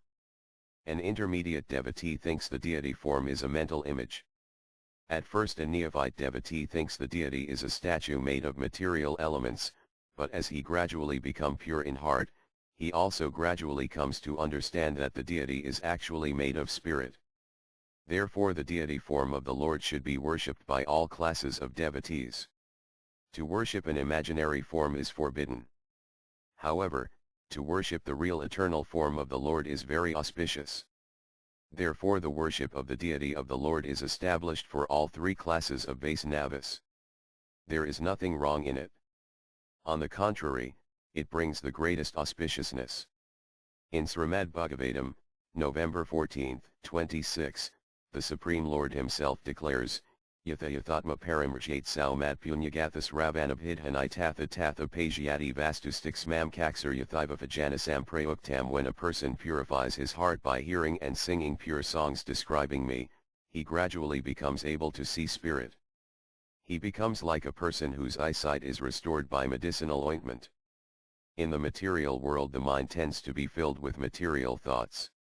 In that condition the soul is not able to understand his true spiritual identity, and he is also not able to serve the Supreme Lord, who resides in his heart as the Super Soul.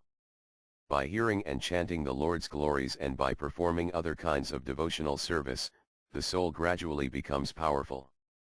Then the bonds of matter that hold him become slackened.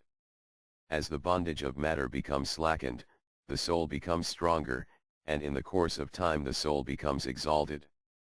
He can directly see spirit, and he can act on the spiritual platform. Some say that one should far away all that has no relation to the Lord and one should act only to attain him.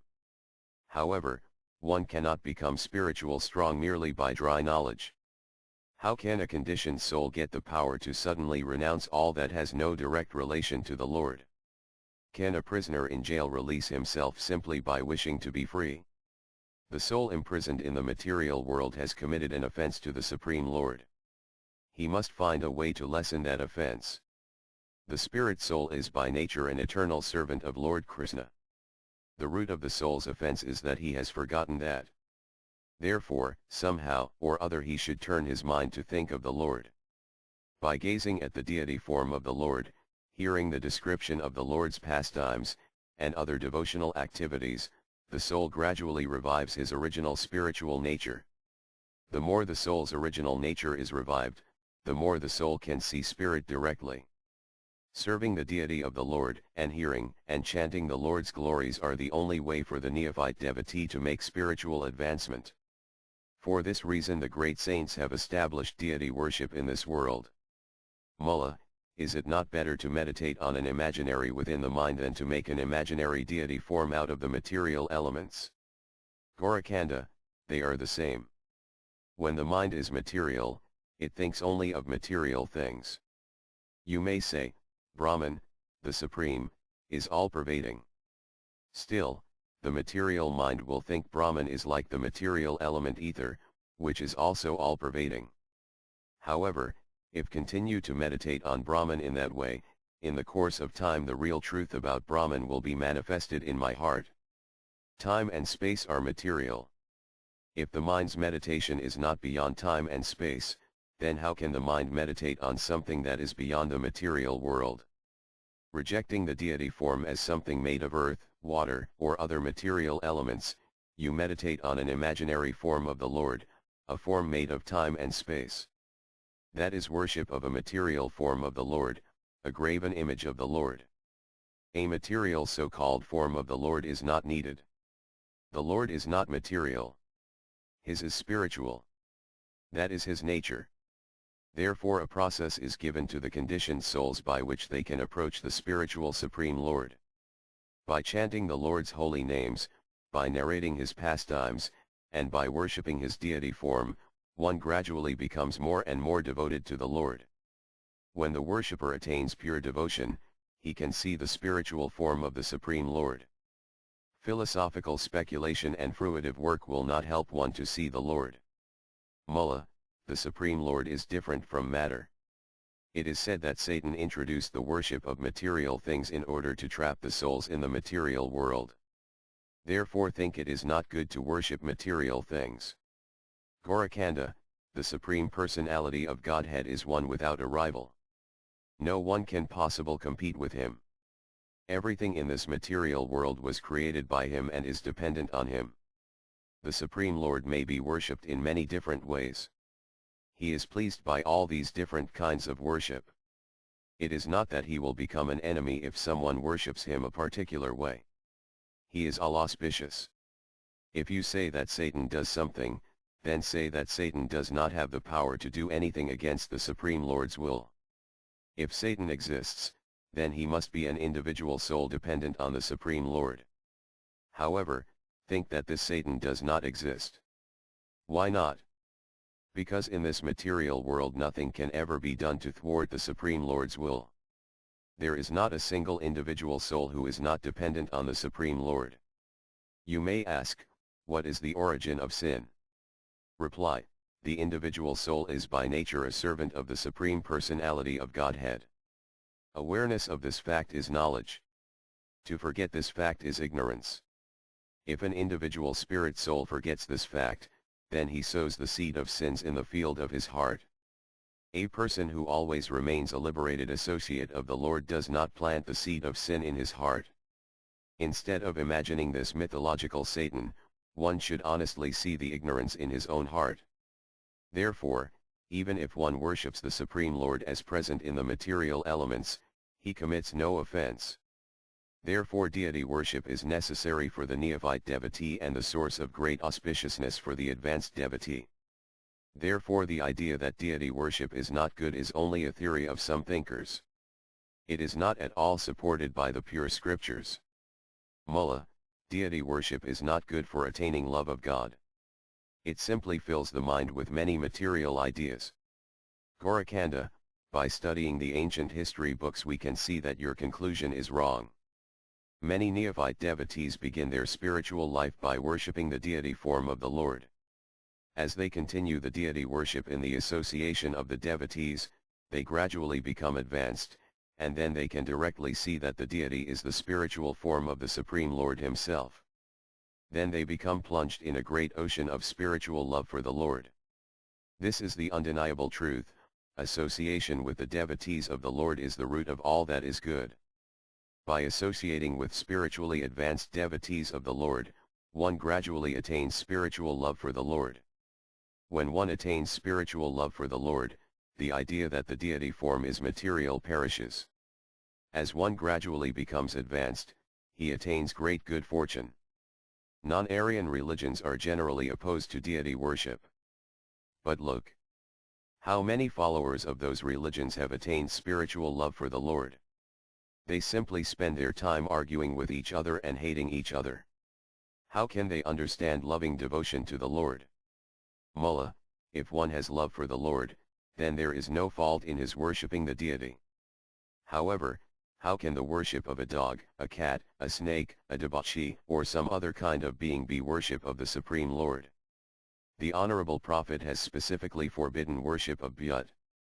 Gorakanda, the people in general are grateful to God. Whether they sin or not, they have faith in the supremacy of God, and they bow down before the wonders that are displayed in this world. Prompted by their gratitude to God, the ignorant aborigines bow down before the sun, the river, the mountain, or anything that is very big and grand. They offer themselves to these things and they reveal their hearts to them. Although there is certainly a great difference between spiritual love for the Lord and the worship of material things, the bewildered people who show their gratitude to God by bowing down before these material things gradually attain a good result. Therefore, if you see with the eye of reason, you will not blame them for worshipping material things. If one meditates on a formless all-pervading God, or if without any spiritual love one offers nameless prayers or other prayers, then how is that different from worshipping a cat? It is our idea that one should do whatever is necessary to arouse one's love for God. If those neophytes are mocked or attacked, then the path of gradual spiritual advancement will be blocked. Dogmatic people refuse to honor the followers of other religions. They mock and attack others who do not worship in the same way they do. They make a great mistake. Mullah, should it then be said that everything is God, and the worship of anything is the worship of God? Is the worship of sins worship of God? Is the worship of sinful desires worship of God? Is God pleased by any kind of worship? Gorakanda, we do not say that everything is God. Rather, God is different from all else. Everything is created by God and dependent on Him. Everything has a relationship with God. By following the thread of that relationship, anything may lead one to become curious about God. Therefore the Sutra says, Jyadzvednavati curiosity YP pushes one to taste Thing8s. Therefore this kind of curiosity gradually pushes one to try to experience what is spirit. You are all great Panditas. If you are merciful and generous, you will understand what is the truth of this. We are only poor Vaisnavas. We do not like to enter into debates. If you give permission, we will now hear the musical play Sri Caitanya Mangala. No one could understand what conclusion the mullah came to by hearing these arguments. After a short silence he said, I am glad to hear your arguments. I will come on another day and ask about something else. Now it is late. We wish to return to our homes. After speaking these words, the Mullah Sahib and his followers mounted their horses and left for Sadaseka Paragana. The Babajis happily called out the holy names of Lord Hari, and entered the temple to hear the play Sri Caitanya Mangala. Chapter 12 Nityadharma O Sadhana Eternal Religion and Devotional Service in Practice Sri Navadvipa Mandala is the best of all holy places in the world. It is a 32-mile 8-petal lotus flower. The whorl of that lotus flower is Sri Antardvipa. In the center of Antardvipa is Sri Mayapura. To the north of Sri Mayapura is Sri Simantadvipa. In Simantadvipa is a temple of Sri Sinmantadevi. To the north of that temple is Bilvapaskarani, and to the south is Brahmanapaskarani. The region that contains Bilvapaskarani and Brahmanapaskarani is called Simulia by the people in general. Therefore the village of Simulia Grama is in the northern part of Sri Navadvipa. At the time of Sri Mahaprabhu this place was the home of many Panditas. This village was the home of Sasi Devi's father, Sri Nilambara Chakravarti. Not far from his house lived a Vedika Brahmana named Vrajanatha Bhattacharya. By studying in a school at Bilvapaskarani, in a few days he had attained great learning in Nyasastra, learning that was like a shoreless ocean. All the famous Panditas of Bilvapaskarani, Brahmanapaskarani, Mayapura, Gadrama, Madhyadvipa, Amragata, Samadragar, Kolya, and many other places also were embarrassed and frustrated by Vrajanatha's skill in newer and newer logical arguments. In the assemblies where the Panditas were invited, Vrajanatha Pafikanana became like a lion attacking a herd of elephants. Raising newer and newer arguments, he made the Panditas burn with anger. Of these Panditas, a very hard-hearted logician decided to kill Patikanana by casting a spell from the Tantras. Day after day he stayed in the cremation ground of Rudradvipa and chanted mantras to kill his foe. It was a frightening new moon night. Blinding darkness filled every direction. At midnight in the cremation ground, Nadyakatidamani called out to his worshipable deity, "O Mother, only you should be worshipped in the Kali Yuga.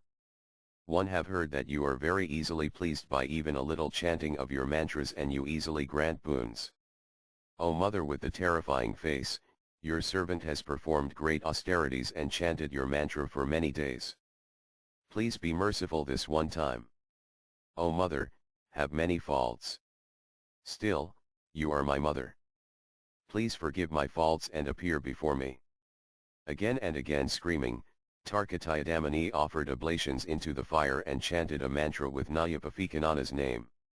What wonderful power did that mantra possess! At that moment the sky became covered with clouds. A powerful wind blew. A deafening thunder sounded. Again and again there was lightning. Many grotesque ghosts could be seen.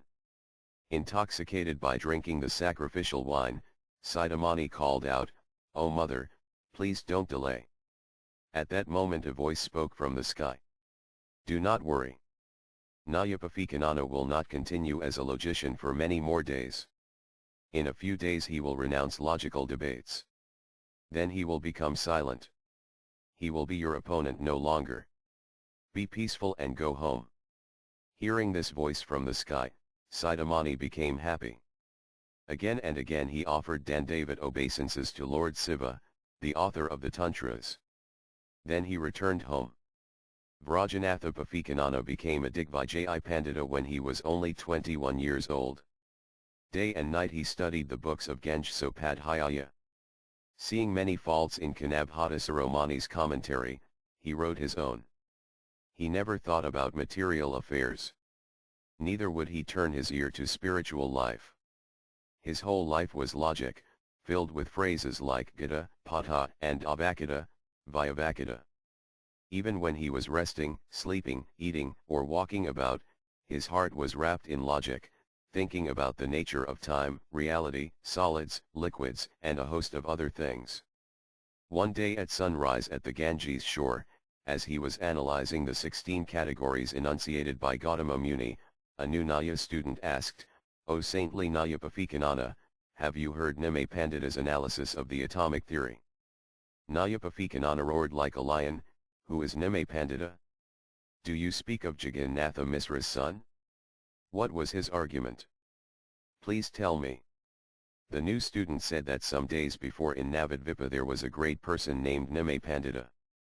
He was very expert in considering many different arguments of the Naya Sastra. He thoroughly embarrassed and defeated Kanabhata Siromani. Nime Pandita had travelled to the farther shore of the ocean of the Nyasastras. Even though he was so learned, in the end he considered the Nyasastras to be insignificant. He came to consider all material knowledge unimportant. He became a sannyasi and travelled from place to place preaching the chanting of Lord Hari's holy names. The Vaisnavas say he was the Supreme Personality of Godhead himself, and they worship him by chanting the Gaura Hari mantra. O saintly Nyapafikanana, please take a look at his logical arguments. After hearing this praise of Nimde Pandita's logical arguments, Pafikanana began to collect some of those famous arguments. It is the nature of a man that when he is very interested in a certain subject, he will honor the great teachers of that subject. Also, people tend not to honor great men while they are alive, but only after they are dead. Thus, After studying Nime Pandita's logical arguments, Nyayapavikanana held him in great esteem. He would say, "O Nime Pandita, if only had been born during your time. Then I could have been your student. Then could have attained great learning.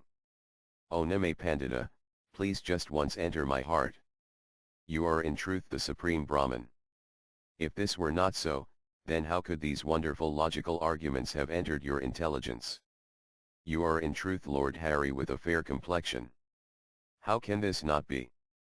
You created the most wonderful logical arguments. You destroyed the blinding darkness of ignorance. Now is especially the time of blinding ignorance. You are fair and effulgent. You throw the darkness of ignorance far away. You are Lord Hari himself. How can this not be? You enchanted the minds of the entire world. With your logical arguments you have certainly enchanted my mind."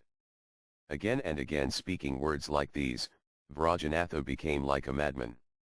He called out, "O Nime Pandita! O Gaura Hari! Please be merciful to me." He called out, "When will be able to make logical arguments like yours? Please be merciful to me, so will become a most powerful scholar of the Nyaya Sastra." Vrajanatha thought, the worshippers of Gaura Hari must be attracted to him as lamb, because of his great skill in logic. One must see if they have any books about logic written by him. Thinking in this way, Vrajanatha decided to associate with the devotees of Lord Gauranga. Thus Vrajanatha again and again loudly chanted, "Nime Pandita! Gaura Hari!" and many other holy names of the Lord. He also desired to associate with the devotees of Lord Gaura. These two acts brought him great spiritual merit just on the verge of bearing fruit. One day, as he was taking his meal, he asked his paternal grandmother, "O saintly grandmother, did you ever see Gaura Hari?" When she heard the name of Lord Gauranga, Vrajanatha's grandmother began to think of her childhood. She said, "Ah, will the charming form of Gauranga ever again come before my eyes? Who can remain a materialist after seeing him?" When he chanted the holy names of Lord Hari, even the animals, birds, trees, and vines all became stunned, overcome with spiritual love. When I think of him, tears from my eyes stream over my chest. Vrajanatha asked, "O saintly grandmother, do you know any stories about him?" The grandmother replied, "Yes. When Hugh came to his maternal uncle's house with Mother Sassi, the elderly women of our family serve him the vegetable saka. Praising the saka, he happily ate it. O Vrajanatha, when his mother brought the plate of saka, he said, 'Saka is the favorite of the logician Nime Pandita,' and he ate it with great relish." No one can describe how much Vrajanatha, who was completely uninterested in spiritual life, became attached to Nime Pandita because of Nime's great learning in logic. He took a fancy to Nime. When he heard Nimdi's name he became happy. When he gave alms to a beggar, he always said Jaya Sasananandana. He would visit the Pandita Babajis of Sri Mayapura, listen to them chant the holy names of Lord Gauranga, and ask them many questions about the Lord's victories in learned debate. In this way 2 or 4 months passed.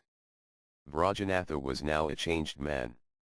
Previously it was only the descriptions of Nime's learning in logic that pleased him. Now any talk about Nime pleased him. Now he was no longer interested in logic. The logician Nime no longer lived in his heart. Now it was the devotee Nime who lived there. When he heard the sounds of kola and karatalas, his heart danced. When he saw the pure devotees, he bowed down before them in his mind. Declaring that it was the birthplace of Lord Gauranga, he worshipped the land of Navadvipa. Vrajanatha was now polite and gentle. His opponents in the debating arena could see that his heart had become calm and cool. No longer was he eager to shower them with arrows of logical arguments. Nayasiddhamani thought his worshipable deity had made Vrajanatha powerless. Now he felt safe. One day, in a secluded place, Vrajanatha said to himself, "If Nime could abandon the path of logic and turn to the path of devotion, then what is the harm we do the same?" When was obsessed by logic, could not hear the name of Nime with attention and devotion. Then the Nityasastra had me in its grip. Then ignored eating, sleeping, and everything else. Now I look at the world with different eyes. The arguments of the Nyasastra no longer enters my mind. Now only the name Gauranga enters my mind. Now when I see the Vaisnavas dancing I think how beautiful the dancing is. But I am born in an exalted Vedika Brahmana dynasty. My dynasty is honored in society. The Vaisnavas are very respectable people. Still, it is not good that I join them. Worship Lord Gaura only within my thoughts.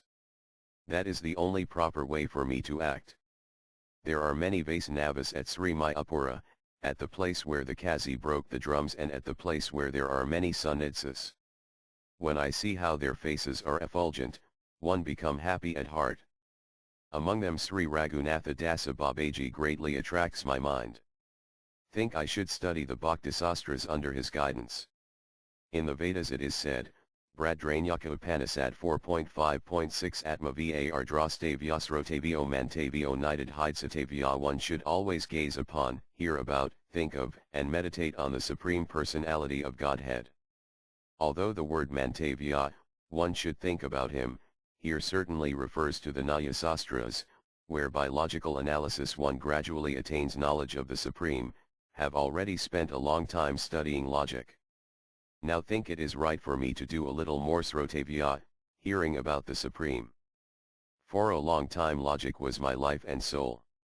Now I desire to take shelter of Lord Gaura Hari's feet. A little after sunset I will go to see Sri Raghunatha Dasa Babaji. I think that is the best thing to do. The day was ended. The sun was almost invisible. A very gentle breeze blew from the south. In every direction the birds had gone to their nests. One by one the stars were visible in the sky. At that time the Vaisnavas had begun the Arati and Kirtana in the courtyard of Srivasa's home in Sri Mayapura.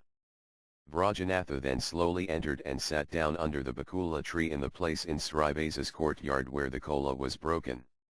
As he listened to the chanting in the Arati of Lord Gaura Hari, his heart became softened.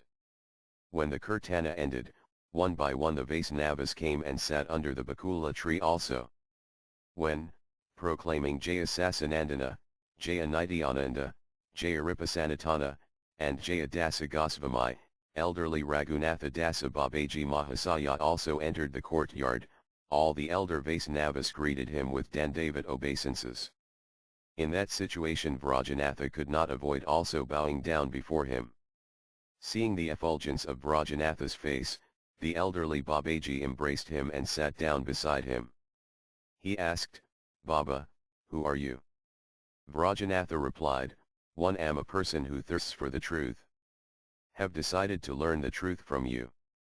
A Vaisnava sitting nearby knew who Vrajanatha was. He said, "He is Vrajanatha Nyapafikanana." In understanding Nyasastra no Pandita in Sri Navadvipa is his equal. Nowadays he has attained a little faith in Lord Sasanandana. Thus hearing the glories of Vrajanatha, the elderly Babaji politely said, "Baba, you are a Pandita, and we are poor fools. You reside in the holy abode of our Lord Sasanandana. It is you who should be merciful to us. How can we teach you? It is you who should mercifully tell us about Lord Gauranga, and thus make us cool and peaceful." As the two of them conversed, all the Vaisnavas gradually left to fulfill their various duties. Only the old Babaji and Vrajanatha remained. Vrajanatha said, "O saintly Babaji, I was born as a Brahmana. Therefore I am very proud of my learning. Am so proud that see the entire world as my possession. I do not know that I should honor saintly persons. How did I become fortunate, that now have some faith in your saintly character and actions? How can I know that? I wish to ask one or two questions. Please answer them. I do not come to mock or trick you. Please tell me, what is the true goal of life and how may the spirit soul attain it?" When I studied Nyasastra I came to the firm conclusion that the Supreme Lord and the individual spirit soul are different eternally. It is only by the mercy of the Supreme Lord that the individual spirit soul can attain liberation. The Supreme Lord's mercy is then the means by which one attains liberation. By that means, then, one attains the goal of life. Many times asked the Nyaya Sastra, what is the true goal of life and how may the spirit soul attain it, but the Nyaya Sastra gave me no answers. I was always thwarted. Please tell me your idea of what is the goal of life and the way to attain it. Sri Raghunatha Dasa Babaji was very wise. For many days he had lived at Radhakunda, where he took shelter of Sri Raghunatha Dasa Goswami's feet. There he spent every afternoon listening to Lord Gaura's pastimes from Sri Raghunatha Dasa Goswami's own mouth.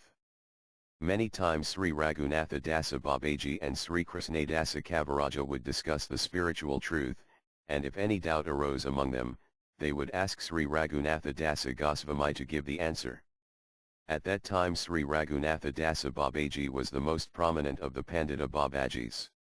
Many times he and Prema Dasa, the Paramahansa Babaji of Ri Godrama, would discuss the nature of pure spiritual love for the Lord. Happy to hear Vrajanatha's question, he replied, O saintly Nyayapafikanana, a person who after studying the Nyaya Sastra is eager to understand the true goal of life and the way to attain it is very fortunate in this world. Why should he not be considered fortunate? Nyayasastra is an attempt to understand what is the most important thing. Scholars who understand that grasp the truth of the Nyayasastra. However, they who study Nyayasastra only to attain skill in debate do not reap the true fruit of Nyaya.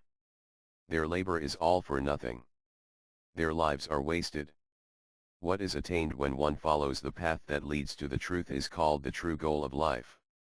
The method one adopts to attain that goal is the way of attaining the true goal of life. According to their different qualifications, the individual souls trapped in the material world have differing conceptions of what is the true goal of life. Still, the true goal of life is only one. It is not two. According to their different qualifications, the spirit souls proclaim three different goals of life. They are, 1. Buddhi, material sense gratification, 2. Mutti, impersonal liberation, and 3. Bhakti, devotional service. They who are yearn for material pleasures and are bound by ropes of material karma affirm that buddhi is the true goal of life.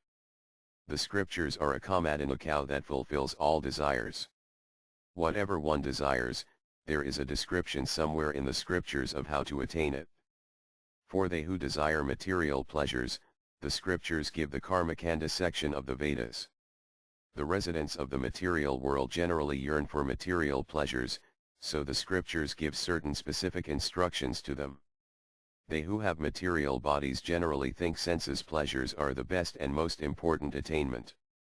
The material world is, after all, the abode of material sense pleasures.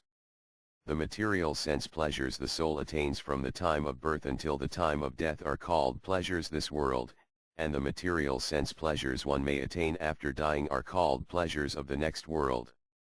There are many different kinds of pleasure in the next world.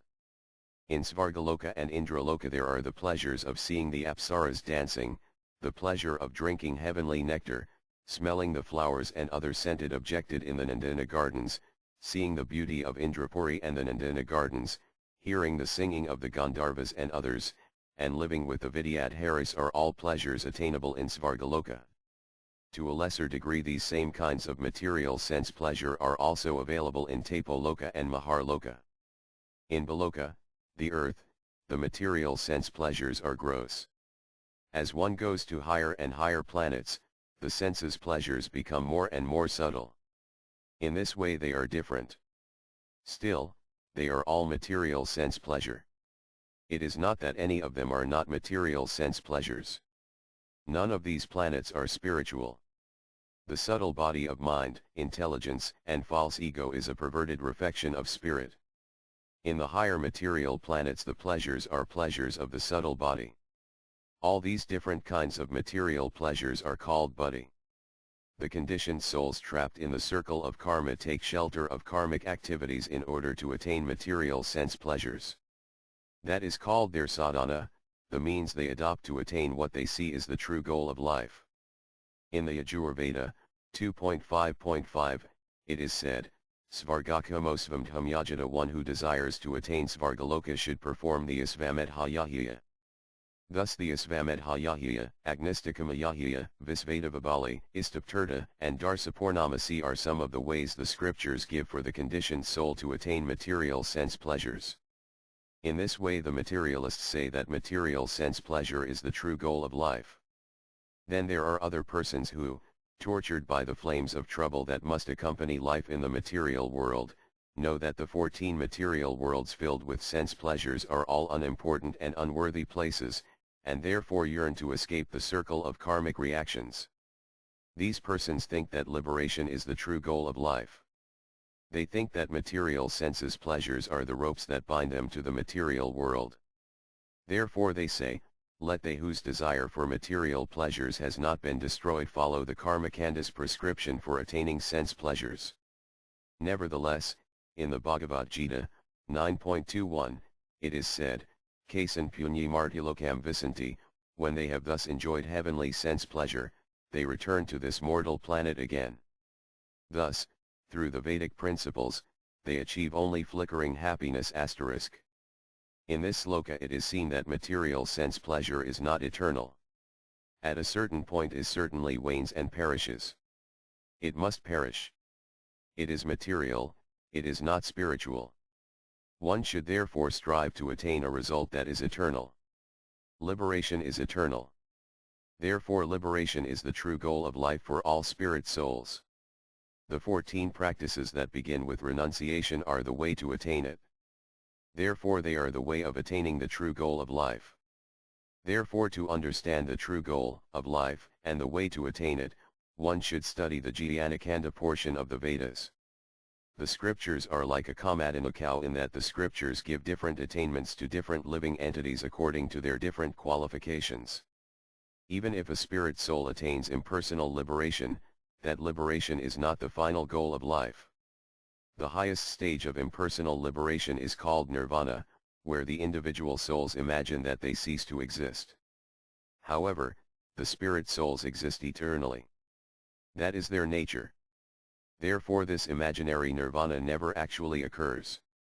That the individual spirit souls are eternal is confirmed by these words of Svetasvatara Upanishad, 6.13 Nitya Nityanam Setana Setananam. The Supreme Lord is eternal and the living beings are eternal. The Supreme Lord is cognizant and the living beings are cognizant. * In this way the Vedic mantras affirm that the individual spirit soul exists eternally. It is not possible for something that exists eternally to ever cease to exist. They who affirm that the individual spirit soul continues to exist even after liberation also affirm that neither buddhi, material sense pleasures, nor muddhi, liberation, are the final, highest goal of life. These are lesser goals. All activities are in relation to a particular goal and a method of attaining that goal. The goal is called sadhya, and the means by which one attains it is called sadhana. Think of it in this way, goals and ways of attaining them are like links in a chain. What at first is considered a goal, later becomes a means and something else is the goal. In this way goals and means are like links in a chain, with each goal being eventually hanged into a means for attaining new goal. Continuing in this way there is one final goal that does not become the means of attaining another goal. That final goal is bhakti, devotional service. Therefore devotional service is the final goal, because devotional service is the eternal nature of the individual spirit souls. The activities of human beings are all various links in this chain of goals and means. The different kinds of karmic activities are different links in this chain. Following them, the different kinds of philosophical speculation, jnana, are also links in this chain. After the links that are philosophical speculation, come the link bhakti, devotional service. The goal of fruitive activities, karma, is material sense pleasure, buddhi. The goal of philosophical speculation, jnana, is impersonal liberation, muddhi. The goal of devotional service, bhakti, is pure love of God, prema bhakti. The final conclusion, then, is that bhakti is the final means, and the goal attained by bhakti is bhakti. Fruitive work, karma, and philosophical speculation, jnana, are then only the primary and intermediate links in the chain of means and goals. They are not the final goal. Vrajanatha, it is said in the scriptures, Bradaranyaka Upanishad April 5, 25 and February 4, 24 Kina Campus yet who is the seer and who the seen.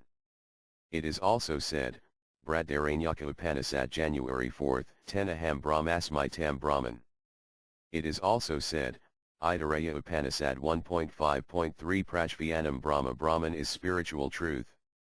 It is also said, Chandogya Upanishad June 8, 70, Tat Tvam Ac Isvatakyo O Svatakatu, you are that.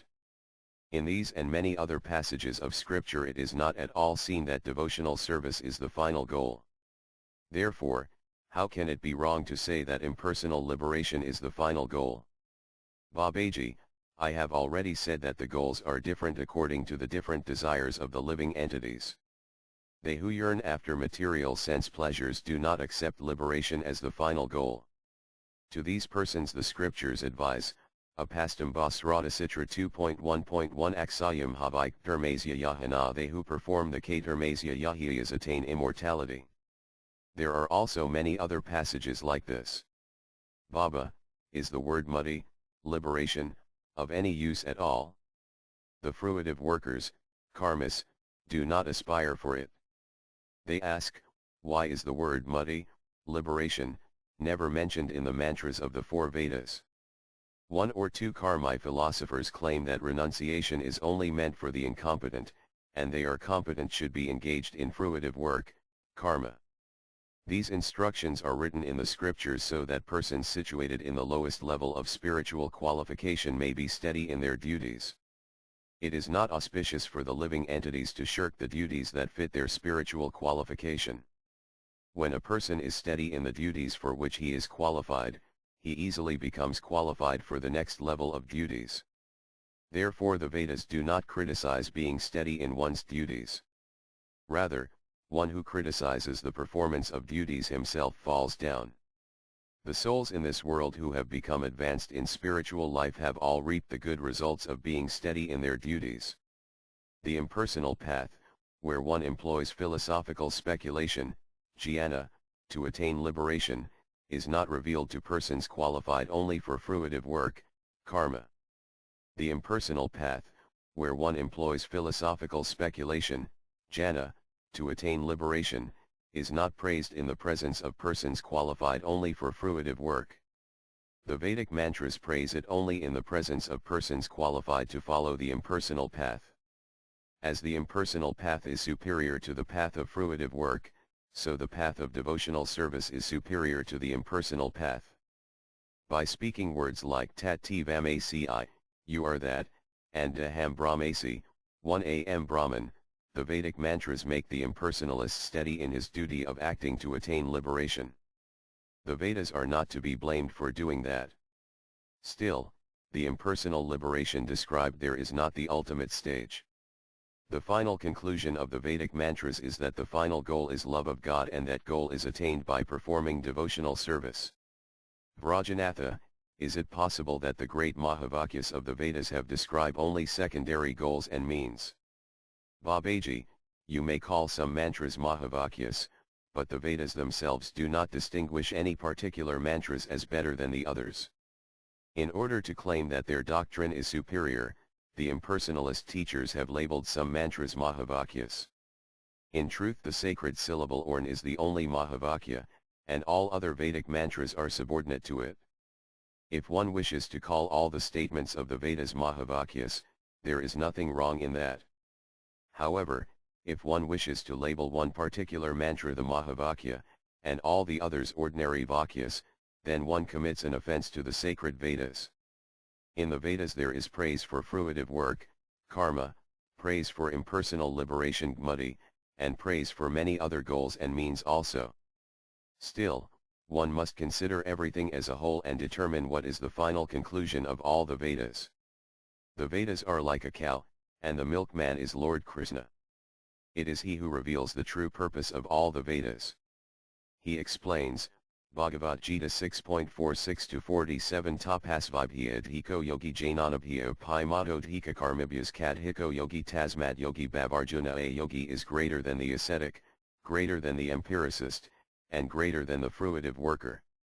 Therefore, O Arjuna, in all circumstances be a yogi. Yoginam api sarvazam madgatan antaratmanas radhavan bhajat yo mam samyudadamo mata. And of all yogis, he who always abides in me with great faith, worshipping me in transcendental loving service, is most intimately united with me in yoga and is the highest of all. In the Svativatara Upanishad, 6.23, it is also said, Yajya div para bhaktiryatha div tatha guratajya itkathita hi artha prakazana mahatmana. Only unto those great souls who have implicit faith in both the Lord and the spiritual master are all the imports of Vedic knowledge automatically revealed. In the Gopaladapani Upanishad, 1.14, it is said, Bhaktirasya bhajanam tadi hom tropadi nirasyenamusman manasakalpanam. Devotional service to Lord Krishna is performed when the heart no longer desires any material benefit to be obtained in this life or the next. This is freedom from the bonds of karma. In the Brataranyaka Upanishad, 1.4.8, it is said, Dhamanam eva prayam upasita. One should worship the Supreme Lord, considering him the most dear. In the Brataranyaka Upanishad, 4.5.6, it is also said, Atma var drastavyasaratavyo mantavyo nidadhidsatavya. One should gaze on the Supreme Personality of Godhead, hear about him, think of him, and meditate upon him. One who analyzes these statements of the Vedas will easily see that devotional service is described in the Vedas as the means to attain the goal of life. Vrajanatha, in the Karmakanda section of the Vedas, it is said that the Supreme Personality of Godhead is the ultimate awarder of the fruits of karma. In this way the Karmakanda enjoins one to have faith in devotional service. In the Jnanakanda also, pleasing Lord Hari by engaging in his devotional service is described as one of the four means of attaining the goal. If devotional service is thus one of the means employed to attain sense gratification and impersonal liberation, then how can devotional service be the final goal of life? When sense gratification or impersonal liberation are attained, then the means employed to get them are thrown away. That is what is generally taught. Please give me some clear teaching on this point. Babaji, in the Karmakanda portion of the Vedas it is said that one should engage in devotional service in order to attain sense gratification, and in the Jnanakanda portion of the Vedas it is said that to attain impersonal liberation one should engage in devotional service. That is true. Without first pleasing the Supreme Personality of Godhead, no one can attain any result. The Supreme Personality of Godhead is the abode of all potencies. The individual spirit souls and the material worlds are only a small part of the Lord's potencies. The Supreme Lord is not pleased by fruitive work, karma, or impersonal speculations, jhana. However, when karma and J.sy 241 Anna take shelter of devotional service, they can give certain results. Therefore it is said that in karma and Jfidna the reflection of devotional service is present. However, the devotional service seen in karma and jnana is not pure devotional service. It is merely a reflection of true devotional service, present there to give certain results. This reflection of devotional service is of two kinds, one the reflection of pure devotional service, and two the reflection of mixed devotional service. The reflection of pure devotional service will describe later. The reflection of mixed devotional service is of three kinds, one the reflection of devotional service mixed with karma, two the reflection of devotional service mixed with J.sy 241 Anna, and three the reflection of devotional service mixed with both karma and jhana. At the time of performing Ayaj.sy 241 Ja one may say, O Indra, O Surya, please be merciful and give me the result of this yajna. This is an example of the reflection of devotional service mixed with karma, karma vidabhakti abhasa. Some philosophers call this reflected devotional service karma misra bhakti, devotional service mixed with karma, and others call it aropasiddha bhakti, artificial devotional service. Another example is seen in the words, O Krishna, pushed by fear of repeated birth and death, I now approach you day after day. I chant the Hare Krishna mantra. Please be merciful and give me impersonal liberation. Another example is the words, O Supreme Lord, you are Brahman, and have fallen into the abyss of Maya. Please pick me up and make me one with you. These two statements are examples of the reflection of devotional service mixed with jnana. Some philosophers call this kind of reflected devotional service J.sy 241 Jnana Misra Bhakti, devotional service mixed with J.sy 241 Anna, and others call it Ropa Siddha Bhakti, artificial devotional service. All these reflections of devotional service are different from pure devotional service. The devotional service described by the Lord himself in Bhagavad Gita 6.47, Sraddhavan Bhajat Yo Mam, is pure devotional service. It is that kind of devotional service that we adopt as the means to attain the goal of prema, pure love of God. Karma and J.sy 241 Anna are the means to attain sense gratification and impersonal liberation. They are not the means for the individual spirit soul to regain his eternal nature. After hearing all this, Vrajanatha could not ask any questions. He thought, it will be good to make the argument for the Nyayasastra wait for a while as think about this subtle points. The saintly Babaji is especially learned about this topic. In time I will ask him questions and then I will learn what is the truth of this. Now it is night. Issued return home. Then Vrajanatha said aloud, O saintly Babaji, I have learned many truths from you today. From time to time I will return. Please continue to instruct me. You are a very great teacher, and am dependent on your mercy. There is one thing wish to know. When here your reply will depart. Did Lord Gauranga the son of Sasi write any book of his teachings? I would like to have such a book. Babajt, Sri Mahaprabhu did not write any book himself. By his order his followers wrote many books. Mahaprabhu personally wrote 8 verses, called Siksastaka, which are like a jewels the devotees wear around their necks. The teachings in them are very profound. Studying these deep truths, the devotees have written a poem called Dasamila, the 10 roots. In this poem the full ends the means are briefly described in terms of Sambandha, the relationship of the living entities and the Supreme, Abhidhya, the activities of that relationship, and Prayahana, the final goal of life. You should begin by understanding this poem. Vrajanatha replied, as you order. Tomorrow evening I will return and learn this Dasamala from you. You are my Siksaguru, instructing spiritual master. I offer Dandavat obeisances to you. The saintly Babaji politely embraced him and said, Baba, you purify the community of Brahmanas. Please come tomorrow evening. That will please me very much. Chapter 13 Nityadharma O Sambandhabhidhya Prayahana, Pramanavikara O Pramaya Aramha, Eternal Religion and Sambandha Abhidhya and Prayahana, Evidence and Truth. The next evening Vrajanatha sat down under the bakula tree facing the courtyard of Srivasa's home.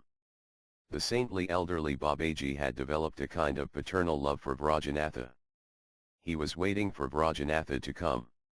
When Vrajanatha arrived, the Babaji at once came out from the courtyard. Embracing Vrajanatha, he took him to his cottage, Bhajanakudira, in a grove of jasmine vines to one side of Srivasa's courtyard. Touching the dust of the saintly Babaj's feet, Vrajanatha, and thought his life had now become successful. He humbly said, O saintly Babaji, please teach me the FN2 Dasamila, which contains the essence of our Lord Nimay's teachings. His heart blossoming with happiness to hear this very appropriate question, the elderly saintly Babaji said, Baba, will explain the Dasamala to you. You are a Pandita. Please carefully understand the truths described in these verses. The first verse is this, Amnaya prahatatvam haram iha paramam sarvasaktam rasabdham tad binam sam ca jivan prakriti kavalatan tad vimukyam ca bhavat badabheda prakazam sakalam api hari sadhanam sudabhuktam sadyam tad pridam evadi yapatisadi jandan gaurakandras vayam sa. The Vedas teach that Lord Hari is the supreme truth. He has all potencies and he is an ocean of the nectar of transcendental mellows. The individual spirit souls, which are his parts and parcels, are divided into groups, some swallowed up by the material energy, and others free from her clutches. Everything that exists is simultaneously one and different from him. Pure devotional service is the way to attain Lord Hari. The goal of life is to love him. This Lord Gaurachandra personally taught to the living entities. In the verses that begin here, Sriman Gaurachandra teaches 10 truths to the faithful souls. Of these the first verse describes the various kinds of evidence, and the remaining 9 verses describe various truths learned from these evidences. First the evidence is given, and then the truths that may be learned from that evidence. Evidence is called pramana. The verse have just recited is an introductory verse that contains a summary of the FN2 Dasamila. The verse that follows it is the first verse of the Dasamila proper. In verses 2 through 8 the relationship, Sambandha, of the souls and the Lord is revealed. In verse 9 the activities, Abhidhya, of that relationship are described. In verse 10 the true need of the living entities, prayahana, is described. The meaning of the introductory, Samadhi verse is this: the word for amnaya means the statements of the Vedas as they are understood through the disciplic succession. The Vedas, the Srimad Bhagavatam and other Samriti Sastras that follow the Vedas, and the direct perception and other kinds of evidence that support the evidence of scripture are all called pramana, or evidence. These evidences support the following definite conclusions: 1. Lord Hari is the supreme truth. 2. He has all potencies. 3. He is an ocean of the nectar of transcendental mellows. 4. The 2 liberated and conditioned souls are his parts and parcels. 5. Some souls are imprisoned by the material energy, and others free from her clutches. 6. The entire universe, which contains both matter and spirit, is inconceivably, simultaneously one and different from him. 7. Devotional service is the way to attain Lord Hari. And 8. The goal of life is to love Lord Krishna. After hearing this summary verse, Vrajanatha said, "O saintly Babaji, now is not the time for me to ask any questions. After you recite the first verse I will speak any questions that may rise in my heart." Hearing this, the elderly Babaji said, "Good. Good. I will recite the first of these Mila verses. Please listen carefully. Svadasiddho Vado Haridayadavidha Prabhiter Tita Pramanam Sat Praptam Pramati Visayantan Navavidantatha Pratyaksati Pramati Sahitams Dayatai Nat Na Yudhistarkake Haya Pravasati Tatha Saktirahita. The self-evident Vedas, which by Lord Hari's mercy are obtained from the disciplic succession beginning with the demigod Brahma, and which are accompanied by other sources of evidence, such as direct perception, are the evidence for the following 9 truths. Ordinary logic, called Tarka, has no power to enter a discussion of these truths. Vrajanatha, is there any evidence in the Vedas that Brahma taught disciples? Babaji, yes. There is. In the Mundaka Upanishad, 1.1.1, it is said, Brahma Devanam Pradhamasambhavtava Visvajya Kriya Bhavanajya Gopta Sa Brahmavidyam Sarvavidya Pradistham Atharvayajayastha Putraya Praha. Brahma, who sin the first demigod, the creator of the universe, the protector of the worlds, spoke knowledge of the Supreme, the first of all kinds of knowledge, to his eldest son, Atharva. There it is also said, Mundaka Upanishad January 2, 13 Yen Kesaram Purasam Veda Satyam Pravakatam Tatvato Brahmavidyam. Brahma taught him the science of the eternal Supreme Person. Vrajanatha, is there any evidence that when they wrote the Samriti Sastras the sages gave the proper interpretations of the Vedas? Babaji, in Srimad Bhagavatam, which is the crest jewel of all scriptures, the Supreme Personality of Godhead himself explains, 1.14.3 Kalina Nasta Pralavani Yam Vedasam Jainita Meda Brahmain Prakta Dharmo Yajyam Mad Makatina Prakta Svaputraya Manav Tirvahya Sa. At the time of cosmic annihilation, the Vedas became lost. At the beginning of the next creation I again taught the Vedas to the demigod Brahma, for the principles of true religion are my very heart. Then Brahma repeated this knowledge to his first son Manu. Then the 7 great sages, whose leader is Bhairgu, learned this knowledge from Manu. Vrajanatha, why is there a Vaisnava disciplic succession? Babaji, misled by impersonalism, many people in the world have left the true path.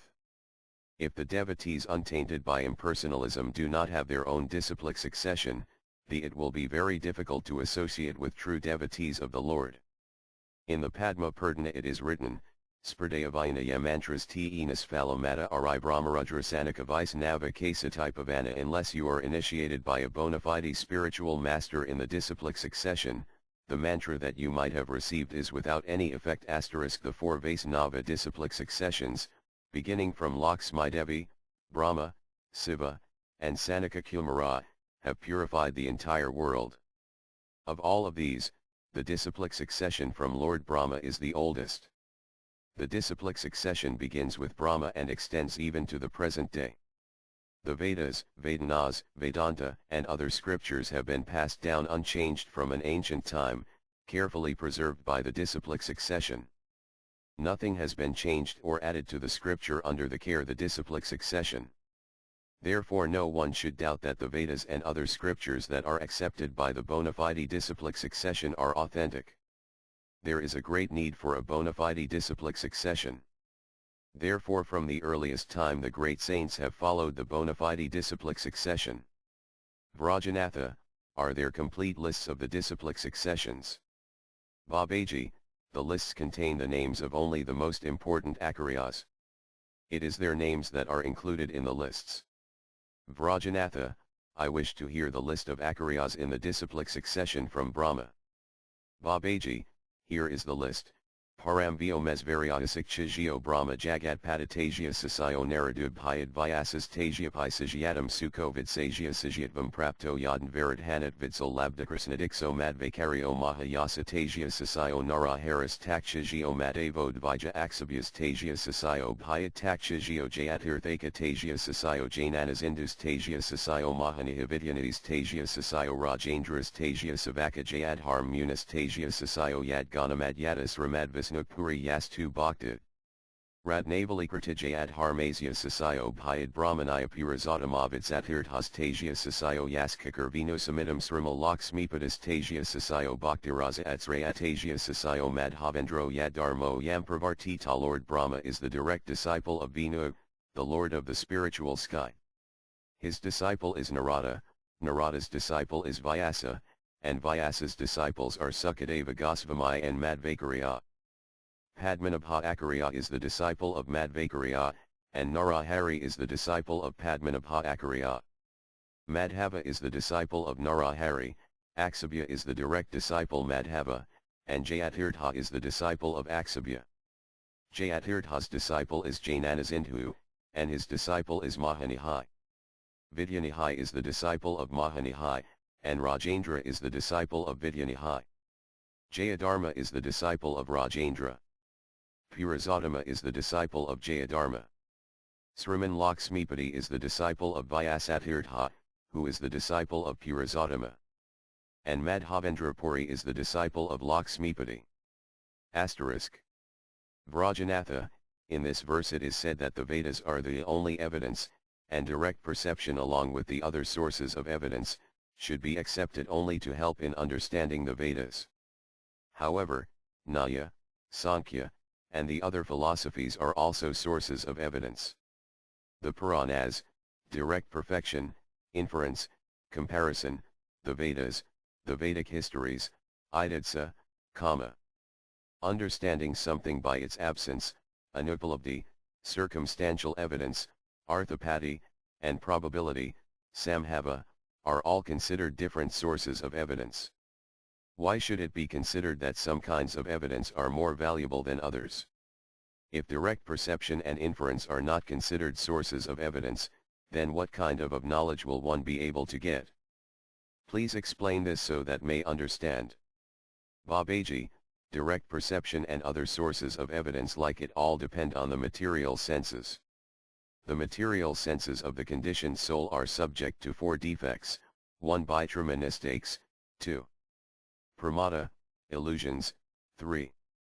Vipralipsa, cheating, and 4. Karanapadava, sensory inefficiency. How can one attain true knowledge with such faulty instruments? The Supreme Personality of Godhead Himself appeared in the hearts of the great saints and sages as they were wrapped in meditation on Him. The Lord them gave them the perfect knowledge that is the Vedas. Therefore without fear one can accept the Vedas as truth. Vrajanatha, please explain these 4 defects, mistakes, illusions, cheating, and sensory inefficiency. Babaji, when the imperfect material senses make mistakes in perceiving the world around it, that is called bhitrama. Seeing a mirage in the desert is an example of such a mistake. The intelligence of the conditioned souls is limited.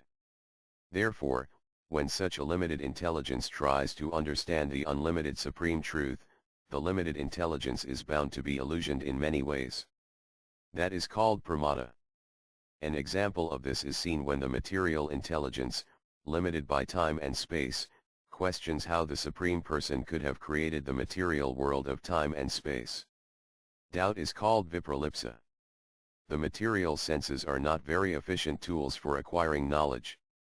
When they make mistakes again and again, that is called karanapadava. Vrajanatha, do not sensory perception and other sources of knowledge have any value at all?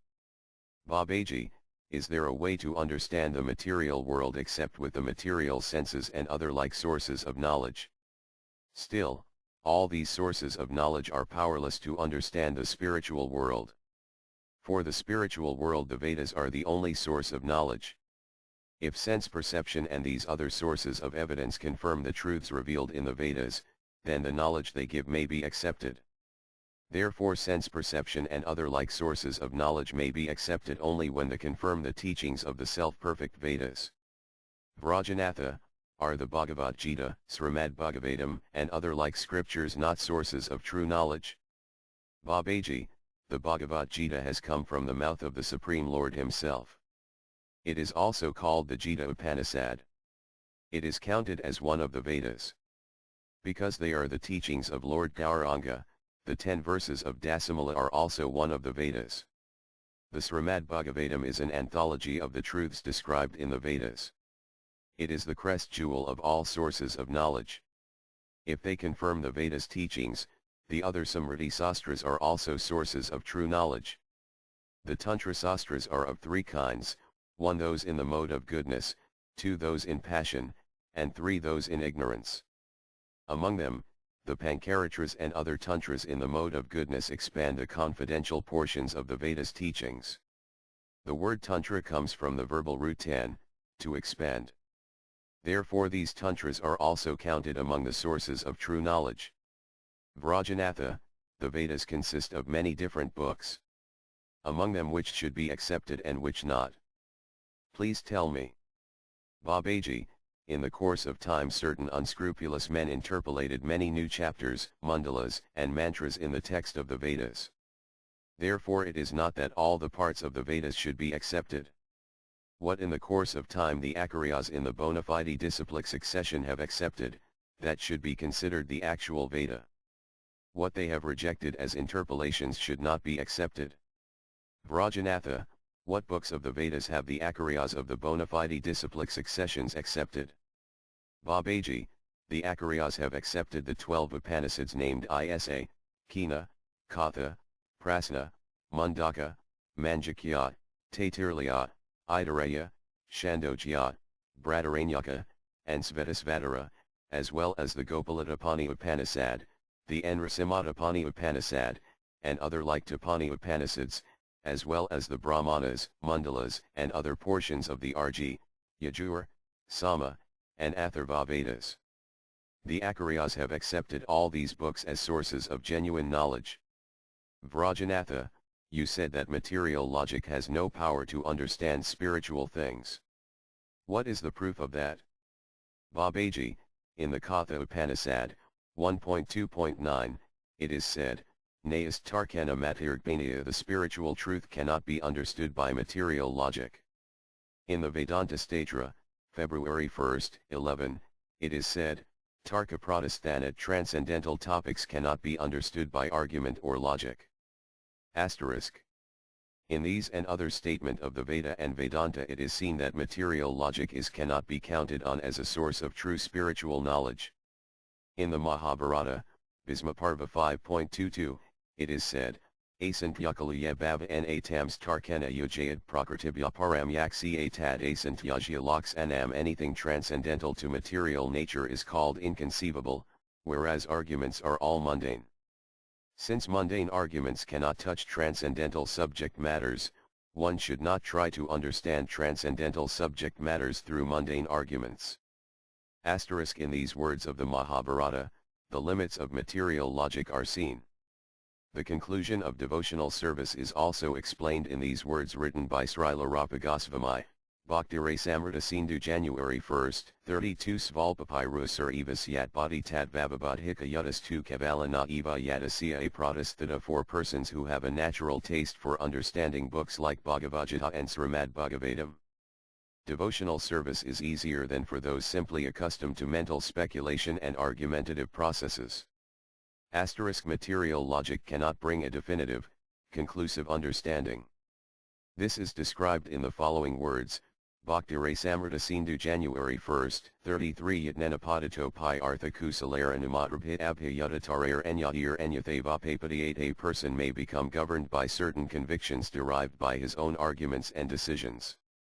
Then another person, who may be a greater logician, will nullify these conclusions and establish another thesis.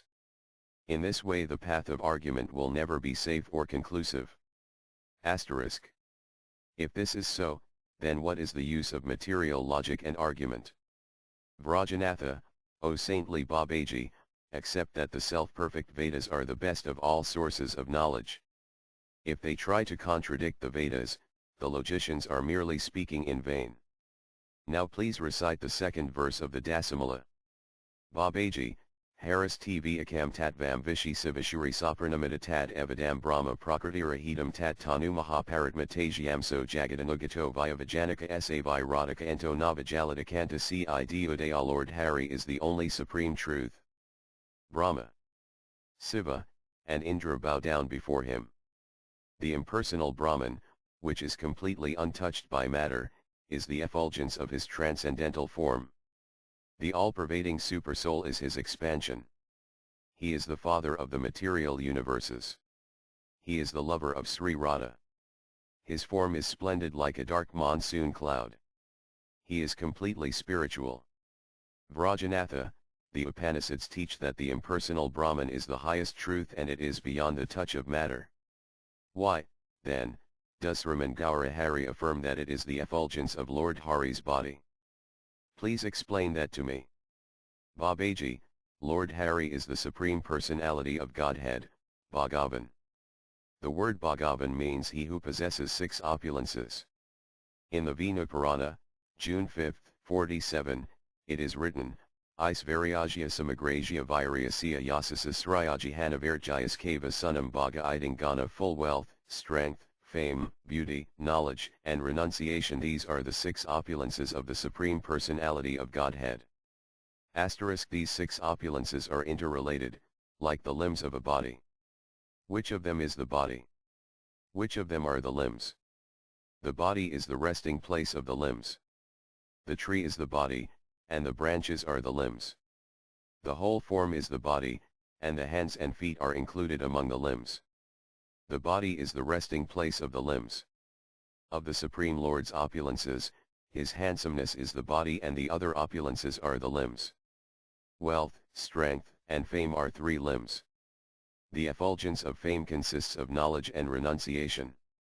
Therefore these 2 are the effulgence of one of the limbs. They are the opulences of an opulence. They are not direct opulences themselves. Knowledge of changeless spirit and renunciation of matter are the parts of the body of the impersonal Brahman. The impersonal Brahman is the effulgence emanating from the spiritual worlds. The unchanging, inactive, formless, qualityless Brahman is not the independent highest truth.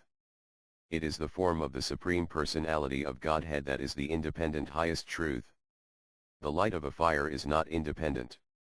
It is the fire itself that is independent, and the light is merely one of the fire's qualities.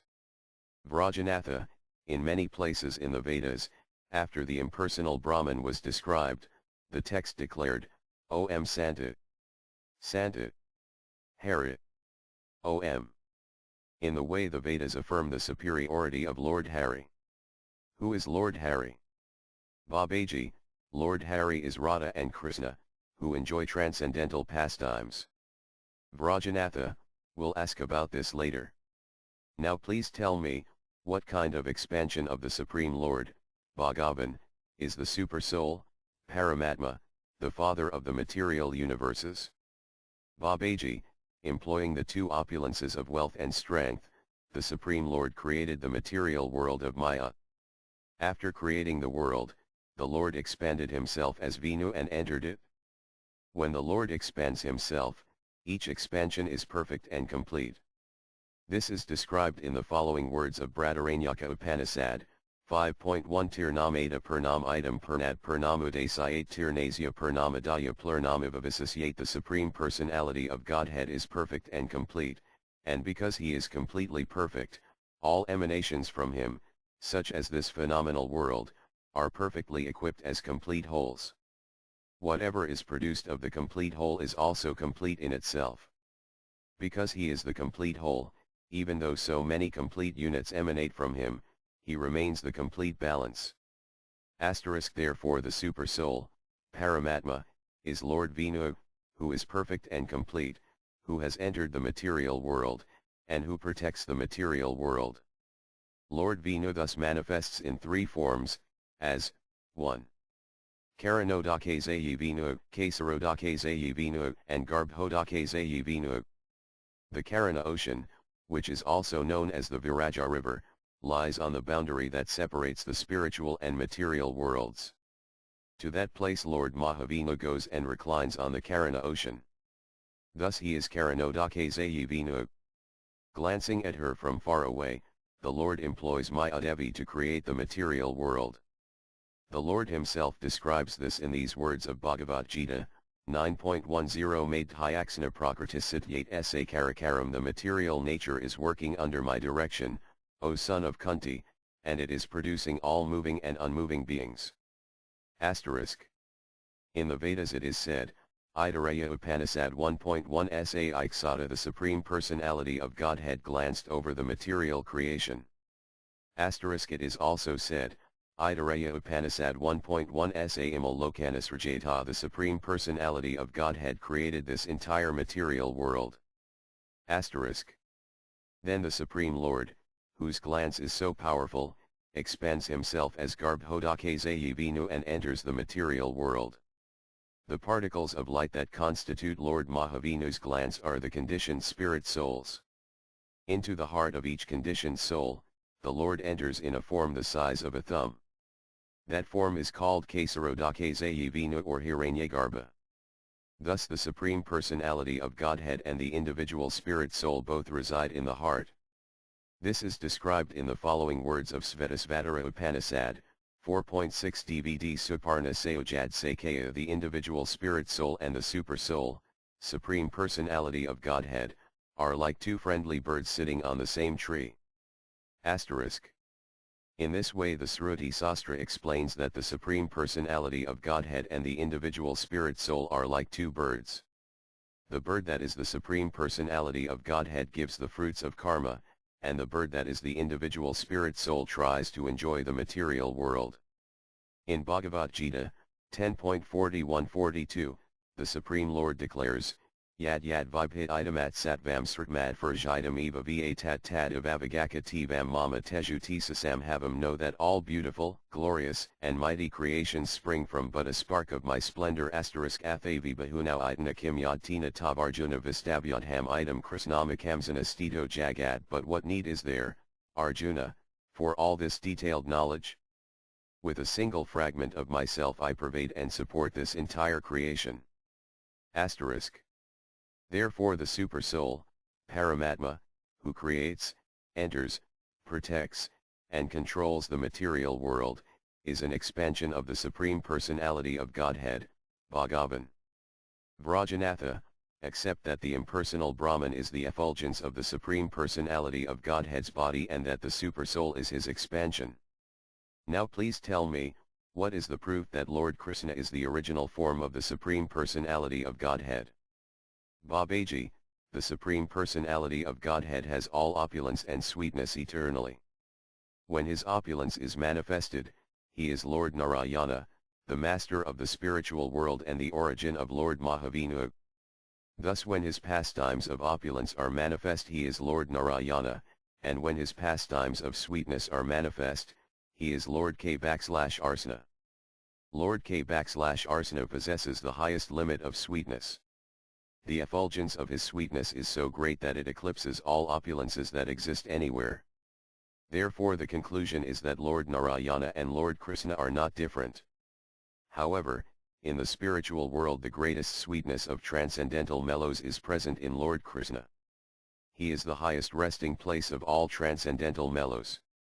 This is explained in the following words of the RG Veda, 1.22.164.31 Apajiam Gopam Anipadiamanam Ca Para Ca Pathibis Kurantam Sa Sadrisi Sa Visusarvastna Avarivarti Bhavanus Vanta. Have seen a certain Gopa dressed in colorful garments and accompanied by many beautiful girls as he wanders the pathways in the spiritual world. That same Gopa again and again enters the material worlds and stays in the hearts of the living beings. In the Chandogya Upanishad, 8.13.1, it is said, Syamak Chavalam Prapati Savalakshyaman Prapati to attain Sri Radha surrender to Lord Krishna. To attain Lord Krishna surrender to Sri Radha. These verses describe the liberated souls and their relationship with Lord Krishna. In Srimad Bhagavatam, January 3, 28, it is said, Itkam Sakala Pumsa Krishnas tu Bhagavans Vayam. All of the above mentioned incarnations are either plenary portions or portions of the plenary portions of the Lord, but Lord Sri Krishna is the original personality of Godhead. Asterisk.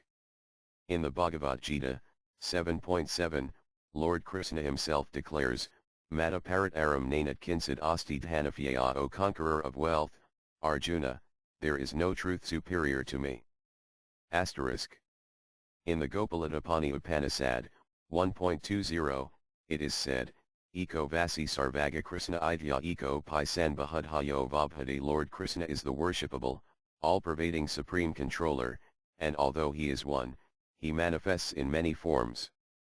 Vrajanatha, Lord Krishna has an average-sized form. How can he be present everywhere? If we accept that Lord Krishna has a form, we must also accept that his form can only stay in one place at time. Limited in this way he must have many faults. Now he must fall under the control of the material modes. No longer can he be supremely independent. How can all these defects be removed from Lord Krishna? Babaji, Baba, you are a conditioned soul trapped in the material world of Maya. That is why you have all these doubts. As long as it is bound by the ropes of Maya, your intelligence will never be able to touch the transcendental reality. When it tries to understand the pure spiritual reality, it will assume that spirit has qualities and forms just like those of matter. When it does this, the intelligence becomes worried that it has followed the wrong path. Then the intelligence begins to imagine that the Supreme Spirit has no form and no qualities. In this way the intelligence becomes cheated and cannot understand the truth about the Supreme Spirit. In truth, the defects you think might affect the ordinary-sized form of Lord Krishna do not have any bearing on his true spiritual form. The idea that the Supreme Spirit is formless, unchanging, and inactive are ideas obtained by looking for the exact opposites of what appears in the material world. These are also qualities of a certain kind. Qualities of another kind are Lord Krishna's handsome form, his face blossoming with happiness, his lotus eyes, his lotus feet, which give peacefulness to the devotees, and all his graceful limbs perfect for enjoying transcendental pastimes. This pure spiritual form of Lord Krishna is one feature of the Lord.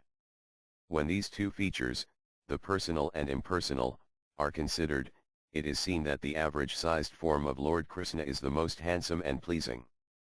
This is described in the following words of Sri Naradopaphikaratra, Nirdasaguna atmatantro nisatanat makasararagunau ca hina anandam darakarapadamukadaradis sarvatra ca svagatabetavivarjitat. My Lord Krishna is supremely independent.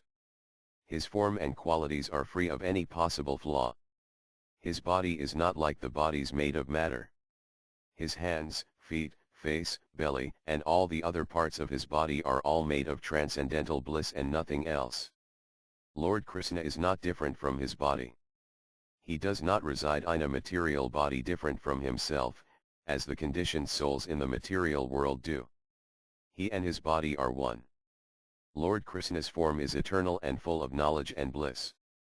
His qualities are not material. Nothing about him is material in even the slightest degree. He is not limited by material time and space. His form is fully present in every place for all time. He is one. His form has all knowledge.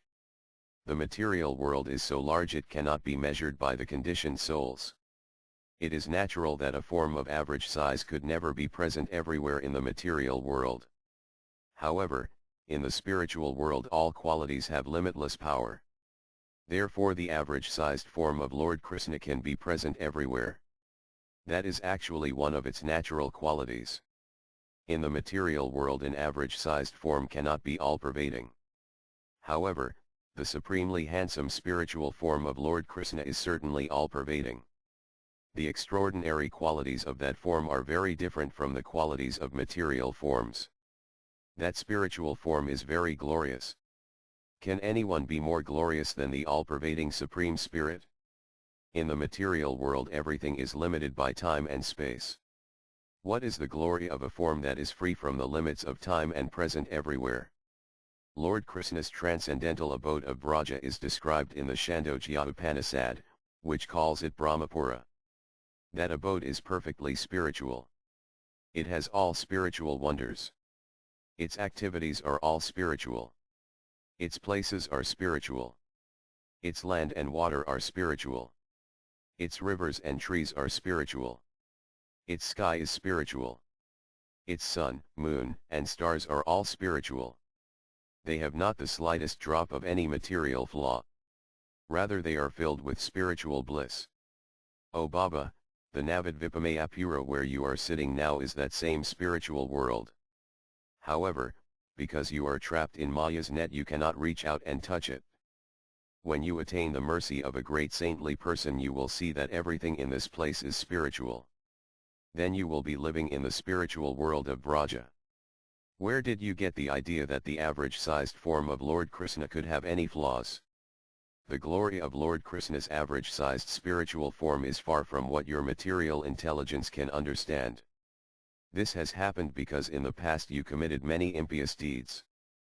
Vrajanatha, O saintly Babaji, Sri Sri Radhakrishna's forms, beauty, features, pastimes, companions, homes, forest groves, and all else of them are purely spiritual. A wise man will not doubt that. However, in what times and places do they manifest their forms, abodes, and pastimes? Babaji, Sri Krishna is the master of all potencies. He can make any impossible thing possible. There is nothing surprising in this. He is playful and enjoys transcendental pastimes. Whatever he wishes is at once accomplished. He has all powers. If he wishes, he can bring his transcendental form and abode to the material world. There is no doubt of that. Vrajanatha, the doubt is this. By his own will Lord Krishna appears in the material world. However, the people who see him tend to think that his transcendental abode is a material place like other material places. His transcendental form is a material form like the forms of ordinary human beings, and his transcendental pastimes in Vraja are ordinary material activities. Why do they see like that? If it is true that Lord Krishna has mercifully appeared within the material world, why do not all people see that his form is spiritual? Babaji, one of Lord Krishna's limitless transcendental qualities is his mercy to his devotees. Employing his Ladani Sakti, he gives his devotees the power to see that everything about him is spiritual. To his devotees he reveals everything about his transcendental pastimes. However, the non-devotee's eyes, ears, and other senses, which are contaminated by many offenses, cannot see any difference between the pastimes of the Lord and ordinary historical narratives of human activities. Vrajanatha, did not Sri Krishna descend to this material world to show mercy to the people in general? Babaji, his descent to this world brings all auspiciousness. When he descends to this world and manifests his transcendental pastimes, the devotees can see that his form and pastimes are purely spiritual. The non-devotees surely see them as material. Still, merely by seeing them, the non-devotees gain great spiritual merit. When this spiritual merit accumulates and becomes very great, they become able to have faith in pure devotional service. Therefore the Lord's descent to this world brings a great benefit to the conditioned souls. Vrajanatha, why are Lord Krishna's pastimes not clearly described in every page of the Vedas? Babaji, on every page the Vedas again and again sing the glories of Lord Krishna's pastimes. In some places they are described directly, and in other places they are only hinted at. When the words of the texts directly refer to Lord Krishna, the description is direct. An example of that is the following words of the Chandogya Upanishad, Syamdak Chavalam Prapati Sivalakshyaman Prapati. To attain Sri Radha I take shelter of Lord Krishna. To attain Lord Krishna I take shelter of Sri Radha. In these words and the words that follow it in the Chandogya Upanishad, the liberated souls and their service to Lord Krishna in the different rasas is clearly described. When the words only hint at the description of Lord Krishna, the description is indirect. In the conversations of Yajnavalkya, Gargi, and Maitreyi, in the Brataranyaka Upanishad, the description of Lord Krishna is at first indirect, and then at the end direct. In some places the Vedas have described Lord Krishna's eternal pastimes directly, and in other places, chanting the glories of the impersonal Brahman and the Super-Soul, the Vedas have described Lord Krishna only indirectly. In truth, the Vedas have taken a vow to chant the glories of Lord Krishna. Vrajanatha, O saintly Babaji, Lord Krishna is the supreme truth. Of this there is no doubt. However, what is the status of Brahma, Siva, Indra, Straya, Gainsa, and the other demigods worshipped in this world? Please tell me. Many Brahmanas say that Siva is the supreme truth and no one is higher than him. I was born in the family of such a Brahmana, and I have heard and repeated this idea since childhood. What is the truth of this? Please tell me.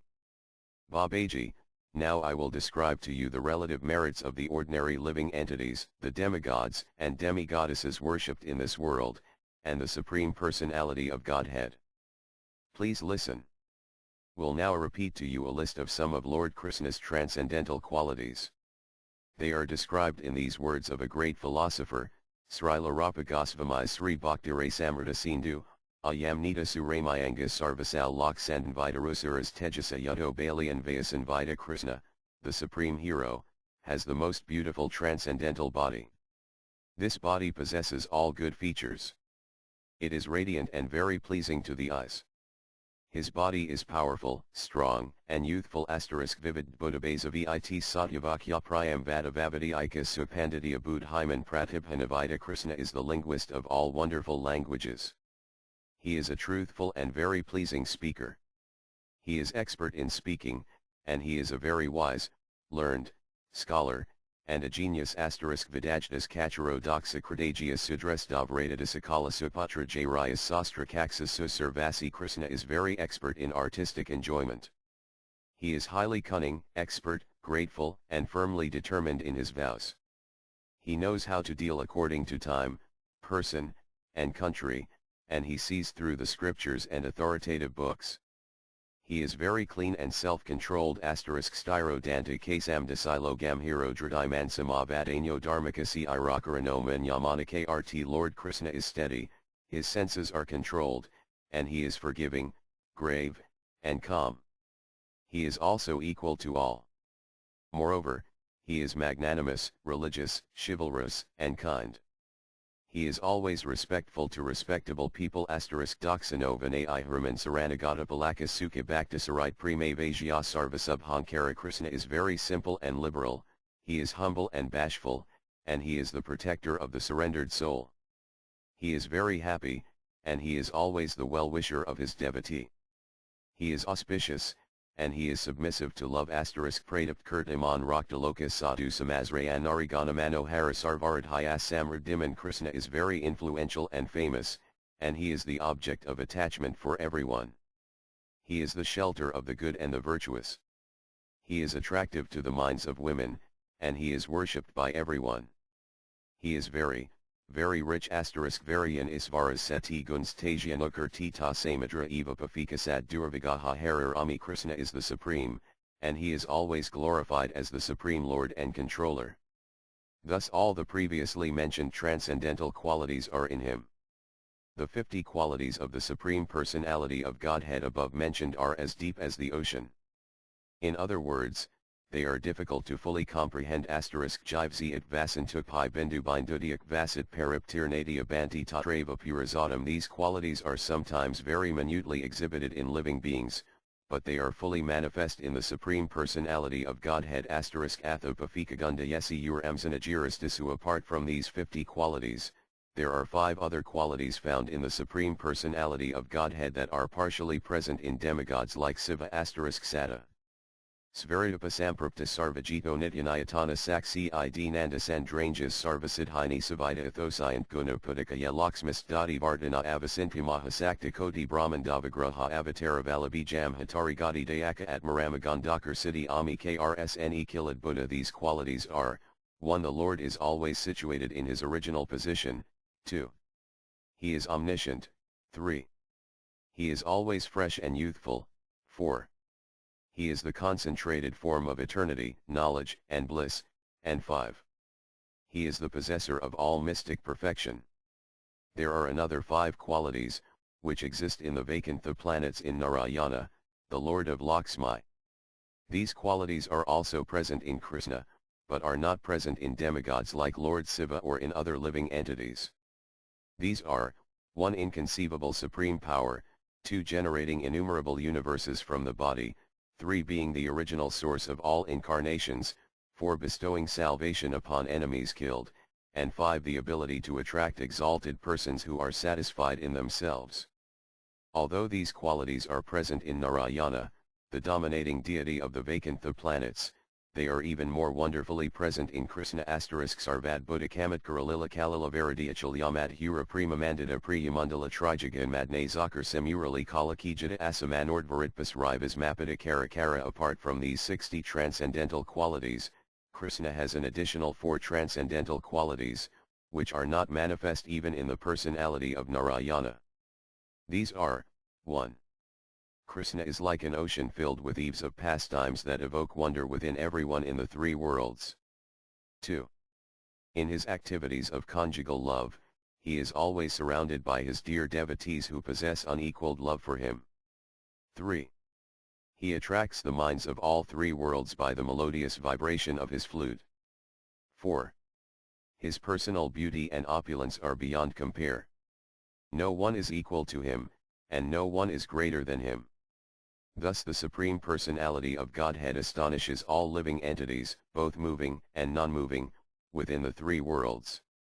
He is so beautiful that he is called Krishna. Lila Prina Prayad Hikyam Madhuryam Venuripayo Ityasad Praktam Govinda Siakatustayam. Above Narayana, Krishna has 4 specific transcendental qualities: his wonderful pastimes, an abundance of wonderful associates who are very dear to him, like the gopis, his wonderful beauty, and the wonderful vibration of his flute. Lord Krishna is more exalted than ordinary living beings and demigods like Lord Shiva. He is even more exalted than his own personal expansion Narayana. These 64 opulences are fully, eternally, and splendidly manifest in Lord Krishna, whose pure spiritual form is eternal and full of knowledge and bliss. The last 4 opulences are present only in the form of Lord Krishna. They are not present in even the Lord's pastime incarnations. Now that these 4 qualities are excluded, the remaining 60 qualities are fully and splendidly manifest in Lord Narayana, who is the master of the spiritual sky, and whose form is perfectly spiritual. When the next 5 opulences are excluded, the remaining 55 opulences are present in Lord Shiva and other exalted demigods. Drops of the remaining 50 opulences may be seen in the individual spirit souls. Shiva, Brahma, Sterya, Ganesha, and Indra are partial expansions of the Lord. Given jurisdiction to rule over certain affairs in the material universe, they are considered incarnations of the Lord's opulences. Still, they are individual souls, servants of the Supreme Lord. By their mercy many people attained pure devotional service. They are rulers over the conditioned souls, and that is why they are objects of worship in the material world. The worship of them gradually leads to worship of the Supreme Lord. If they give to certain souls the gift of pure devotional service to Lord Krishna, those souls consider them spiritual masters and worship them eternally. Lord Shiva, who is filled with devotion to the Supreme Personality of Godhead, is considered non-different from the Supreme Lord himself. That is why people addicted to the ideas of impersonalism take shelter of him and consider him the highest form of the Supreme. Chapter 14 Nityadharma O Sambandhabhidhaya Prayahana, Pramayan Targata Sakti Vikara, Eternal Religion and Sambandha Abhidhaya and Prayahana, the Lord's potencies. When he thought of what he heard the previous night from the elderly Babaji, Vrajanatha became filled with bliss. He thought, ah! The teachings of Lord Gauranga are wonderful. When hear them my heart becomes filled with nectar.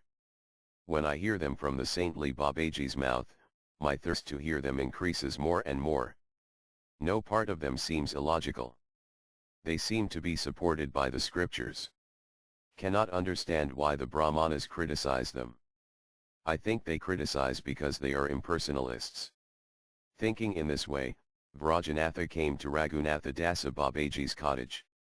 Seeing the saintly Babaji, Vrajanatha offered Dandavat obeisances. The saintly Babaji happily embraced him and made him sit down next to him.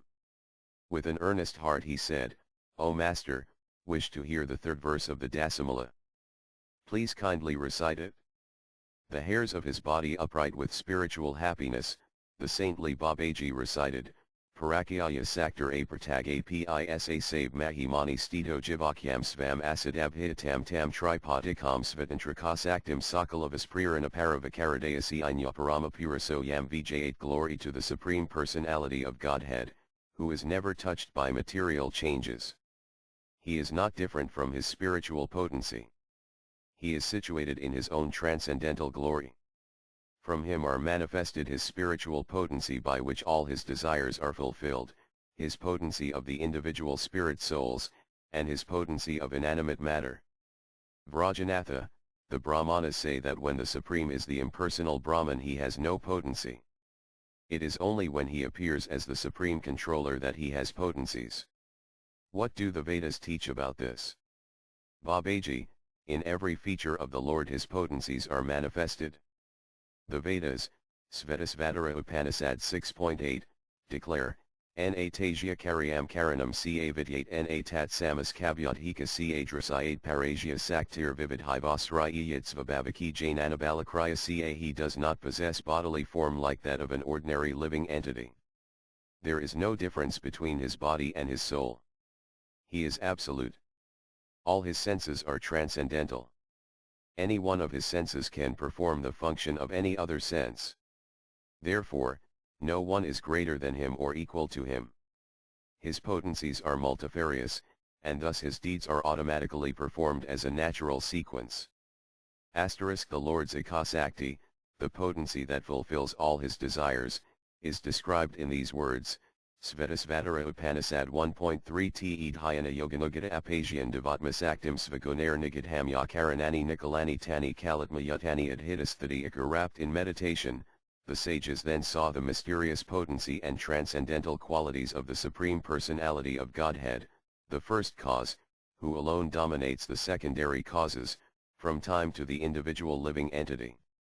The Lord's Jivasakti, the potency that is the individual spirit souls, described in these words, Svetasvatara Upanishad 4.5 Ajam Armlohita Suklakrisnam Bhava Prajasrajamanam Saryapat Aho Hi Eko Jozamdano Nust Hahadi Inam Bhakia Bhagam Aho Naya. An unborn man enjoys an unborn red, white, and black woman who bears many children like herself. Another unborn man first enjoys and then forsakes her. Translator's note, the unborn woman is the material nature. The colors red, white, and black are the modes of passion, goodness, and ignorance. The many children are the ingredients of the material universes. The first unborn man is the conditioned soul. The second unborn man is the soul who, after trying to enjoy matter, finally renounces the world and attains liberation.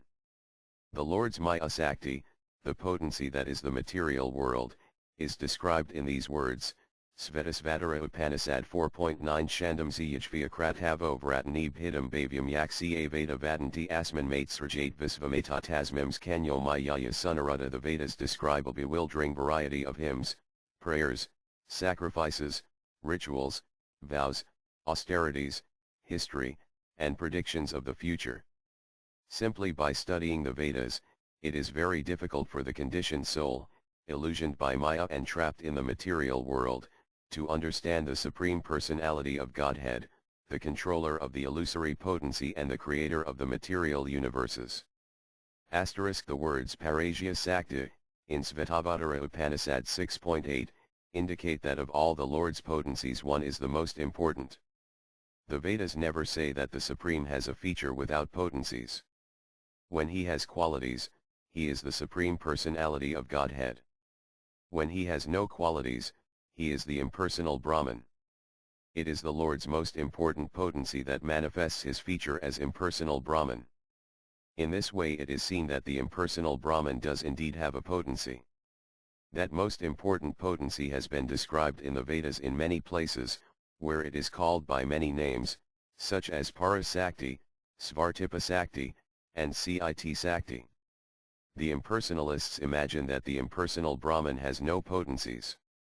The truth is that the impersonal Brahman is beyond the understanding of the impersonalists.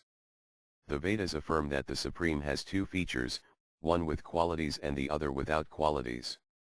That the impersonal feature of the Lord has potencies is explained in these words of the Vedas said, Svetasvatara Upanishad 4.1 Ya Eko Varno Bahudha Sakti Yogad Varnananakan Nihitartho Dadhati. Although he has no qualities, by his potencies the Supreme created the great variety of the material world. That the personal feature of the Lord has potencies is explained in these words of the Vedas, Svetivatara Upanishad 3.1 Ya Eko Jalavanthsada Isan Pi Sarval Lokdn Isada Isanabhid. Employing his potencies, the Supreme Person created the material world. In this way you can see that the Supreme is never bereft of his potencies. The self-manifest Supreme Lord is always accompanied by them. The self-manifest Lord who is the master of three eternal potencies is described in this mantra of the Vedas, Svetivatara Upanishad 6.16 Sa Vyavakrd Vyavavidid Mayonajiya Kalakaro Guni Sarvavidya Pradhanakastrajanapatir Gunsas Samstramoksa Bandhahida. The Supreme Lord, the creator of this cosmic manifestation, knows every nook and corner of this creation. Although he is the cause of creation, there is no cause for his appearance. He is fully aware of everything. He is the Super Soul, the master of all transcendental qualities, and he is the master of this cosmic manifestation in regard to bondage to the conditional state of material existence and liberation from that bondage. Asterisk. The three potencies of the Lord are described in this verse. Here the word pradhana refers to the Lord's Maya Sakti, the word Kaistrajana refers to the potency of the individual spirit souls, and the word Kaistrajanapati refers to the Lord's spiritual potency. The idea that when the Supreme manifests his impersonal feature he has no potencies, and when he manifests his personal feature he has potencies is an idea created in the fertile workshop of the impersonalists' imaginations. In truth the Lord is always the master of all potencies. When the Lord is situated in his own glory, and when his original, natural condition is manifest, in other words, when he is manifested as the Supreme Person, he is always accompanied by his potencies. Thus his desires are always fulfilled. Vrajanatha, if he is always accompanied by his potencies, and if everything is done by his potencies, then how is he independent, and how is it that his desires are always fulfilled? Babaji, in the scriptures it is said, Sakti Saktimator Abhita. The potencies and the master of potencies are not different. The potencies thus do whatever the master of potencies desires. The duty of the Maya Sakti is to manifest the material universe. The duty of the Jiva Sakti is to manifest the many individual spirit souls. The duty of the Cit Sakti is to manifest the spiritual world. After assigning these different duties to the Cit Sakti, Jiva Sakti, and Maya Sakti, the Supreme Lord steps back, untouched and unchanged. If these actions are performed because of his desire, how can he remain aloof and unconcerned? If he desires that certain things be done, he will certainly be affected by the result. Vrajanatha, when the scriptures say the Lord is not affected, the meaning is that the Lord never undergoes any material changes. His material potency is a reflection of his internal, spiritual potency. Whatever the material potency Maya does may be real, but it does not exist eternally. The changes that Maya produces do not last eternally. Therefore the Lord never undergoes any material changes. Whatever changes the Lord may manifest in his desires or in his pastimes are all manifested by his spiritual potency, Cit Sakti. These changes are manifestations of his spiritual love, and therefore they are free of any fault or impurity. They are included within spiritual knowledge. Although it is by his wish that the Maya Sakti creates the material world, the Supreme Lord remains perfectly spiritual in his nature. In the great varieties created by his spiritual potency, Cit Sakti, there is no touch of matter, or Maya. When they hear the descriptions of the great variety manifested by the Lord's spiritual potency, ordinary people, whose intelligence cannot conceive of anything beyond matter, assume that those descriptions must be descriptions of material things. Thus they are like people who, suffering from jaundice, see everything is yellow, or they are like people who, standing in the shade of a cloud, cannot see the sun. The root meaning is this: the material potency is a reflection of the spiritual potency. Therefore the variety manifested in the material world is a reflection of the variety manifested in the spiritual world. To one who looks superficially they seem to be the same. However, the truth is that they are exact opposites. A mirror's reflection of a man's body seems just like the original body. However, the position of all the various limbs is inverted in the reflection. In the reflection the right hand is on the left and the left hand is on the right. Therefore, material eyes see the varieties of the spiritual and material worlds to be the same, although to spiritual eyes see that they are indeed opposites. Actually the material variety is a perverted reflection of the spiritual variety. Superficially they seem the same, but in truth they are different. Free from material changes, and his every desire at once fulfilled, the Supreme Personality of Godhead controls the material potency, Maya, and gives her various tasks to fulfill. Babaji, which of Lord Krishna's potencies is Sri Radhika? Vrajanatha, Lord Krishna is the master of potencies in his perfect, original form. Srimati Radhika is the potency in its perfect, original form. Srimati Radhika is the original manifestation of the Lord's internal, spiritual potency. As musk is not different from its fragrance, and as fire is not different from its power to burn, so Radha and Krishna, who enjoy the nectar of transcendental pastimes together, are eternally different and not different from each other. From the internal potency, Sri Radha, are manifested the three potencies Cit Sakti, spirit, Jiva Sakti, the individual souls, and Maya Sakti, matter. These three are seen to be three different kinds of Kriya Sakti, potency of action. The Cit Sakti is also called Antaranga Sakti, and the Jiva Sakti is also called Tatastha Sakti. The Maya Sakti is also called Bhairanga Sakti. Although it is one, the Lord's internal potency assumes these three forms in order to act in these different ways. All the eternal opulences of the internal potency are full manifested in the Cit Sakti. An atomic fragment of each of these opulences is present in the Jiva Sakti, and a perverted reflection of them is present in the Maya Sakti. The internal potency is also manifested in three other ways. These three manifestations are called 1 Hladani, 2 Sandhini, and 3 Sambit.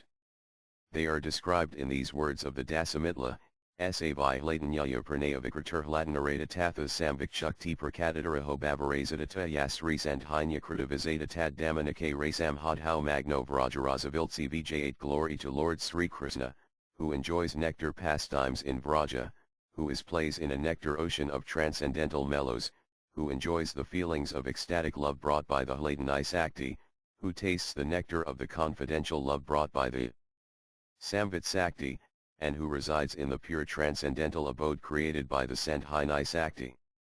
Thus the Lord's internal potency manifests three features, 1 Hladani, 2 Sandhini, and 3 Sambit. The Hladani Sakti, which in its complete form is 11 Radha, the daughter of Vrasabhanu, brings transcendental bliss to Lord Krishna. The form of the highest ecstatic love Nahabhava, is the very dear and pleasing to Lord Krishna. She expands into many other forms. She expands as the 8 principal gopis, Astasakya, the dear gopis, Priyasakya, the gopis speaking joking words, Narmasakalvi, the gopis more dear than life, Pranasakya, and the most dear gopis, Paramapristha. These 4 kinds of gopis are manifested for different kinds of devotional service. These gopis are eternally perfect souls who reside in the spiritual world of Braja.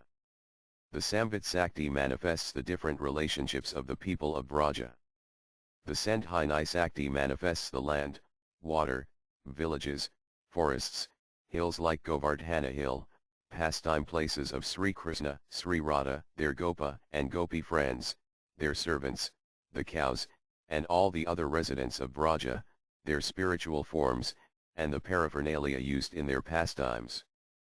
Pushed by the feelings of ecstatic love brought by the Hladani Sakti, Lord Krishna is always filled with transcendental bliss. The activities of love are brought by the Sambit Sakti, activities like Lord Krishna attracting the gopis by playing on the flute, his herding the cows, and his rasa dance pastimes. To perform all these activities, Lord Krishna takes shelter of his Sambit Sakti. Always swimming in the nectar of transcendental mellows, Lord Krishna enjoys pastimes in the land of Braja, a land manifested by the Sandhini Sakti. Of all spiritual abodes, the land of Braja is the best. Vrajanatha, you have said that the internal potency is manifested as the Hladani, Sambit, and Sandhini potencies. A tiny fragment of the internal potency is the Jiva Sakti, and a perverted reflection of the internal potency is the Maya Sakti. Please tell me how the Hladani, Sambit, and Sandhini potencies work in the Jiva Sakti and Maya Sakti. Babaji, in the Jiva Sakti, which is an atomic fragment of the internal potency, a fragmental part of these 3 potencies is present. There the Hladani Sakti is manifested as the eternal bliss of the impersonal Brahman, the Sambit Sakti is manifested as the individual soul's awareness of impersonal Brahman, and the Sandhini Sakti is manifested as the atomic spiritual forms of the spirit souls. You wish to know about the individual spirit souls. That is how you should understand them. In the Maya Sakti, the Hladani Sakti is manifested as material happiness, the Sambit Sakti is manifested as material knowledge, and the Sandhini Sakti is manifested as the 14 material worlds and the external material bodies of the conditioned souls. Vrajanatha, if their activities are so easily explained, why are the Lord's potencies called inconceivable? Babaji, when they are considered one by one, each feature is easily understood. However, when all the features are considered together, they are beyond understanding. In the material world mutually contradictory qualities do not exist together in the same place, for they would negate each other. It is the inconceivable nature of Lord Krishna's potency that in the spiritual world all mutually contradictory qualities exist happily together and the result is very beautiful and pleasing.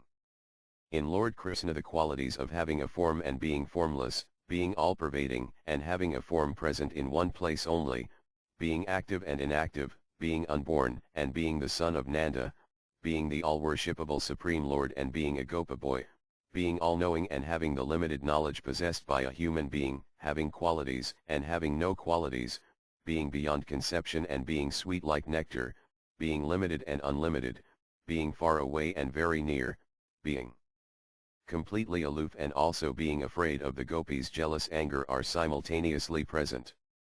These and numberless other mutually contradictory qualities happily stay together in Lord Krishna's transcendental form, in Sri Krishna's transcendental abode, and in Sri Krishna's transcendental pastimes.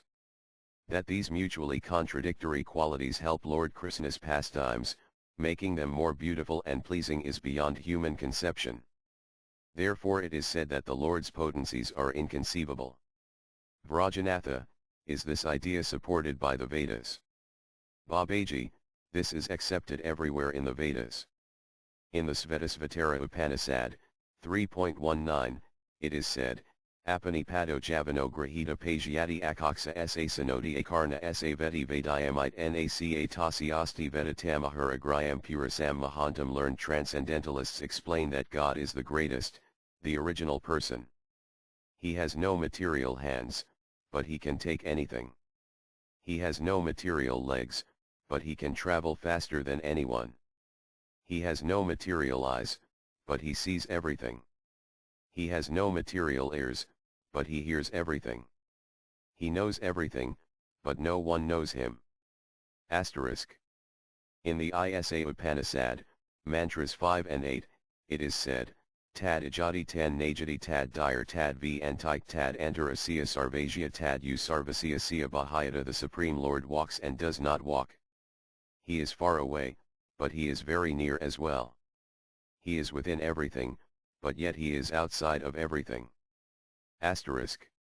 Sa parayagak chukram akam avranamas navaram sudam apapavidam kavermanisi prabhitsve amhuryathadathyatoradhan vyadad hakshasvatibyasamabhya. Such a person must factually know the greatest of all, who is unembodied, omniscient, beyond reproach, without veins, pure, and uncontaminated, the self-sufficient philosopher, who has been fulfilling everyone's desires since time immemorial.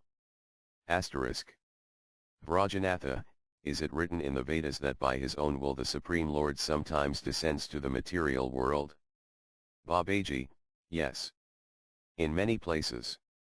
In the Kena Upanishad, in a conversation of Siva and Uma, it is said that Indra and the demigods became very proud because they had conquered the demons. As the demigods were telling each other how wonderful they were, the Supreme Lord assumed a wonderful form and appeared among them, asked them why they were so proud, and gave them a single blade of grass to burn up with their own power. In this way the Supreme Personality of Godhead, who has wonderful powers, manifested his form among the demigods. An example of a mantra from that passage is, Kena Upanishad 3.6 Tasmai Itranam Nidad Have Tad Deheti Tad Yupapritya Sarvajavanatan Nasa Saka Dagdum Sa Tatan Nivavrat Natad Sakam Vijitam Yad Atad Yaksam Iti. Placing a blade of grass before him, the Supreme Lord said, burn this.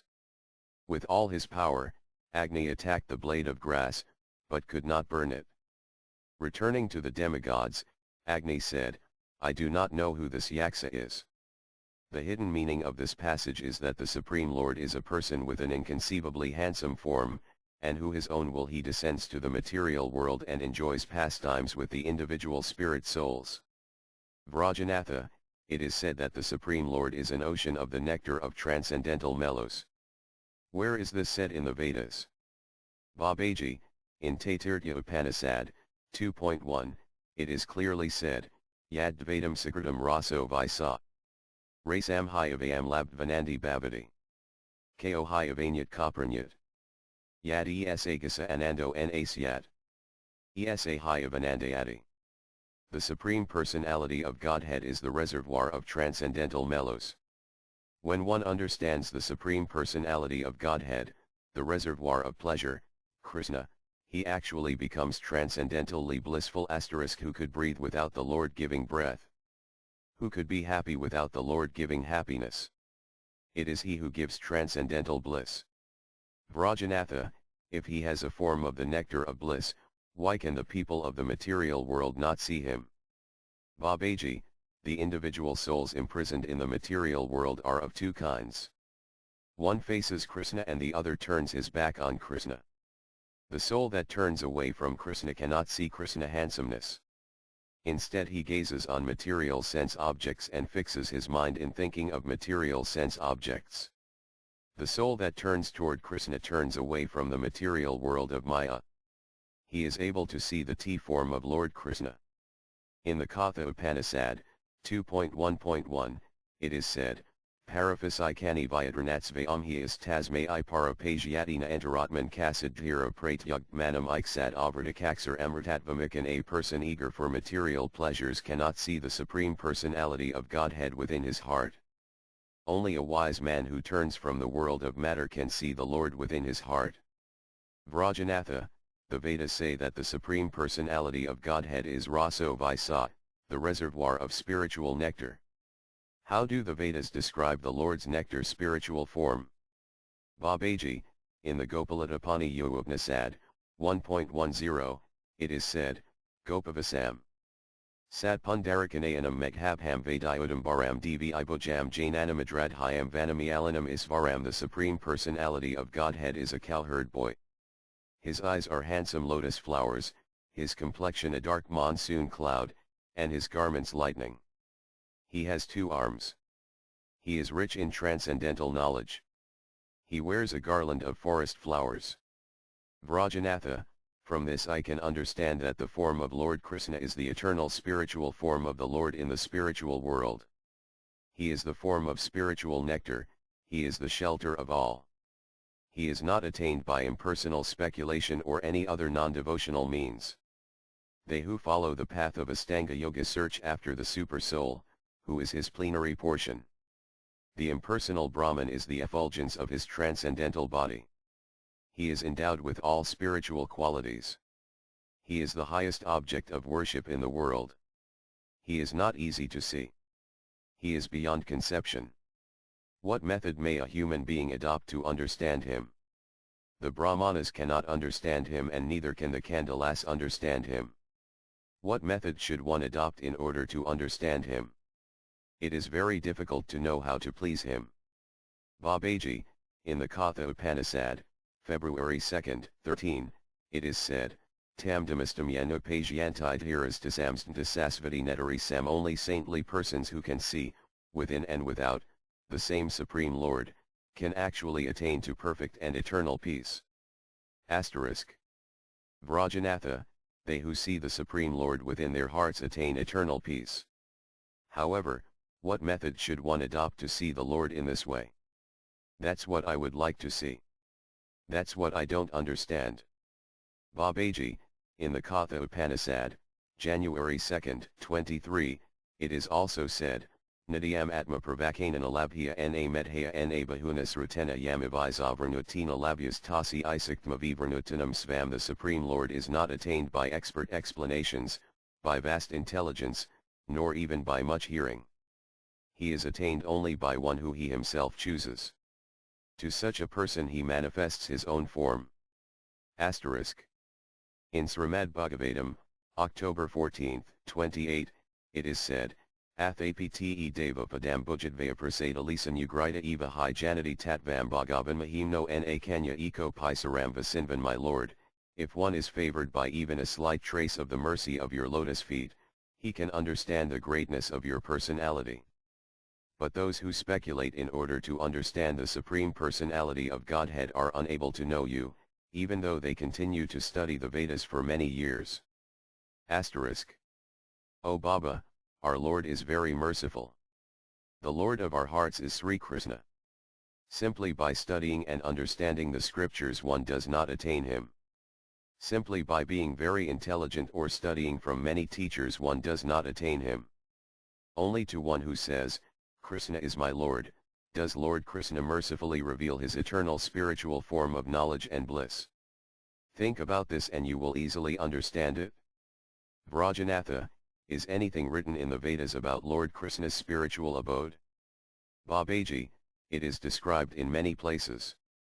In some places it is called Paravyoma, the spiritual sky, in other places Samvyoma, the great sky, in other places Brahmagopalapuri, the city of Lord Gopala, and in other places Gokula, the world of the Surabhi cows. It is described in these words of the Svetasvatara Upanishad, 4.8 RCO XR Paramavio Man Yasmin Deva Adivayavnisada Yastam Na Vedakim RCA Karajyatiya Iti Tad Vijas Ta Ime Samasate. In the eternal spiritual sky the demigods and the Vedic hymns serve the Supreme Personality of Godhead. What will he who does not know him do with the Vedic hymns? They who know him have attained the goal of life. In the Mundaka Upanishad, 2.2.1, it is said, Devi Brahma Pure Hi Esaviam Nidma Pradisthita. The Supreme Personality of Godhead stays in the effulgent spiritual world. In the Purasabodh Hi Nayarudi it is said, Gokulakai Muttaramandale Dve Parsav Kandravali. In the spiritual world named Gokula, in the circle of Mathura, the Supreme Personality of Godhead stays, with Radha and Kandravala at his sides. In the Gopaladapani Upanishad it is said, Tazam Madhai Saksat Brahmagopalapuri. In the spiritual sky is the city of Lord Gopala. Vrajanatha, Tantrika Brahmanas say that the potency of Lord Siva is the Adiyasakti, original potency. Why do they say that? Babaji, the potency of Lord Siva is the Maya Sakti. From Maya the three material modes, goodness, passion, and ignorance are manifested. The Brahmanas are in the mode of goodness. They purely worship goddess Maya, who is the origin of material goodness.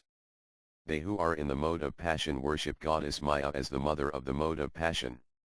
They who have taken shelter of the mode of ignorance worship Maya as goddess Vidya, the controller of the mode of blinding darkness. In truth, Maya is a transformation of the potency of the Supreme Personality of Godhead. Maya is not a separate potency. Maya is a shadow or a reflection of the Supreme Lord's original spiritual potency. Maya imprisons the conditioned souls and she also sets them free. Persons averse to Lord Krishna she imprisons in the material world and punishes. Persons who are favorably inclined to Lord Krishna she places in the mode of goodness and gives knowledge of Lord Krishna. Persons shackled and imprisoned by Maya cannot see that Maya herself is a reflection of the Supreme Lord's original potency. It is these persons who claim that Maya is the Adiyasakti, original potency. A person bewildered by Maya may reach the right conclusion if he has performed many pious deeds. One who has not performed pious deeds will not. Vrajanatha, among the servants of Lord Krishna in Gokula is mentioned someone named Durga Devi. Who is that Durga? Babaji, she is Yogamaya. She is the seed that grows into the changed forms accepted by the Cit Sakti, spiritual potency. She stays in the spiritual world, and there she is considered identical with the Lord's internal potency. It is by her power that the Lord's spiritual potency is reflected as the material potency Maya. The Durga of the material world is a maidservant of her, Yogamaya, who is the Durga of the spiritual world. This spiritual Durga assists in Lord Krishna's spiritual pastimes. Manifested as Yogamaya, in the spiritual world she makes the nectar of Lord Krishna's pastimes by convincing the gopis that they are married to others and Krishna is their paramour, Parakya Bhava. She also arranges for the Lord's Rasalila pastimes. This is described in these words of Srimad Bhagavatam, October 29, 10 Yogamayam Upasrita. Taking shelter of his Yogamaya potency, Lord Krishna enjoyed the Rasa dance.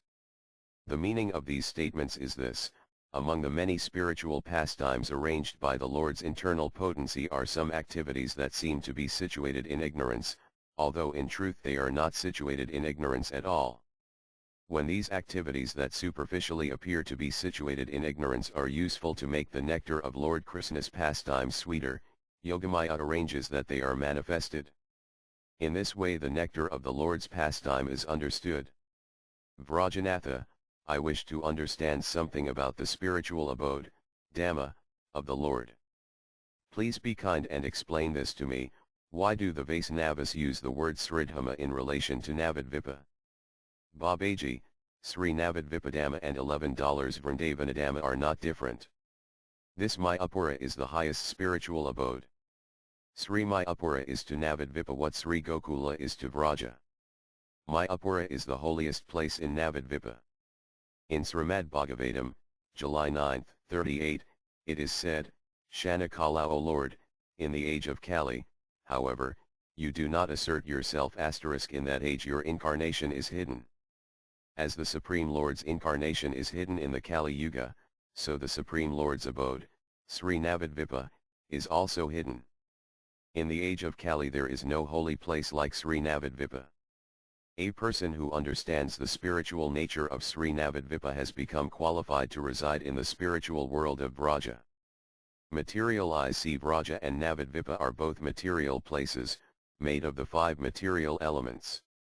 Only persons who have become fortunate to have their spiritual eyes opened are able to see the truth of these holy abodes.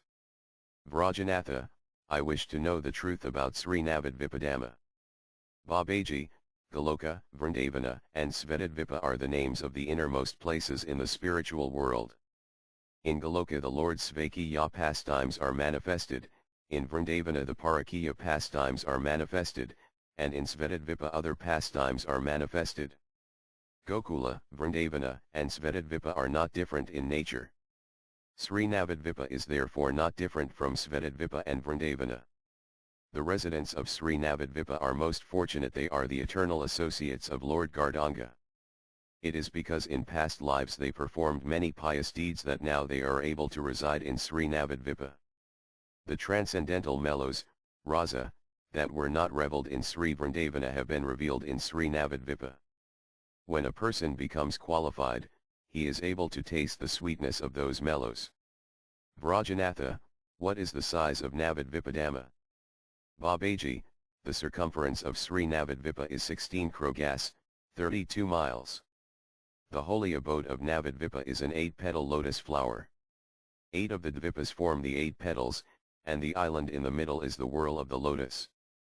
The 8 islands that are petals of the lotus are Simantadvipa, Godramadvipa, Madhyadvipa, Koladvipa, Rudadvipa, Yanvipa, Modadrumadvipa, and Rudradvipa.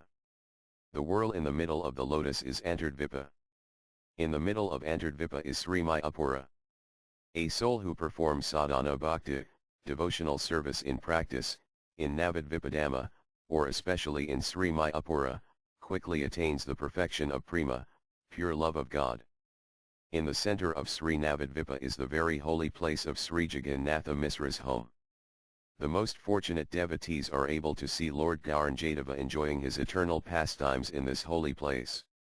Vrajanatha, does the Lord's internal potency arrange for Lord Gauranjadeva's pastimes? Babaji, as Sri Krishna's pastimes are arranged by the internal potency, so Lord Gauranaga's pastimes are arranged in the same way. There is not the slightest difference between Lord Krishna and Lord Gauranga.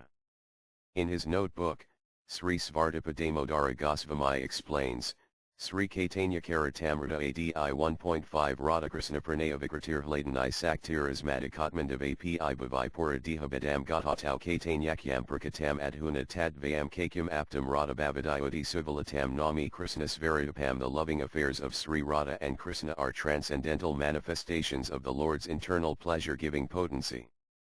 Although Radha and Krishna are one in their identity, they separated themselves eternally. Now these two transcendental identities have again united in the form of Sri Krishna Caitanya. I bow down to him, who has manifested himself with the sentiment and complexion of Srimati Radharani although he is Krishna himself. Lord Krishna and Lord Caitanya are both manifested eternally.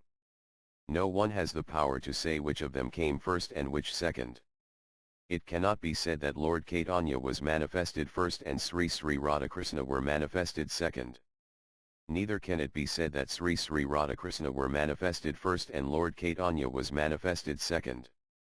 The truth is that Lord Caitanya and Sri Radhakrishna both exist eternally.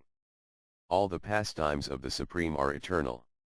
A person who thinks that of the pastimes and of Lord Caitanya and the pastimes of Sri Radhakrishna, the pastimes of one is more important and the pastimes of the other is less important, does not understand the truth. He does not understand the nectar of the Lord's pastimes. Vrajanatha, if Sri Gauranga is the original form of the Supreme Personality of Godhead, then how should one worship him? Babaji, as one worships Lord Krishna by chanting the names and mantras of Lord Krishna, so one should worship Lord Gaura by chanting the names and mantras of Lord Gauranga. One may worship Lord Gaura by chanting Krishna mantras, or for that matter one may worship Lord Krishna by chanting Gaura mantras. They are all the same. Anyone who thinks Lord Krishna and Lord Gaura are different is a fool. He is a servant of Kali Yuga. Vrajanatha, if Lord Chaitanya is the hidden, Chana, incarnation described in the 7th canto of Srimad Bhagavatam, how are there any mantras to worship him? Babaji, the tantras that openly give mantras for worshipping the openly manifested incarnations of the Lord secretly reveal the mantras for worshipping the secret, hidden incarnation of the Lord. People whose intelligence is not crooked can understand the presence of these mantras. Vrajanatha, how does one worship the divine couple, Sri Sri Radhakrishna, while one is engaged in worshipping Lord Gauranga? Babaji, there are two ways one may worship the divine couple, Sri Sri Radhakrishna, while one is engaged in worshipping Lord Gauranga. These two ways are, 1. Arcana Marga, deity worship, and 2. Bhajana Marga, the practices of devotional service. In the path of Arcana Marga one worships Gaura Visnupriya, and in the path of Bhajana Marga one worships Gaura Gadadhara. Vrajanatha, which potency of Lord Gauranga is Sri Visnupriya? Babaji, generally the devotees say she is the Lord's Bha Sakti. But the truth is that she is the Samvit Sakti accompanied by the essence of the Hladani Sakti. This means that she is the goddess of devotion, Bhakti Devi, and during Lord Gauranga's advent she comes to help him preach the glories of the holy name. As the 9 islands of $11 Navadvipadama embody the 9 kinds of devotional service, so Srimati Visnupriya is also the 9 kinds of devotional service personified. Vrajanatha, can it be said, then, that Sri Visnupriya is the Lord's internal potency? Babaji, how can there be any doubt? Is not the internal potency, Svarupa Sakti, the same as the Samvit Sakti accompanied by the essence of the Hladani Sakti? Vrajanatha, O Master, soon we'll learn the proper way to worship Lord Gaura, but now a question has entered my mind. The Cit Sakti, Jiva Sakti, and Maya Sakti are manifested from the Lord's internal potency, Svarupa Sakti, and the Hladani Samvit Sakti, and Sandhini Sakti are also manifested from the internal potency. All that is done is apparently done by the Lord's potencies. The spiritual world, spiritual bodies, spiritual relationships, and spiritual pastimes are all manifested by the Lord's potencies. Does Lord Krishna, the master of all these potencies, do anything himself? Babaji, that is a difficult question. Are you trying to attack an old man with arrows of logical puzzles? The question is simple, and it has a simple answer. Still, it is hard to find a person qualified to understand the simple answer to this question. Will speak. You please try to understand my words. Lord Krishna's name, forms, qualities, and pastimes are all manifested by his potencies. Still, Krishna's supreme independence and his desires are not manifested by his potencies. They are part of his nature. They are manifested by the Supreme Personality of Godhead alone. Lord Krishna can do anything he wishes. He is the shelter of his potencies. Krishna is the enjoyer. His potencies are enjoyed by him. Krishna is independent. His potencies are dependent on him. At every turn the independent Supreme Personality of Godhead is surrounded by his potencies. Still, he remains always perfect and always independent. Although he is always surrounded by his potencies, he is also always their master. When human beings understand the Supreme they must do it through the aid of the Lord's potencies. Therefore it is hard for them to understand that the Supreme Lord is the master of all potencies, and he is actually beyond the influence of his potencies. However, a devotee who has attained love, prema, for the Lord can directly see that the Supreme Lord is the master of all potencies and is beyond their influence. Devotional service, bhakti, is one of the Lord's potencies, and therefore is feminine in nature. Following the Lord's internal potency, the potency of devotional service can bring one to the position where one can directly perceive the masculine nature of Sri Krishna, the independent, self-willed supreme male. Vrajanatha, if there is a being beyond the influence of the potencies, that being must be the impersonal Brahman described in the Upanishads. Babaji, the impersonal Brahman described in the Upanishads has no desires. The Purusha described in the Upanishads is Lord Krishna, the supreme male. He is filled with desires. These two are different in many ways. Impersonal Brahman has no qualities. Krishna, completely independent of his potencies, has a host of qualities. They are part of his character as the supreme male, the supreme enjoyer, and the supreme independent being. In truth, Krishna and his potencies are not different. The potency that allows us to see Krishna is also Krishna himself. Why not? Lord Krishna's beloved, his potency Sri Radha, is feminine. Sri Radha is the most exalted potency. She serves Krishna, and Krishna also serves her. They worship each other, and in this way they are different from each other. Vrajanatha, if the fact that Krishna has desires and enjoyments are proofs of his masculine nature, then how is it that Radha has desires and still a feminine nature? Babaji, Srimati Radha's desires are subordinate to Krishna's desires. She never desires anything or does anything that has no relationship with Krishna. Whatever Krishna desires, she desires. She desires to serve Krishna. That is Radha's desire. Radha is the Purnasakti, complete potency, or Adhyasakti, original potency. Krishna is the supreme male. He is the master and controller of his potency. At this point in their conversation, Vrajanatha took permission to depart. After offering Dandavat obeisances to the saintly Babaji, Vrajanatha happily returned to his home in Bilvapaskarani. Seeing that day by day he was changing, his grandmother said that it was time for him to get married. Vrajanatha would not listen to her. Day and night he thought about what the saintly Babaji was teaching him. Thinking, these teachings are very pleasing to my heart. Now I will hear more teachings, teachings sweet like nectar.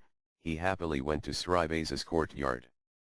Chapter 15 Nityadharma O Sambandhabhidhaya Prayahana, Pramayan Targata Jivavikara, Eternal Religion and Sambandha Abhidhaya and Prayahana, the individual spirit souls.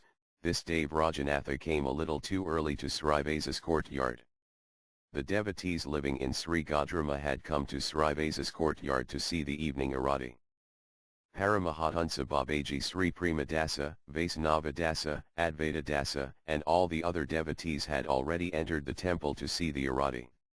Seeing the residents of Sri Gadrama, Vrajanatha thought, now I have their association. My life is now a great success. Seeing humble, devoted, smiling Vrajanatha, everyone gave him their blessings. When after a short time they left, going south to return to Sri Gadrama, the saintly elderly Babaji noticed that tears were streaming from Vrajanatha's eyes. Saintly Raghunatha Dasa Babaji had by this time developed strong affection for Vrajanatha. He asked Vrajanatha, Baba, why are you weeping? Vrajanatha humbly replied, O Master, your teachings and association has brought an upheaval in my thoughts. Now my heart understands how worthless the material world is. My heart yearns to take shelter of Lord Gaura's feet. In my mind there is one question, who am in reality, and why do live in the material world? Babaji, good. With this question you have made me fortunate. When his auspicious day comes, a soul places this question before all others. When you hear the 5th verse of Dasamala and its explanation, doubts will not longer live in your heart. Sphulitagurdner eva cidyanavo jivanakaya haristir yajya eva pertag api2 tadbedavasayabase maya yajya prakriti patir evsvara ihasa jivo mutto pi prakriti vasa yajyas vagunata as sparks fly from a blazing fire, or rays of light fly from the sun, so the individual spirit souls come from the Supreme Personality of Godhead, Lord Hari. As the sparks and rays of light are at once different and not different from their source, so the individual souls are different and not different from Lord Hari. Lord Hari is the supreme controller. He is the master of the material world. The illusory potency Maya is under his control. The individual soul is not like him. Even when he is liberated, the soul is capable of coming under Maya's control. Vrajanatha, that is a wonderful conclusion. Wish to hear the evidence the Vedas give for it?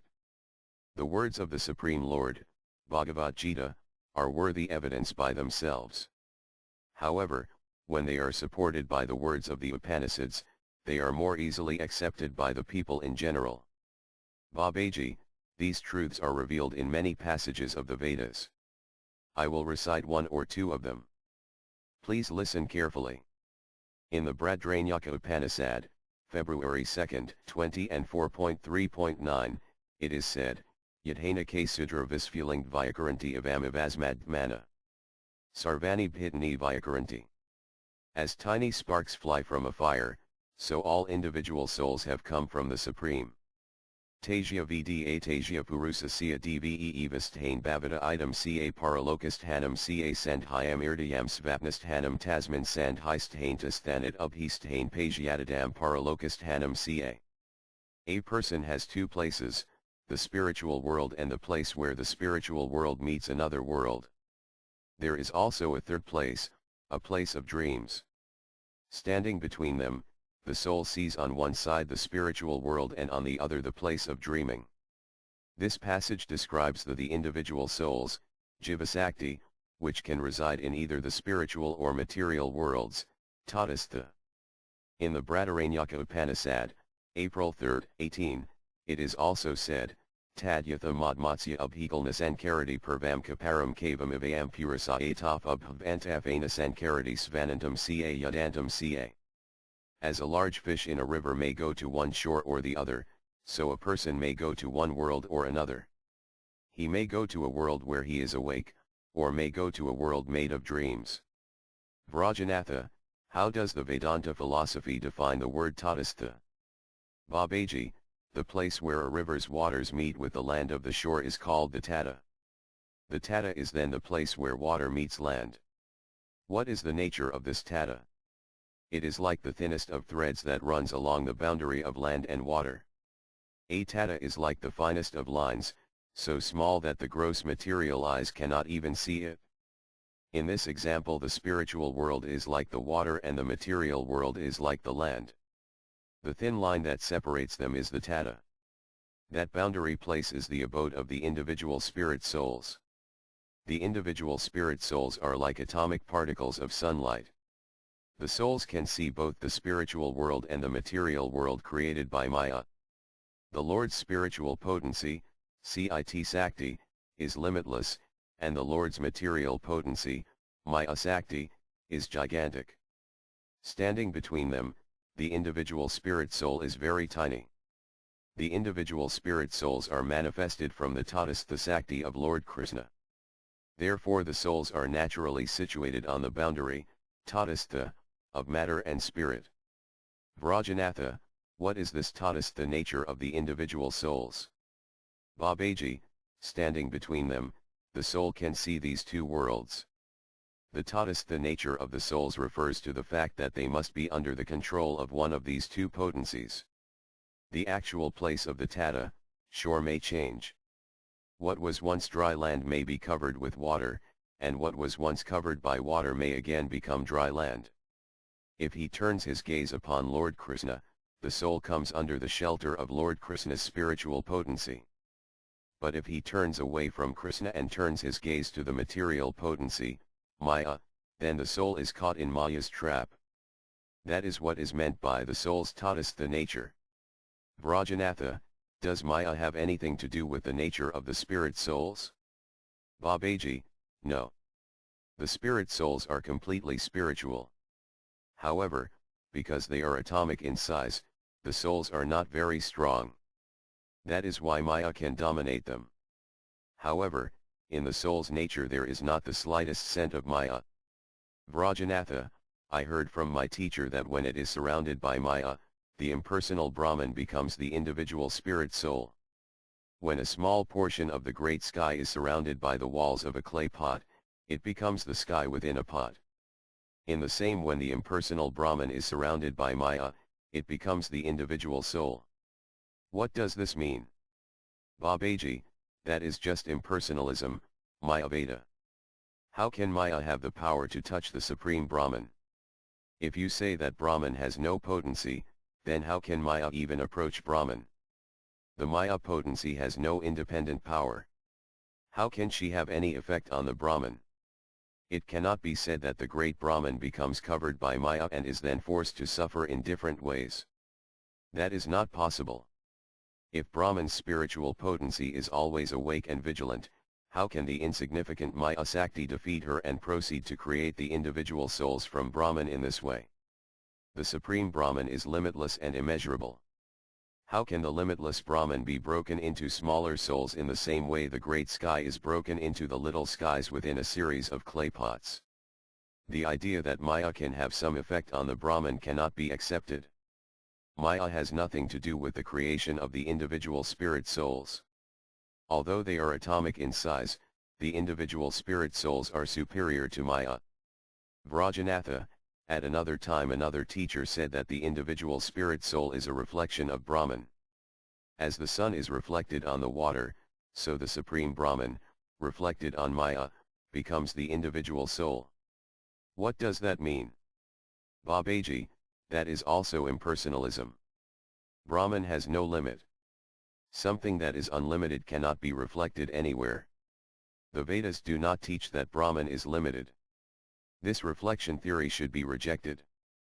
Vrajanatha, another time a Digvijay sannyasi said that the individual spirit soul does not really exist.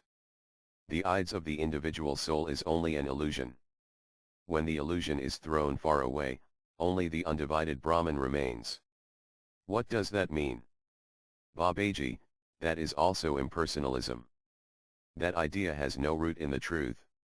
In the Chandogya Upanishad, 6.2.1, it is said, Amivadvatayam Brahman is one without a second. Do these words of the Vedas mean that only Brahman, and nothing else, exists? If nothing but Brahman exists, then from where has this illusion come? Whom does this illusion bewilder? If you say this illusion bewilders Brahman, then you make Brahman a pathetic being. If you say this illusion bewilders something other than Brahman, then you contradict the idea that only Brahman exists. Vrajanatha, another time a Brahmana Pandita of Navadvipa said that only the individual spirit soul exists. In a dream he experiences material happiness and suffering. When he wakes up from the dream, he discovers that he is Brahman. What does this mean? Babaji, that is also impersonalism. Brahman has a dream and becomes the individual soul. What proof do they have for that? The scriptures give the examples of mistaking the glittering on a seashell surface for silver and mistaking a rope for a snake, but these examples do not prove the impersonalist idea that Brahman alone exists. These words are only a great network of word jugglery meant to bewilder the people in general. Vrajanatha, the individual soul is not created by Maya. That accept. Maya has the power to dominate the individual soul. That I understand. This is my question: does the spiritual potency, Cit Sakti, place the individual soul on the border, Tatastha, of matter and spirit? Babaji, no. The Cit Sakti is the full manifestation of Lord Krishna's potency. Whatever she creates is eternally perfect, Nitya Siddha. The individual spirit souls are not eternally perfect. By engaging in the activities of devotional service, sadhana, they may become perfect, sadhana siddha, and thus enjoy spiritual bliss exactly like that enjoyed by the eternally perfect, nitya siddha, beings. The four kinds of gopi friends, Sakhya, of Srimati Radharani are eternally perfect beings, nitya siddha. They are manifested from the form of Srimati Radharani, who is the Cit Sakti herself. All the individual spirit souls are manifested from Lord Krishna's Jiva Sakti. The Cit Sakti is Lord Krishna's complete potency, Purna Sakti. The individual souls, Jiva Sakti, are counted among Lord Krishna's incomplete potencies, Aptirna Sakti. From the complete potency complete and perfect things are manifested. From the incomplete potency all the individual souls, who are atomic fragments of consciousness, are manifested. Lord Krishna manifests different kinds of entities according to the different kinds of potencies he employs to create them. When he is manifested in his Cit Sakti, he appears as Krishna and as Narayana, the master of Vaikuntha. When he is manifested in the Jiva Sakti, he appears as Baladeva, his pastime form, Vilasamayurti, in Vraja. When he is manifested in the Maya Sakti, he appears as the three forms of Karanodakazayivinu, Garbhodakazayivinu, and Kasarodakazayivinu. In Vraja he appears in his original form, as Krishna, a form manifested by his complete potency. Appearing as Baladeva, he manifests his Sesatattva, nature of Lord Sesa. In this way he manifests the 8 kinds of services the eternally liberated associates offer to him. Again in Vaikuntha he appears as Sesa Sankarsana and manifests the 8 kinds of service his eternal associates offer to Lord Narayana. Lord Sankarsana incarnates as Mahavinu. He becomes the resting place of the Jiva Sakti and appears as the supersoul in the hearts of all the individual souls residing in the material world. All these individual souls are attracted to Maya. As long as they do not attain the mercy of the Supreme Personality of Godhead and take shelter of the Lord's spiritual Hladani Sakti, they are defeated by Maya. Numberless souls are defeated by Maya and cast into her prison. They are the followers of Maya's 3 modes. The conclusion is this: the individual souls are manifested by the Jiva Sakti. They are not manifested by the Cit Sakti. Vrajanatha have heard that the spiritual world is eternal and the individual spirit souls are also eternal. How is it possible for eternal things to be born, created, or manifested? If there was a time when they were not manifested and they only appear at a certain point in time, how can they be eternal? Babaji, the time and space present in the spiritual world is different from the time and space you experience now in the material world. In the material world time has 3 phases: past, present, and future. In the spiritual world time is not broken in that way. Their time is an eternal present. In the spiritual world things do not come into being. Everything exists in an eternal present. When we who living in the world of material time and space try to describe the spiritual world, we tend to say things like, the individual souls were created, the individual souls were imprisoned by Maya, the spiritual world was manifested, and the individual souls are spiritual and were not created by Maya. When we talk in these ways we certainly show how much we are influenced by staying in this world of material time. As long as we stay in Maya's prison we cannot avoid talking in this way. That is why when we describe the individual souls or the nature of spirit we cannot avoid speaking in terms of material time. Therefore we tend to speak in terms of past and future.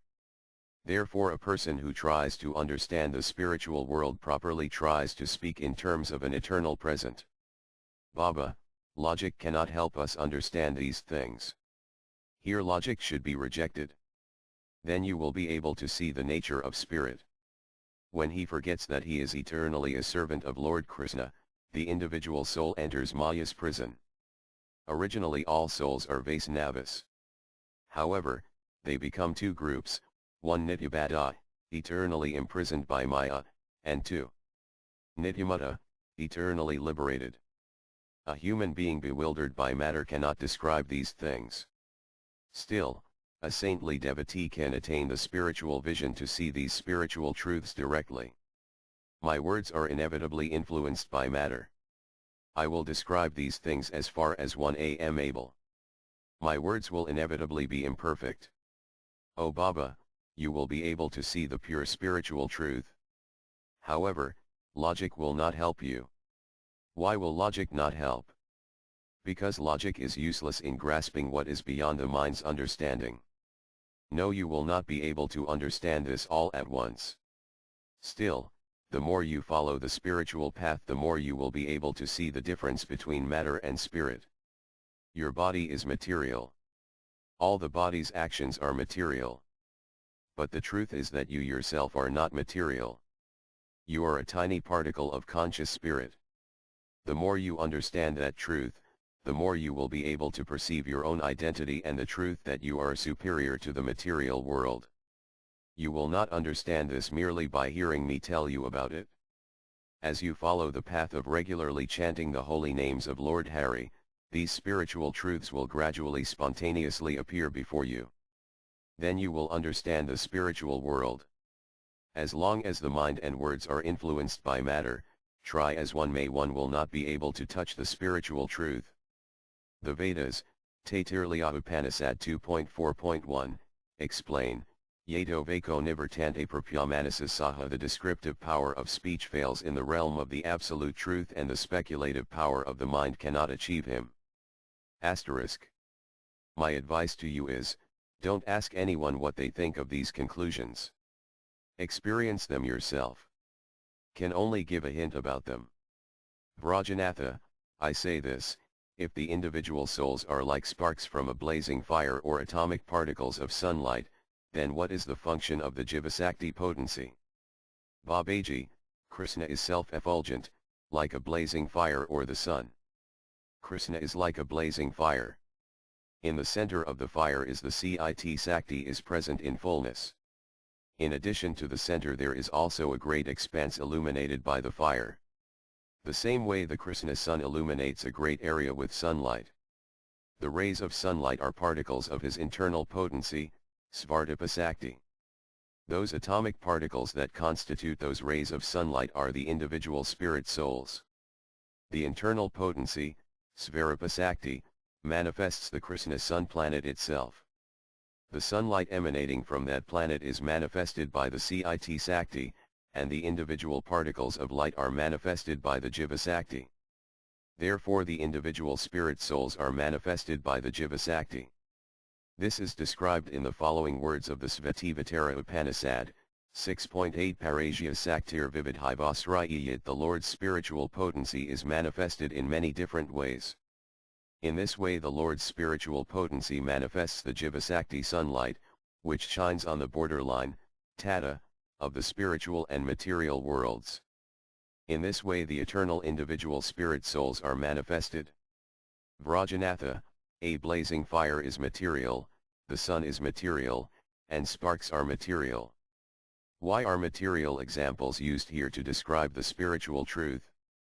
Babaji, I have already explained that when we try to use material words to describe spiritual things, the faults of matter tend to slip into the description.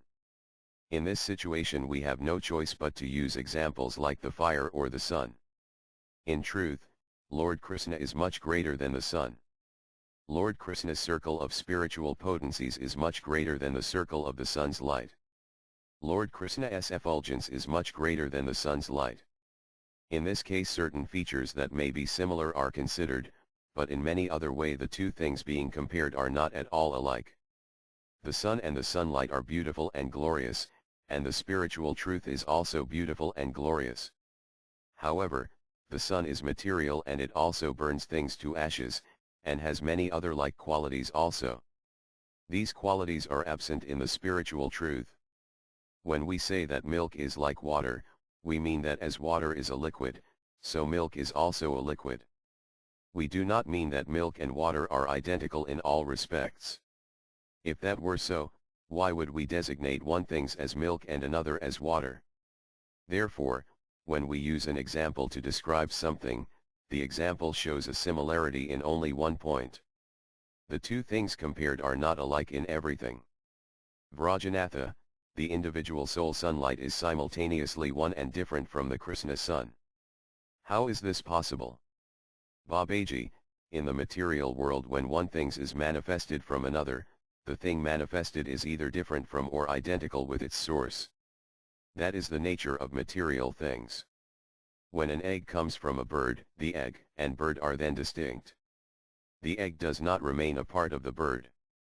As long as they are not cut off, the hair and nails of a human body remain part of it.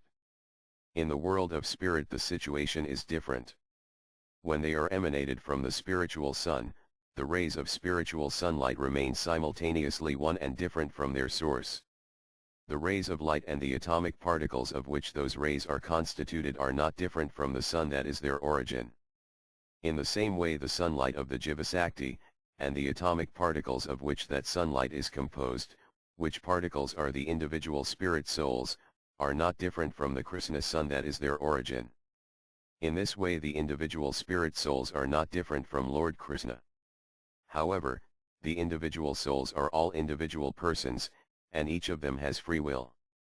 In this way they are each eternally different from Lord Krishna. In this way the individual spirit souls are simultaneously one and different from Lord Krishna. This is so eternally. In this way the nature of spirit is different from that of matter. The Panditas also give another example from the material world. It is this: there is a large lump of gold, and from that lump a bracelet is fashioned. Because is gold, the bracelet is not different from the gold lump. Still, because it is a bracelet, it is also different from the lump of gold. The example here does not hold in all its details, but in one point it holds. The Krishna Sun and the individual soul sunlight are one in the sense that they are both spirit, but they are different in the sense that one is the complete spirit and the other is a tiny particle of spirit. The impersonalist's example of the sky within the clay pot and the great sky expanded everywhere does not properly explain the spiritual truth.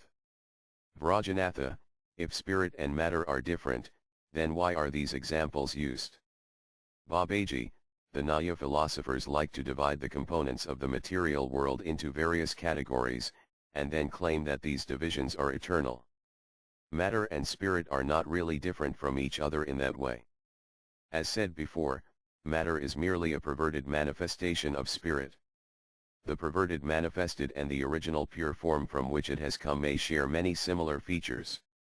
The perverted manifestation is certainly different from the original pure form, but still the two share many similarities. Ice is a perverted manifestation of water. Ice is different from water. Still water and ice may both be cold and may share many other qualities also. There may also be differences. Cold and hot water do not share the quality of coldness. However, they do share the quality of liquidity. Therefore a perverted manifestation may have many qualities like those present in the pure manifestation that is its origin. Because matter is a perverted manifestation of spirit, spirit and matter do have some similar qualities. These similar qualities may provide material examples to describe spiritual things. Here the example of Arundhati Darsananaya, showing the position of the star Arundhati in the sky by using an object on the earth as a point of reference. In this way one may say, if you look between these two branches of this tree, the star in the sky shining there is Arundhati, is appropriate. In this way examples drawn from material things can be used to reveal spiritual truths. Lord Krishna's pastimes are perfectly spiritual. They have not even the slightest scent of matter. Lord Krishna's Vraja pastimes in Vraja, which are described in Srimad Bhagavatam, are perfectly spiritual and not material. When they are read to a circle of human hearers, they produce different results according to the qualifications of the different people hearing them. When people very attached to matter hear these pastimes they enjoy the material poetic language and, as far as they are concerned, think they are hearing description of an ordinary romantic couple. People of an intermediate qualification think in terms of the Arundhati Darsananaya. They think these pastimes are examples drawn from the material world to reveal spiritual truths. Persons who are most qualified know that these pastimes are spiritual activities far beyond the realm of matter. These persons dive into an ocean of nectar happiness to hear of these pastimes. Without speaking examples like these, how can one teach the people about the spiritual truth? The material mind and material words are defeated when they try to describe these things. How will the souls imprisoned in the material world attain an auspicious life? We do not see any way other than by speaking examples like the example of Arundhati Darsananaya. Material things are either one or different. Spiritual things are not like that. Lord Krishna, his Jivasakti potency, and the individual spirit souls manifested from that potency are all inconceivable. You should accept that they are simultaneously one and different. Vrajanatha, in what ways are the individual spirit soul and the Supreme Personality of Godhead different? Babaji, first I will explain how the individual spirit soul and the Supreme Personality of Godhead are eternally one. After that we'll explain how they are eternally different. The Supreme Personality of Godhead is consciousness, a knower, an enjoyer, a thinker, self-manifested, and visible to others. He is also the knower of all fields of activity and he is full of desires. The individual spirit soul is also consciousness, a knower, an enjoyer, a thinker, self-manifested, and visible to others. He is also the knower of a field of activity and he is also full of desires. Because he is the master of all potencies, the Supreme Personality of Godhead has these qualities to the highest degree. On the other hand, the individual spirit soul, possessing only very slight power, has these qualities in a very slight degree. Although they are different in the sense that one is perfect and complete and the other is very small and atomic, the Supreme Personality of Godhead and the individual spirit soul are alike in that they both possesses these qualities. The Supreme Personality of Godhead is the master of all potencies. He is the controller of the Svarupa-sakti, internal potency, Jiva-sakti, and Maya-sakti. These potencies are all his obedient maidservants. He is their master. Whatever he wishes, they do. That is the nature of the Supreme Personality of Godhead. The individual spirit soul has a very tiny drop of these qualities. He is subordinate to the Lord's other potencies. The word Maya is used in the Dasamala, in the verse quoted in the beginning of this chapter, to mean not only the Lord's material potency but also his internal potency, Svarupa-sakti. The dictionaries explain, Mayat anayati Maya, that which measures is called Maya. According to this explanation, the word Maya refers to the potency of Lord Krishna that manifests the spiritual world, the individual spirit souls, and the material world. Understood in this way, the word Maya refers to the Lord's internal potency, Svarupa-sakti, not to his material potency. Lord Krishna is the master of this Maya potency. The individual spirit souls are under the control of this Maya potency. This is described in the following words of the Svetasvatara Upanishad, 4.9-10 Yasman mate sijate visvamatatasmims kanyo mayaya sunariyata. It is very difficult for the conditioned soul, illusioned by Maya and trapped in the material world, to understand the Supreme Personality of Godhead, the controller of the illusory potency and the creator of the material universes. *Mayam tu prakritim vidvan mayanam tu mahesvaram tajyavayavabhayatayas tu vyaptam sarvam idam jagat. One should know that although Maya, illusion, is false or temporary, the background of Maya is the supreme magician, the personality of Godhead, who is Mahesvara, the supreme controller. In these verses the word Maya refers to Lord Krishna, the controller of Maya, and the word Prakriti refers to his complete potency. This glorious quality, being the controller of Maya, belongs to the Supreme Personality of Godhead alone. The individual souls do not possess it. Even the liberated souls cannot attain this quality. In the Vedanta Stitra, April 4, 17, it is said, Jagad Vyaparavarjanam. Even after he attains liberation, the individual soul does not have the power to create the material world. Therefore the conclusion of Vedanta Sitra is that the individual souls are eternally different from the Supreme Personality of Godhead. The circle of the wise accept this conclusion. This eternal difference is not an imagination. It is eternally real. The difference between the soul and the Lord will never be destroyed. Therefore you should know that the statement the individual spirit soul is eternally a servant of Lord Krishna is one of the most important teachings of the scriptures. Vrajanatha, if they are eternally different, then how are they not different? Should we accept the idea that when he attains nirvana, the soul becomes one with the Supreme? Babaji, Baba, it is not like that. At no time does the individual soul become non-different from the Supreme. Vrajanatha, then why do you say that the soul is simultaneously one and different from the Lord? Babaji, in the sense that they are both spiritual in nature. Lord Krishna and the individual soul are eternally not different.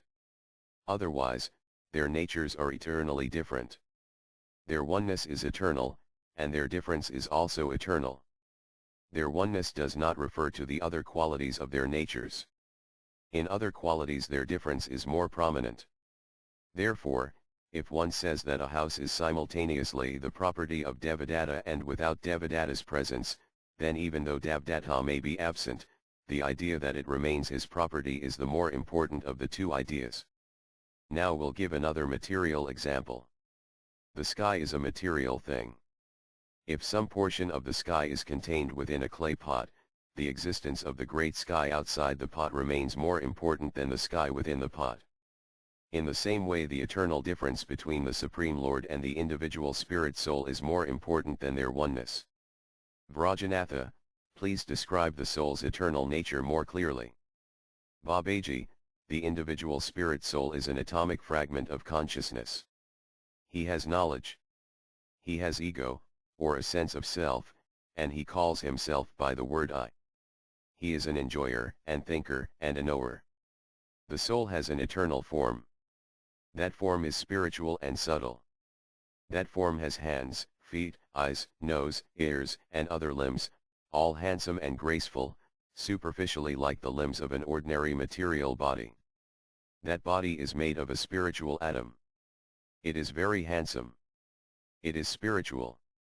That is the eternal form of the individual spirit soul. When the soul is imprisoned by Maya, the soul's original spiritual body is covered by two material bodies. One of these bodies is called Lingasarara, the subtle body, and the other is called Stilasarara, the gross body. The Lingasarara covers the atomic spiritual form of the individual spirit soul. From the time the soul is first imprisoned in the material world until the time he is released, the Lyagasarara cannot be removed. When the soul takes birth in another body, he enters a different Stilasarara, gross body. He does not enter a different Lingasarara. He keeps the same Lingasarara. The Lingasarara is one. On the other hand, the soul periodically leaves one Stilasarara and, impelled by his material desires, accepts another Stilasarara. Thus, following the path of the 5 fires described in the Vedas, the soul attains a new Stilasarara. These 5 fires, beginning with Saitagni, Vrstyagni, Bhojanagni, and Rituhavanagni, are described in the Chandogya Upanishad and the Vedanta Stitra. In this way one birth follows another. According to the desires he had in his previous births, the soul attains a particular kind of new body. In this way he attains a certain kind of material nature and a particular status among the castes. According to the way he acts in the Varnashrama system, he gets an appropriate new body at the time of death. Meanwhile his original spiritual form remains covered, first by the Lingasarara, and secondly by the Stilasarara. Vrajanatha, what is the difference between the eternal spiritual body and the Lingasarara? Babaji, the eternal body is an atomic particle of spirit. It has no defects. The soul may properly apply the word I to this body alone. The Lingasarara is composed of material perversions of the soul's original mind, intelligence, and ego. Vrajanatha, how can mind, intelligence, and ego be material? If they are material, how can they be conscious of anything? Babaji, Lord Krishna explains in the Bhagavad Gita, 7.4-6 Payamir apo nalo vayokam mano buddhar eva ca ahankara idayami bina prakritira stata earth, water, fire, air, ether, mind, intelligence, and false ego. Altogether these 8 comprise my separated material energies. Apariyam edas tv enyam prakritim vidimi param jivabhayatam mahabeho yedam daryat jagat. Besides this inferior nature, O mighty armed Arjuna, there is a superior energy of mine, which are all living entities who are struggling with material nature and are sustaining the universe. Atadyonani bhitani sarvanati yupadharaya.